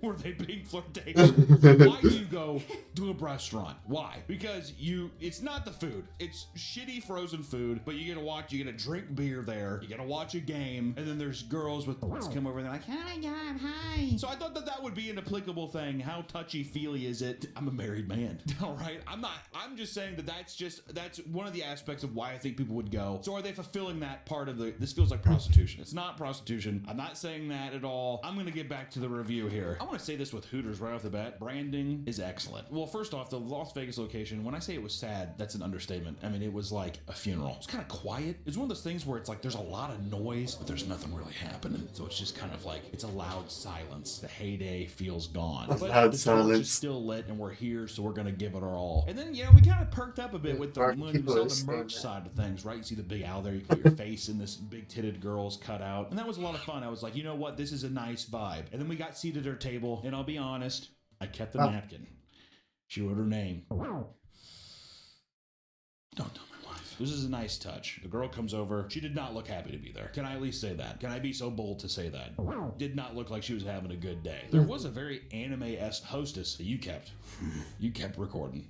No. You definitely did. Her ass was out there and everything. I was just like, does this thing have smell-o-meter? I don't... What's your name? She was like, that's what her voice did sound like, did it not? She's like, here, you can sit over here. I'm like, thank you. And Nick's like, baby. You forgot the ultimate technique. I put the camera up to my chest. You just put the camera up to your chest like a man holding a sword. My lady. Oh yeah, she's like, what's that? And her buddy was like, it's a camera. She's like, oh, cool. And Nick was like... You guys walked away, she turns around, she's like, what is that? I went, what? She was like, the thing he has. So I was like, oh, it's a camera. She's like, that's really cool. So I'm like, I figured it out. They think everyone who comes to eat here is... Wait! Today's sponsor, Factor. The holidays are here, which means lots of... Link below and use code 50PAPAMEAT to get 50% off plus free shipping on your first Factor box. That's code 50PAPAMEAT at Factor75.com to get 50% off plus free shipping on your first box. Thank you, Factor. That's for fucking guys who marry girls who can't cook. Factor. And HelloFresh. Nice. And you're like, oh, this is kind of a nice touch, right? Name on the napkin, and then all of a sudden, it's a bit of a prude, right? Too much so. I'm not trying to be misogynistic. They were wearing the jacket, like it was not that cold. They were wearing the jacket, and it was hiding everything. I want to say something real quick already.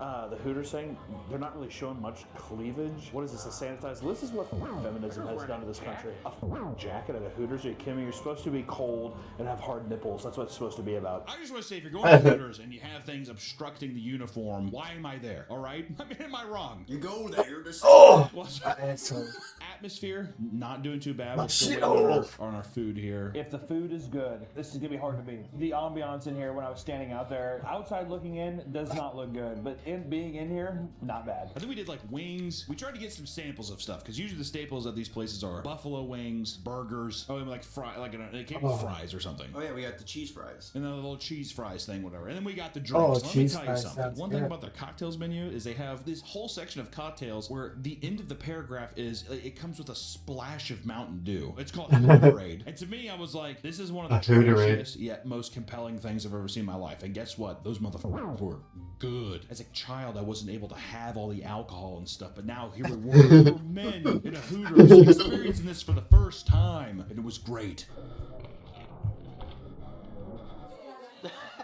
Aesthetically beautiful wings. Taste is so mid. Everything's definitely frozen. They're trying to keep the ship afloat, dude. The food was not, it was not good. The food aesthetically looks very good. You could take photos of this food all day. Everything felt like it was just frozen. Not cold, but like it tastes like a frozen meal. So the food, I was like, I would not eat here. I'd come here and I would watch a game and get some Hooterade. Are you kidding me? Unbelievable. The atmosphere was kind of fun. After a while, once you get a couple drinks in you, the place gets a little lively. But once again, I don't know what kind of day you're having, but guess what? This is a ranking ranking, and it was just kind of like, I don't know. What do you do? Because Hooters is the namesake, we have to put them at the top. I have no other parameter of the other ones, so who knows? This could be the best, right? How is the legacy brand going to hold up against the competition? That's what I'm worried about. That's 100% AI.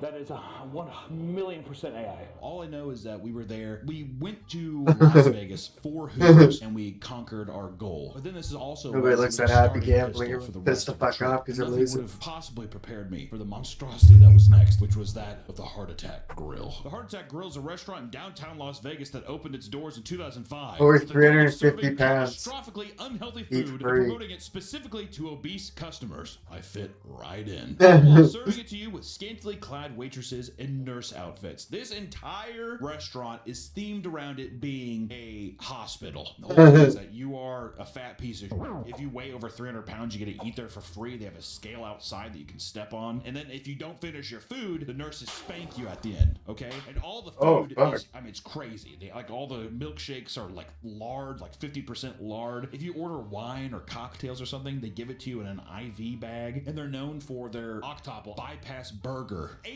patties, all right? And that's the biggest thing there. So when I went there, of course, that's the one that I had to get. If you don't finish your food, you'll be spanked 3 times. If we don't finish our food, we're going to be spanked. I understand I'm a fat piece of shit, disgusting, worthless piece of shit human. I don't think I'm finishing this food, if I'm being completely honest, if I'm being transparent. When you go into the restaurant too, you have to put on a gown, a hospital gown, like you're a patient there. And I will say this, staff couldn't have been better. It was scantily nurse outfits and all that stuff. Couldn't have been a happier crowd I've ever seen in my life in there. And I will say that the branding and the atmosphere of the place, they did not hold any punches on the theming. And that's what I like. I feel like the restaurant is a mixture of, it's got to be kind of funny, and it's got to be like, you got to want to actually sit there for a while. And I think that like the bald guy who's the manager of the place or owns the place thinks he's way funnier than he is. I mean, hard. Oh my god, he's a powerful for sure. Oh yeah. He's got those weird like RFK abs.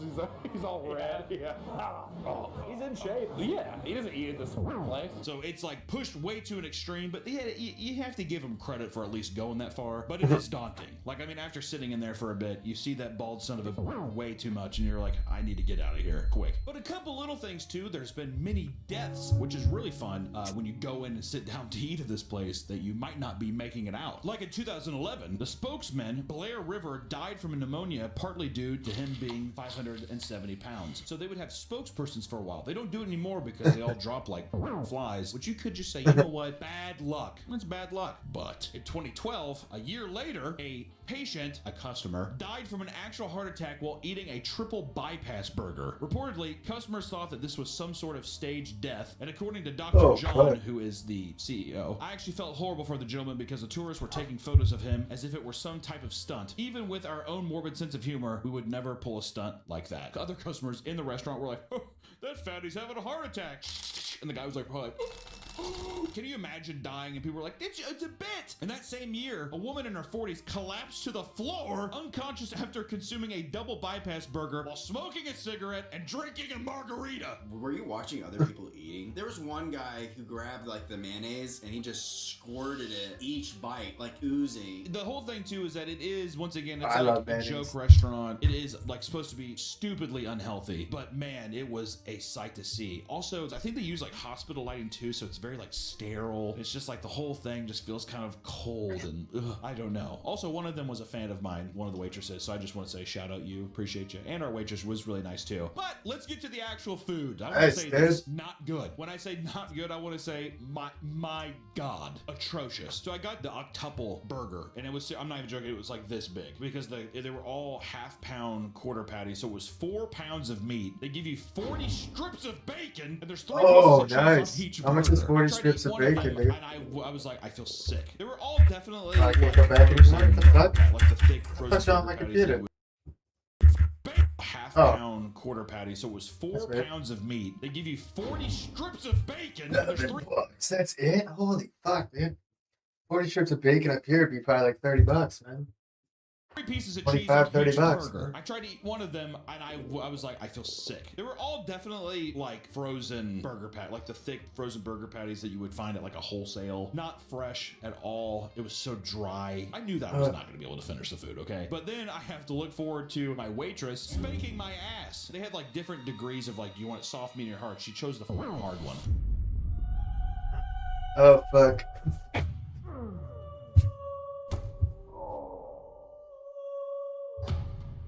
that last one stung, which is odd because it didn't have the biggest snap, but it did, and my ass was blistered for quite some time. I was also wearing basketball shorts, dude.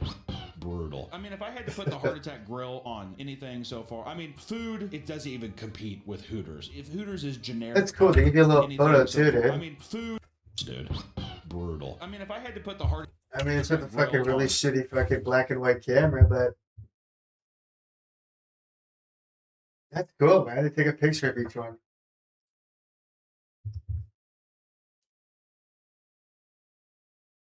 Huh.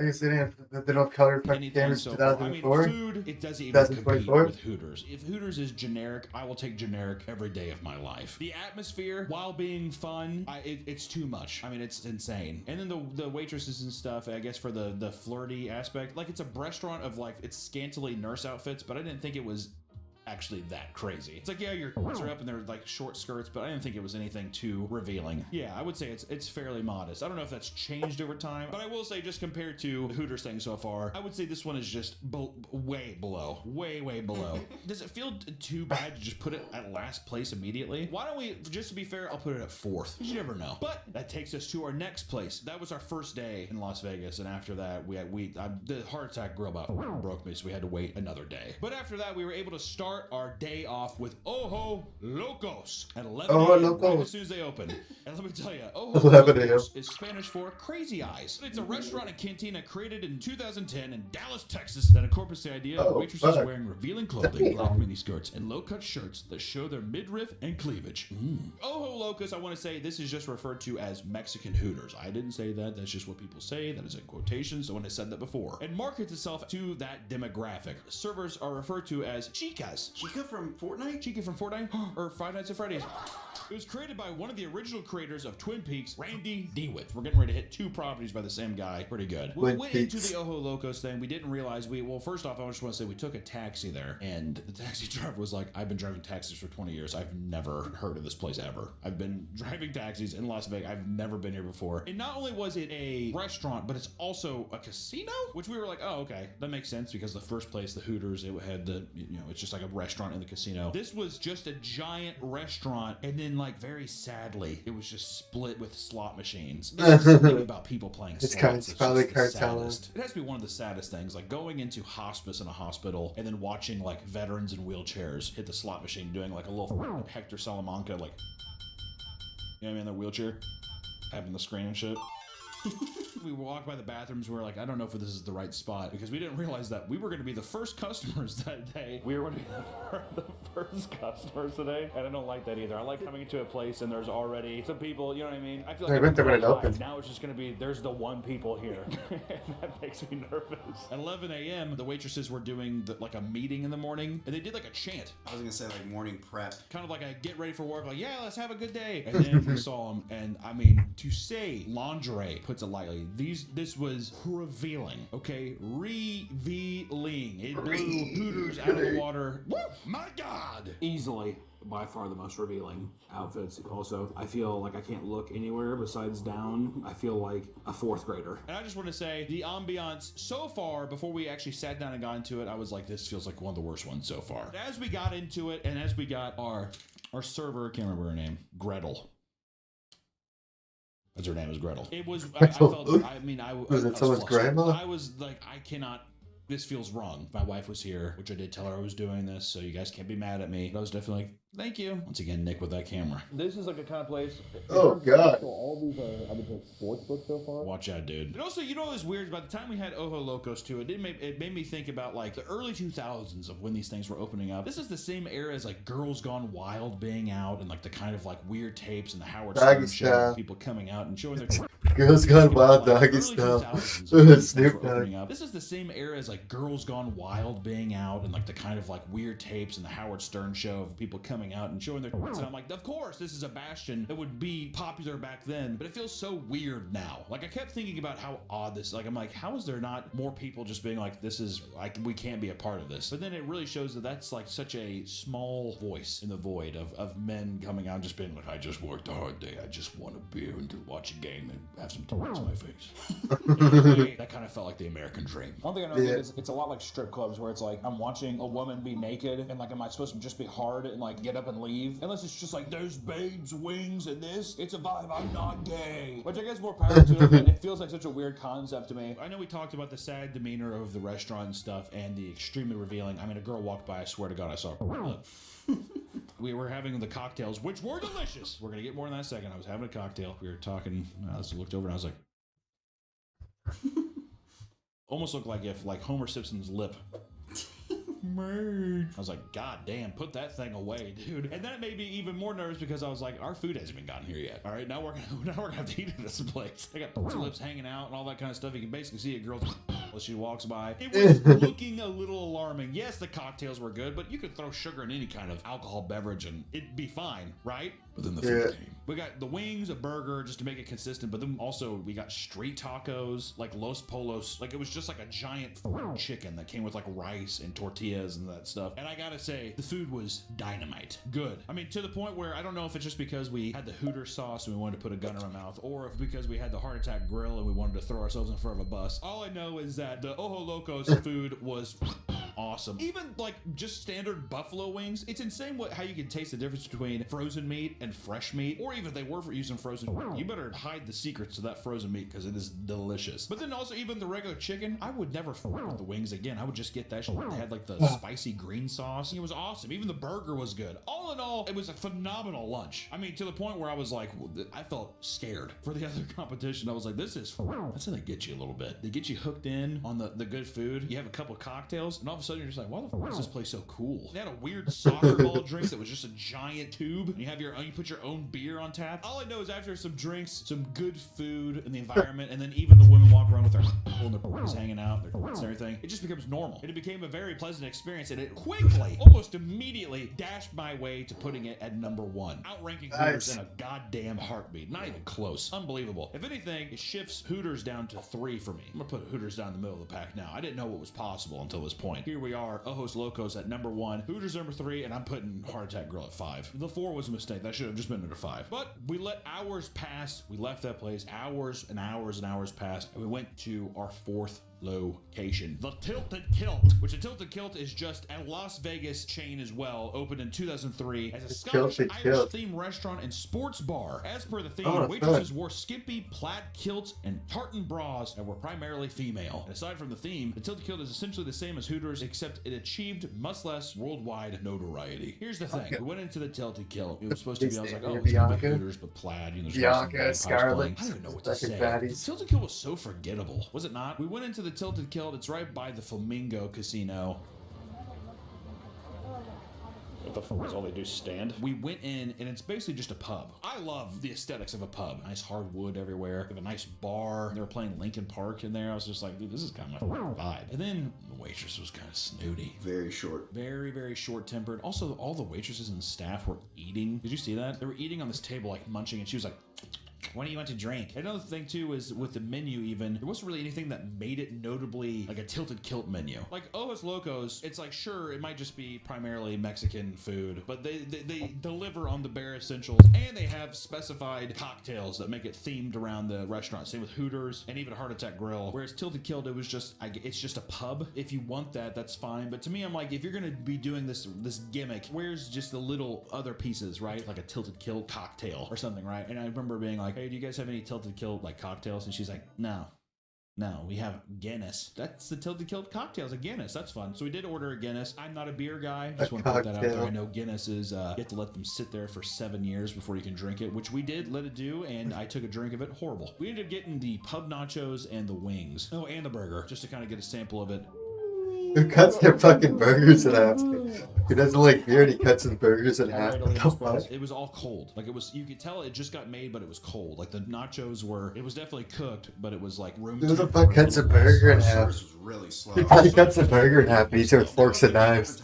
And I feel like they instead of fucking eating with the hand. The burger's hand food. Like, burger, fries. These are hand food. God. So we said that we ate everything. I mean, the burger was like, okay, I guess it wasn't anything to write home about. The nachos were cold, and then the wings were just like, kind of reminded me of a little bit of Hooters, except Hooters wing sauce, I would say, is probably better. I think I disagree. I hated the Hooters sauce. Well, I don't know. At least it had some character. I don't know. It was just like generic, which is like, it's fine, but it just lacked any kind of personality with it or any kind of like distinctive thing that made it the Tilted Kilt thing. They were wearing jackets too. They're all wearing jackets, which to be fair, it's cold. It's cold right now. We'll say that. It's plaid, and you have your cleavage out. No. All we know is that Tilted Kilt, I mean, just very forgettable. I would say that, like, the food, much better than Heart Attack Grill. So I think for that alone, and for the fact, too, that, like, I could just sit in there as a pub and just, like, have a drink. If it's between Hooters and Tilted Kilt, I'd probably just still go to Hooters, just because it's better branding. You know, it's just the name of it. But there's no way in hell I'd go there over Ojo Locos. You kidding me? So I think it earns its place at the 4th spot here. Not bad. It goes Ojos Locos 1. We have an empty 2 spot. Hooters at 3. Tilted Kilt at 4. And then Heart Attack Grill at 5. Which we did end up going to our last and final place that evening, that night, after some more shots and some more,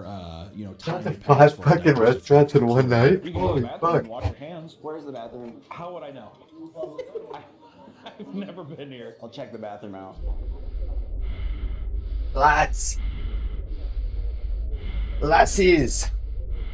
Twin Peaks. We almost made this just a Hooters Twin Peaks video, but with the other stuff going on in Vegas, and since the one in Kansas City closed and we're already leaving, I went we to might as well 5 include it fucking here. restaurants It was in just one supposed to be night. a nation chain of I know, I went to just one in the Twin morning. Peaks. And Twin Peaks opened up in 2005, so it's definitely inspired by Hooters, let's just say. But let me tell you something. Twin Peaks was kind of dynamite, all right? It's like weird mountain theme, like Alaskan theme, I would say. See, this is the kind of shit I'm talking about. Go big or go home. Right? Yeah, it's like a lodge. Exactly. Makes me feel like I'm up in Alaska, curled up with my sweetie. But there's other big Curled up pretty The other thing fast. is, like, all the girls are in like busty lumberjack plaid shirts and like cut off jeans. This is gonna be a controversial statement from men, I bet. I was never a fan of like the Daisy Duke shorts. I don't know if I like the jeans like riding up and like being like, hey, I'm gonna be just like tucked in your. It's another peak. It is a peak. You got the front peaks and the under peaks. I don't know. Like I just unpleasant. I don't know why. It's fine. I mean, don't get me wrong. I'm not like throw it up, but I'm just saying. By 2014, the Bloomberg called it one of the nation's fastest growing chains. Was it This growth racy continued enough? even into the pandemic. Today, Twin Peaks has 100 plus locations across the United States and has been exceptionally popular. So this is an interesting thing: is where Hooters has failed, I feel like Twin Peaks has succeeded. And I will say the ambiance. Each booth had their own little TV. You just put whatever game you want on. Oh, there, that's right? sick. That was kind of sick. Tons Yeah, of that's TVs on fucking there dope, for games man. and stuff. It was cozy. That's I didn't feel genius. like I was in a fucking Alaskan movie. It was kind of nice. Taxidermy all over the walls, not bad. I felt like a man in there. I felt like a man, and I think that's what we needed to feel like. Yeah, That's one that's thing cool, that we didn't man. think that we needed Fucking until the last one. TVs was I in your own felt like fucking a little man, booth, all right? dude. Sorry, liberals. Twin Peaks wins. The food was awesome. We got the burger, we got the wings, and also they had their own kind of cocktails. I got like an energized Red Bull cherry limeade thing. It was delicious. My heart rate was definitely over. Way too much there. But I think that was an accumulation of everything that's been happening on the trip so far. But it was amazing. I don't really drink energy drinks or drink coffee, dude. It just does the opposite. It just makes me It tired. was really good. Service was fucking amazing. They touched my shoulder. Give me a little belly rub. They gave you a belly rub. It was the first place and only place because I expected it as I went in that all of them were gonna do the everything okay, and then you do. Yeah. That was the only place to do it. So everyone thought I was a disgusting monster except for the people at Twin Peaks. Also, I will say, I do like that their outfits. It's like, you know, it's revealing, but it's not literally just a thong. I'll be back. Hey, Allison, I think Hunter's been talking to the Twin Peaks waitress. I think he's trying to get her number. I don't think he could if he wanted to, dude. Oh. Like, I don't give a shit. It's not gonna matter to me, so it's not gonna happen. Is he shit on his fucking legs? Hey, Allison, I think Hunter's Fucking been talking white to the knight, Twin dude. Peaks waitress. I think he's trying to get her number. I don't think he could if he wanted to, dude. Oh. Like, I don't give a Why is there shit. shit on his fucking legs, dude? What the fuck? I don't think he could if he wanted to, dude. Oh. Right here. And right here. Did he shit him fucking self, dude? Dude, all over here, you can see the fucking shit, dude. And right here, it's not like it's not like he grows fucking red hair just on parts of his leg. It's not like he's bleeding, dude. That's fucking shit, man. Dude, no, dude, he shit his pants. Like, I don't give a shit. It's not gonna matter to me, so it's not gonna happen.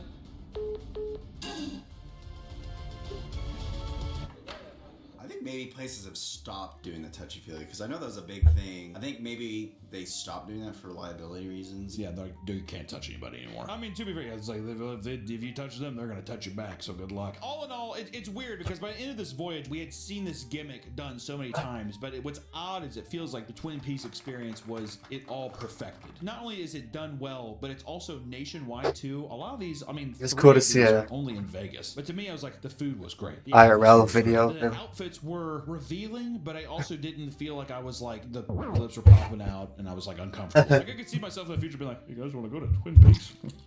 To me, it fits the new role of what I thought Hooters was in my life, which was like a gimmicky, silly thing that has decent food. I can watch a game. And the thing too is that the food here was good. Food here was so good where I'd be like, I would just go back just to get the food again. It was not bad at all. So I think for that reason, I got to put Twin Peaks at numero uno. And the only reason why is just because it has tons of locations, and then 2, it didn't have the depressing casino side to it. That's where I was like, and also the hanging out was too much. Like I thought I couldn't even look up. So you know. But that's my ranking of the restaurants. It is a dying breed, my friends. Dare I say, I don't think Hooters is gonna be around like a long time. I think it's on its way out. All right. I mean, for good riddance. There's a Hooters in Toronto, but it got bought. I don't know what you gotta do. KFC Get now. somebody in there to shake things up. I don't know. All I know is that if you have a Twin Peaks by you, I don't give a fuck if you're a girl or if you're just like this.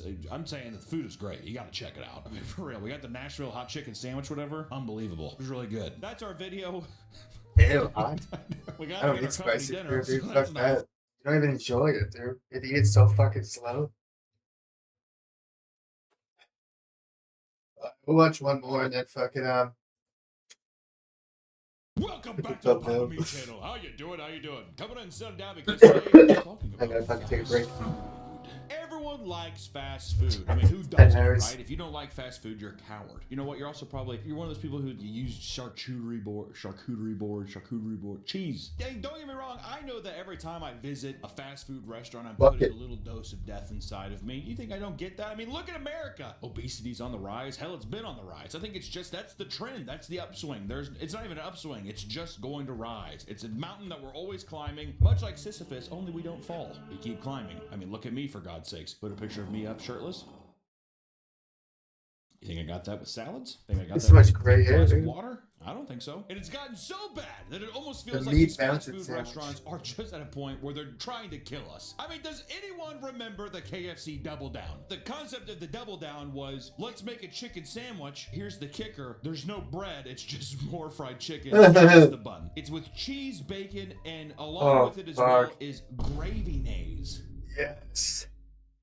And I gotta say, it was so good. I loved it so much. Just want to put that out there. It was great, but at the same time, your chest hurts and your arm feels numb. Or we could talk about the Hardee's Monster Thick Burger, which touted itself as the 1,400 calorie burger with 2 quarter-pound beef patties with bacon, cheese, mayo, and buttered bread. It contained 107 grams of fat, which is more than most people should have in an entire day. But you get it in a sandwich and maybe you order 4 of them because they're so tasty and it makes me sleep. And I have nightmares. You ever eat so much? You probably don't. You're a little scafe. All my big boys out there, all my have an entire day.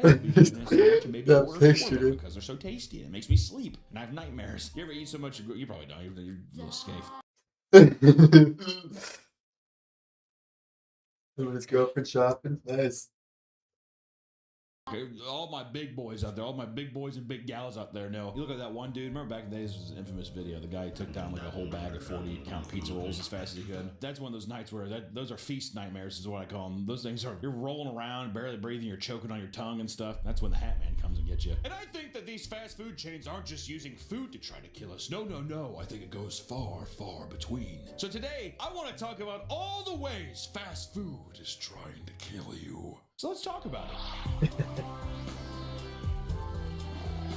First, we're going to start off with a recent one. This one is spicy. The Panera Bread Charged Lemonade. Does anyone recall this? This is pretty recent. We have to talk about it because I never ate Panera Bread. I heard it's overpriced. to make this video. Because in 2022, Panera Bread came out with a series of charged lemonades, which were a fruity drink that contained between 155 to 390 milligrams of caffeine. caffeine. Why? What pitch room was that in? Cocaine. I We used to put take, like- cocaine in the lemonade. And just for a quick reference, a I used to regular cup take of like coffee 300 that milligrams starts of people's day caffeine a has day. 95 milligrams. So let's go ahead and tally that up. That's what, about 5 cups of coffee in your lemonade? I used to And do your that to lemonade fucking at stay awake. Panera Bread. They sell soup there, okay? Now, as extreme as the caffeine content is, the FDA claims that you can have up to 400 milligrams a day and avoid serious negative effects. You can have up to 400, okay? You're at 390. Did we really need to just like knock on death's door that close? Could we have not just seen it from afar? However, Panera originally did a horrible job of advertising the caffeine contents. They were being a little slippery snake with it, okay? Alongside the charged lemonade, Panera also announced something called the Unlimited Sip Club, where customers can pay a monthly fee in exchange for free refills every 2 hours across a Panera location. How do they judge that? The Sip Club comes with a membership thing that you scan. They're just like, you were just here an hour and 46 minutes ago. You're going to have to wait the 14 minutes. This meant free refills for coffee, tea, soda, and their new charged tea. Do you think that's just one drink people are having? No. Not when you're paying the Sip Club. I'm going to get as many The charged Sip lemonades Club. as I can. Charged tea and charged lemonades. So not only were they poorly advertising a dangerously caffeinated drink, but people were encouraged through the program to get refills often, to an extent of putting a 2-hour cap on it. It's been 3. I have to go. It's been 3 hours. I have to go back and get my refill. Also, if you brought a McDonald's cup into McDonald's, could you just fucking, well, who would know? Unless You know they what I mean? saw you. Yeah. He thinks he's not a part of the Sip Club. Unfortunately, this led to the death of 2 people from 2022 to 2023. In 2022, 21-year-old Sarah Katz purchased a cup of charged lemonade only to go into cardiac arrest hours later during a friend's birthday party. You imagine showing up to the event with a fucking Panera cup and that's the cause of death? That's insane. She was an Ivy League student with a congenital heart condition called long QT syndrome, which raises the risk of heart problems due to irregular heart rhythms. I never heard anyone else with it, dude. Holy shit. Reported that Sarah was very aware That's of what I what she got, put in her long body to QT. avoid health complications, especially with caffeine. If you dealt with caffeine, she I always like, put I have to caffeine in my research it. body, I She used to. stated that, quote, if Sarah had known how much caffeine this was, she never would have touched it with a 10-foot pole. Little Grinch shout out there. Oh, yeah. Her family is currently pursuing a wrongful death lawsuit based on the drink's dangerous contents and lack of warnings, which, to be fair, justifiable. You can't get, if you have a Yeah, I got charged long lemonade QT with too. It's an 390 irregular heartbeat. It means milligrams your of heart caffeine in beats it, and it's faster. just like, welcome to Because summer. your There's heart doesn't nothing produce to enough allure electricity. that it's like, this is a pick-me-up It has to drink. beat faster You and think work they're just harder. trying to get people buzzed? Get them like, oh, when I drink that, it's crazy. I feel like wouldn't people just associate that with a sugar high, though? Well, there's that famous video of the girl shaking. She's like, I didn't know there was this much caffeine. I've had 3 of them. Yeah. And then in 2023, 46-year-old Dennis Brown suffered cardiac arrest after consuming 3 charged lemonades Holy from Panera. fuck. I mean, oh my god, it's great. 3 of them? Come on, man. I was gonna say, after the first one, you have to feel something. Well, you'd be like, God damn, that was good. That's what I'm saying. He Dude, was like just fucking- cracking on that one, wasn't he? Oh. He's just like, ooh, I'm shaking. I'm shaking. Brown, who was born with a chromosomal deficiency disorder and an intellectual disability, often frequented his local Panera after work. Can we even? Is that even relevant? Okay. Hey, time. Is that Did he even do? relevant? Just being old. Okay. Hey, time out, man. He always made sure to avoid energy drinks due to his high blood pressure, but had ingested the charged lemonade only days before dying from cardiac arrest. Another wrongful death lawsuit was filed, and now Panera has completely stopped the Poor sale guy, of man. charged lemonades. No shit, dude. That is stuff that you don't anywhere on your sign where it's just like, this gets you like jazzed up lemonade. It's just charged lemonade. What does that even mean? If you look at the photos too, the charged lemonade is just tucked right at the top. You're like, oh, okay, lemonade. Oh, it's a mango citrus drink, you know? Oh, I see. Yeah. No. You know what I mean? It It's almost so blends deceptive. in. Yeah. Well, how many fucking Chipotles have I been to where there's just like frescas and these exact juice? You're just like, oh, I thought it was just juice. So both of these people were probably like, I just wanted lemonade. Had no idea. No one's gonna read the small text too of like 30 fluid ounces, 530 calories, and 390 milligrams of caffeine. Who would even process that? Little I mean, it's right underneath the fucking name. If you don't read it, just you're like fucking. put it down. He's like, oh my god, it's really good. He like, looks over and that's when he sees it. Oh, fuck. Or we could talk about Long John's The Big Catch Meal. In 2013, the Center for Science and the Public Interest declared that Long John Silver's The Big Catch was the worst Long restaurant John meal Silver. in America to consume. Yeah, that Long John's just like, fuck, It's a good dude? catch. Which the meal contained this: a fried haddock, a full fish, a full fried haddock, okay, hush puppies, and onion rings. When that makes it doesn't sound like a lot, but it's a lot. Show some pictures of it. All right. What's funny is they claim this is a 7.5 ounce fish, and people are like, it was actually 3.5 ounces of fish, and then 4 pounds of batter and oil. Yeah, batter, oil, everything. And this meal was 1,320 calories, 33 grams of trans fat, which is 2 weeks worth of trans fat, and 3,700 milligrams of sodium. Now, see, this is the one where this is the meal. You're sweating. You're like, oh, takes out the sip club card. Give me my lemonade. I need it. You know, and yeah, we're talking about caffeine and people getting fucking heart attacks. But what about other kinds of biological warfare? Such as the Jack in the Box E. coli outbreak. In 1993, Jack in the Box suffered a massive E. coli outbreak that affected hundreds of customers. 1993, dude? And a 9-year-old entering a What was that, fucking $2 fucking outbreak. In cheeseburger? 99 cents? Damn. E. coli outbreak that affected That's hundreds like of customers $10 and led now. to 4 deaths and a 9-year-old entering a fucking coma. Prices have increased by 10 Like times. E. coli, what is that? What's E. coli? Well, In E. coli fucking is a group 20 of years, bacteria man. that leads to severe infections Oh, E. throughout the coli's body, bad. mainly the gut and urinary tract, which symptoms include diarrhea, E. vomit, coli. dehydration, and the potential risk of kidney failure. Fun stuff. The contaminated patties were found in Idaho, California, and Nevada and resulted in 700 infections and 4 deaths. But Brianna Kiner, the 9-year-old from Redmond, Washington, developed hemolytic uremic syndrome, a condition that damages and inflames blood cells in your body, creating clots that can damage bodily Blood organs. clots, She man. became emaciated and jaundiced, and her condition worsened over time as Oh, she started man, to poor bleed from girl. every orifice before falling into a long, long coma. Her eyes, ears, mouth, everything. Can you imagine that nose? You're just like, all because you had a Hardee's burger. Man, to go out on one Fuck, burger too. we got a Hardee's fucking burger, workers that dude. suck. Jack in the Box. Is it Jack in the Box?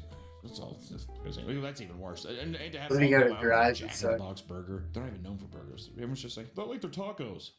Well, what the fuck is Jack in the Box? Also, I hate that logo, the mascot. You don't like Jack? I don't like Jack. Fuck him. This video is sponsored by PDS Day. The new year is a new time to make a fresh start. Make 2025 the year you get out of debt. Whether that's credit card debt, personal loans, collections, or medical bills. Let PDS Debt find a personalized solution for you. If you're currently struggling, but Brianna PDS Debt for sponsoring this video, and back to But Brianna received medical treatment and had her organs hooked up to machines until she eventually woke up. While she was able to recover, she now lives with asthma, brain damage, diabetes, and kidney problems. Brianna's my lawyer was God. able to obtain a $15.6 million settlement, as well as several millions for other victims of the outbreak, which resulted in a $160 million loss for Jack in the Box. Holy fuck. And I'll say this. You might say, well, E. coli, Hunter, that's an accident. Papa Meat, that's an accident. It happens. You know what? How do we know old Jack didn't fucking want to spice things up? I have a weird theory sometimes. I feel like these restaurants do shit like this, so then their names are in the press. Oh, shit. Press is good press, they say. Even the negative. Remember when Yep, peanut that's butter, correct. everyone's like, oh, you can't eat that because it'll fucking kill you? Back in the day, it's peanut butter. And whenever that happened, around that time, their sales skyrocketed. Because everybody wanted to see if it would kill him. I lied. I have no idea.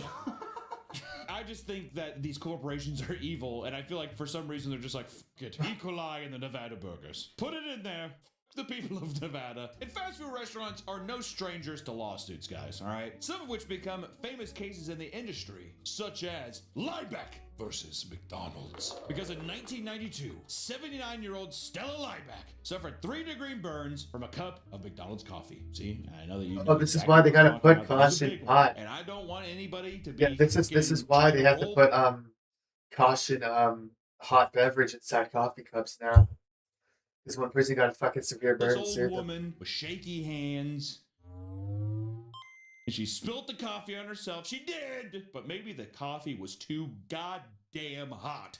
Because while attempting to add cream and sugar with the drink held between her legs, it spilled all over, resulting in severe Oh, burns on fuck. 16% of her body. That's a tiny woman. Well, yeah, also they're just like, if I take the radius, well, Stella, that's 16% of your body. Putting up your pussy, your belly button, and your upper thighs. I want to say too, I always forget that she was adding it in between her legs. What the fuck are you doing, dude? Especially old woman thighs. You know she's not doing it. What what's the pussy exercise? Oh, Eagles. I was gonna say joking. It's not joking. Whatever. Joking. She's not doing that, dude. She's loosey goosey down there. Weak pelvis. Kegels. Kegels. She's not doing Kegels. So for her to act like I can keep balance of it.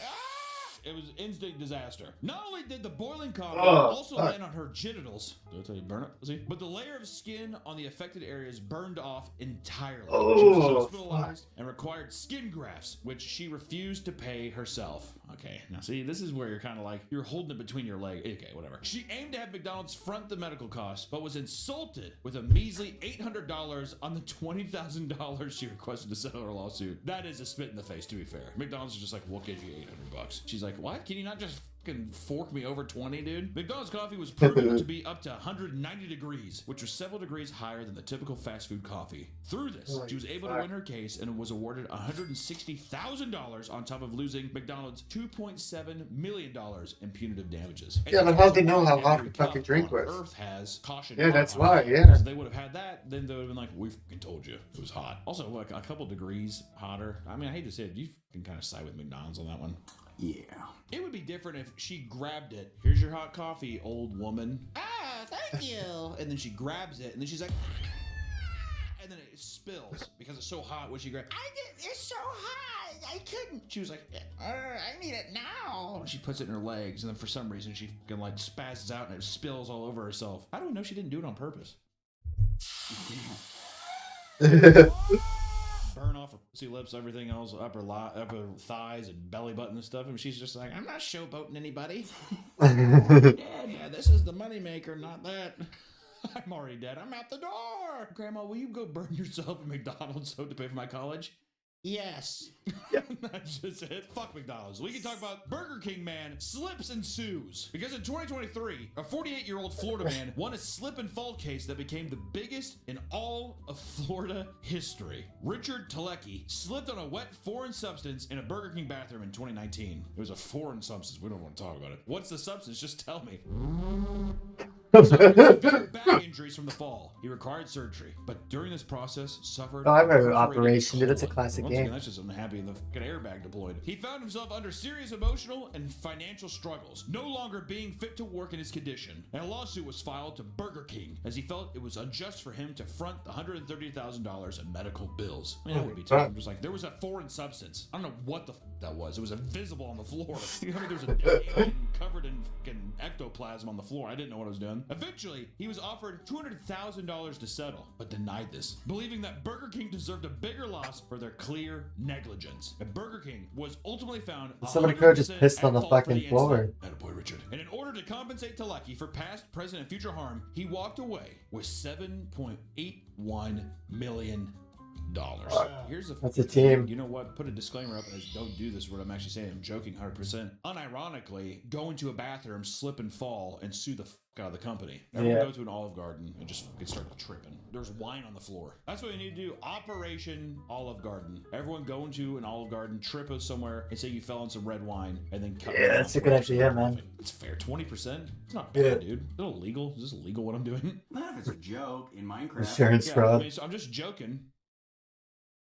Don't actually go there and like slip and fall and scream in pain, like really sell it. Have them call an ambulance, because if they call, then they're at fault because, you know, you didn't call. They did because they're that, you know, afraid for you. But don't do it.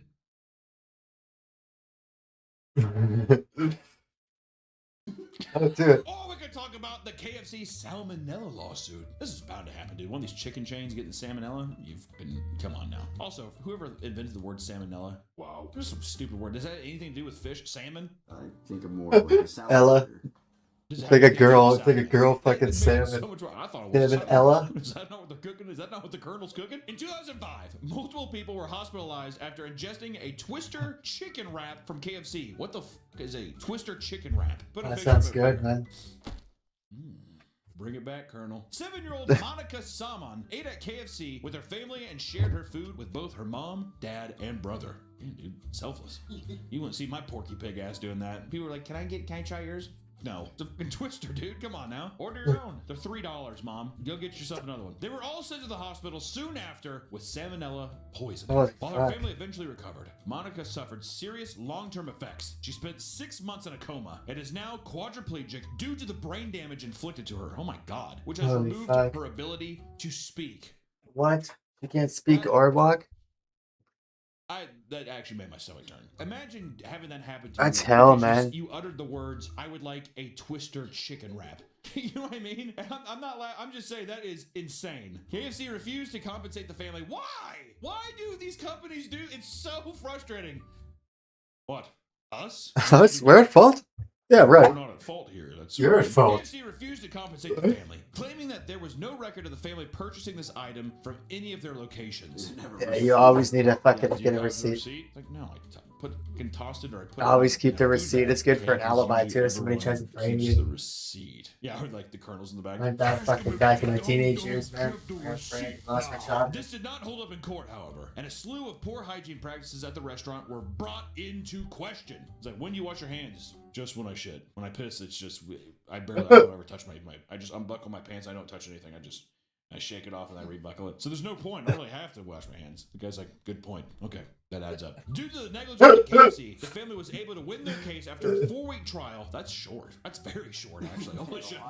A 4-week trial, the colonel's like, was sweating. Oh, God. Should have put on deodorant. And the family was awarded. 4-week trial is really long. I had a 2-week trial. I had a 2-day trial. Nearly enough for having somebody get fucking quadriplegic sized and not even able to fucking speak anymore from ordering a twisted chicken wrap from KFC. They should be burned down. The colonel should be fucking. All my other charges get dropped right before trial. They just want you to plead on them, but if you don't plead and you go to trial, they're fucking, they know you're going to Because in Canada, you don't have to have evidence. Like I can say you fucking pulled a gun on me and try to rob me, and if you get arrested for robbery, like there doesn't have to be evidence of like anything. Like just he said, she said. Like that's enough. Statement is enough to get your ass arrested. They don't need fucking physical evidence or anything. Just the fucking one person snitching, one person saying something is fucking considered evidence in Canada. Yeah. To people finding strange objects from their fast food purchases, right? He said, she I said, wanna that's the talk law about in some of the Canada. more egregious things that people have found, because you know you might see some stuff. Then you get some blackmail. It's probably massive. Bottom of the bag. An onion ring. Oh, we're gonna talk about Who some is that of guy, the dude? darker sides of those finds. That guy looks so familiar. Who the fuck is that? Or egregious things that people have found, because you know you might see some stuff of like you get French fries. Who is that guy, dude?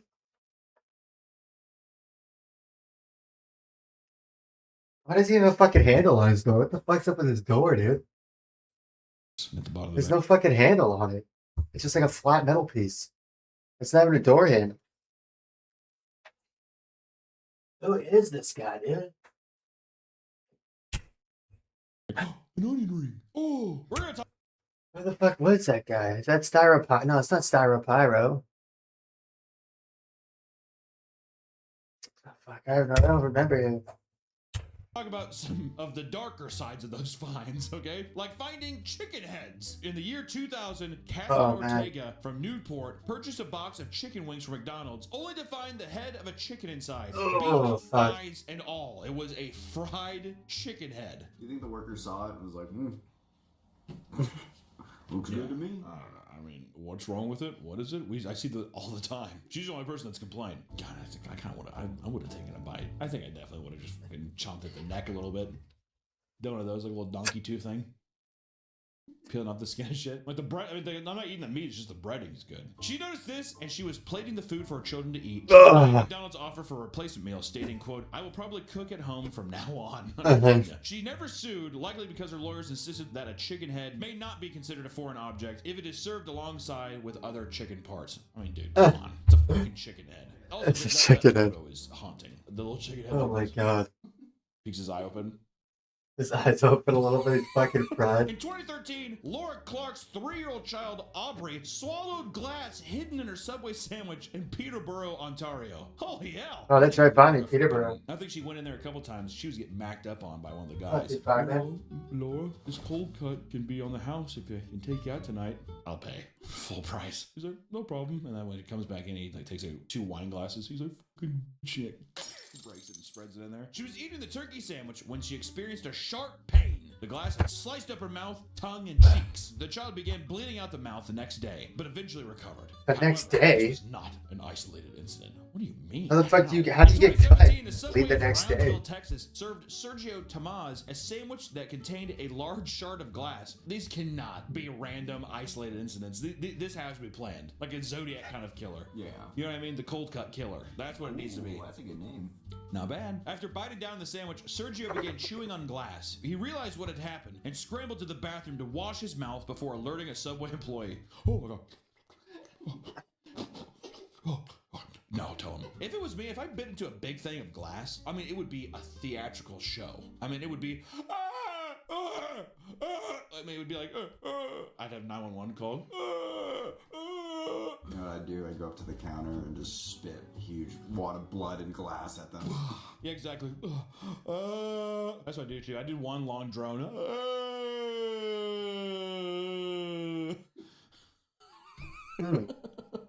He told reporters, quote, Guys, these stories are really old now. For yourself. So he looked at it and said, okay, I can get you another sandwich. He made one for me and didn't offer me a refund or an apology. Now that does sound like a fast food worker. So you just want another one? Oh, I can make you another one. Guys, well, goddamn, I'd like a sorry. That's all I want. I'd just like an apology. Please. Upon an employee's investigation, the foreign object was supposedly glass belonging to a fluorescent bulb that was accidentally shattered before falling into a pile of meat. A manager insisted it came from a factory the meat was produced from. God, both of those horrible answers. No, it was packaged in the place that we get the meat from. Like, what? Do you not have quality control? They're like, no, sir. No. No. Also, what does that mean? Like, as in, like, the ceiling, the light bulb from the ceiling fell. So then, here's my next question. Where was the meat at? Was it on the ground, like in containers on the ground? And they're just like, eh. When I first heard that, I think Scoop it off the ground. The deli stand, there's like light up there. I'm wondering if that broke. Oh, you think it's one of those ones? Yeah, and then it fell. They just like sweep it over their hands. Yeah, just pick it up. Like, all right, this is good enough. Okay. We're not done with Subway yet because we have to talk about a knife in a Subway sandwich. All right, what? Now what are you gonna say? Well, the knife fell into the meats. In 2008, a New York man named John Agnesini filed a lawsuit against Subway after he discovered an entire serrated 7-inch knife baked into a cold cut trio sandwich. Baked! How do you take that from here? And you're like, weird looking. Okay, it's like cyberpunk. The 26-year-old man was well into his meal, taking several bites before noticing that a sharp object was poking out of it. Okay, well now I'm kind of like, John, what the f are you talking about? It's like a giant, like I think it's like a, what the, is that like Persian sword? A scimitar. It's like a giant scimitar sticking. He's like, Prince Ali. He stated, quote, that's the last thing you think about a sandwich you eat all the time. Oh, wait, you don't even put that in. What the kind of quote even is that? What does that mean? That's the last thing you think about a sandwich. When I talking to him, he found the knife. That's the last thing you think about a sandwich you eat all the time. What the fuck are you talking about, John? There was no apology made. How you drunk already? I like how they're just like, we have nothing to tell you. You found a knife, dude. You got more than what you asked for. What are we supposed to say? You know what I think with those? If they say... Well, if they say sorry, it admits wrongdoing or whatever. There was no apology made from the restaurant, pushing John to file a lawsuit on the basis of negligence impacting public health and safety. While he sought after $1 million, he only received a take-it-or-leave-it offer of $20,000. I'm going to guess right now that he immediately took it. Yeah, it's because he didn't get hurt. Okay, fine. I will say that knife. If he got hurt, he would have got millions. Prison shank. God, what a gross-looking sandwich too. Doesn't even look at it. I don't know. Tuna, come on. Is it like tuna? I don't know. Yeah. I like it. Or we could I talk love about a tuna, woman man. who Good bit into a proteins. dead rat in her sandwich. In 2016, 46-year-old Ellen Manfalti Ellen was dining at a Chick-fil-A. We got Chick-fil-A coming right now too. That's kind of when she suddenly bit into a dead rat that snuck its way inside her chicken sandwich. How did it die so quick? It snuck its way. Also, how long she's like, I'm gonna eat these in 4 months. Shuts the trunk. Whenever he's like lying there after tasting something funny during her meal. She inspected the sandwich, assuming part of her bread had been burnt. Upon dissecting the meal, it turned out the rodent was baked inside of the bottom bun, whiskers and all. She threw the sandwich on the table, telling reporters, quote, I basically lost my mind. I screamed! screamed. After getting a lackluster response to her complaints, she filed a lawsuit seeking $50,000 for physical and psychological damages, as she apparently started seeing a therapist. $50,000, that's retirement money. Look. Anxiety and inability to eat in the coming weeks. Yeah, right, dude. But she was a big old girl too. I can't eat. The therapist is like, so this was a positive. Like 5 years of retirement. Don't put that in. She reported that she was dealing with That's intense not even 5 nightmares years since of the rent. incident as well. Oh my God, is that the rat? Yeah. Oh my God. Look at that little son of a bitch. The verdict is not public, meaning it was likely settled out of court. They could definitely cut her. Can check those religious. He's just like, God's great with you. No, leave us alone. So that makes sense. So the rat didn't crawl into her meal. That motherfucker was baked into the bread. He's probably pawing around on some dough. Why not, dude? A little Ratatouille action. It's all cute when Disney does it. Or a fried chicken lung found in a KFC meal. Now we're going back to KFC. Back. Are we going back to McDonald's soon? I hope. In 2016, 30-year-old Mark Nichols was sold a 3-piece meal from KFC. And after biting into a chicken breast, he was surprised to find a lung. He told the Daily Mail Australia, "It was disgusting. It was absolutely vile." He quickly spat out the rest of the organ and confronted a KFC employee. He was not offered a refund and told to contact customer service instead. According to the spokesperson, it could either be a lung or a kidney that was accidentally left on during preparation. Once again, we don't know if he did any suing, but the picture of that is fucking disgusting. You know how many people in the world that eat fast food would just be like, New flavor. Like they wouldn't care. I got this guy had the gall to be like, what the fuck? Ah! I think so many people in my family, like my mom, that fucking Billy Goat of a woman would just be like, I mean, not even think twice about it. I love the running theme of just like, no refund. Yeah, well, exactly. No, I like how they're just like, call customer service, man. What are you gonna do? Hey, I found a kidney. They're like, what? Or, this is one of my favorites, is the finger found in custard. In 2005, Clarence Stowers was eating dessert from Cole's frozen custard when he suddenly realized he was sucking and licking on an amputated index finger. Like he's just like, What? When asked for a comment, he said, quote, I thought it was candy because they put candy in your ice cream or whatever to make it a treat. What the fuck are you talking about? How old are you? How old is this man? Make it a treat. Yeah, I'm just a kid though. I'm like a kid. He told a Wilmington television station on Sunday, quote, So I proceeded to put the object in my mouth, got all the ice cream off of it, and spit it in my hand. Pretty accurate to what you just did. What was this? He's like rolling around to him.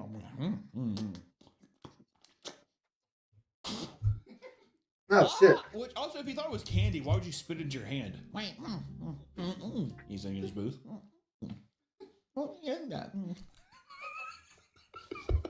My fucking fingers all wet. He began screaming at the top of his lungs after realizing what had happened. Later, he declined any calls asking further comments as he began hiring a lawyer. He kept the finger in his possession to be used as evidence. Creepy fucking weirdo. He was later discovered that the finger belonged to Brandon Pfizer, an employee who had a serious accident on the job. Holy shit. He had dropped an entire bucket of custard and lunged over to catch it, but his finger got caught in a custard mixing machine.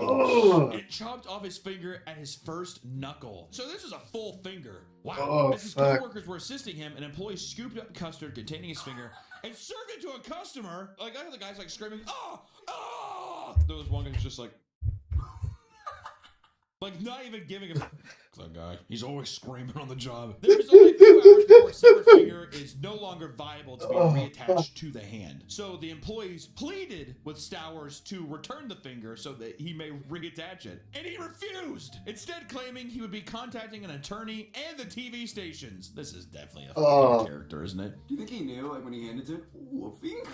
Yeah, I think he's probably like, jackpot. Stowers held onto the finger for so long that the poor employee was unable to have it reattached. Public perception favored Pfizer because of this, seeing Stowers as desperate for a quick buck, even at his own expense. The lawsuit he filed was for over $10,000 due to the negligence and unfair business practices. There's no public knowledge of what the verdict actually was, but I hope that he didn't get it. The guy refused to give his finger back for $10,000. You know what I want to do? Yeah, for 10 grand, I'm not going to give you your fucking finger. You know what? If you're out there, man who got his finger cut off, I want to buy you a nice mahogany finger. Reach out to me. I'm not even joking. Email me, mecannon@gmail.com. And I will get you a fucking dope finger. We need to have some kind of proof, though. You need to show me this, and I guess you and the custard place you worked at. I don't know. But that's not the only finger story. Because there was also a finger found in Chile, which this is the famous finger story. Because in 2005, wait, is that the same year as the other one? Yeah, what the Oh my god, this is a year.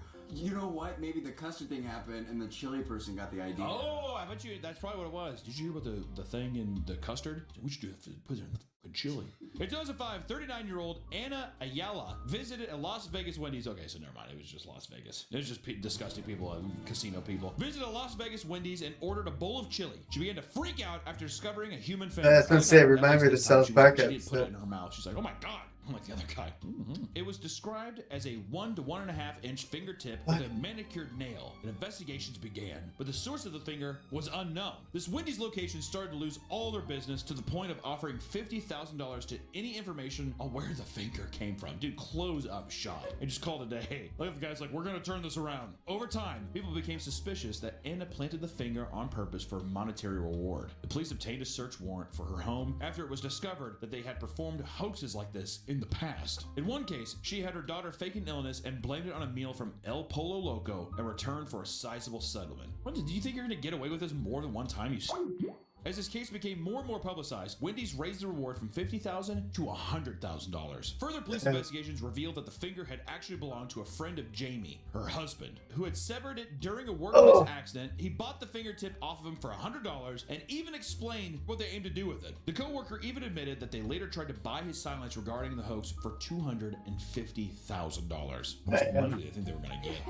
By the end of the hoax, Wendy's claimed to have lost $2.5 million in sales due to negative press. Anna was sentenced to 9 years in prison and was released after 4 for good behavior. Her husband, however, served for 12. Anna found herself back in prison again in 2013. God damn. Her son, who was a convicted felon, accidentally shot himself in the ankle because he wasn't allowed to be in possession of a firearm. Anna lied and told the police that it was 2 men who shot him. For this, Anna and her son received 2 years in prison. What just a nasty family. What a nasty, gross family. That's just kind of like, you just know it's doomsday. You know what I mean? It's not biting into food that you have to worry about. There are many cases in which kids are injured or even killed by fast food toys. Like, Oh yeah, the fucking remember Scooter Bug? same with the fucking Pokeballs from Anybody? McDonald's. Well, released in 2000, the Scooter Bug was a toy that wiggled its legs back and forth when you rolled it across the floor. It was about 3 inches long and 2.5 inches wide. And in 2001, I remember those cars you just fucking pull backwards and they fucking like charge up and shoot. Children started breaking off its antennas and And choking joking on on, it. yeah.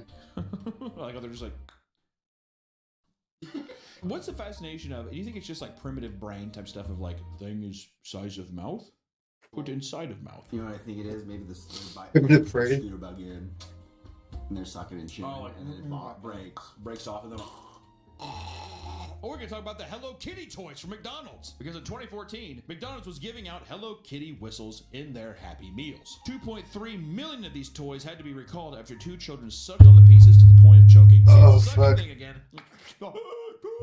Or Doc's DeLorean. It was a car toy that could be pulled fuck. back to reveal Yeah, I remember these fucking cars. Oh. future prop for the I remember movie. the It was cars deemed you a choking fucking hazard and recalled in pull backwards and fucking just like 1992. go. Couldn't Just spin back. one of these. Or a Playmobil toy along with a box that could be used as a playset. To prevent kids from choking, about 10 million of these toys were recalled. So basically, kids were just putting things in their mouth, sucking on them, and then things were breaking apart immediately because they're cheap pieces of plastic and people were choking on them. And millions and millions and The millions of these Pokeball toys next. would be recalled. Unfortunate. I wonder if there's like a warehouse. Oh, with a recall. Oh, just all the stuff, yeah. I think so. I think I had these exact toys. I remember the Scythe guy. I do remember this next one coming up, which is the Shrek cups had to be recalled for toxic metals being on the cups. Because in 2010, 12 million Shrek Forever After drinking glasses were recalled. I remember due to the Puss in paint on them Boots cup. containing cadmium, which is a fucking toxic metal. Which I want to say too, McDonald's has put out some dope glasses. I'm pretty sure I still have my Batman Forever mugs. Oh, I remember these, dude. I'm gonna give it to my kids and say, have fun buying in your house. Or Burger King's Pokemon toys. Sure, Burger Yeah, King. the Pokemon toys. Pokemon toys in the past. Remember the slabs? The Pokemon Slabs were the balls, best. yeah. Gold slabs? Unbelievable. And in 1999, Burger King sold a wildly popular Pokemon toy consisting of a Pokemon Pokeball With a filled up Pokeball with in up to it, yeah. 57 different types of Pokemon. See, that's how they got you, dude. Because McDonald's, you remember back in the day too, McDonald's did a thing where you would be like, you have Inspector Gadget's arm. You have to make. Oh, like, Inspector a box Gadget. of Yeah, I it, remember you that drive shit, around. dude. So now people would be like, you have Snorlax? And they're like, we don't know, man. They're sealed. Fuck! Problems arose when infants began lodging individual halves of the ball into their nose and mouth and being unable to remove them. An 18-month-old child nearly died after covering his face in one half of the Pokeball. Yeah, until that it got stuck suffocate, and this began motherfucker thing. suffocating him. And sadly, a 13-month-old girl did actually die from suffocation, leading to a massive recall of over 70 million units. Destroy and discard. Kids are just gonna be like, right? And that's the thing. The negligence is not only on the consumer, it's I'm on surprised it's not the worse now because conglomerate, fucking the these restaurant or these fast food places hire fucking people from India that fucking have no clue what the fuck they're doing. They hire fucking doctors from fucking India, which anyone can become a fucking doctor in India. Fuck. I'm pretty sure a fucking infant can become a doctor in fucking India. Yeah, so they hire fucking really shitty workers. I'm surprised it's not fucking worse now. They're not worried about more lawsuits. food chain themselves, right? But here's the thing: if you're in one of these things, you maybe find a finger or nothing. Actually, lawsuits nothing for them. They skateboard. make I don't know fucking what the billions a day. You're not going to get an apology from these companies. You're going to be met with swift legal papers. Don't sign them and sue. And I still want to reiterate and bring up hashtag Olive Garden Gate, or I called it earlier. I'm just joking. Don't do it. But seriously, you should go and trip inside of an Olive Garden and you should sue them. I'm joking. I'm joking that you would make a lot of money. I'm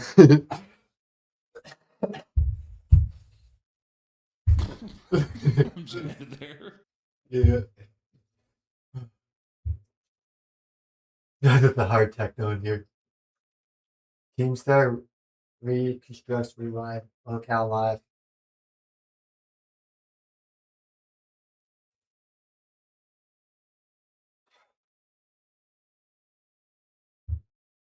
Hey, where's the fucking gnome video? Doing something?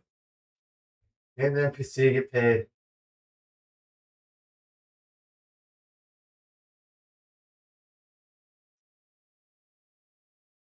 There's never been a fucking prison nuke on it.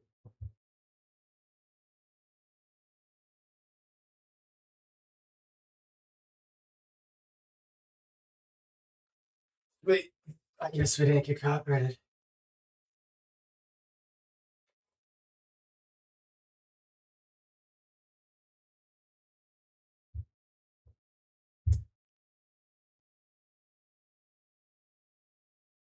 I want to take a break and eat some food.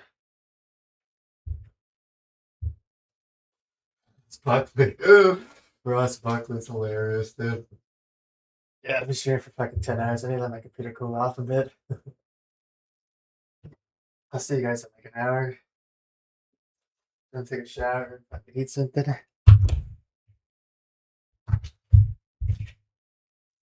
I will see you little babies later.